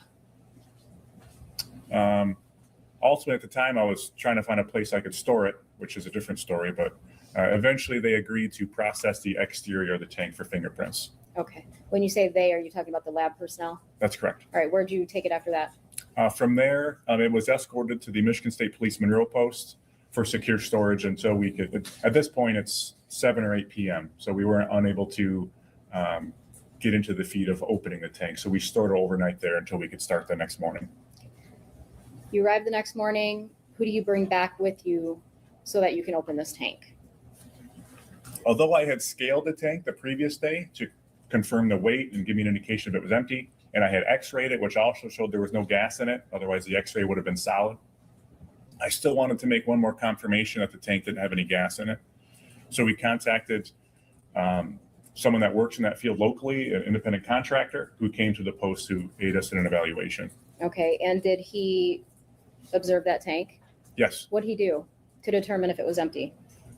He gets out of his truck, walks over and knocks on it, and makes a statement like, "Oh, it's empty," and grabs a wrench and takes off one of the valves on top, and then sticks his face up to it and inhales and says, "It's empty." Okay. Who else is present? At that time, I was with him and several other state police personnel. Did you have the fire department there? Not just yet. They arrived a little while later. And why'd you have them there? I asked the fire department to come for a couple different reasons. For one, I had to consult with a private contractor who ultimately came and helped us cut open the tank. This is someone that works for a private industry. So when you're operating heavy machinery like that, especially on state land, the state police takes on some liability. So I wanted the fire department there for medical reasons. But additionally, I don't want this to be taken the wrong way, but we had battled with media coverage in this case throughout my time investigating it. The media's covering it. It's an important case to them. They want to stay informed. And because of that, I was very concerned that if word got out that we were opening this tank, that the media would show up. So the way this post is situated, I was only able to put the tank in a position where I could conceal two sides of it. So if you could imagine the building being in front of me, I can put the tank up against the building and you won't be able to see it from this direction. You won't be able to see it from behind me, but you could see it from over here. So in part, I asked the fire department to bring a fire truck and park it on this side, just in case the media showed up, nobody could take photos or video from the road. Okay. Additional reasons that you had the fire department there? The lab requested that they be present in case there was any toxins inside of the tank. So after you've determined that the tank is empty, what do you do? We had contacted a private company to come and help us open it up. So we elected to make some cuts into the end of the tank that was still factory welded, so not the post-factory weld that we had discovered. I wanted to preserve that for evidence. So the first thing I asked them to do is to cut me a small hole so I could see into the tank. So as he's cutting this open, who's all standing right there? Me, the gentleman that's cutting it, I think he had a partner with him, and there may have been a fireman nearby and another state trooper. Did you have any protective gear on, any face masks? No. Okay, and did the gentleman that was cutting open that square for you to look in, did he have any face mask or protection? No. After he cuts that square open, what do you do? He made one initial cut, and I think I asked him to make it a little bit larger just after that. But my intent with this opening is I wanted to see inside and take some videos and photos on the off chance that when we're finishing the cigar cut, if you will, to open it completely, I was worried that we would disturb the contents. So I wanted to get some photos or video of the interior before there was a chance for that to happen. So you stated that he cut the end off, cigar cut. What do you observe when he cuts that end off? There is something wrapped inside of a blue tarp, and there's also a piece of steel, maybe about this big, that I later learned to be a baffle. A baffle is something that would sit vertical inside of the tank that when you're driving would help keep the liquid from sloshing back and forth, essentially. There's People's 108. Is that the item that you're describing? Yes, the baffle is that square piece in the bottom, and the blue tarp is the other item that I described. All right. After you make these observations, what do you do? From there, we started to remove the blue tarp from the tank. When you say the blue tarp, are you just removing the tarp, or are you removing the whole The contents? human remains inside of it and the blue tarp at the same time. All right.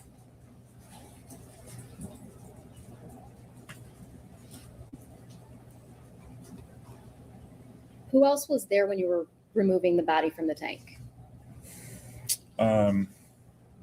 Myself and several troopers, the company that helped us open the tank, the fire department was still present, and several members from the lab.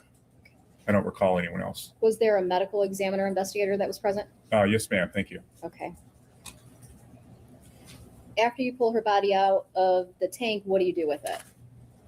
At that point, the medical examiner is in charge of human remains. So they essentially take legal custody of it. It's the human remains in the blue tarp are placed directly into a body bag. That is then sealed with, it's not a lock, but a seal with a label on it. So we know that it was closed and not open until the actual ME starts their autopsy the next day.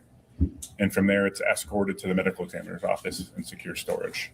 From the time you take the body out of the tank until you place the body bag on it for the ME, did you take any of the tape from the tarp or any other items? No, we're not allowed to. Okay.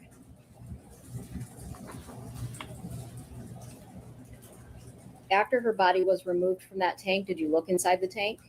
Yes. What else was in there? Aside from that baffle, I observed a 1/4 to a 1/2 inch of liquid in the tank. At this point, we had tilted the tank in a negative axis so that liquid wouldn't come out. So it still was inside of the tank at this time. Did you observe a purse in the tank? No. Did you observe a phone in the tank? No. Any other personal items? None whatsoever. Did you observe shoes? No. Socks? No.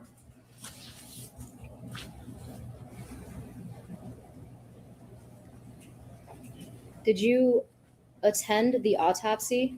Yes. Did you watch Dee Warner being taken out of the body bag? Yes. Were you present when Dr. Cho opened up the tarp that contained Dee Warner's body? Yes. What did you observe inside the tarp? I observed the remains of an adult female wearing pajama-like clothing wrapped in duct tape. There were a few small pieces of jewelry on her person, and she was barefoot. No socks? No socks. No shoes? No shoes. Did you observe any of her other missing personal items, such as her purse or her cell phone or her go bag in there? No. No other items. After the autopsy, what did you do? Did you secure any items from the medical examiner? Yes, from the medical examiner's office, we secured all of the personal effects located on Miss Warner, so her clothing and jewelry, as well as the duct tape that was bound around her, the tarp, and the duct tape that was wrapped around that tarp.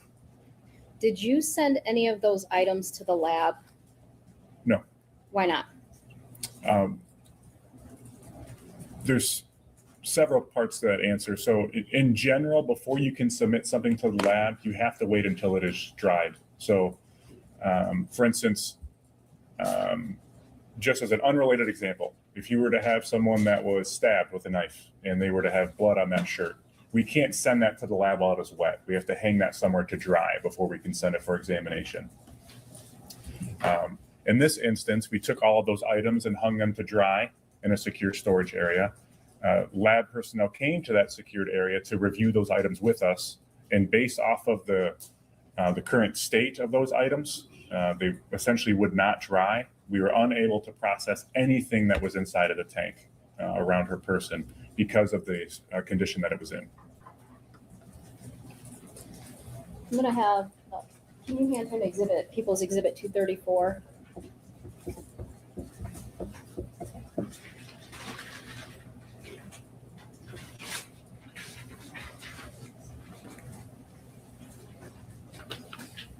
Sir, I've handed you People's Exhibit 234. Do you recognize that item? Yes, ma'am. Okay, and what is that? This is pieces of tape that were located inside of the tank, duct Okay. tape. All right. And where has that item been located since August of 2024? We have a secure storage facility near our headquarters in Diamonddale, near Lansing. Okay. Inside, outside, in a Where was it located?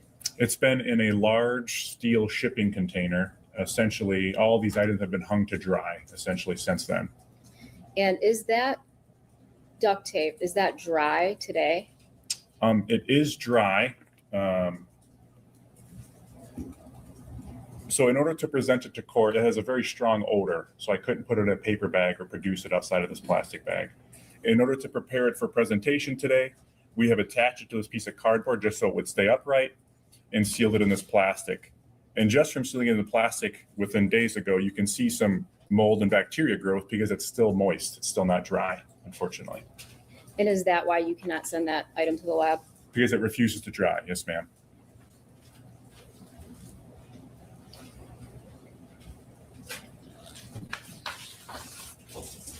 Out of all the items that you were looking for when you became involved in this investigation, what have you recovered thus far to date as we sit here today? Can you ask a question again? I'm sorry. Yes, out of all the items that you were looking for, including D. Warner, since you became involved in this investigation, what items have you recovered up until today? Outside of her person? Correct. None of the other items.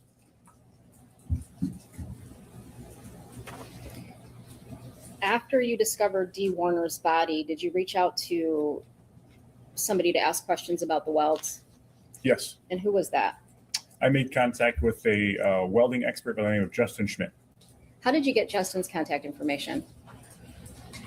Through my time specifically investigating homicides or other more serious crimes, it's not uncommon for us to reach out or try to find a local expert in a specific field. I can think of a death investigation I had that involved very nuanced medical data, and I reached out to a university and a doctor there agreed to review records for me. In this instance, it was no different. I essentially looked up the local higher ed and came across Justin's name and just reached out to him. Did you know him prior to contacting him in August 2024? No, when I called him, neither of us had ever heard of each other. After speaking to Justin, did you execute any additional search warrants? Yes. All right, and where was that at? After speaking with Justin, we executed a search warrant back at the Munger farm. And I don't recall the specific date, but I'm near certain it was in August. August of 24? Yes, ma'am. All right. When you go do this search on Munger Farm, what's the procedure? Specifically for search warrants? Correct. So typically for a search warrant, you're going to secure the area that you're searching. Depending on that type of area and what you're doing would dictate the type of resources that you need for that. Okay. On this particular day, when you did the search on Munger Farm, tell me how you conducted that. In this instance, at that time, Dale Warner's adult son, Jaron Warner, was residing at the residence on and off, depending on whether or not he had his younger sister, Lena. And based upon that, I would typically call him between 10 and 15 minutes before we arrived at the residence, which is not common practice. The reason why I would do that is I was very confident that nothing that we were looking for could be disposed of in that time before I arrived. And to be frank, Angelina had been through so much. If we could avoid her seeing a bunch of police back at the house again, I wanted to avoid that as much as we could.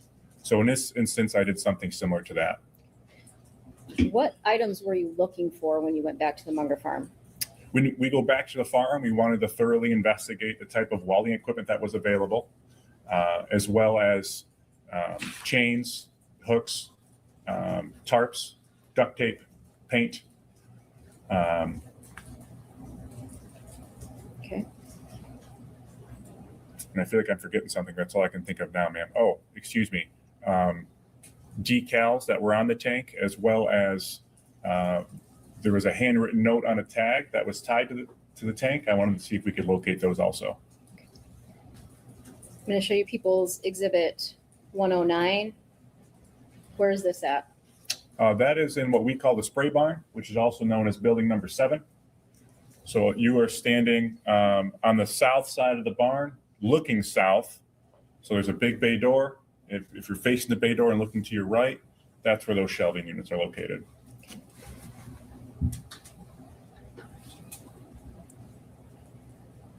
And if I may, ma'am, we also seized the trash can lid that I just saw in the photo. Okay, thank you.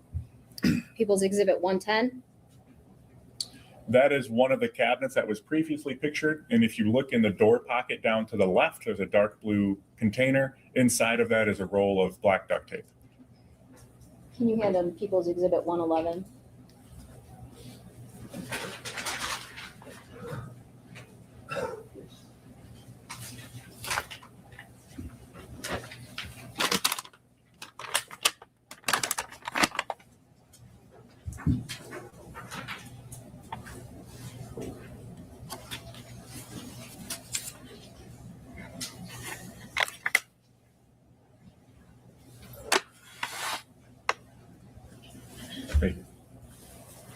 Should I get open this, ma'am? Yes, please. Sorry about that. I didn't know I still had the scissors.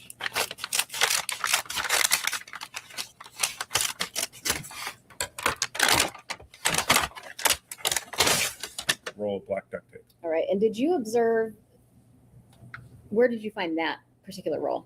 That was the one that was just pictured. Okay. Right here in People's 110? That's correct. Okay. We were searching for and seized this because typically our trace elements portion of the lab, if I were to collect duct tape from the scene of a crime and I were to bring them a roll of duct tape, they can do what's called tear matching and see if that piece was the last piece torn off of the roll. Unfortunately, in this instance, as we discussed, the lab was unable to process those items. Okay. Did you seize additional rolls of duct tape, black duct tape on the farm? Yes, Approximately how many rolls? I can think of 2. And what color were they? Those were also black. I'm going to take you into the new shop. Can you hand him Exhibit 233? And do you still have the scissors? Yes, ma'am.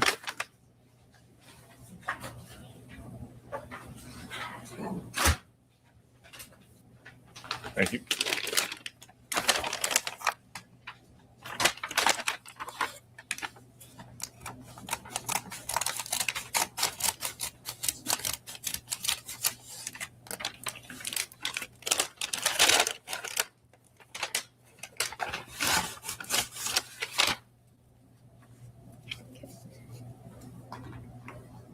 What is that item? This is an ammonia decal that is similar to the one that we discovered on the tank when we discovered it. Where did you get that item from?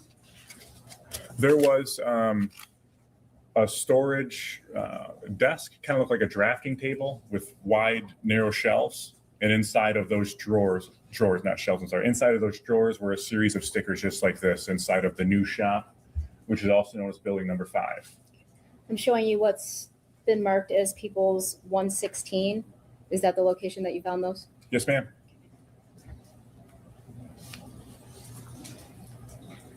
I'm going to have you look at People's 117. What is that? That is one of the drawers that's open with several of those stickers inside of it. Can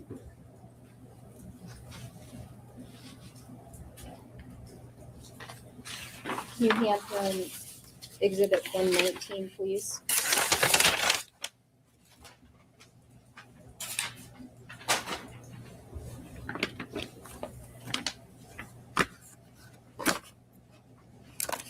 Guess you'd like me to open this one, ma'am? Yes, please.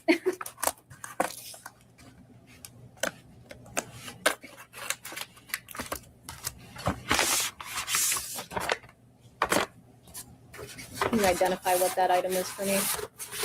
This is a WARAG placard that is similar to one that was discovered on the tank, on tank 34. Thank you.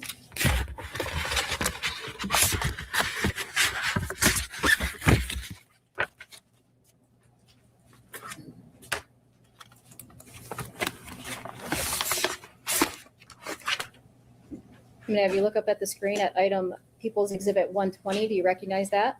Yes. What is that? That was one of the drawers that just had miscellaneous number stickers that were similar to the numbers that we found on the tank. Similarly, People's Exhibit 121, is that same thing? Correct.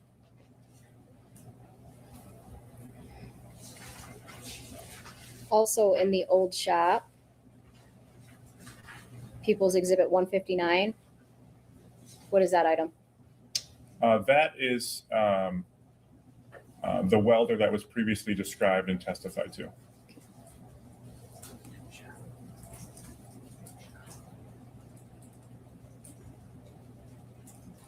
And what location was that one? That is what we call the new shop, which is also in building number 5. Okay. I'm going to show you people's 293. Again, what are those? Those are also additional welders on the property. Okay. What location? I believe that's also the new shop, building number 5. All right.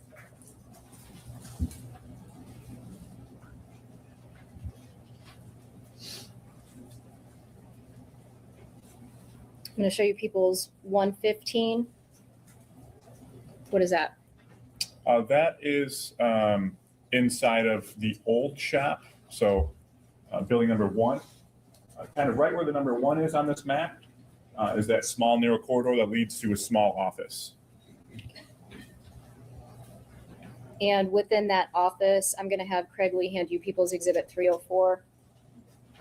Can you describe to me what you found in there? After you open it, sir.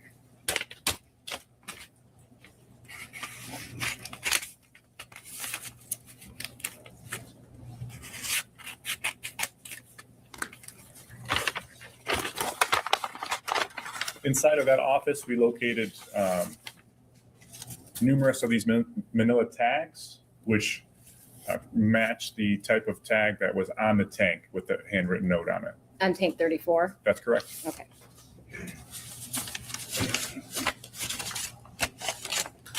And people's exhibit 114, what is that? We located several blue tarps, and that is in the dry barn, which is building number 2. Do you recall approximately how many tarps you located on the property? I think there were at least 2 in that building and a third one that was green in the wet barn. What are you just calling the wet barn? I'm sorry. I'm sorry, the wet barn is number 7. Okay. Now, during Detective Singleton's testimony, he discussed going to the property room and taking some paint samples. Where did those paint cans come from on the property? I seized those paint cans from the metal shelving racks in the back of building number 1. Pretty much right where my finger is. And how many cans did you seize? I seized 3 cans, and there was also like a food container with a lid of some paint poured in it. How many times do you think you had been on the Munger property previous to executing this search warrant in August of 24? How many times in total? Correct.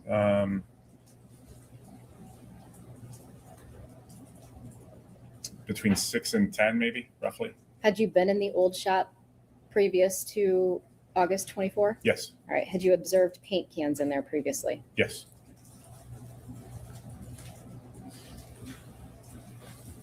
While you were executing the search warrant, did you look for any safes on the property? Yes. Specifically where? I looked in the building number 7 and building number 5. I'm going to show you people's exhibit 89. Is this the safe you were searching for? Yes. Okay. And you said also building number 5. Why did you look in building number 5? So this photo was taken by someone before I was involved in the case in the initial search the week of 4/25/21. Later, when I get involved in the case, that same safe with that same blanket, I personally observe it in building number 5. People's exhibit 88, is that the Yes. photograph? Okay. Do you recall when that was that you observed it in that separate building? May of 22, I think. I'm not certain. Okay.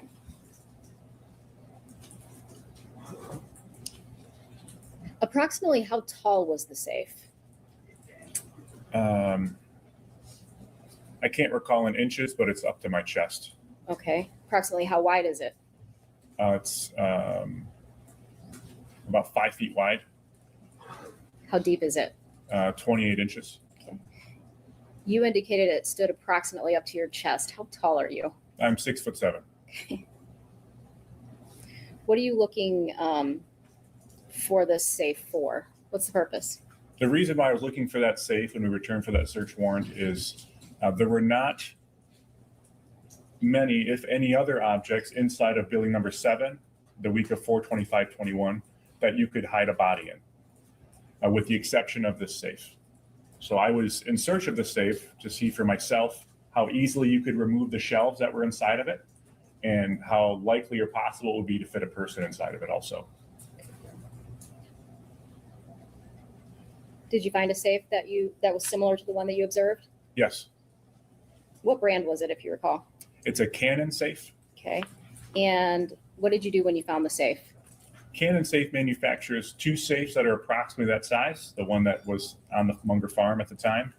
And between those two, I found the smaller of the two.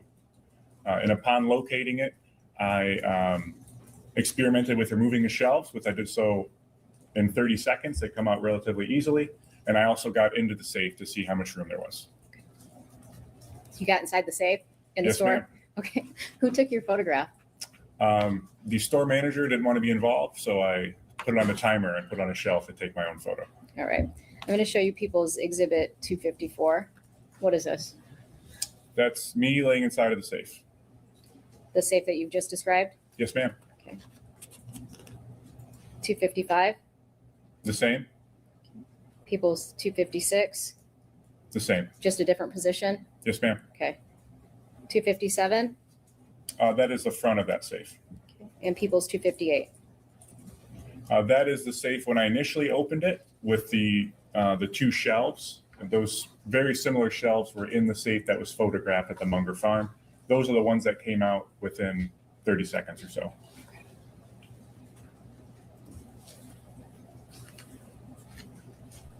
Had you previously watched some body camera footage regarding the safes on the property and the FBI, how they got access to those safes on October 11th, 2021? Yes.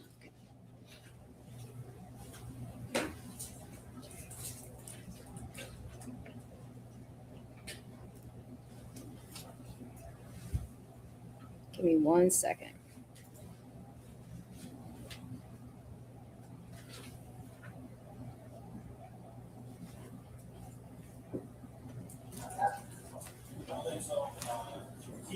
Anything we might need to. Everything. Okay. Another thing is that we haven't done this yet, but I think it's pretty safe, the bigger ones. Either I'll escort you to them, you open them, and that's it. Plan B is our tools are key. You don't want us to use our key now, so. But yeah. And at that time, he indicated to, was that Detective Greca on the body worn camera? Kevin Greca, yes, ma'am. Okay, that he would open those safes? Yes.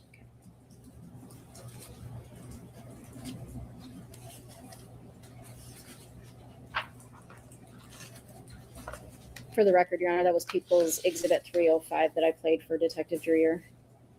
Again, with you being inside that safe, can you tell me how tall you are 6'7", and your weight? about 230 pounds.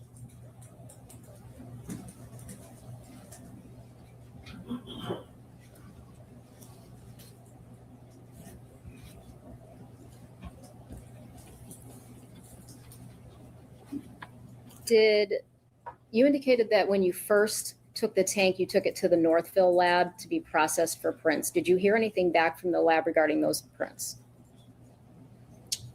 To be clear, we had an x-ray that went to the lab to make sure I understand you. Correct. So after, I apologize. So when you have the lab tech come and take prints off tank 34, correct? Correct. All right. And as a result of her analysis, you get a report back, correct? Yes. And did you have somebody take Dale Warner's fingerprints?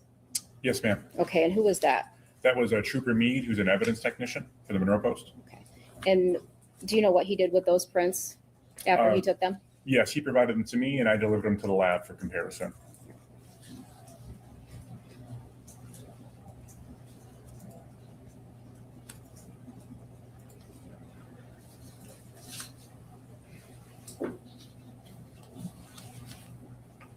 Did you observe any additional surveillance footage after finding the body of D. Warner? Yes. How much? Not as much as my partner, but a good amount. Okay. We watched a lot of footage with Detective Singleton earlier in the week. And do you recall seeing Dale on the JCB after the 6:39 timeframe of the tank appearing in the background? Is he on the JCB after 6:39? Do you recall seeing him on the JCB after 6:39 with Ivan? As far as I recall, Ivan uses it for trash, if I recall correctly. Okay. All right. I'm going to show you the old shop front it's 4/25/21 at 6:39 p.m. And where's this located? This is in building number 1, the old shop. Okay. And I paused it because the next time it activated, it's 6:46 on the screen. All right.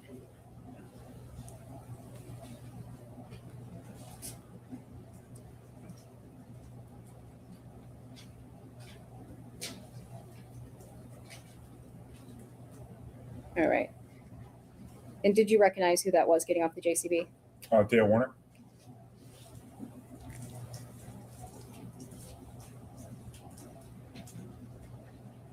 And do you know who that was in the old shop? Ivan Boyd.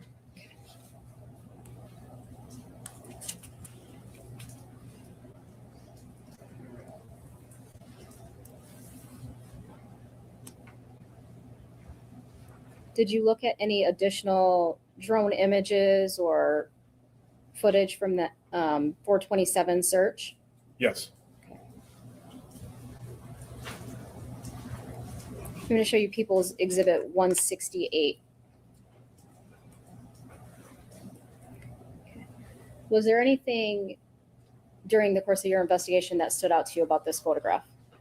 Yes. All right, and what was it? There are, it's difficult to describe from this photo, but there are tracks through the grass leading around to the back of the burn pit. So if you were to start in the burn pit where the white tank is and go to the right around the other debris and back down towards the right-hand side of the screen, those tracks continue through the grass.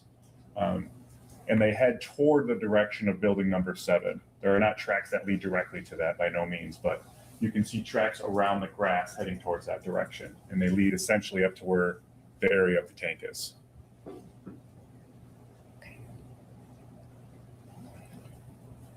So essentially, would it be on the north side of that tank?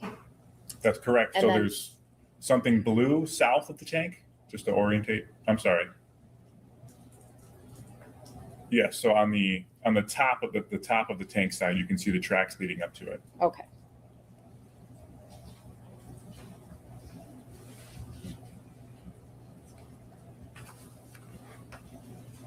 Detective Singleton testified about during the course of the investigation, he had information on life insurance policies. Were you the person that did the search warrant for those? I'm near certain, yes, ma'am. All right. And did you find information for April of 2021? Yes, How many policies did you find? there's 2 life insurance policies for D. Warner. And who was the beneficiary in April of 2021? Dale Warner. Throughout the course of the investigation, did you learn any phone numbers for witnesses, certain witnesses? Yes, Did you learn Stephanie Vogel's phone number? yes, Did you look through the defendant's call records to determine what time Stephanie Vogel called the defendant? yeah. She called him at 10:31 a.m. on 4/25/21.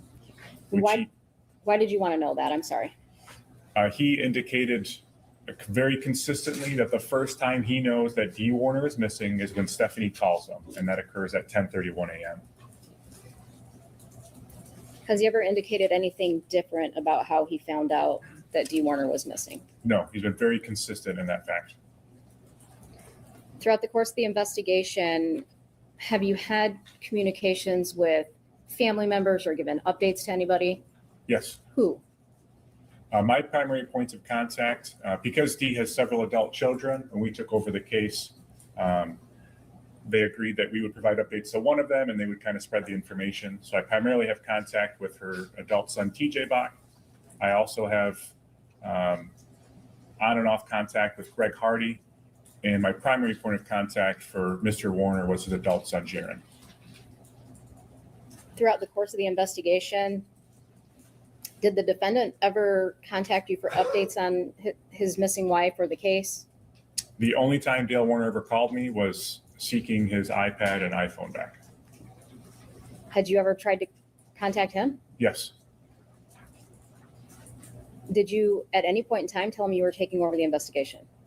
I called him when it was publicly announced, and I'm near certain I didn't speak to him, but I left a voicemail.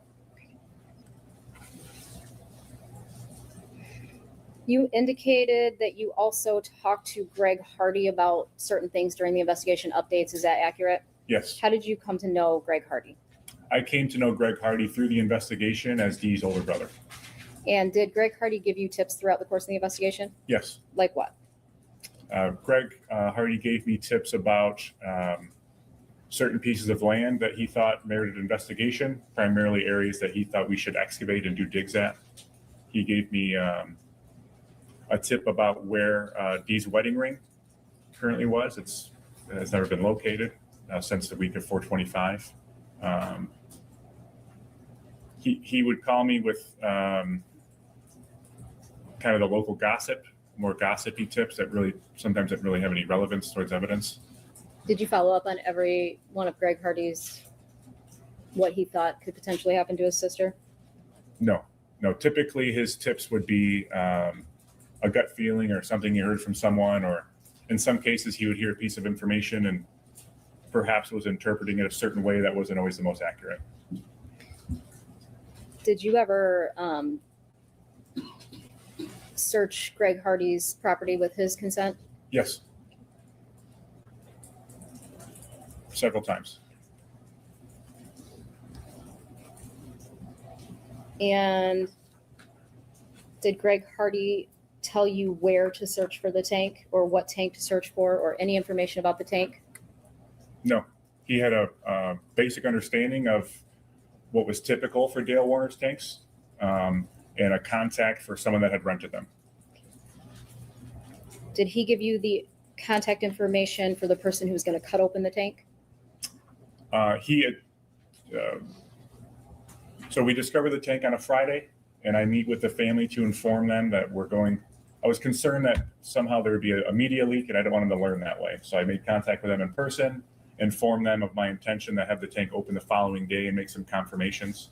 And he offered a metal fabricator that he knew personally to come and open the tank. But no, that is not who did that for us. All right, thank you. While Kevin Greca was still part of the task force, or it was still essentially his case, did you have communications with him? With Kevin Greca? Correct. Yes. Did you communicate with him after the case was over? I think I came across him one time organically through a law enforcement purpose, and then I provided him with a subpoena for the prelim, and that was the extent of our communication. Did he ever contact you after he retired in August of 2024 to give you any additional information about this case? I never saw or heard from him prior to coming to court. After the x-ray of tank 34, so you go, you find this tank, you seize it, and you take it to the bridge to have it x-rayed. Did you communicate with anybody in the Warner family? Yes. And who was that and why? I communicated with Dale Warner's adult son, Jaron. When you execute a search warrant, there's something that's called a return and tab. So for instance, if I were to come and search your residence with a search warrant, at the end of the search warrant, I'd give you a copy of the warrant, and I would also give you a list of all the items that I'm seizing, kind of like a receipt. It's called the return and tab or the tab. Through this investigation, I primarily served the return and tabs to Dale's adult son, Jaron. So in this instance, I x-rayed the tank. I have a pretty good indication of what's inside of it. And I called Jaron to inform him that I had executed a search warrant on Paragon Road. I had found an anhydrous tank with some anomalies, and that my intention was to x-ray it and cut it open if necessary to reveal the contents. And at that time, you had already x-rayed the tank, though? That's correct. Why did you tell him that? Through this investigation, well, investigations in general, information is power. And so when you have control of information, sometimes it benefits you to release it and sometimes it doesn't, like when we discussed the welding theory early on. In this instance, it was a benefit to me potentially to tell Jaron I had discovered specifically tank 34 and that I was going to x-ray it and cut it open so that I can later listen to communications between him and Dale Warner to see what that conversation would be like. And how would you be able to listen to communications between Jaron and Dale Warner? At that time, Dale Warner was at the Lenawee County Jail as an inmate. Okay. So explain that. Just he's an inmate at the Lenawee County Jail. How are you going to listen to that conversation? Jail calls, as we commonly refer to them as, calls you're making to and from the jail as someone that's incarcerated, those are recorded and monitored. The inmates are explained that, there's notices stating that, and they're informed of that every time they make or receive a phone call. So every single time a phone call is made or received, they'll get that notification. Yes. Okay. And did you become aware of a phone call in this case? Yes. All right. And who were the participants in that call? We discover the tank on Friday. I make that phone call to Jaron on Friday, and Jaron Warner and Dale Warner have a phone communication the next day on that Saturday. So August 17th, 24? Correct. Your Honor, people, at this time, I'm going to play People's Exhibit 227. For English, press 1. Thanks. For a collect call. I know this initial part is pretty loud, but then once it gets into the phone call, the voice is softened. So I don't know if the court, if you want to handle the volume. Call, press 0. For a debit, please enter your PIN number now.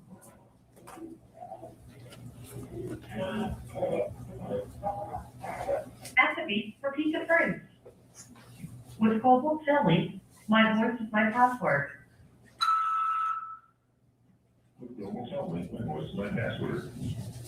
Please enter the area code and phone number you are calling now.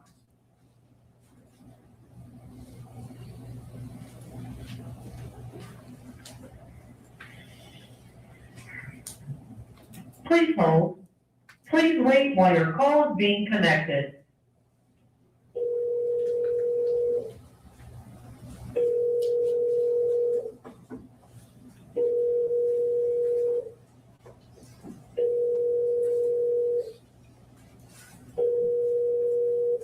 Please hold. Hello, this is a prepaid call from Dale. An inmate at the Lenawee County Jail. To accept this call, press 0. To refuse this call, your current balance is $40.71. This call is from a correction facility and is subject to monitoring and recording. Thank you for using GTL. Hello? Hey, Jim. Hey, Dad, how's it going?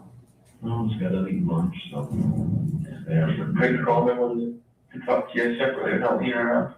So yesterday, the detective texting said that they had a search warrant to search the Paragon property and at the farm trying out buildings again. I'm like, again? He said yes.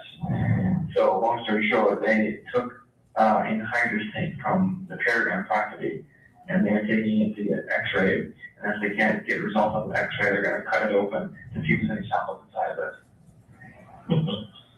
Okay. Yeah. And I just think number 34 is what their search warrant said. Tank number 34? Yeah, I don't know what the specifics of that is or what, but like this is fucking idiocracy. So, yeah. So they took that tank and now they're x-ray or something, then if they don't get x-rays, they're cutting it open. Like, what the fuck, what a waste of fucking time. Okay. Yeah.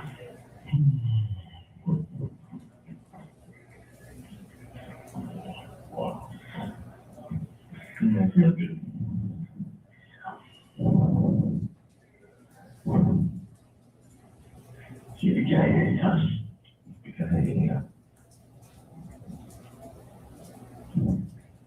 So, Grandpa, so you saw something on the news about it. They told me yesterday they were keeping it low key or whatever. It's only 3 detectives that were coming out, but I guess it wasn't low key. Well, low key. on page 20, I guess. Okay. Yeah. Some more culture. So when they do this yesterday? Yeah, yesterday. I don't know, give you the search warrant. They said that they see something, but then what they see is like 11 o'clock night time. Emailed me the search warrant. It said the ticket number is 34.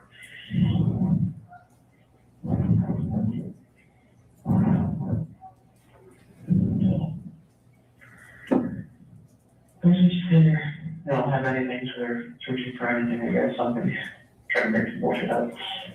Yeah.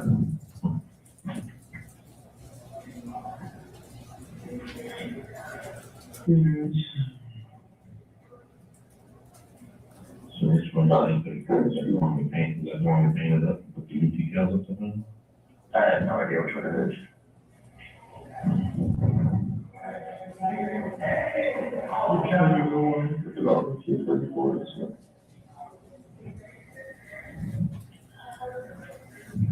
Some stuff to Mary, so she'll talk to you about it a little bit later, but.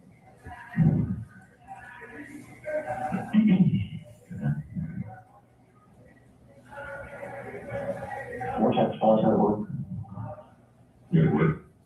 There's more tax dollars out of work. Okay.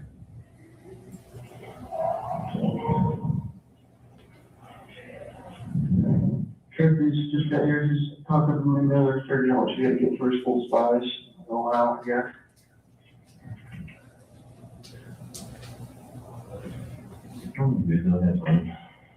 Yeah. Yeah, I mean, that's picky level stuff, so she had to find the right folders and all that shit. Oh, yeah. She doesn't want to use any of her stuff from last year, she wants to get new stuff. She wants to keep all her stuff, all the papers and everything, trying to keep all of them. So, Yeah. everything ordered up in order. Yeah. Yep. So I'm taking her in on Monday to get the work frozen off the foot. Plans work. Also, it doesn't work. Yeah.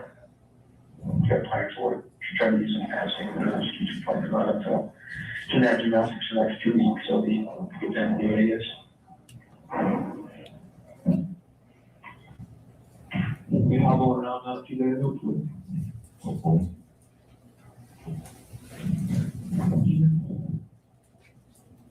You did end up getting books last night? Yeah, I got them, the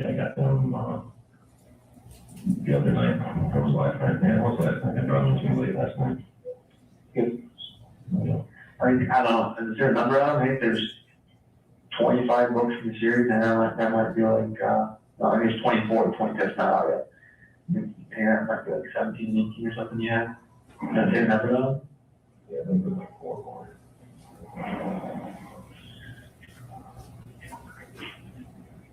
So it seems like the later ones, we got better books. What's that? The last couple of them, some better books.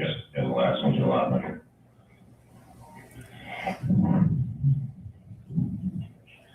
That's good, it doesn't seem like they're running out of materials, kind of like dry books or something, you know? Yeah, yeah. Yes, but everything gets better and better.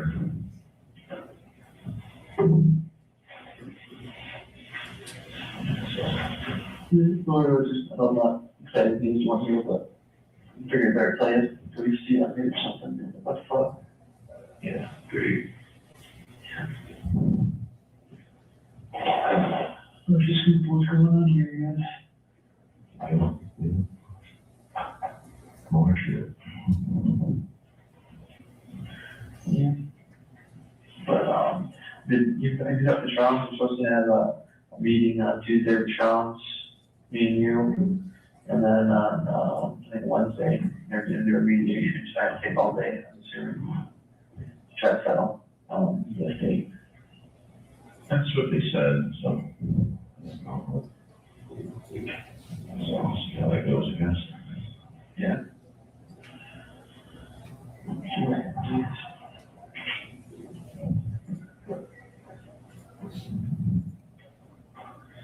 Hopefully start moving in the right direction. Hopefully they'll get something straightened Dalton, Sean's. Pretty good. Yeah, it'd be better not to worry about all this probate shit to be done, but focus on the actual trial and get that shit take care of. Right. Like 17 day battle that won't slow down enough. Yeah, we should open all that, okay. We're approximately 8 minutes and 40 seconds into that phone call. Is there anything additional that's discussed on there, to the best of your knowledge, about that tank? No. You want the rest of that audio play? Yes, I do. Thank you.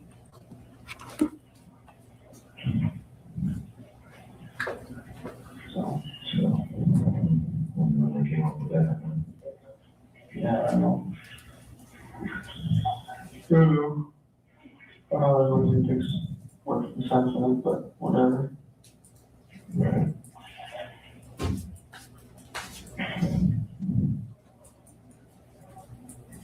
So the back search in home there too, or? I don't know, they said that the search warrant didn't say anything in the house, but the detective told me they had a search warrant for the house, not the house, but for the surrounding buildings around the house and the field around the house, but not around themselves. But Jim said they were here for like 5 minutes. They went out back by the burn pile and mother bottles. He said they were there for like 5 minutes and then they left. So they must have mostly just been an air gun. Air gun trapping? Yeah, you know, the bunch of the dug everything up already. Yeah, FBI was there, but you know, I guess the defendants and whatever. I don't know. Resolution and sanity, do the same thing over and over and expect different results. Yeah.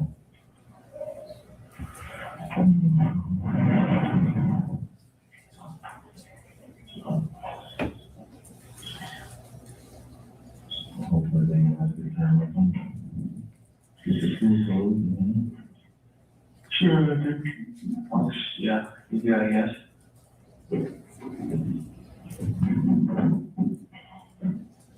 Thank you, man. Yeah. Well, you said that, you said your lap, so now you want to play. Okay. Let's play.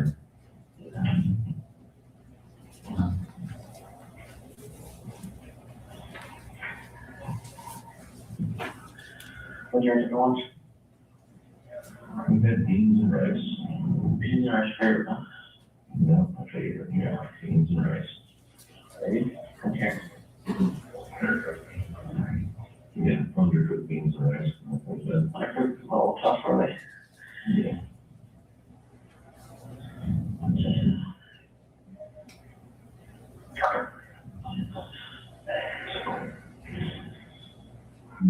Did you talk to Sean last?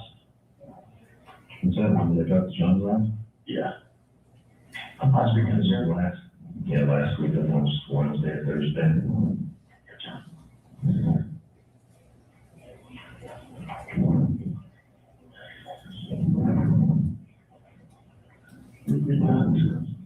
Spend all day, all week. One time. So I thought it was in mediation for anything that guardianship shit. I didn't go on the phone for 4 or 5 hours. I didn't do anything.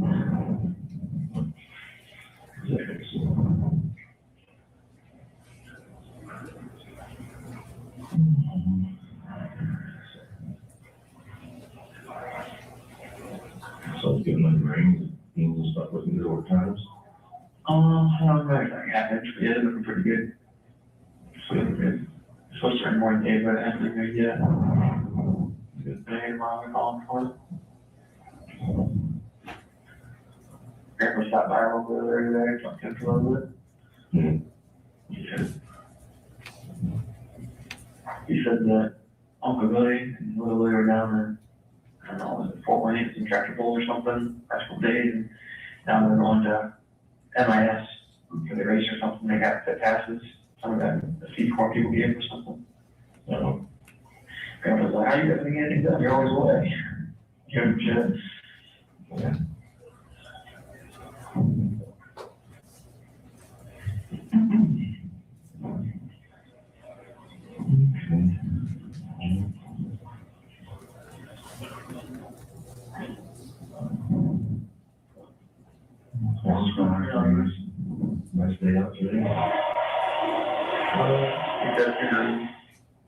now, or a little bit earlier, but not much. Supposed to rain more, I think. Yeah, they don't.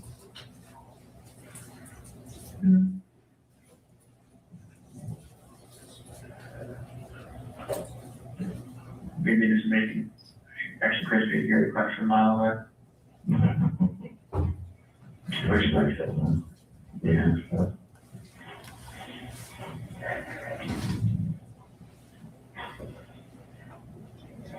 If you look at it, it's time for a year for a walk or something, just, you know, make sure it starts freezing and still fall classes. Looking for a mirror for a locker. Oh, yeah. Full locker.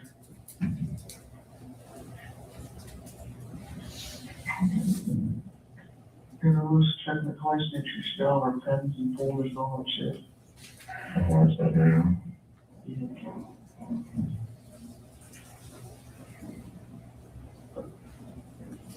You guys watching the movie today? I started watching a this morning, but got getting kicked out that phone calls going on, so. Yeah, but. Yeah, gave up. The job does not work off from 6 to 8? Yeah, they don't work it off from 6 to 8 at night. So I figured that'd be a good time to watch it. I say, no calls are allowed to come in then, but. Yeah, they don't, they haven't shut off then, so. Gotcha. Good.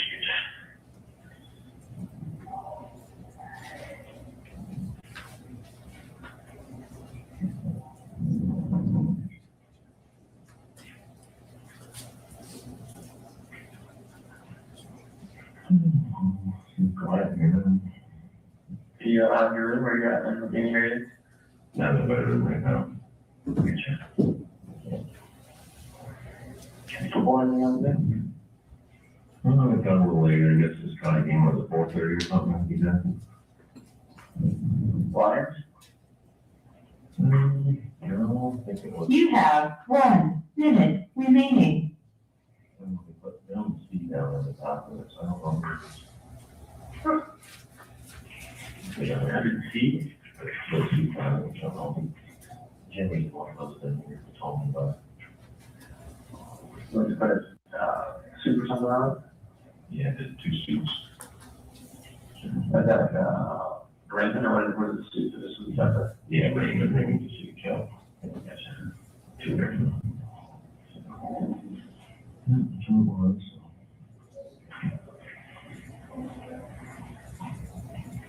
So you learn something else, one time or something? Yeah, so those.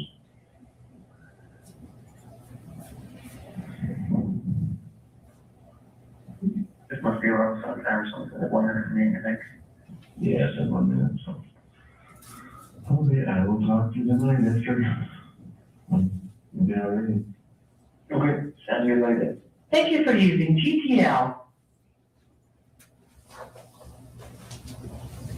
I apologize, Detective. I was a little bit off the mark with the tank there. I have no further questions of this witness panel. You want to make the approach? Yeah. Just about timing. Thank you.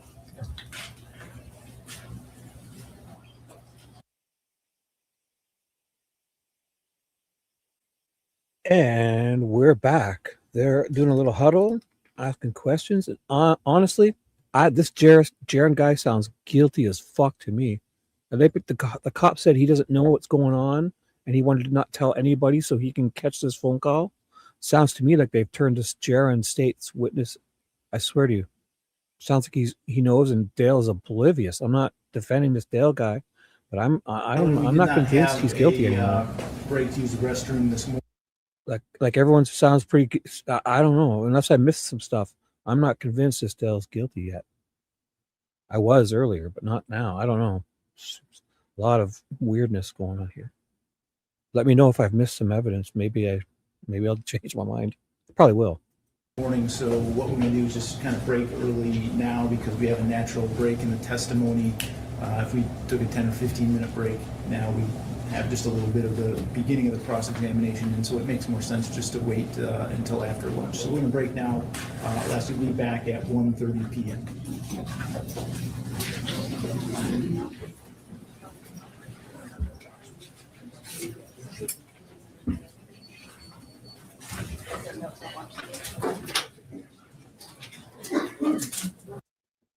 So they're breaking for lunch.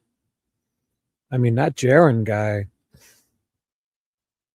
Did Mimi said that he was arrested for something in this case? He sounded guilty as fuck. Nervous. If he doesn't know what's going on, why is he so nervous calling into jail? Sounds like they got him turned state witness, honestly, in my opinion. If he was arrested and then let off, he did something.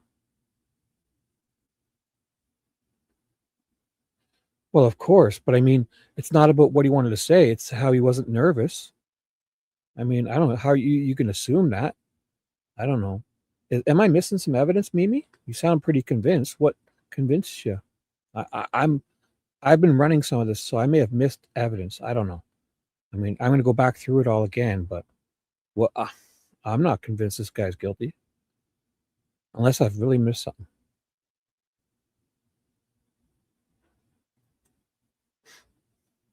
But so let me know in chat. Maybe I did.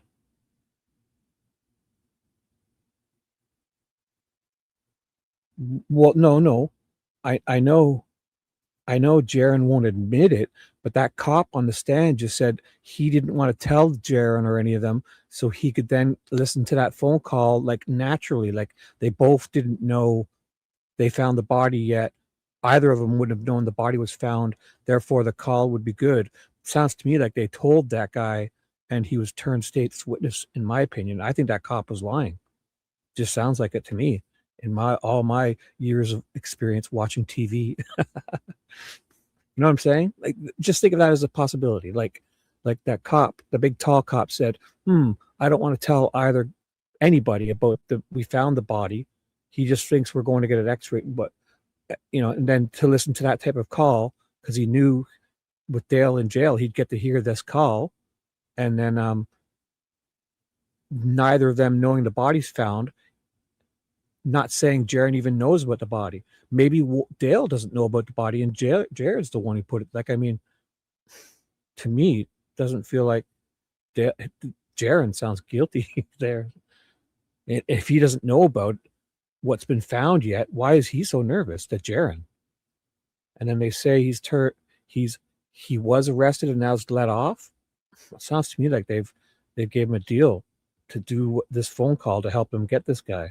In my opinion, again, my experience watching television and movies only. I'll get us fast forwarded. Sorry. And I will. Yes, tonight, Disco. So Peggy and I were going to have to try to. She had a couple little mistakes she wanted to correct in her timeline, because she did that a long time ago, lots of it, before we learned of new court docs. So it's unmuted. They're about to start. Yeah, we're going to fix that timeline up, hopefully, and do it tonight. I don't know when, but I don't think there's that many mistakes. Just a couple little things, maybe, because Peggy did lots of that before we got the court docs.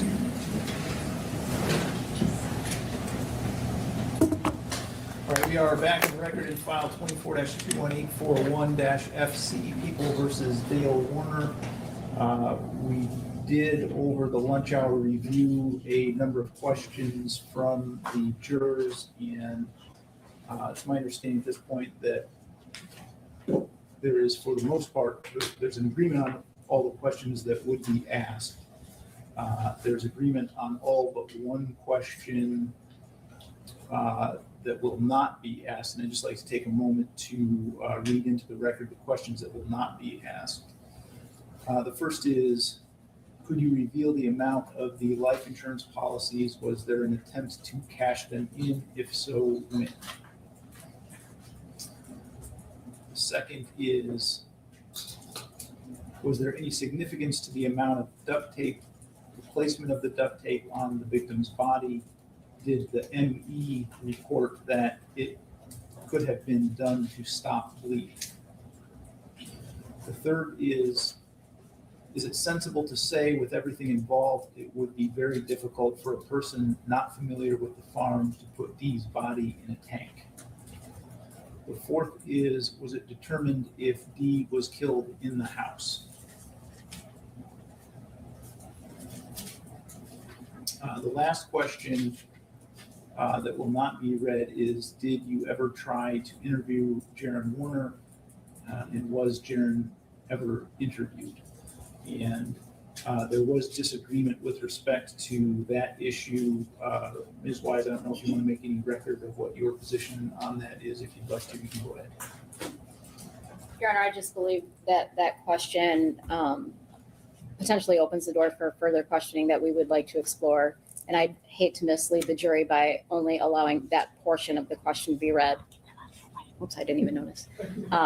So while we would love to explore that issue, the court has placed limitations on our questioning on that. So, and we understand the court's position, so.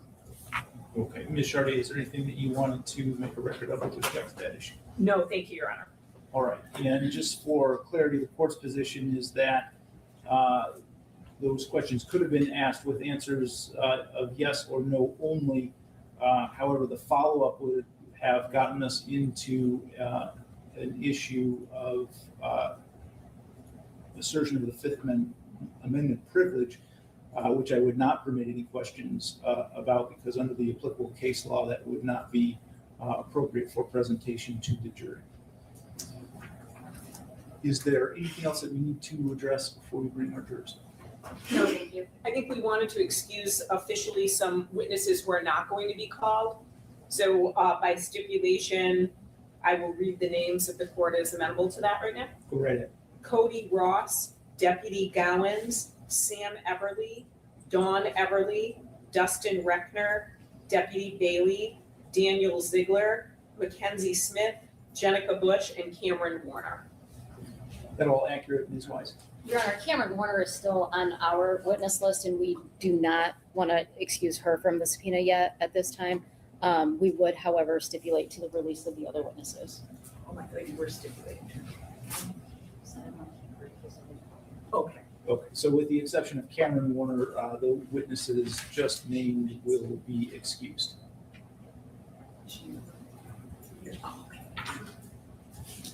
Anything else? No, thank you, Your Honor. No, Your Honor. Okay.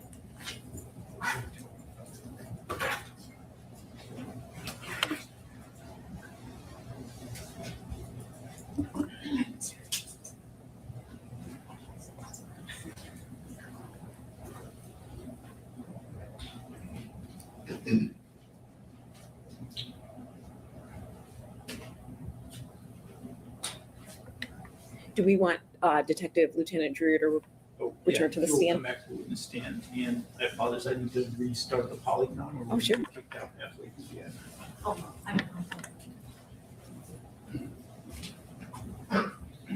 Okay to sit down, Judge? Yes. Thank you.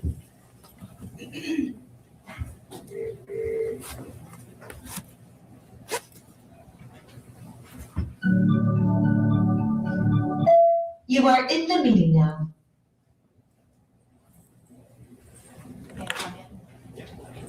Should be all set. Thank you.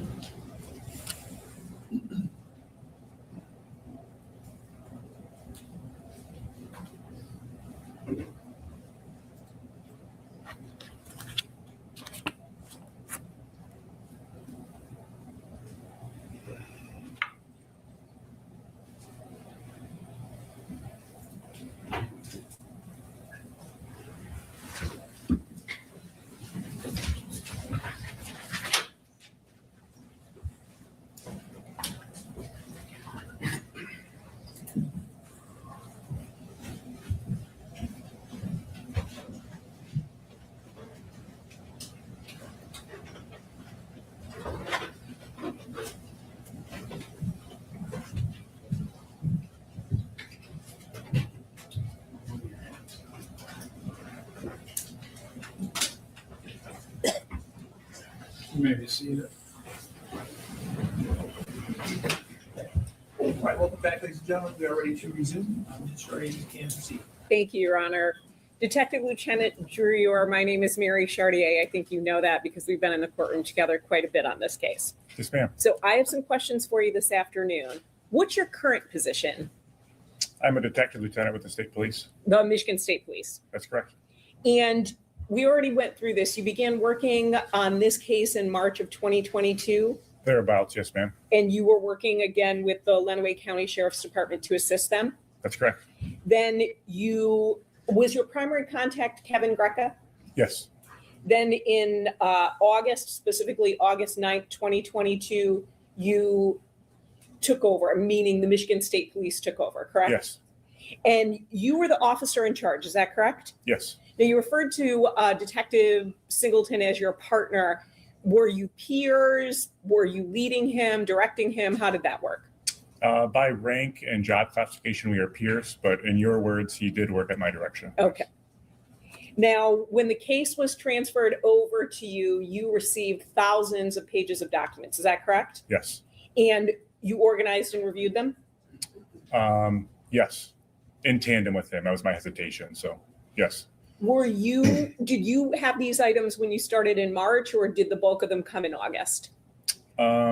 Probably somewhere in the middle. So we had a lot of documents when we started assisting, but when we take over late summer, early fall, we then go and collect all the physical copies. So there may have been some things I didn't have yet, but we had the bulk of it by then. And then you listened to prior interviews that had been conducted? Yes. And watched those videos? Yes. There were quite a few, correct? Yes, ma'am. And then you conducted your own interviews, right? Yes. Reviewed the surveillance, you and in conjunction with Detective Singleton? That's correct. So if there was a piece of evidence in this case, you or Detective Singleton reviewed it and you were aware of it. Is that accurate? Yes, there were other detectives involved also, but us two primarily. Now, the missing items that you indicated of Ms. Warner's, I want to make sure what specifically is missing? Are you saying what disappeared with her? Yes. Essentially. Her go bag, her driver's license, her passport. There were some personal hair care products, and her phone. Is the personal hair care, are you talking about like hairspray, curling iron, that sort of stuff? Correct. I think there may be some makeup also, but I'm not positive on that. And those items to this day have not been found? Initially, one item, I think it was maybe the curling iron, was reported missing, and that was found within a few days. But with the exception of that, the other items have never been located. That's correct. Where was the curling iron found?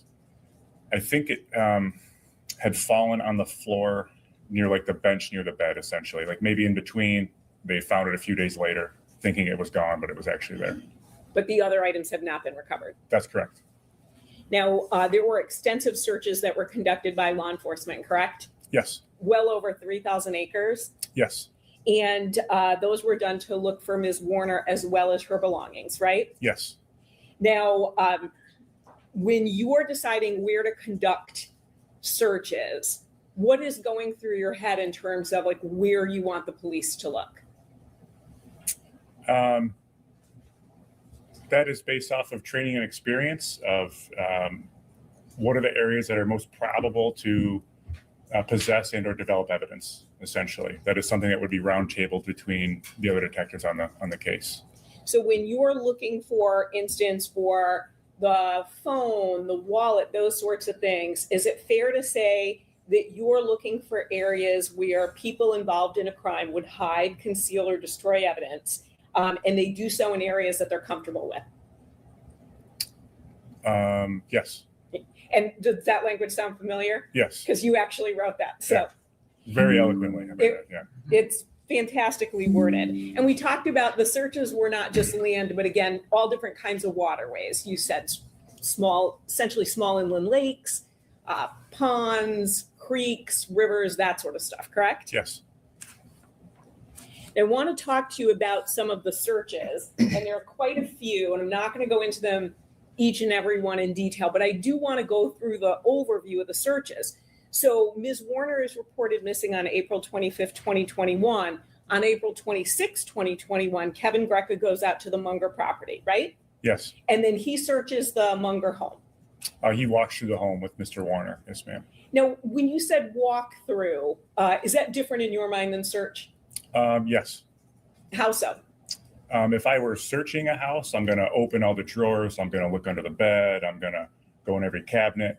Versus a walkthrough is a more preliminary walk through the house. So the two, and I'm not trying to split hairs, but there is a difference in my mind. So when he's walking through the house, though, while he is not opening up necessarily every cabinet, he is looking for things of potential evidentiary value, correct? Yes. Yeah. And he also has a body camera on when he's doing it, Yes, so that other people can see what he's doing. that's correct. On that day, he also interviewed Mr. Warner, Yes. and he also interviewed some other people that day as well. Yes. And to be clear, you would agree with me, Mr. Warner didn't have to speak with Detective Greca, correct? No, he did not. But he chose to do so, right? Yes, ma'am. So then on April 27th, 2021, I think we've established there were two searches of the property. The one earlier in the day was the consent search that was cut short, and then the evening one was via a search warrant. Would you agree? Yes, on 427. Yes, ma'am. 427. I apologize. Did I miss the data? No, I'm just making sure I'm with you. Yeah. Okay. For April 27th, 2021. And on that date, if we combine both those searches, land was searched as well as buildings. Yes. And then we know that they had both cadaver and tracking dogs there Yes, and drones, that's correct. because we've seen some of that footage. Again, Mr. Warner spoke to the police that day, correct? Yes. Now, when he changed his mind with Detective Greca, you've listened to that audio and video, correct? Yes. And he indicated that he, at that point, thought Ms. Warner was at her son Zach's house and she would be returning and he needed to get back to farming. That's what he said. A loose paraphrasing, but yes, ma'am. Sure. But that's a gist of what he said. Yeah. Sure. You know, it's not a direct quote, but Yeah, that's You've been here for a while. I'm really busy. I got to get back to work. You guys got to go, basically. Now, then there was another search on April 28th, 2021 of an additional property owned by Mr. Warner, correct? That's Cedar Point. Yes. And that was a consent search? I'm not as familiar. I'm going to take you for your word on the date. I know that they eventually did a search there. Do you want to see a report that will indicate the date? I'm not arguing with you. If you want me Okay. to look at it, I will, but I'm just, No, that's. I know they definitely searched it that week. I'm just not sure on the date. Yeah. That's great. And if at any point in time, it's a lot of reports, if you want to see it, feel free. So then on April 29th, 2021, there's another consent search of the Munger Road property, correct? Yes. And that had canines and drones. I'm not positive on the drones, but I know there's a canine there. Yeah. And also, that's when the surveillance system was checked and phones were retrieved. Yes, And Mr. Warner again speaks with the police. that's correct. There was another search on May 10th, 2021, and Mr. Warner consented to that. I'm not certain where that search was. That was to retrieve electronic devices, as well as Ms. Warner's mouth guard. Does that ring a bell? Oh, yes, ma'am. And then he also consented for her dental records. That's correct. There was another consent to search on May 14th, 2021. And I'm not saying that there was a search that date, but Mr. Warner was asked to consent to a search of his properties and he said yes, correct? I don't recall that one specifically, Okay. ma'am. Would you pull up GAAZ01, page 39?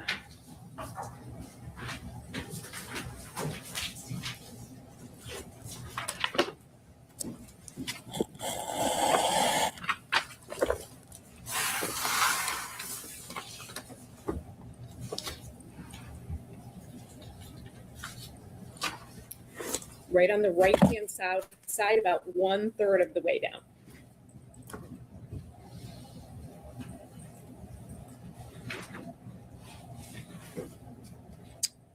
Yes, ma'am. 519. Oh, no, if you look at the top, it says 514.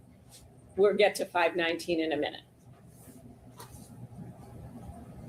Oh, I'm sorry. The way it's laid out is confusing. Now I see what you mean. Yes, ma'am. Okay. 514. So Mr. Warner had called and indicated that his properties could be searched, correct?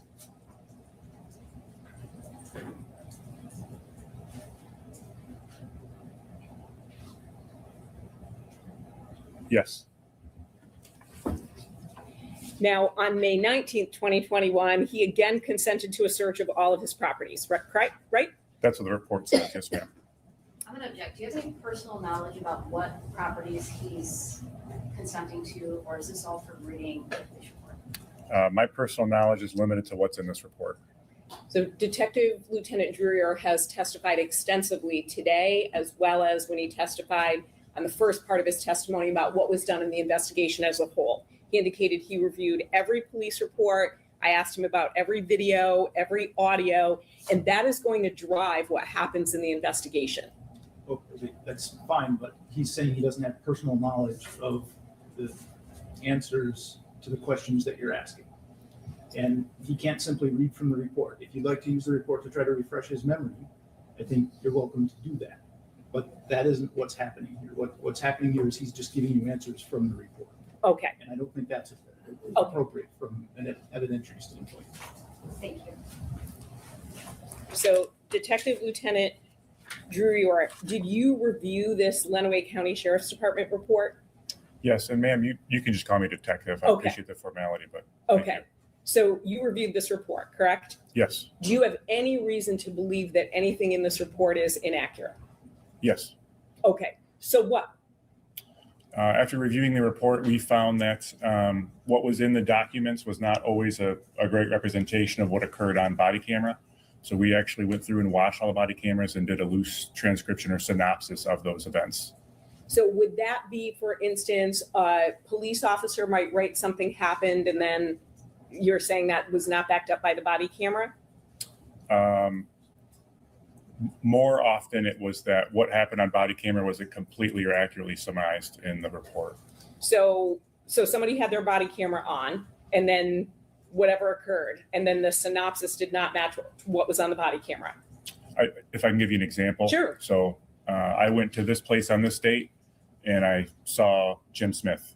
When you watch the video and it's an hour long and they walked around and they went to get lunch and they talked about XYZ, that was more typical of what we saw. So the report didn't put in all the details from the body camera? That's correct. And so it was really important for you to have the body camera so you could actually review it and get all that information. That's right. And so do you have issues with the searches that were conducted? So do you think some of them were written in the report that there were searches, but that's inaccurate? From my understanding, if the report indicated that a search was conducted, that search was conducted. That's not to say I don't have issue with some of the searches, but the actual documentation of when and where they occurred is, from what I can recall, mostly accurate. Did you rely on that information as you sort of set, because you're joining in May of 2022, and then in August of 2022, you're taking the lead on it, you and Detective Singleton. So are you relying on documentation of searches and knowledge of searches to sort of chart that path of what you're going to do? Yes. Another component of that was for some of those searches, there were state police personnel, and I knew some of those people personally, so I could more, in a way, accurately rely on what they said they had done. Because they would have reports as well. Or just a recollection of being here and searching that, et cetera. So when I'm asking you about these searches, so I'll ask about this May 19th one. So May 19th, Michigan State Police is involved in this search in 2021. Are you aware of that? I know they did some in that time of the month, but I can't recall which search it was. Do you know where it was, ma'am? Sure. So there were 8 properties involved, including a property for a man named Tom Nordley. Is this, if I may, is this when they dug the manure pit? Okay, I am loosely familiar with that search. Yes, ma'am. This is what was considered the large-scale search, which went on for a few days. Okay. So are you familiar with that search? Yes, Okay, so if I ask you questions about that, would you feel comfortable answering those? I can do my best. Okay, terrific.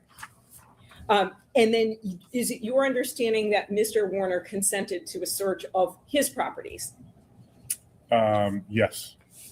Now, you were not involved in this large-scale search, No.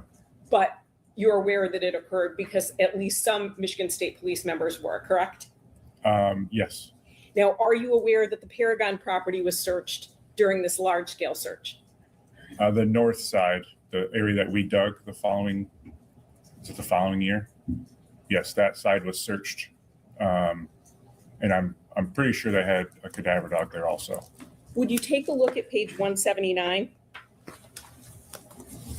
In this binder, I presume? Yes.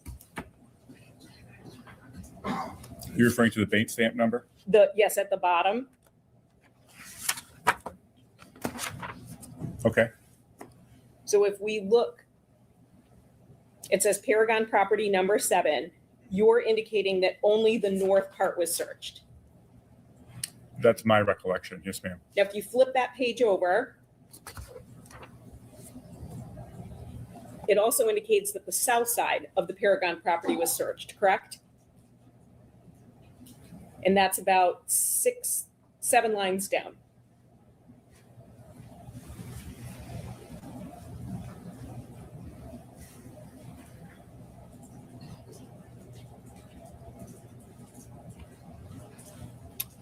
It refers to some people walking the field. Yes, ma'am.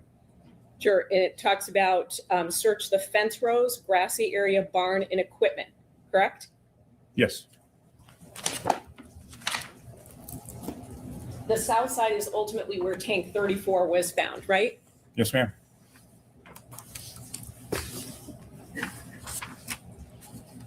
Now, there was a search on October 11th, 2021 that the Michigan State Police were involved in. Do you remember that? Or is that something that you're familiar with? October 21. October 11th. October 11th. Was that the search with the FBI, ma'am? Yes. Yes, I'm familiar with that. And that was a multi-day search, correct? Yes. And sort of the same sort of, and this is where Agent Impala, I believe, indicated that he had searched 37 vehicles. It was a multi-day search. That's the search I'm talking about. And that was a large-scale search involving multiple police agencies. Is that accurate? Yes. And as you talked about, there was digging, ground penetrating radar, all of those things, correct? Yes. And to be clear, I was not a part of that search. Sure. Okay. But you did review both the Lenawee County Sheriff's Department reports. I mean, I'm assuming. No, I just want you to understand my hesitation. Sure. I'm just trying to recollect on something I reviewed. That's all. And I know I'm asking you about a lot of dates. So there were FBI reports, Lenawee County Sheriff's Department reports, and Michigan State Police reports. Does that ring a bell? Those reports probably would have been limited to our canine troopers. I'm not certain we had any investigators there. I don't recall. They were limited to the canines. Okay. Are you aware that Mr. Warner consented to that search of those properties? I'm not familiar with consent or not on that one. I'm not certain. I believe the FBI requires a search warrant to activate their field team, but I'm not certain. Would it surprise you that he did consent? No. And then that search, as we talked about, continued on for a few days, correct? That's my understanding. Yes, ma'am. And then with that, there were fields that were searched as well, right? So we're talking about properties in terms of houses and buildings, but the search also involved fields. I don't recall what all was searched. I know the house was for sure searching the vehicles, but I don't recall anything else specifically. Through the course of the searches, do you recall that there were cornfields and soybean fields searched? I'm going to object. He's already indicated that he wasn't present for those searches, and so he doesn't recall them. He's just reviewed a document. Again, it's all hearsay. I said through the course of the investigation, not just with that search. Just so for clarity's sake, you're talking about all of the searches from the entire investigation. Correct. Okay. I think Correct. that's a fair question. I misunderstood. I thought you were referring to that day, ma'am. I'm sorry. No. So I said what we've been talking about. I asked about waterways, and then I've been talking about buildings and the home. But through the course of the investigation, you'd agree with me that there was actually like land searched, fields. Correct? Absolutely. Absolutely. Yes, ma'am. Now, May 4th, 2022, there was a search of the Munger Road property, and you would have been involved at that point. Do you recall that? Yes, ma'am. And that included the outbuildings and the office building, right? In the home. Yes, ma'am. In the home. Thank you. And then on May 10th, 2022, there was another search of the Warner property, and Michigan State Police was involved with that. Can you give me that date again, ma'am? May 10th, 2022.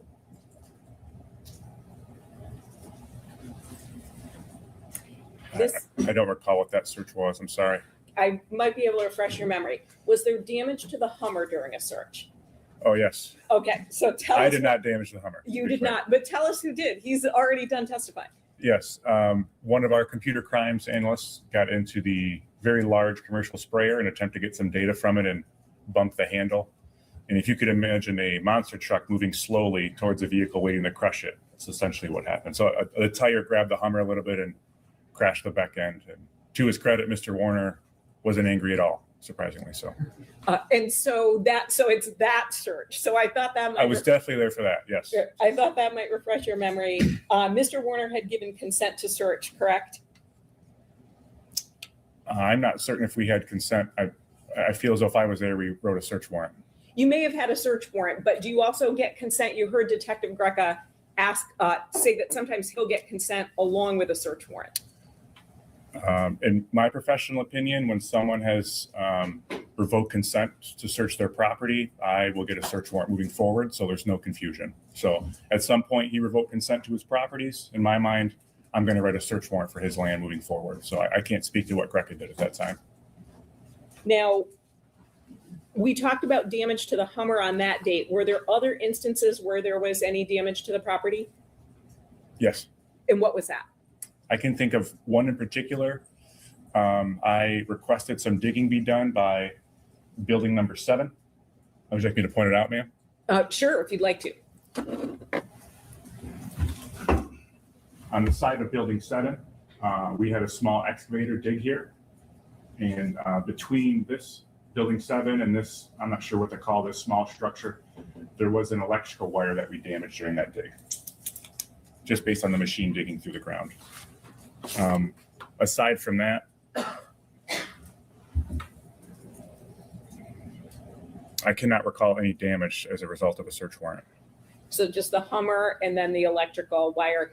Or do you count as damage the holes taken from the couch? So there were sort of cutouts in the couch in the living room that were circular. Would you count that as damage or? Yeah, those items were damaged. Yes, excuse me. And that was during the FBI search in October of 21, if I'm not mistaken. But nothing else comes to mind other than those 3 incidents. You had talked about a phone that Mr. Warner had gotten in. Essentially, he put Ms. Warner's phone number on that phone. He got a new phone and populated that phone, correct? Yes, ma'am.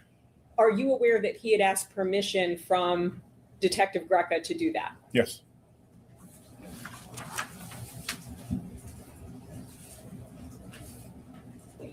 Then we talked about the searches that occurred in May. Were you present for the search of Ms. Warner's mother's, a home of Ms. Warner's mother, not where she lives permanently, but Miss Warner's mother's? Mr. Warner, excuse me, Mr. Warner's mother. The vacant house that Clara owned? Yes. Yes, I am familiar with that. Okay, so there was that search, and she was cooperative when the police showed up to search it, correct? She was angry to find that we found a dangerous snake in the crawl space. Otherwise, she was perfectly fine with us being there. What did you do with the snake? I don't mess with snakes, so I didn't. Just let it go on its way? That's somebody else's problem, unfortunately. And then we already talked about there was the search of the lake. That was essentially a lake bed in June. Is that accurate?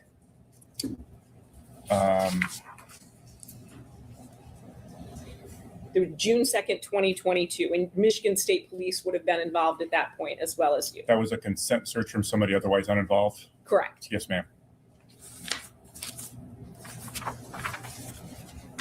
Then October 28th, 2022, Mr. Warner again consented to a search of his property, right? October 28th, 22. Specifically a field.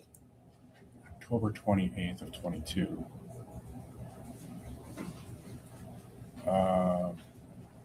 He gave me consent for something in 22? He consented to a field for his property to be searched. Would looking at a report refresh your memory? Yes, ma'am, please.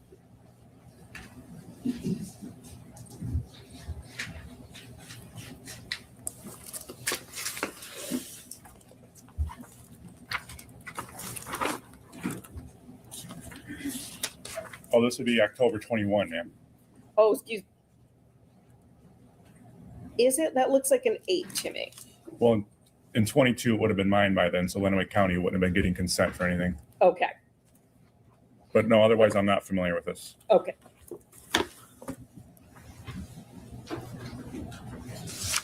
But if Lenawee County has consent to search forms in their report, you're not disputing that those are valid, though, correct? I would have no basis one way or the other, ma'am. Then there were also searches in early May 2023, and this was a multi-day search of lots of properties. Would you agree? Yes, ma'am. And this went on with a lot of people, correct? A lot of officers searching. Yes, I think we had at least 120 personnel involved for 2, maybe 3 days. And you divided it into areas. That's correct. I'm not going to go through every piece of property searched, but for instance, in Area 1, you searched properties, by you, I mean law enforcement in Brooklyn and Onstead, and that totaled a little over 407 acres, right? Correct. And then there's no Area 2, and that's just for administrative reasons, it sounds like. Area 3, properties in Onstead, totaling 79.82 acres. The totals are sounding accurate, but I couldn't tell you from memory how much land was in each area. I'm really sorry. Would you like to either look at sworn testimony that you gave before or a police report? I can tell you off the top of my head, it was roughly 3,000 acres that week that we divided into areas. But how much was in each area, I couldn't tell you from memory. Well, let me ask you this. So I'll just ask you about the cities where these occurred. So there were 8 properties in Tipton. Does that sound right, in Area 4? Yes. 10 properties in Tecumseh in Area 5. Yes. Area 6 was Leroy Seiler's property in Tecumseh. Yes, ma'am. And that was the property that Mr. Warner went to spray on April 25th, correct? That's correct. Area 7, there were 8 properties in Onstead. Yes. Area 8, there were 13 properties in Tipton. Yes. Area 9, there were 5 properties in Onstead. Yes. Area 10, there were 3 properties in Tecumseh. Yes. Area 12, there were 7 properties in Adrian Township. Yes. Area 13, there were 4 properties in Madison Township. Yes. Area 14, there were 7 properties, 3 in Tecumseh Township, 2 in Raisin Township, and 2 in Ridgeway Township. Yes. Area 15, 1 property in Onstead. Yes.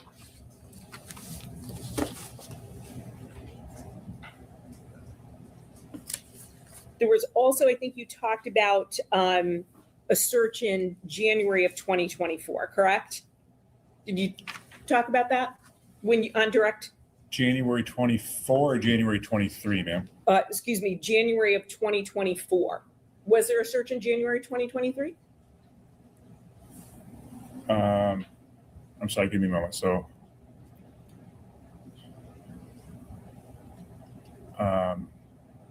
I'm having a hard time differentiating the Januaries. I'm sorry. So do you want me to see if this refreshes your memory? Please. It's when the John Deere utility box was swapped.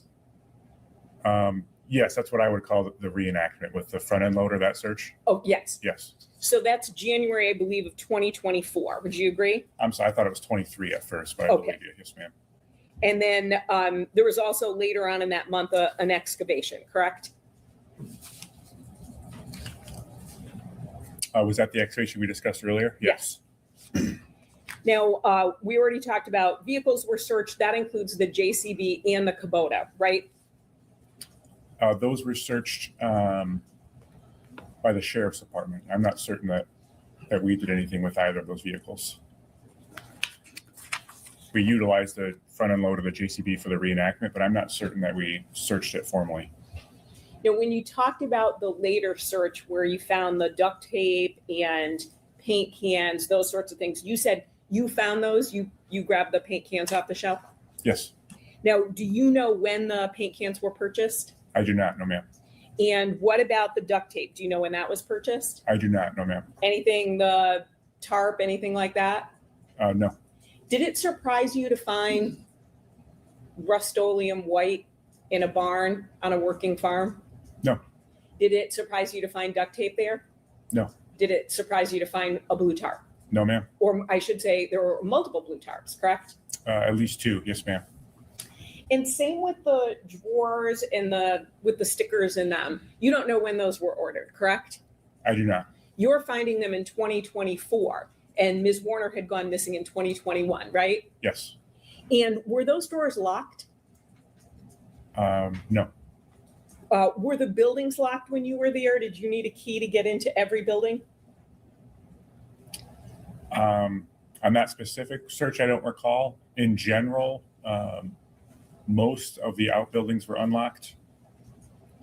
I'm certain there's a time at some point we needed a key for something, but most of the time things were open for us. You know, just a couple of things that you had spoken about. You said you did a geofence and then the fog. And the geofence is essentially, you said, sort of putting a perimeter down on a location and then seeing what devices pop up, correct? Yes. Do you remember what, with geofence, what devices popped up?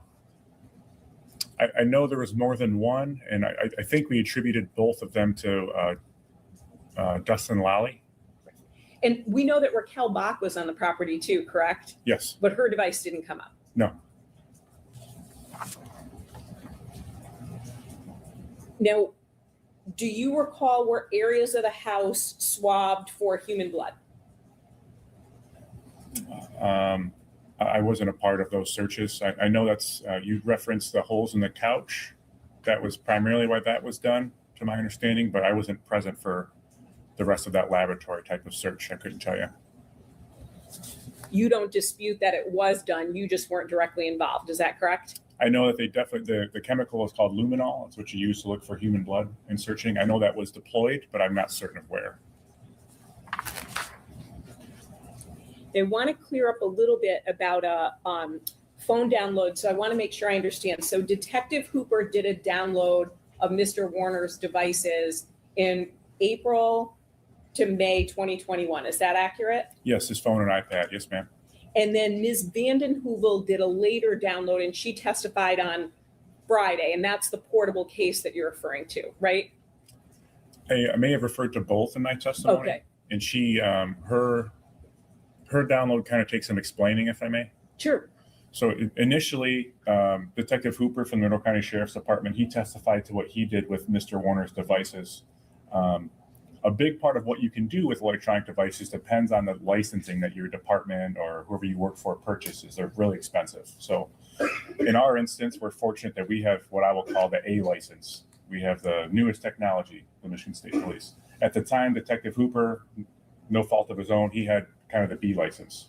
So when we examined those pieces of information, the analyst, Danielle Vanden Heuvel, she took the original information that the Monroe County Sheriff's Office had and put it into our A license, if you will. But then subsequently, she also made her or someone from her office made the recommendation, we want to gather these devices again so we can put them all through that A license, if that makes sense. So her work was from Detective Hooper's to May, because that's what we heard. So essentially, if he did the download and looked at it in, let's say, early May of 2021, she's looking from May of 21 to May of 2022. No, that's not necessarily true, because the subsequent download that we conducted could also have data going back to April of 21. Okay, so do you know if it did have, I'm talking about do you know if it had anything additional before April 25th, 2021? Any data on the phone? Yes. Before that?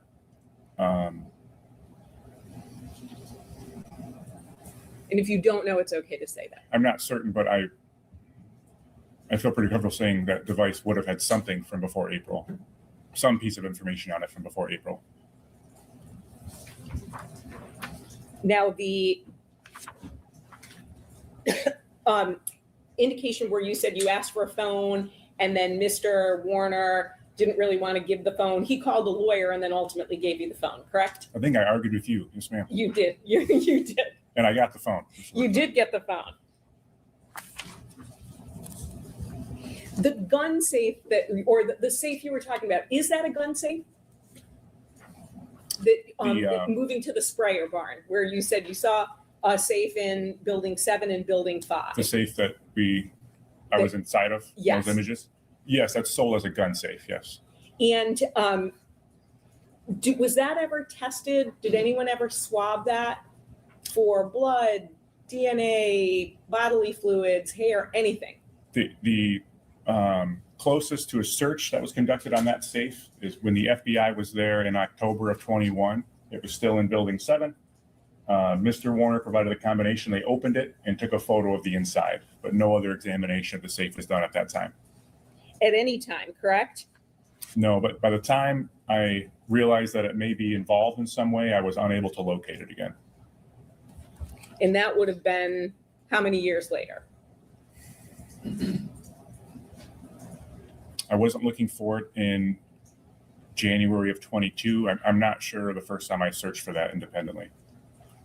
For that reason, if that makes sense.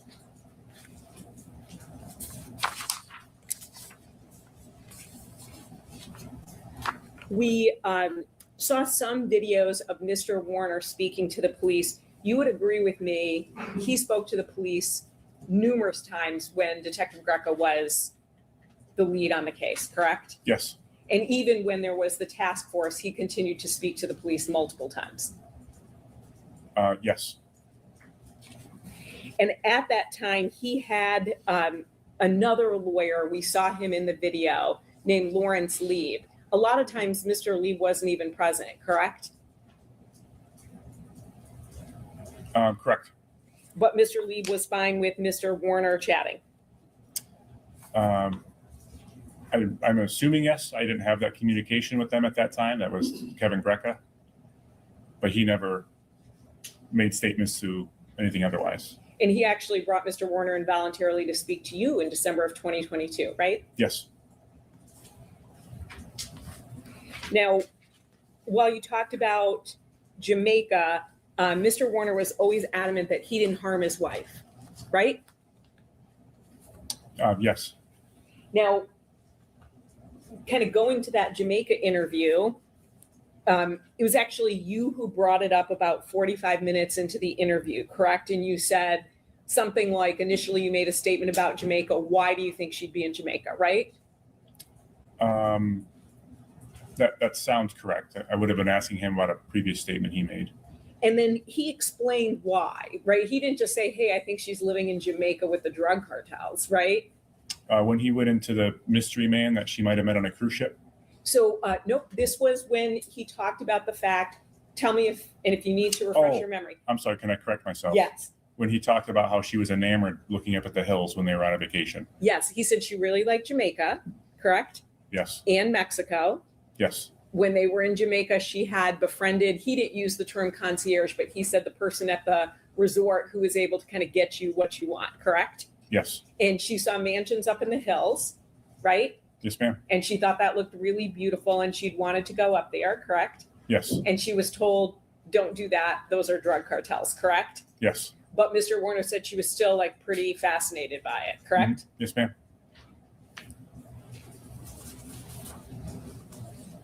Now, in addition to the,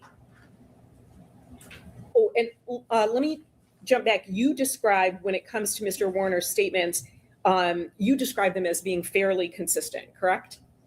No, there was two things he was fairly consistent on. The rest were not consistent. Okay.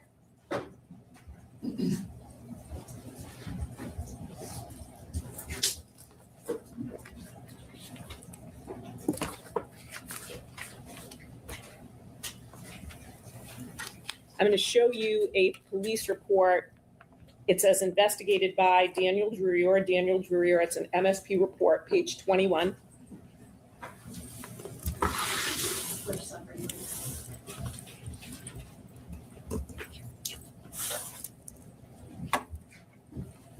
And I'd ask you to look at the first sentence of the bottom paragraph. You're looking at SUP 4, ma'am? I am looking at SUP 4, yes. And can you tell me where to look again? I'm sorry. Sure. Last paragraph, first sentence, correct? Oh, yes, ma'am. I see what you mean. So let me ask you, this is your report that you wrote, correct? Yes. Because it's got your name and it says investigated by, and sometimes there are two different names in those boxes, but yours is in both, correct? Yes. And you wrote Dale's initial statement to LCSO, that's the Lenawee County Sheriff's Office, Yes. which was fairly consistent over numerous contexts, was that D had a migraine in the late evening of 4/24/21, and then you go on to detail the statement, correct? You wrote that, right? Yes, the context here is what I'm typing is fairly consistent over these, is what my intention was. So what I detail afterward was fairly consistent in his statements. Sure. So what was consistent? I would be reading it from here. Okay, well, I'll ask you. Do you remember what was consistent? The parts that were consistent was that they had some form of a disagreement. How he describes it does change over time, whether it was an argument or what it was. That she eventually got a migraine, and that she took some medication and got hungry and had a little something to eat. She falls asleep. There's some discrepancy about where they fall asleep and if she gets to the couch or if he goes to bed. That does change over time. They fall asleep essentially. Where they sleep is, again, changes. He wakes up in the morning and leaves at 6 a.m. is the bulk of his primary statement. The timing of the morning is what starts to change over time. Also, the other item that you indicated was consistent was that he had rubbed her shoulders, correct? Yes, he consistently states that, yes. And nowhere in here, if I flip it over, do you write any inconsistencies, correct? No, the intention of that paragraph was to highlight the portion that had been consistent up to that point. So again, you don't write any inconsistencies. Not in the specific paragraph, no. Then you, I'm going to object on the rule of completeness and ask you to be allowed to testify about all the inconsistencies that are contained within the No report. Escalante. Detailed. I'm asking about supplement 4 that Detective Dreyer wrote. There's going to be cross-exam or redirect, I should say, but that is the essence of his paragraph. So I don't think the rule of completeness requires Ms. Charday to do that now. It gives you the ability to thoroughly admit that evidence during your presentation. So I don't think it's required right now. Okay, I do believe the rule of completeness does require it to be brought in when the evidence is brought up, so as not to cause a delay in admitting the evidence. I'll allow her to continue, and I'll bring it up on cross-examination redirect. Well, how nice that you're going to allow me to continue. So this last paragraph only talks about consistencies. That's it. So the argument seems to be over. So okay. You can continue your question.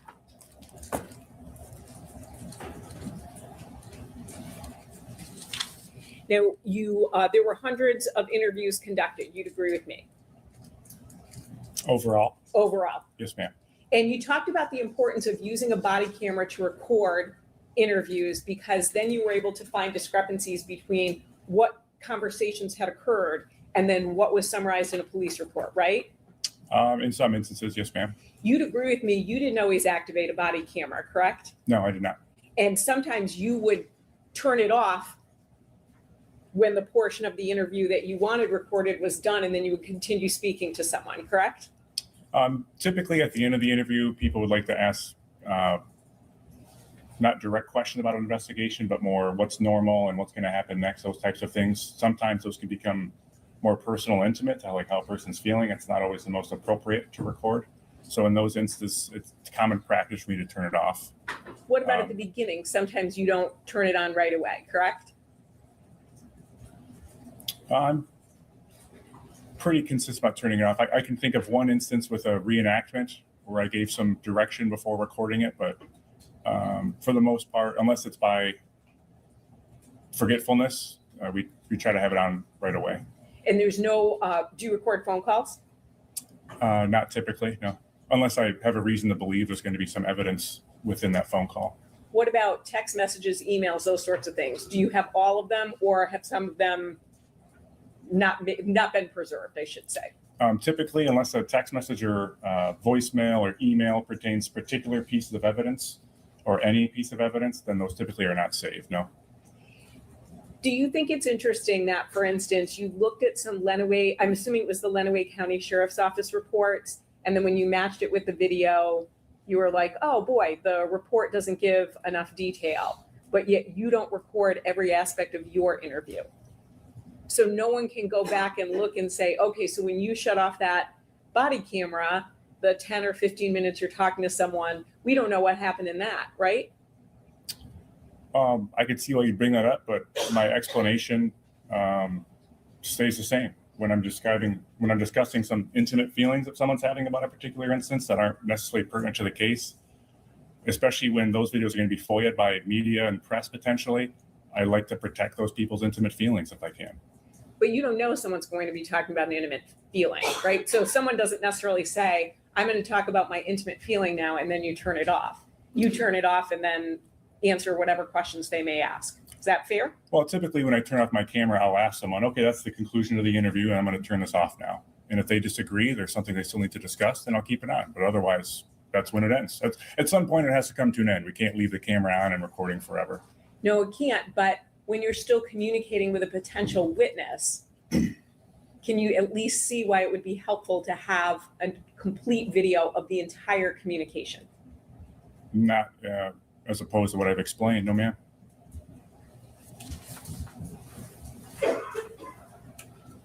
Moving to the sprayer, you talked about the fact that you had essentially reenacted Mr. Warner's movement with the sprayer, and you matched it up with GPS information that you received from John Deere. Is that correct?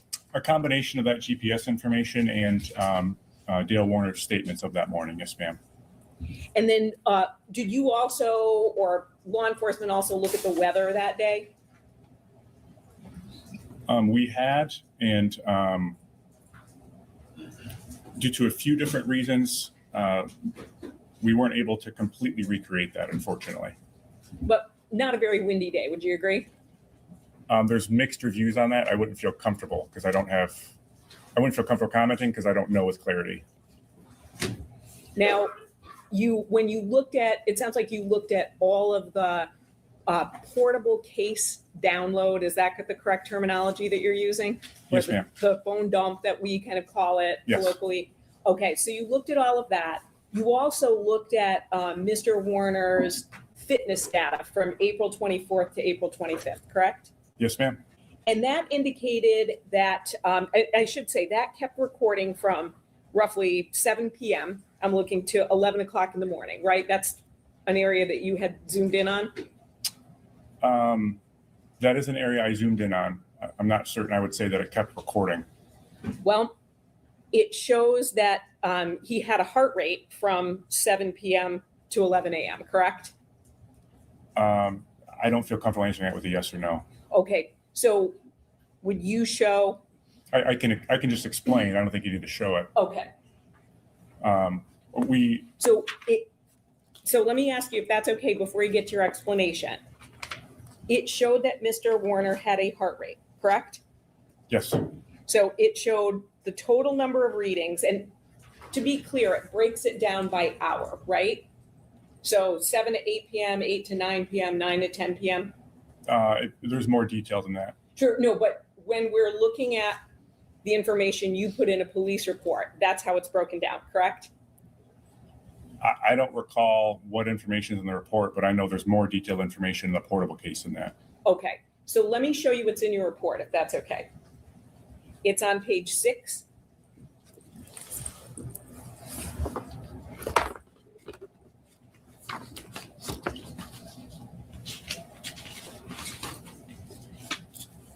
Thank you. Mm-hmm.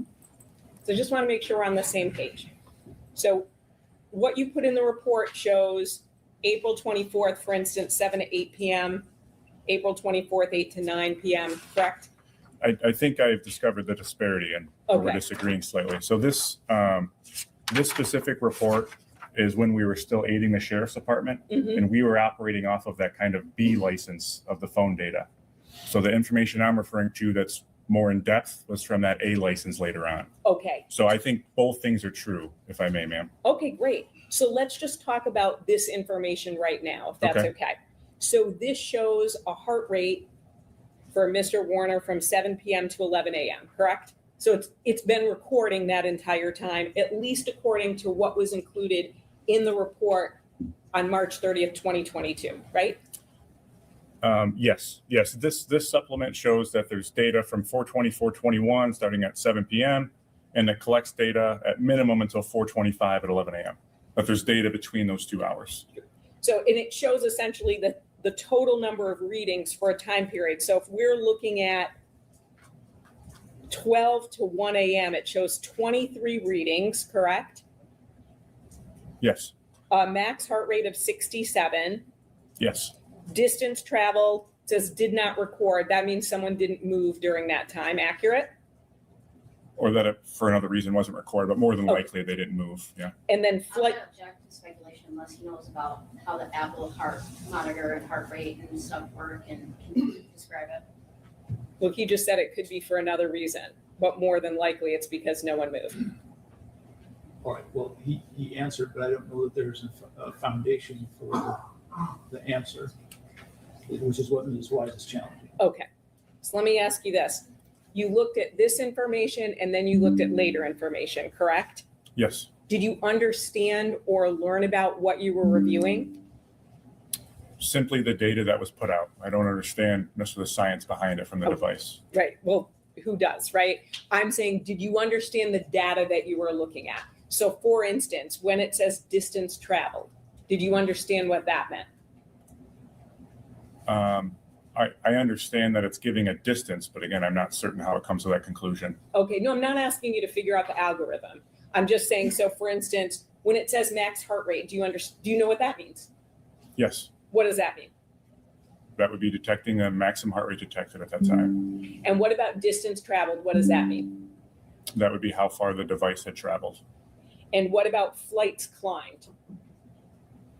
I would be assuming, but I'm not.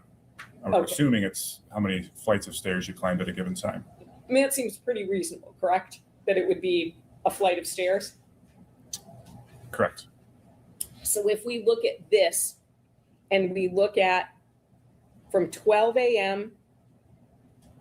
to 4 a.m., it recorded no movement in terms of distance traveled by Mr. Warner, correct?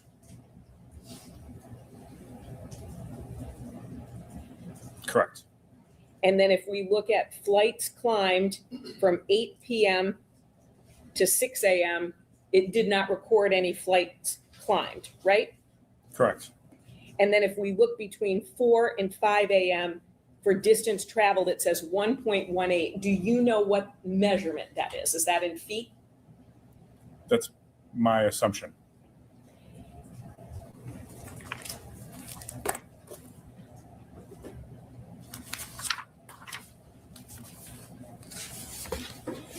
I want to just move on to a few other things. We had on Friday an exhibit 195. There was a text message exchange between Ms. Warner and Mr. Warner. She refers to a man named Craig. Do you know who that is? Craig is their marriage counselor. Thank you. And also there has been some discussion about Ms. Warner's love of jewelry. Would you agree she spent over $45,000 on her K Jeweler credit card from 2019 to April 2021? Yes. And did you look at any other records from K Jeweler? Not anything that would change that. I also looked at receipts and things that supported that figure. That's what I was going to ask. That didn't seem out of the norm, correct? I just looked at that 2 years, so I'm not sure how to describe what normal is, but I know that's an accurate figure. Thank you. Now, we heard a jail call. People are notified that the call is being monitored, correct? Yes. And they can end the call at any time they want, right? Yes. The JCB reenactment that we saw photographs of, who was driving the JCB? The one and only Detective Sergeant Mike Baker. Okay. And then was he being directed? So was someone helping him kind of line up that JCB with the stairs as we go to the door? Only to the point where he didn't want to hit the house. How long did it take him to get that up there? I'm not sure. I don't remember. Do you remember 5 minutes, 10 minutes, 15, or just have no idea? When you say get that up there, do you mean from the time he started it in the barn? Yeah. 5 minutes, maybe. I'm kind of flying blind. I can't remember that far back. Sure. And that's all right. And do you know how fast he was going? I couldn't tell you. No, ma'am. Did he seem like he was going pretty fast or? I'm not even certain I was there when he was moving it until he got close to the house. I can't tell you. Now, even though you did that reenactment, there's no physical evidence on the JCB that Ms. Warner was ever in that front loader, correct? No, So- it was processed, and there was no physical evidence located by the other agencies.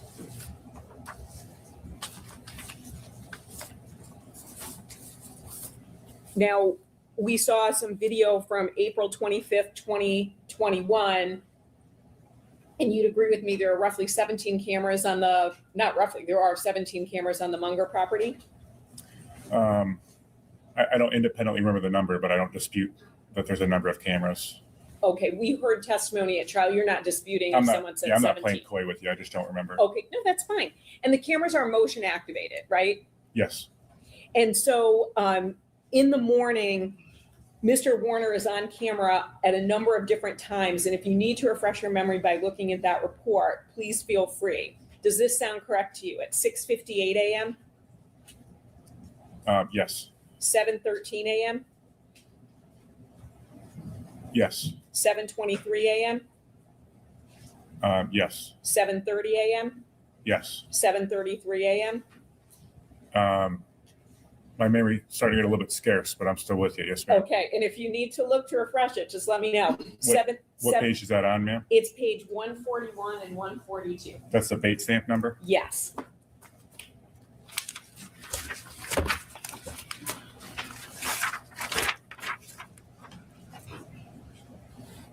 I see the page, but this is Scott Singleton's report, ma'am. I didn't write this. Okay, well, did you look at the footage?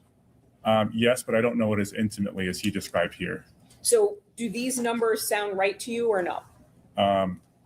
They sound right because I know Scott Singleton and this would be accurate, but I don't.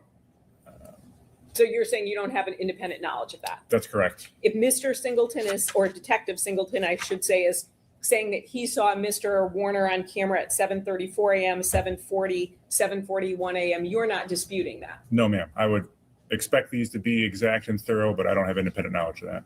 And then are you aware that Mr. Warner leaves the property at 7:47 a.m.? That's when he goes to Leroy Sealers, if I'm not Yes. mistaken. Yes, ma'am. And then returns back at about 8:11 a.m.? Yes, ma'am. Then he's on camera a little bit more at 8:18, 8:19, and then leaves the property again at 8:46 a.m. Does that sound right? Yes, And then comes back at about 11:18 a.m. in the sprayer. that's correct. Then he leaves the property at 1:48 p.m. and returns back at 2:18. Does that sound about right? I know he leaves and comes back. I'm not certain on the times.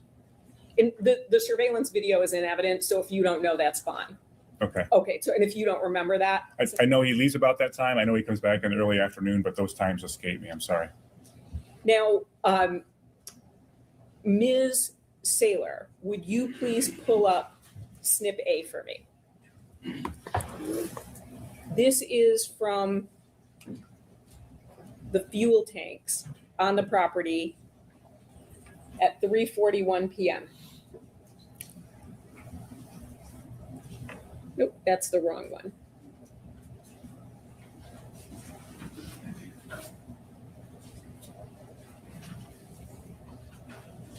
While Ms. Saylor gets that, and Ms. Vinsky, would you help her with that? Thank you. I'm going to ask a few other questions for you. Okay, is that it? Terrific. Great. So do you know roughly who else was on the property at 3:41?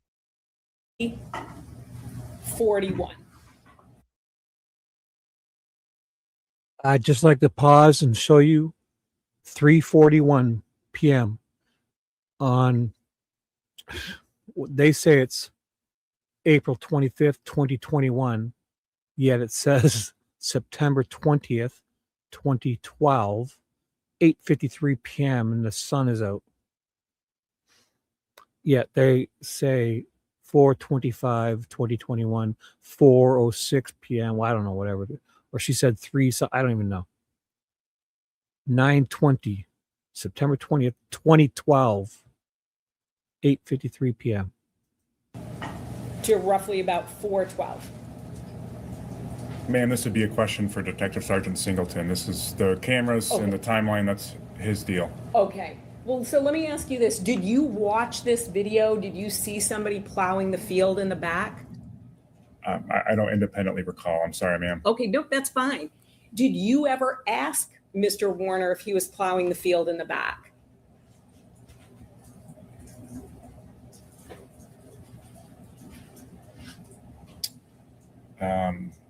I don't recall. Would there have been anyone else on the farm who would be plowing that field to your knowledge at that time frame?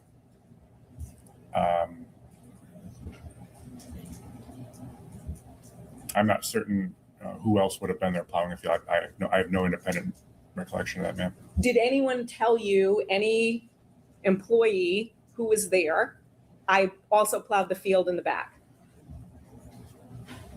I don't recall someone stating that, ma'am. And so you haven't looked at the surveillance video to see the plowing of the field and then what it looked like after the work was done. Is that correct? I've looked at the cameras. I'm not familiar with the plowing of that field. No, ma'am. Thank you, Ms. Thaler. Now, I was a little confused when you talked about the welding theory. We heard Detective Singleton say it came up pretty soon, about in April of 2022. Is that your recollection of when it came up? I know it was sometime that spring or summer, but I don't know exactly when. And then I was also, so who came up with the idea? You or Detective Singleton?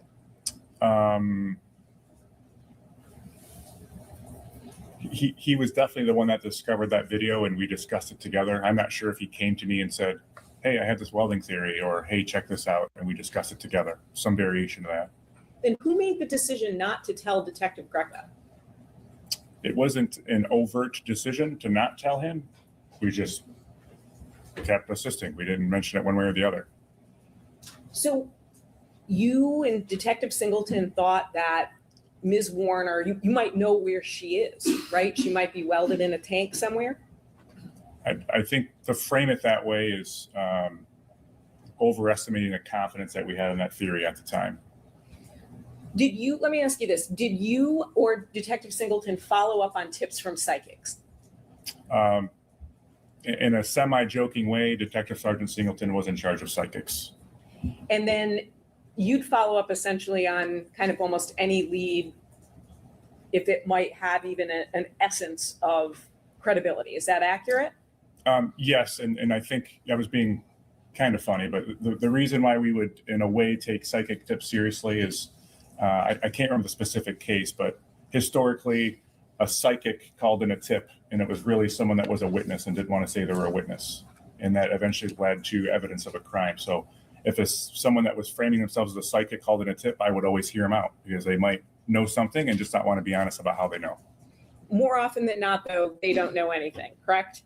That's accurate, yes, ma'am. So what percentage of the time would you say those psychic tips are accurate?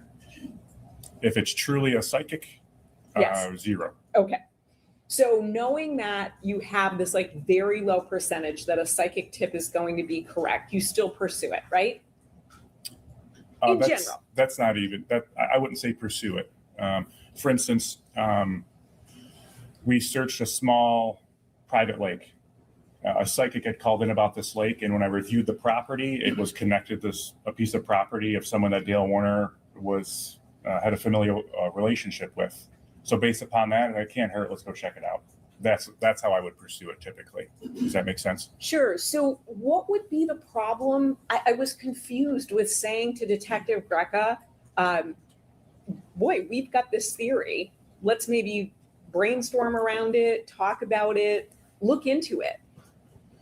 The assignment of assisting the sheriff's department wasn't, I don't want to be disrespectful, ma'am. I'm trying to choose my words carefully is my hesitation. It wasn't the most comfortable assignment. There were people there that weren't always receptive to someone else showing up to look at their work. So my assignment at that time was to review what had been done and make recommendations about what had been done, not to present new theories or ideas, and I'm not certain it would have been received well. Even if it hadn't been received well, don't you think it would have been prudent to at least offer it up, right? Because at this point in time, there is a missing woman and there is a family hoping to find that missing woman.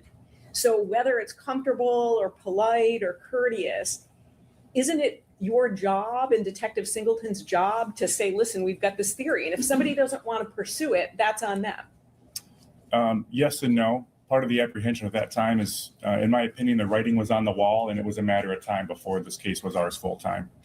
I felt pretty confident in that early on. And then once it became yours full time, August 2022, why did it take 2 years for this welding theory to kind of take fruition? It didn't. Okay, so, but you said you were only looking for things underground.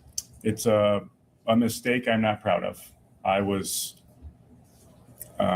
convinced it was buried, and that's where I was looking. And I'm not proud of that, man. No one thought, well, boy, there are other tanks, not just on the Munger property, but at Carson, at Paragon, on other farms, right? We're talking about Munger, Paragon, and Carson. The reality is those tanks are all over the place, correct? Which is why eventually I started looking for him. Yes, ma'am. Sure. But, okay. So you also indicated that you were concerned about a leak. Is that correct? Yes. Was that a leak at the FBI or was that a leak at the Lenawee County Sheriff's Department? That was a U.S. Marshal. Okay, so a U.S. Marshal. Yes. Did that leak concern you before that family meeting in March with Greg Hardy, Billy Little, that group, or did you have concerns about that before? It definitely wouldn't be before that meeting.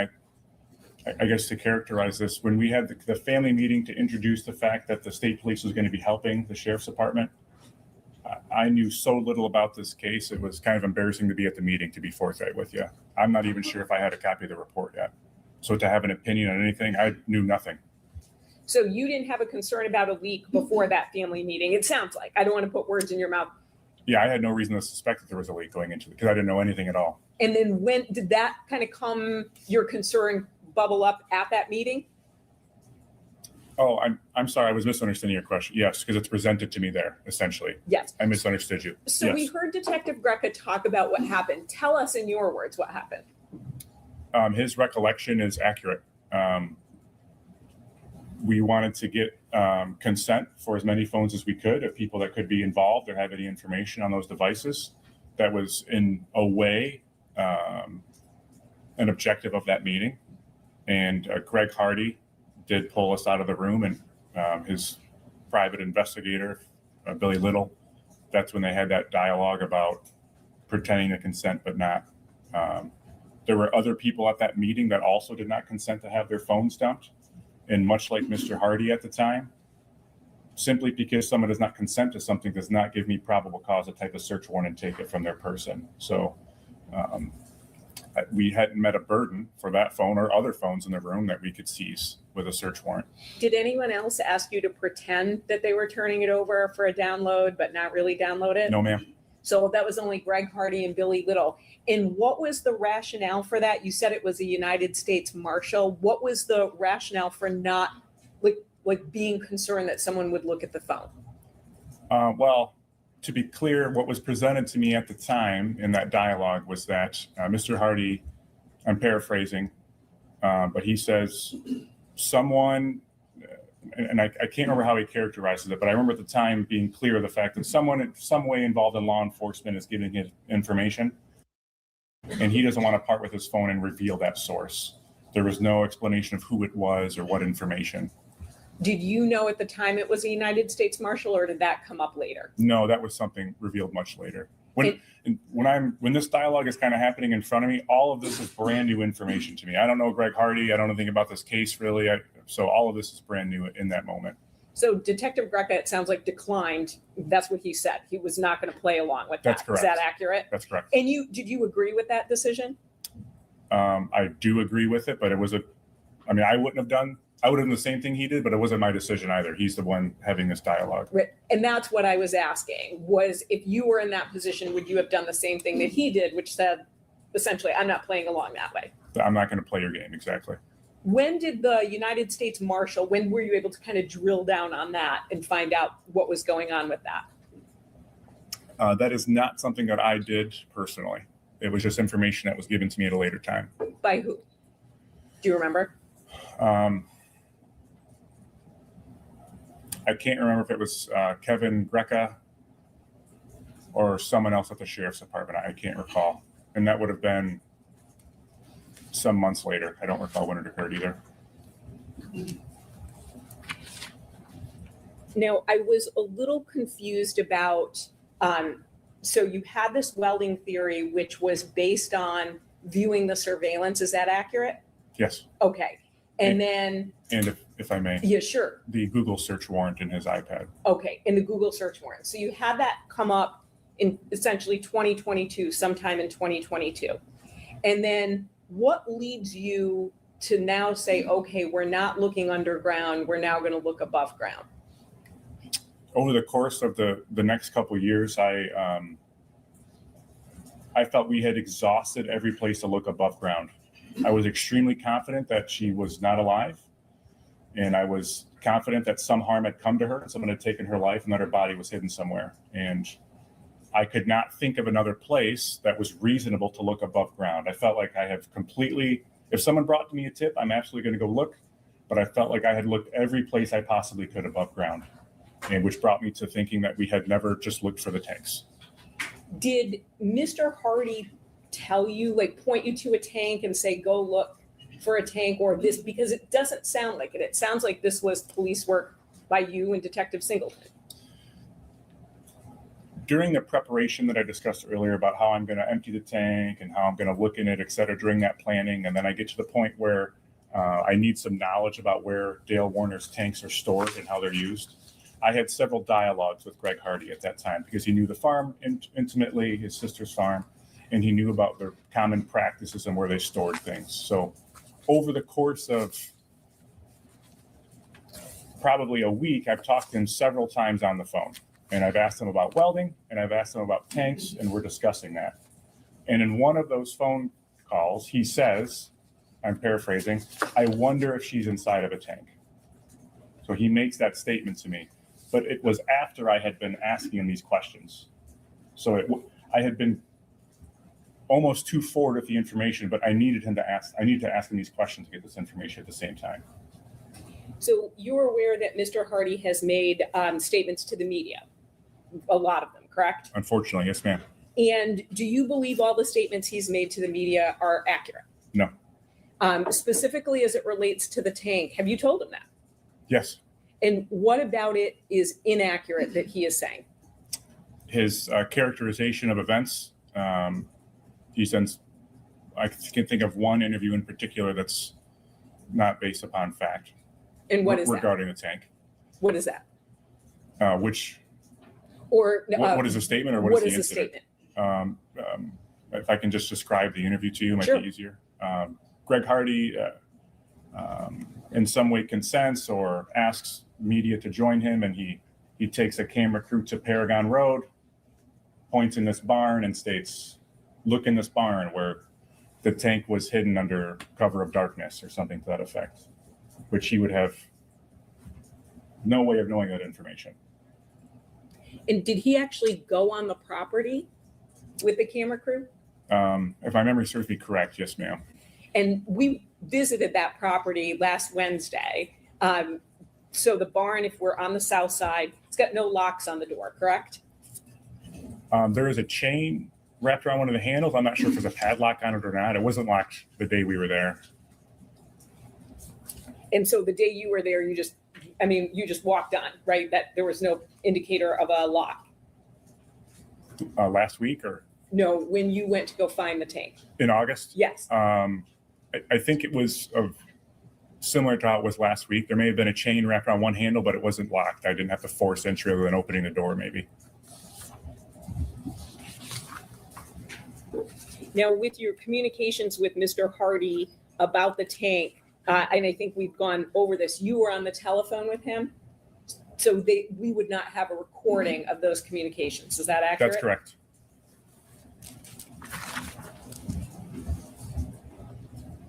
You had talked about sort of leading up to that point where you went and found the tank. You spoke to someone who had borrowed or been using some of the tanks on Paragon, correct? Yes. And the last name of Smith, does that ring a bell? Was it Henry Smith? Yes. I couldn't remember earlier. Yes. Thank you for reminding me. And he was interviewed? Yes. I spoke to him on the phone, and I think one detective went to see him in person.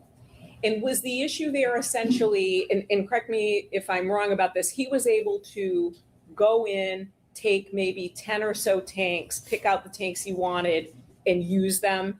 And you wanted to know essentially, do you have those tanks? Is that accurate? Yes, I spoke with Mr. Smith on the phone, and he explained that at some point in the past, he had to store a bunch of anhydrous ammonia in a hurry and didn't know where to put it. So we contacted Mr. Warner, and Mr. Warner offered to give him or let him borrow, rent, however it was characterized. You can go take these tanks from Paragon Road. So my questions to Mr. Smith were, what tanks did you take? When was that? And do you still have any, essentially? And when speaking to him, I remembered, I had been to Paragon and saw tanks over there previously.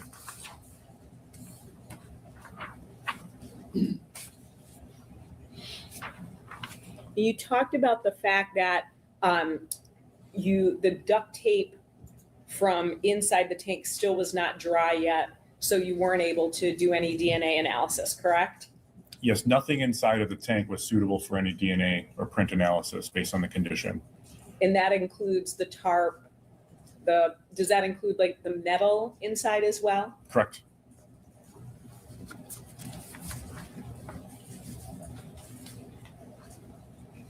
When the tank was opened, was there a smell?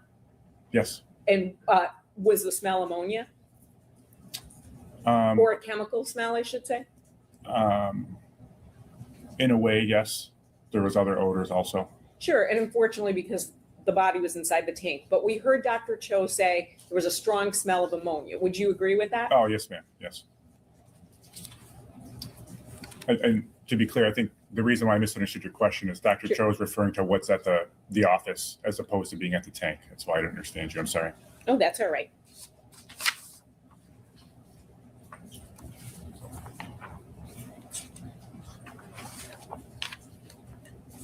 You indicated that you had searched Mr. Hardy's property. When was that?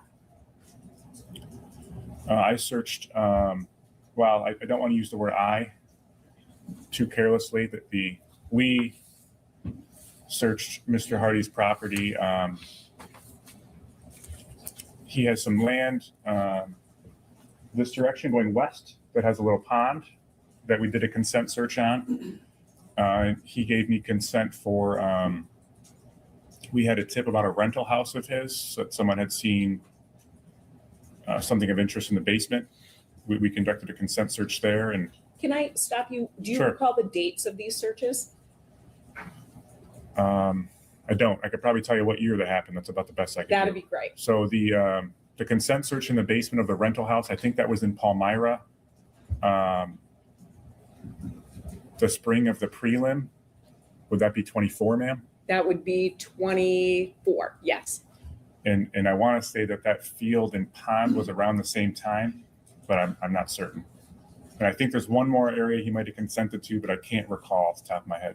So the two searches of his property were a field and a rental property in 2024. Is that accurate from what you can best remember? The sheriff's department had searched his barn, which is also down to the west, maybe a mile down the road. They had searched his barn. Is that because there was blood found there and it turned out to be animal blood? I'm not certain what led them to search there, but I know that they were there. Okay.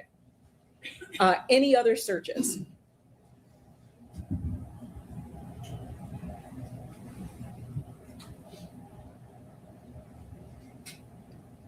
Not that I can recall regarding Greg Hardy. No, ma'am. Correct.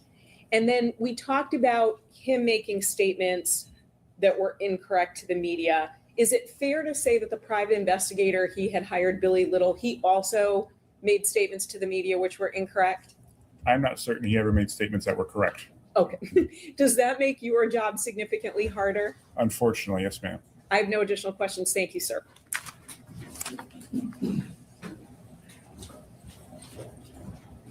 Judge had a conflict break. Right, why don't we take maybe a 10-minute break? Since we're at a logical breaking point, so we'll do that. We'll come back and resume with that testimony. I can leave my stuff here, Judge.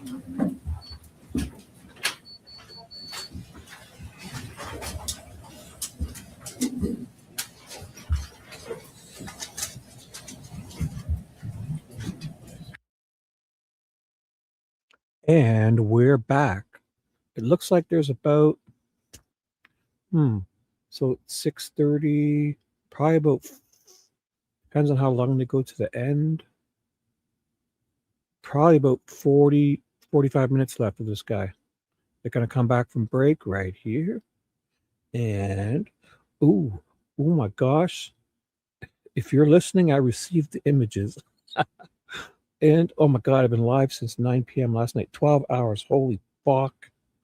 I've been live 12 hours straight. I went on TED's at 9 p.m. East last night.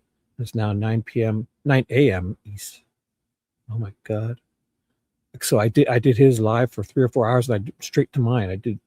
I started mine before I finished his. Here it is. They're going to start talking soon. I swear. It's always a bald guy with a beard in front of the camera. Michael, who's this guy? Old Saber? Okay. Do I have the wrong Ray, guy? Had a discussion with the attorneys, and we have received 4 additional questions. Who's Michael Old Saber? Well, this is Daniel Drewier. Questions from jurors. It's my understanding that the parties are in agreement with all, that they will all be asked. That's correct. That's correct, Your Honor. Okay. If I talked over that, they decided they're going to do 4 questions, I guess, at the end. They've approved all 4 juror questions at the end, but we're going to do another 40 minutes of this guy, okay? And away we go. Are we ready to bring the jury back? Yes, Your Honor. Yes, Your Honor.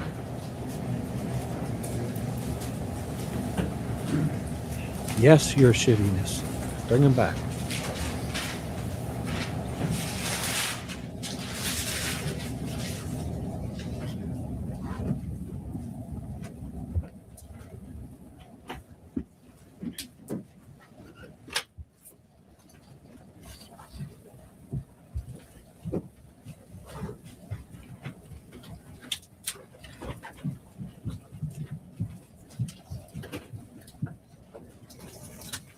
Makes it.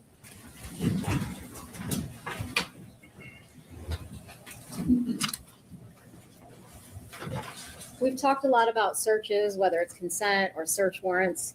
Can you describe to me what exactly is a search warrant? A search warrant is a document that an investigator, a detective, police officer would manually type. That document would detail that they are investigating a crime, what crime that is. It would detail that they want to search a certain place and what place that is. And it would have to detail what they're searching specifically for. And it would have to detail the probable cause necessary to search those areas. So for instance, if I had an eyewitness that said one of you were involved in a hit and run crash and they wrote down your license plate, I go to your house and I see your car parked there, I could reasonably articulate that your car was involved in this crash and I have to search it for evidence of that crash and what those pieces of evidence would be. Depending on the county that you're writing that search warrant in or that jurisdiction, some counties like a prosecutor to review it, some do not. Either way, a judge or magistrate has to sign it to give you that authority. Now, Ms. Chartier asked you about the defendant consenting to searches of multiple properties over the course of many years, correct? You're referring to Dale Warner? Correct. Yes. And he consented to searches of all of his properties, except for on what date? Except for on 4/27/21. Okay, and what happened during the course of that search? When the drone team and the K9 team showed up, Objection, because I don't think that Detective Dreer was present on April 27th, so it wouldn't be from personal knowledge. This goes to his investigation and why he focused it the way he did. The next steps he did. Okay, so again, the issue is personal knowledge. So what it goes to doesn't address the personal knowledge issue. So the challenge is that he doesn't have a foundation of personal knowledge to testify to. So based on the one search that the defendant revoked consent, did you do anything additional? Such as watching the body cams or surveillance or? Yes. Based on the fact that he revoked consent during that search, once the tank was discovered, we revisited those videos, body cam videos and drone videos to try and reconcile where that tank may have come from and where it was.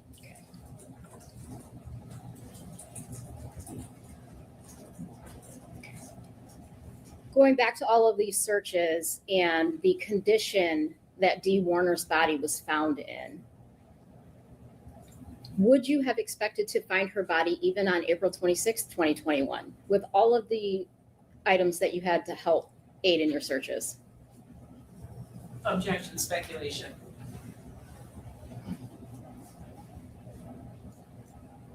I'll lay a foundation. How many homicides have you investigated? Dozens. Okay. Have you used canine? Yes. Which type of canine dogs? Both article dogs and cadaver dogs. Okay. What do you know about the extent of what those dogs can search for? Those are tools I use regularly, and I have a strong base of knowledge for what they're capable of.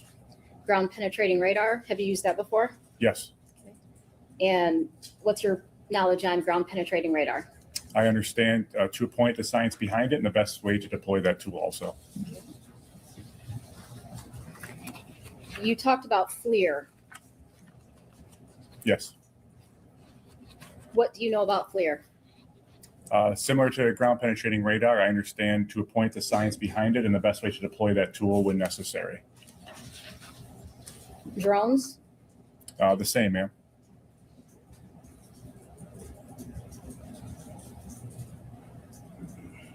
Excavating? The same. Based on your training and experience and the condition Miss Warner's body was found in, would you have expected to find her even on April 26th, 2021? Objection, still speculation. I believe he's laid a sufficient foundation for, he knows the facts of this case as well as his prior training and experience. I would overrule the objection. I don't think it's speculative. Could you re-ask the question, ma'am? Yes. Based on your training and experience and the condition that you found Miss Warner's body in, would you have expected to find her even on April 26th, 2021? No.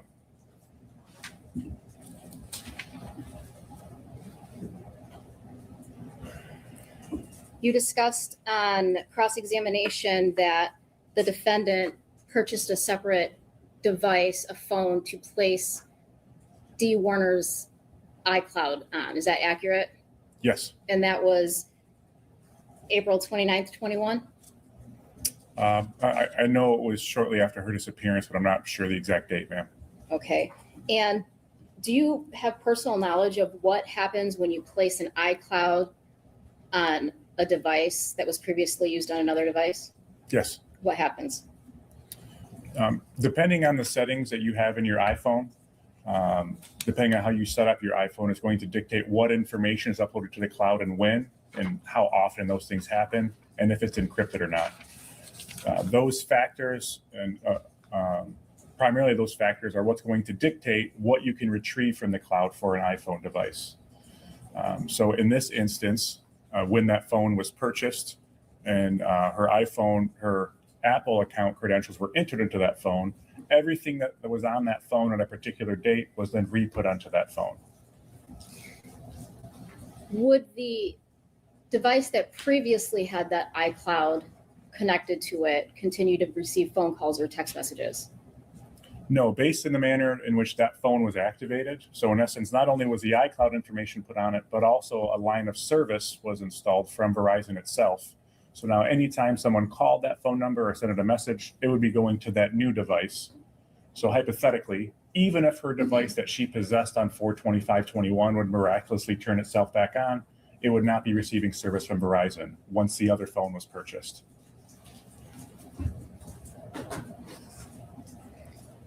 You discussed May 2022 search where some electrical wiring got damaged on the Warner property. Is that accurate? I remember speaking of that search, but the date escapes me. Okay. And was that because you were doing digging, you said? That's correct, with a small excavator. All right. What happens when you damage someone's property while you're executing a search warrant? That in part is why we take photographs before we start, when we find something, and as we're leaving, after we're done with the search, so we can document the condition of items like that. In that instance and instances that are similar, the state of Michigan would be responsible for repairing the damage to that property.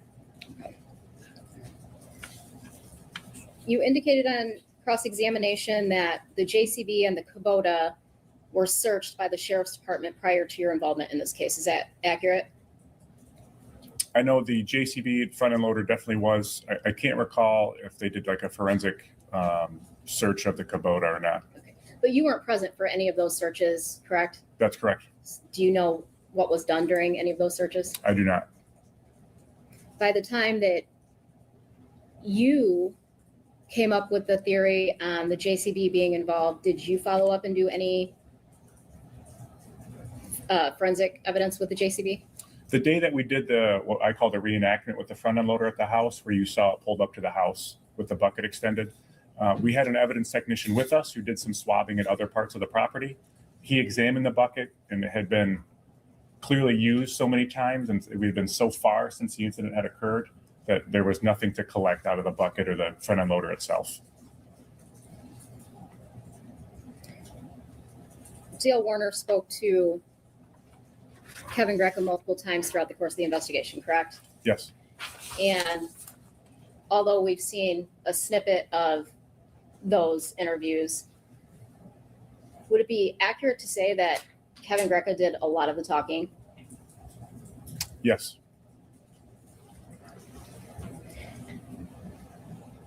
Hours worth of body camera footage? Yes, hours and hours.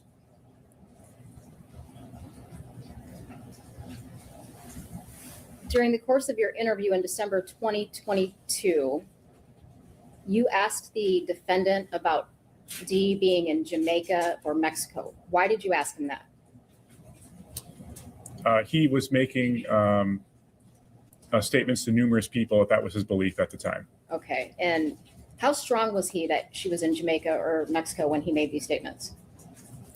He seemed to be convinced that she had taken money from the business and that she escaped to one of those places.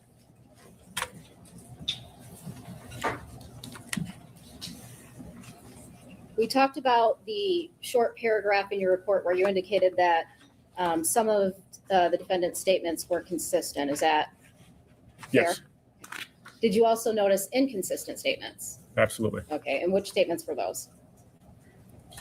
Over the course of his multiple contacts in the coming weeks following her disappearance and in our interview, there were numerous items that were inconsistent with his statements. One of the most glaring ones was he initially states that he leaves the house around 6 a.m. and is gone farming. And it's not until someone notices the front end loader tracks leading up to the house from the JCB that he then recalls that he had to come back. His initial statement is that he comes back and looks in, he says, and she's sleeping. He then later states that he came back because he forgot something and re-entered the house and sees her still sleeping. The particular item that he collected also changes on several occasions. First, it was that he forgot to feed the dogs, and then it was that he forgot his tool, and eventually says that he forgot his piece of paper in the house. From there are numerous times that he changes the sleeping arrangements that night. Initially, he states that they both fell asleep. He falls asleep on the floor, so does she. He puts her on the couch, and then he returns to bed. that changes a little bit over time, but the most dramatically when he interviews with us, and he states that they both slept on the floor all night and he sleeps on the floor every day. That was a big inconsistency. There was also inconsistencies about the amount of money that was missing from the house and the businesses and when he discovered that.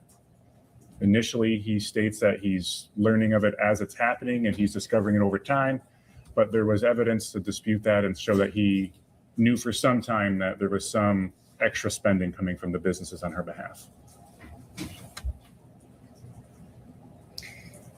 In his initial statement to on April 26th, did the defendant indicate that that's why they were in fact going to see Craig, the counselor that you testified about earlier? That's correct. That they were seeing the counselor because of the, I'm paraphrasing, but the money dishonesty or D. Warner spending or something to that nature. And then when he interviews with you, does he act like this is all brand new information? When he interviews with us, he's stating that as he keeps looking into it more and more, he's discovering the money that she's been taking from the business. In the beginning, what was the defendant's statement on how long D. Warner would be gone? That changes over time. Initially, when he meets with the sheriff's department, he says she'll be back in a couple days. And as a couple days come and go, it's a few more days. And as a few more days come and go, it's a week, and then a month, and then 6 months, and then he stops making any mention of when she'll be back at all. Do you recall what length of time, or strike that, do you recall what he indicated to you during your interview in December 2022 about not being worried about her being gone?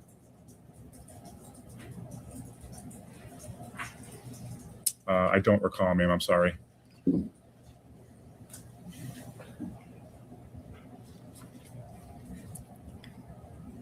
Do you, I'll come back to that.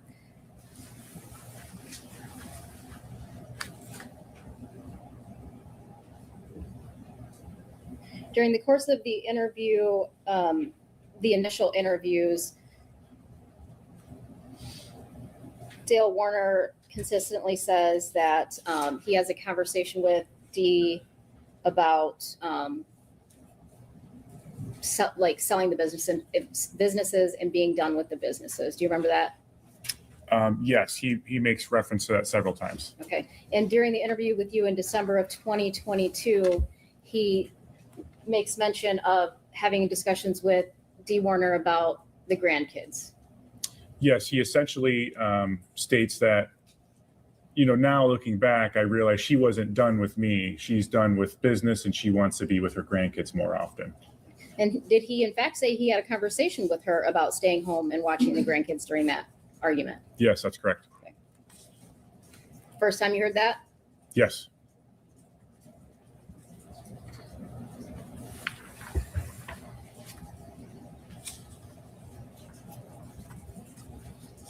We discussed Greg Hardy and him allowing you to search his properties. Is that accurate? Yes. And the fact that he wouldn't allow you to search his phone during that family meeting at the sheriff's department. Is that accurate? That's correct. Did you ever seek a search warrant on Greg Hardy's phone? No, both Greg Hardy and the others at that meeting at the night consent, I did not have sufficient evidence or probable cause to get a search warrant for those devices at the time.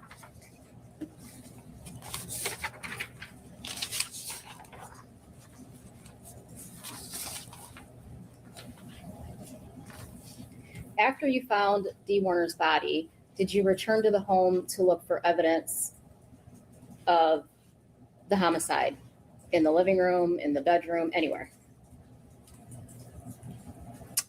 We did return to the farm. Let me be specific. Any physical DNA evidence? No, we did go back into the home, but typically for a homicide, in this case was no different. The lead investigators are present for the autopsy with the medical examiner, so they can see for themselves the injuries, they can discuss them with the doctor, and they can get a better feel for if there was an instrument involved in an injury, for instance. In this instance, we were confident that the injuries did not result in any external bleeding. Therefore, That's not what Dr. Cho said. So I don't know who he's saying we were confident. I don't know who we is. All right. Dr. Cho testified that the injuries didn't necessarily mean that she bled out. Okay, there were- that's different than what Detective Drury testified to, and I think the criticism is that he's using the term "we," and we don't know who "we" is. Okay. Can you rephrase? Yes, in reviewing the injuries with Dr. Cho and having an understanding of the previous searches in the residence that did not reveal the discovery of blood within the house, we were confident that if we went back, we would not find it because it likely was not there.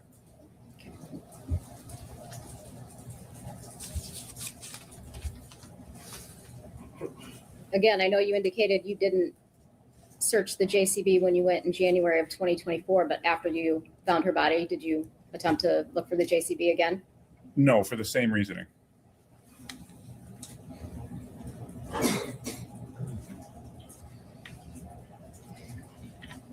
The items that were seized by the FBI in October of 2021, the journals and the loose leaf pages, after you found the tank, did you attempt to send those journals and the tag from the tank to the lab? Are you referring to a handwriting analysis? Correct. No, I did not. Okay, why not? A handwriting analysis to match one person's handwriting to a known sample, you have to have a library of comparison statements. So for instance, if I were to write, I'm sick and want to go home today, the people that do that evaluation at the lab would require a volume of that same thing written over and over by the person that you're suspecting of doing it. And in this instance, because that would be coming from Mr. Warner, who wasn't cooperative, there would not be a value to that type of evaluation because you'd be forcing him to write these same things, and he would know it's for comparison value. Okay. And additionally, because of the volume of items that he had written within the journals, we had a witness identify his handwriting from the journals, matching the handwriting on the tag that was on the tank.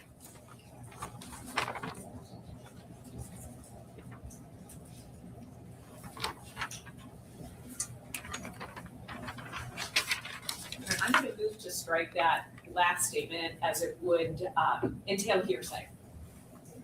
We don't know who this witness is. They didn't come and testify in court. that simply went to his state of mind on why he didn't send it to the lab. If the court wants to strike it, the court can strike it, but it just goes to his state of mind on why he didn't send that item to the lab. It's not hearsay. I think it's permissible for the non-hearsay purpose of explaining why it was not sent to the lab. It's not admissible for the truth of the underlying matter that the two handwriting samples matched. When you are involved in any type of investigation, but specifically a homicide, when you find the body, why do you send it to the medical examiner? The medical examiner and the autopsy are going to be crucial for the homicide investigation, as they're going to give you a cause and manner of death. For instance, I've been involved in shooting investigations where you believe someone was shot twice, but when you get to the autopsy, you find out they were shot 4 times with 2 different caliber bullets. That changes the direction of the investigation. So the body of a person has copious amounts of evidence when you're investigating a homicide, as it did in this instance. What about a person's cell phone? Yes, a person's cell phone in general is an extremely valuable tool in investigations. In this instance, Dee Warner's cell phone would have had a library of information on it. For instance, she regularly wore an Apple Watch, which would have been collecting health data. Therefore, if we would have had her phone, it would have told us a more precise time that she would have died. Additionally, her phone would have showed if she had any communication leading up to anyone, or attempted communication leading up to her alleged disappearance.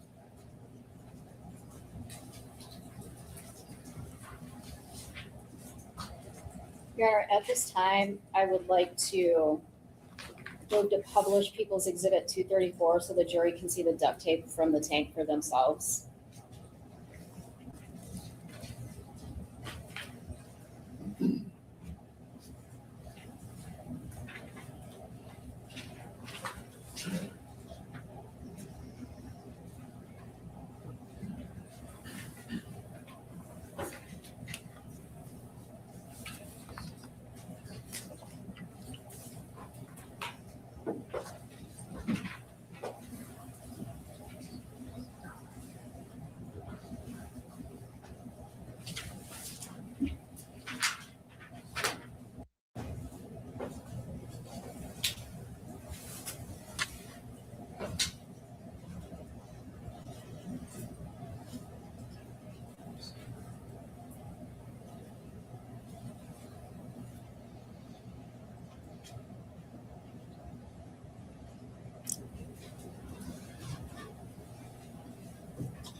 I have nothing further.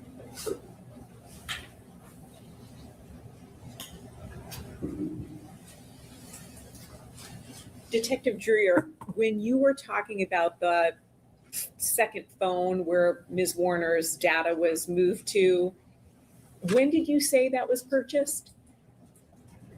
I don't believe I set a date, ma'am. Okay. I know shortly, sometime after her disappearance is when it went into service. Do you want to look at a report to refresh your memory? It was the fall of 2021. Sure. Okay.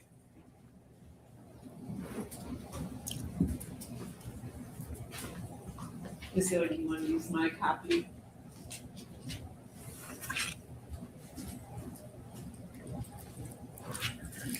Thank you, ma'am. Mm-hmm.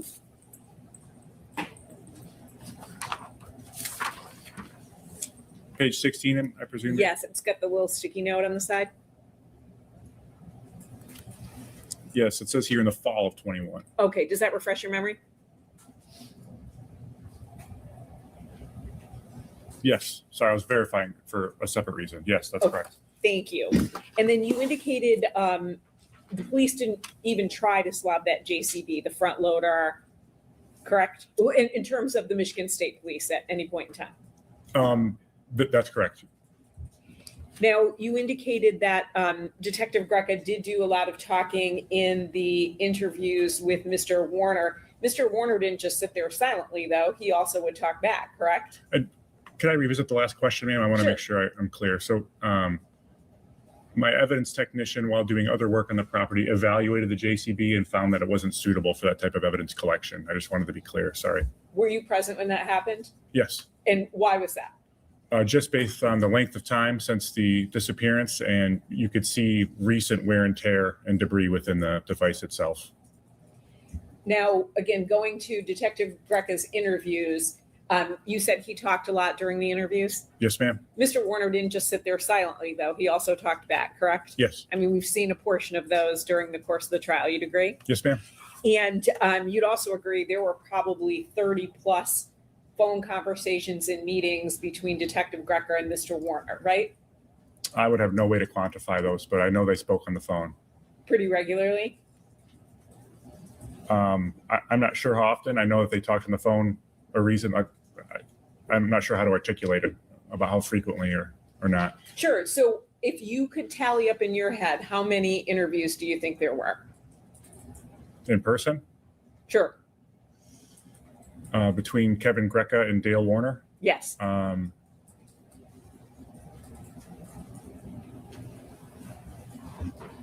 least 6, if not 10. So somewhere between 6 and 10, and then do you know how many phone calls? I couldn't tell you how many phone calls. Probably at least that many, an equivalent amount. Now, you said that you never asked Mr. Warner for any sort of handwriting comparison where he would write the same sentence over and over again. I guess, or you didn't even try, right? You said he wasn't cooperative, but the reality is you didn't even ask him if he would do it, correct? That's correct. Now, you also used the term we when you said blood would likely not be there. Who were you referring to as the we? Was that you and Detective Singleton? Yes, in response to information we learned from the medical examiner, Dr. Cho. Now, your interview with Mr. Warner and Mr. Lieb, that was in December of 2022, right before the holidays. Is that accurate? Yes. And then Ms. Warner went missing on or about April 25th, 2021, correct? Yes. Would you expect every detail of a memory to be the same from April of 2021 to December of 2022? Every detail, no, but if my wife went missing abruptly, I'm not I would. asking about what you would do. I'm asking, as a police officer, would you expect when someone is talking about something multiple times in a year at that point and roughly 8 months later, would you expect the narrative to be exactly the same? The narrative, yes. You wouldn't expect any difference in detail? There would be variation to detail, but the narrative would remain consistent if it was truthful. Sure. So a consistent narrative, but details would be different. I think that's what you just said, correct?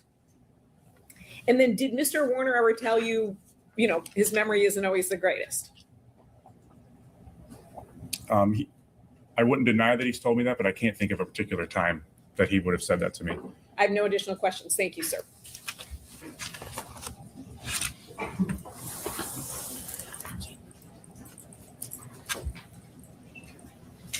I just have two questions. The device that you seized in May of 22 and sent to the lab, is that the device you were indicating the iCloud was placed on in the fall of 21? Does that make sense?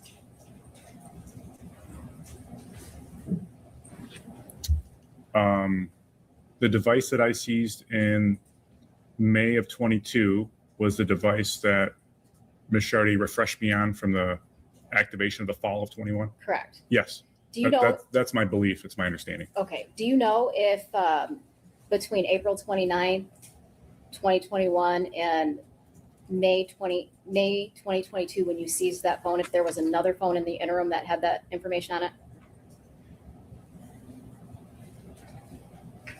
Between 4/29/21 and when I seized it? Correct. Do you know if there was a separate device that had that information on it? No. Okay. The conversations between Kevin Greca and the defendant, sometimes did they discuss fishing? Yes. Did they discuss hunting? Yes. Did they discuss Canada? Yes. Talk about camping? Yes, ma'am. Okay, just a lot of stuff, right? Yes. Okay, nothing further. When you were doing your interview with Mr. Warner and Detective Singleton, was there conversation about or jokes about your wife, what she would allow you to do, what she wouldn't allow you to do? Are you going to tattle on me? I am. Hopefully, she's not listening to this. I'm in trouble. I can promise you. Right. But yes, that's accurate. Yes, you ma'am. engaged in that same sort of banter, so to speak, correct? Yes. Maybe to a lesser degree than Detective Greca, but still existed, correct? Yes, ma'am. Thank you. No additional questions. Nothing further.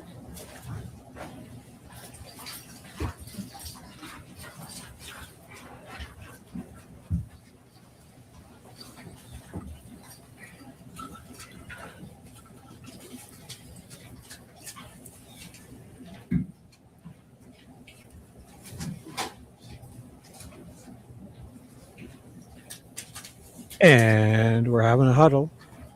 We're huddling. We're huddling.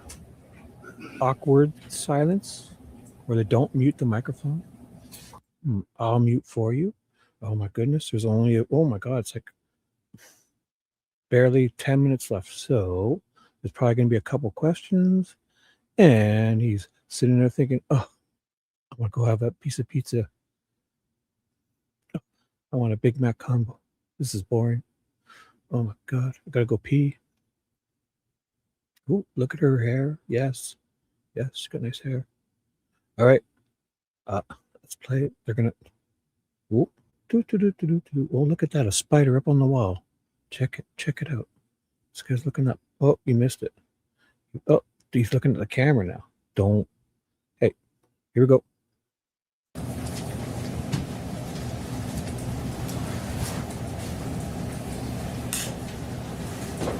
Okay, we have several questions from jurors. The first is, did you ever do any tests for blood in the house bucket for JCB, spray barn, or safe?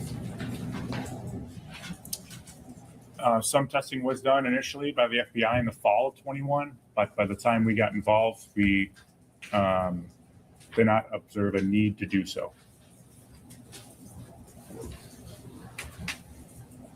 Okay, the follow-up question I think you answered, but I'll ask it anyways, is if yes, did any of the tests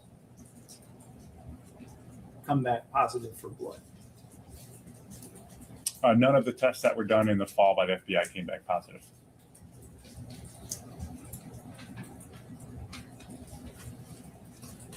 Okay, this I think has already been answered as well, but was the writing on the tag on the tank determined to be in Dale's handwriting? Yes.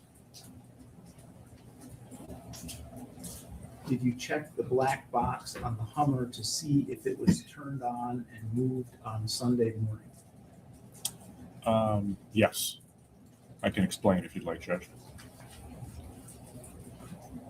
I will leave that for the attorneys to follow up on if they need to. Were you ever concerned that Kevin Greca may have had more than a professional relationship with Dale Warner, such as a friendship?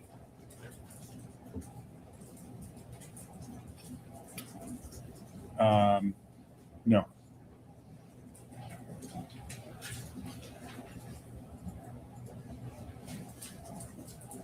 What was the device in question used in tracking heart rate, distance traveled, and stairs climbed in reviewing data collected? Those questions were in reference to Dale Warner's Apple Watch that he wore on his wrist, and a combination of some data is collected from your phone in addition to that. Was the duct tape on Dee's body, along with the duct tape on the outside of the blue tarp she was wrapped in, also black in color? Yes. Is it common for an officer to remove his body cam and continue an investigation? I would have a hard time answering yes or no to that question. There's some variables there. Why didn't the Google search of liquid cremation flag your attention and only the other Google search about disposing a tank? That search also piqued our interest, but when we were referring to the disposal of the tank, we were referencing that being very early in the investigation and what kind of supported our welding theory. So the cremation search also was something of noteworthiness to us, but that was not discovered until sometime later. The search itself wasn't discovered on the device until later. Is there proof that Dale went to Findlay, Ohio on the weekend of Dee missing? Yes, he went to Findlay, Ohio on 4/24. Okay, that is all of the questions. Ms. Wise, do you have any follow-up questions that you would like to ask?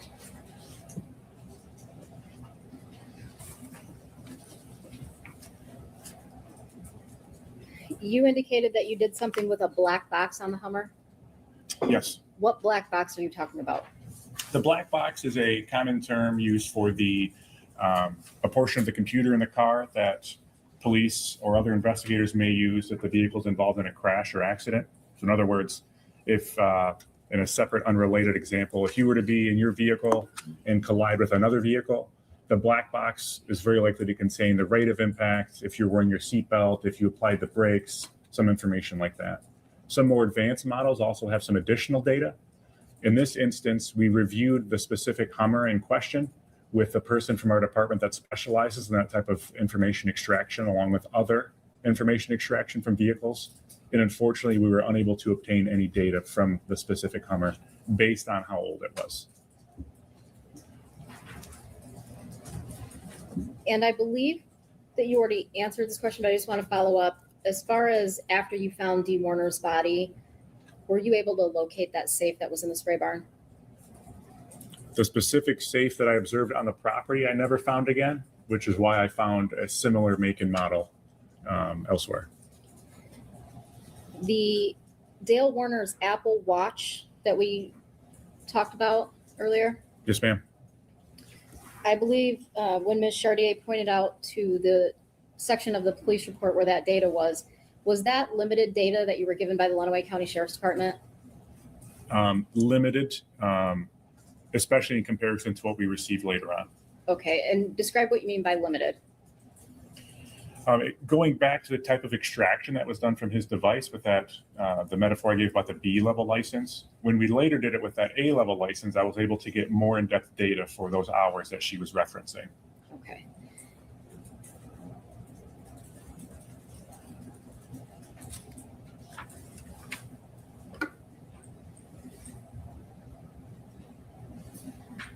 Did you do anything additional with that data? Yes, I evaluated the more in-depth data. Yes, ma'am. Okay, you did that independently, not with any assistance from anybody with Apple or a doctor or anything like that? That's correct.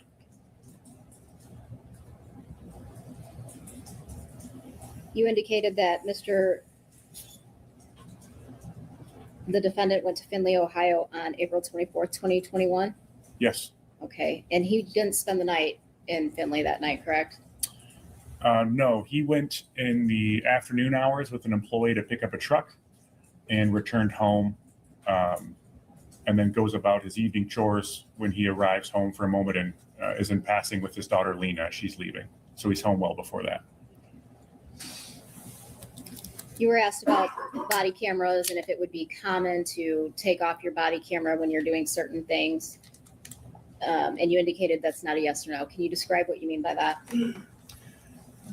The use of a body camera is can be very dependent on the circumstance and situations that you're in. So in my current role, I'm executing more high-risk search warrants on a regular basis where there could be there's a more likelihood of violence at the search warrants I'm executing. So you typically are going to keep your vest and your body camera on for a longer period of time. Separate than that, if I'm engaged with someone, a suspect or a witness or person of interest, I'm going to remain with that body camera on also. That's not to say that there haven't been times where you secure a scene, the risk of harm to you and others has now gone down, everything is safe. It's not uncommon for police to take their vests off, and our policy supports the fact that we would no longer wear our camera.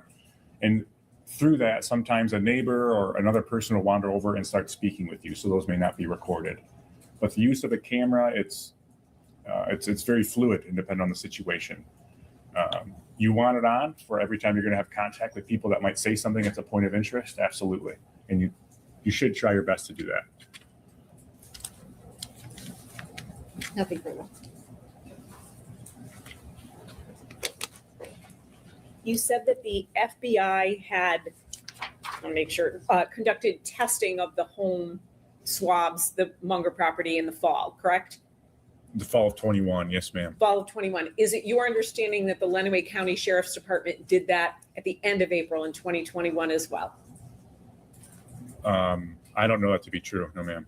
Did you review any report that indicated that? I could be wrong, ma'am, but I don't recall any. Would looking at a report refresh your memory? Yeah, yes, please. Again, I'd like to know his basis of knowledge if he wasn't there with the Sheriff's Department and he's just reviewing reports. His testimony would be hearsay. So this does go to the investigation. He's talking about the FBI doing this testing and swabbing in the fall of 2021. The fact that if he knows, if the Lenawee County Sheriff's Department did it in the spring of 2021, it certainly would go to, is there a need to do it again? Because two different agencies have done it. The objection wasn't relevant. It's at any rate, she's just asking at this point to see if she can refresh the recollection. So I don't think we're at the point where the objection would be appropriate. It's a foundational objection, not a relevance objection. I don't think there's any issue with trying to refresh the witness's memory, so she can do that.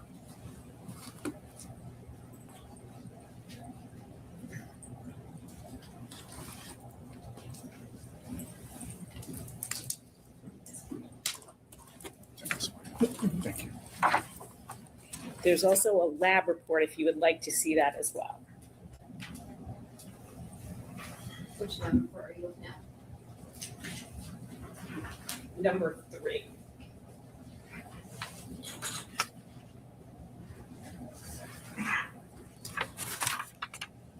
Ms. Chartier, Mm-hmm. this is property item entry. This isn't really indicative of a report. So I wanted to see if that refreshed your memory and if looking at a lab report on that item would refresh your memory. Would you like to look at the lab report? It does not refresh my memory, and this is not indicative of the search that you're referring to. Okay, would the lab report, you think, refresh your memory? If the lab report is only referencing this, then it's not going to refresh my memory. No, ma'am. So I just want to make sure, looking at a lab report with swabs from the house would not refresh your memory. You can show it to me, but if it's referring to this specific thing right here, this is not indicative of a search that you're referring to. Okay, so if it's not going to refresh your memory, we don't need to go through anything Okay. further. So your understanding is the first time the house was swabbed from your memory was in the fall of 2021. I'm referring to the use of that chemical known as luminol to search for blood and canvassing in an area. Yes, ma'am. And if anything happened before with the Lenawee County Sheriff's Department, you just don't remember it or you're not aware of it. Is that accurate? That's correct. Yep. Okay, thank you. No additional questions.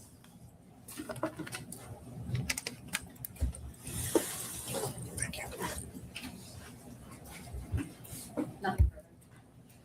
Thank you, sir. You can step down.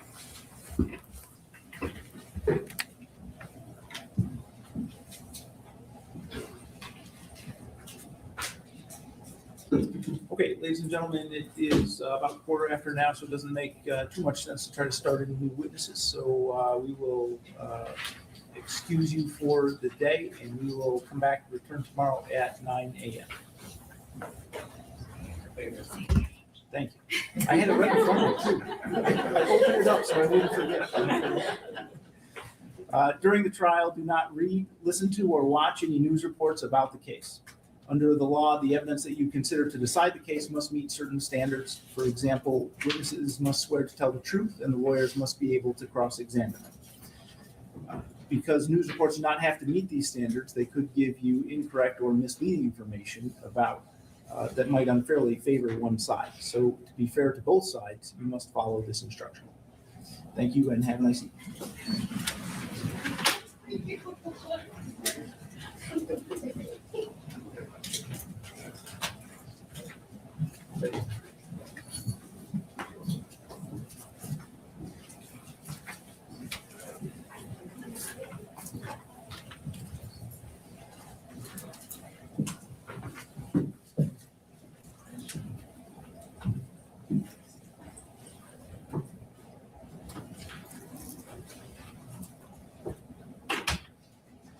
Okay, is there anything at this point that we need to address outside the presence of the jury? No, thank you, Your Honor. Okay, thank you then. We will resume tomorrow morning at 9 a.m.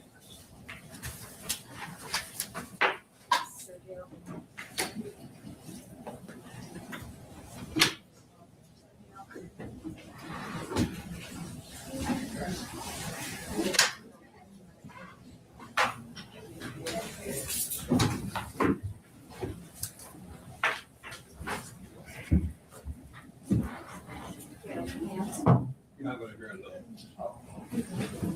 I think we're going to leave it.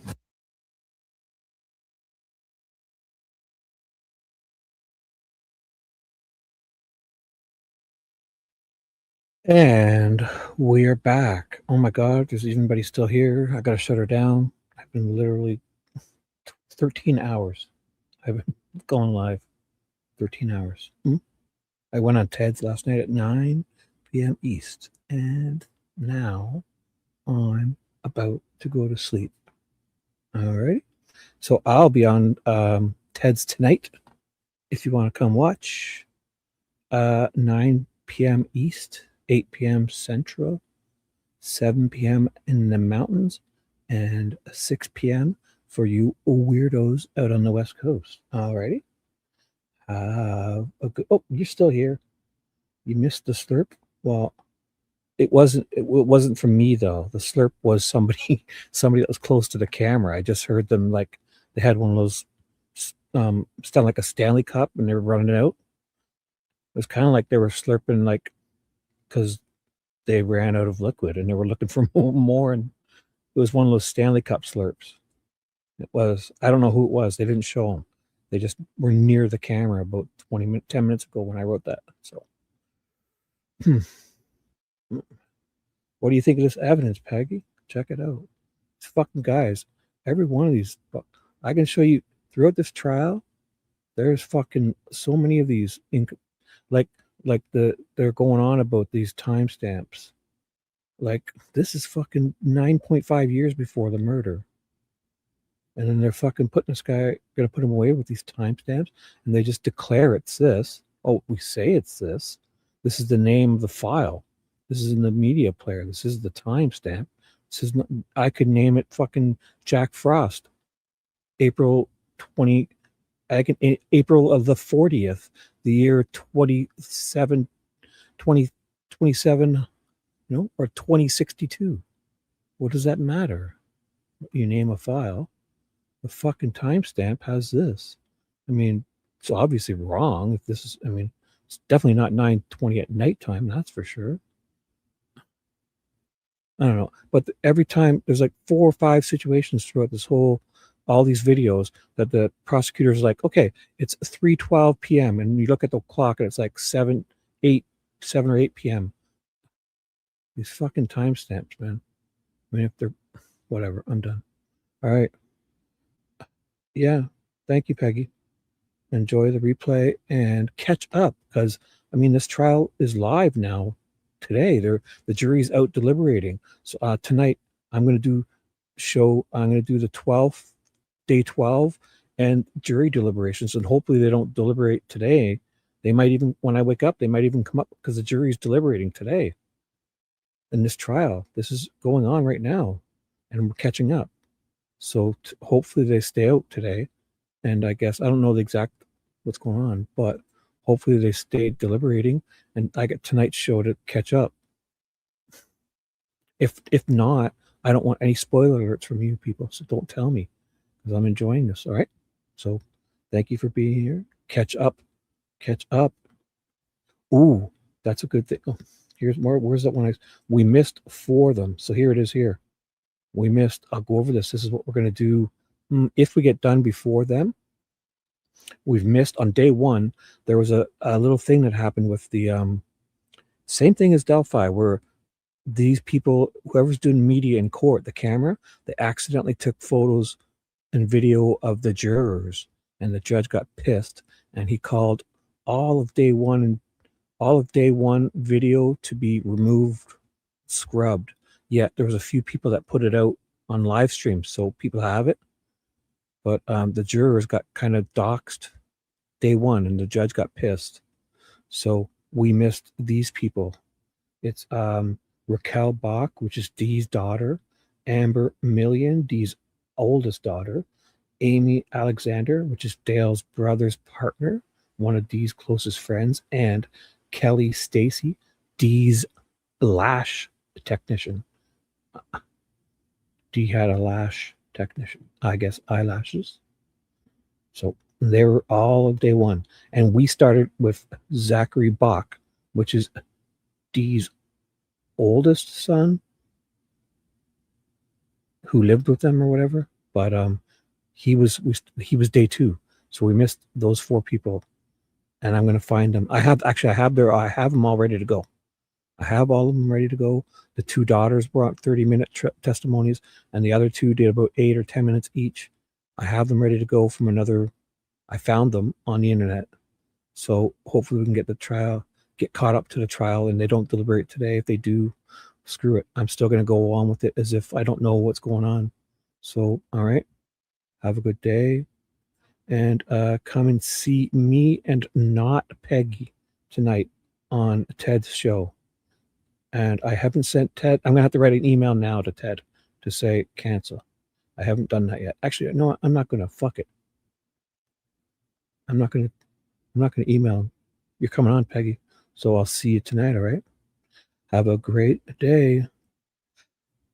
Bye.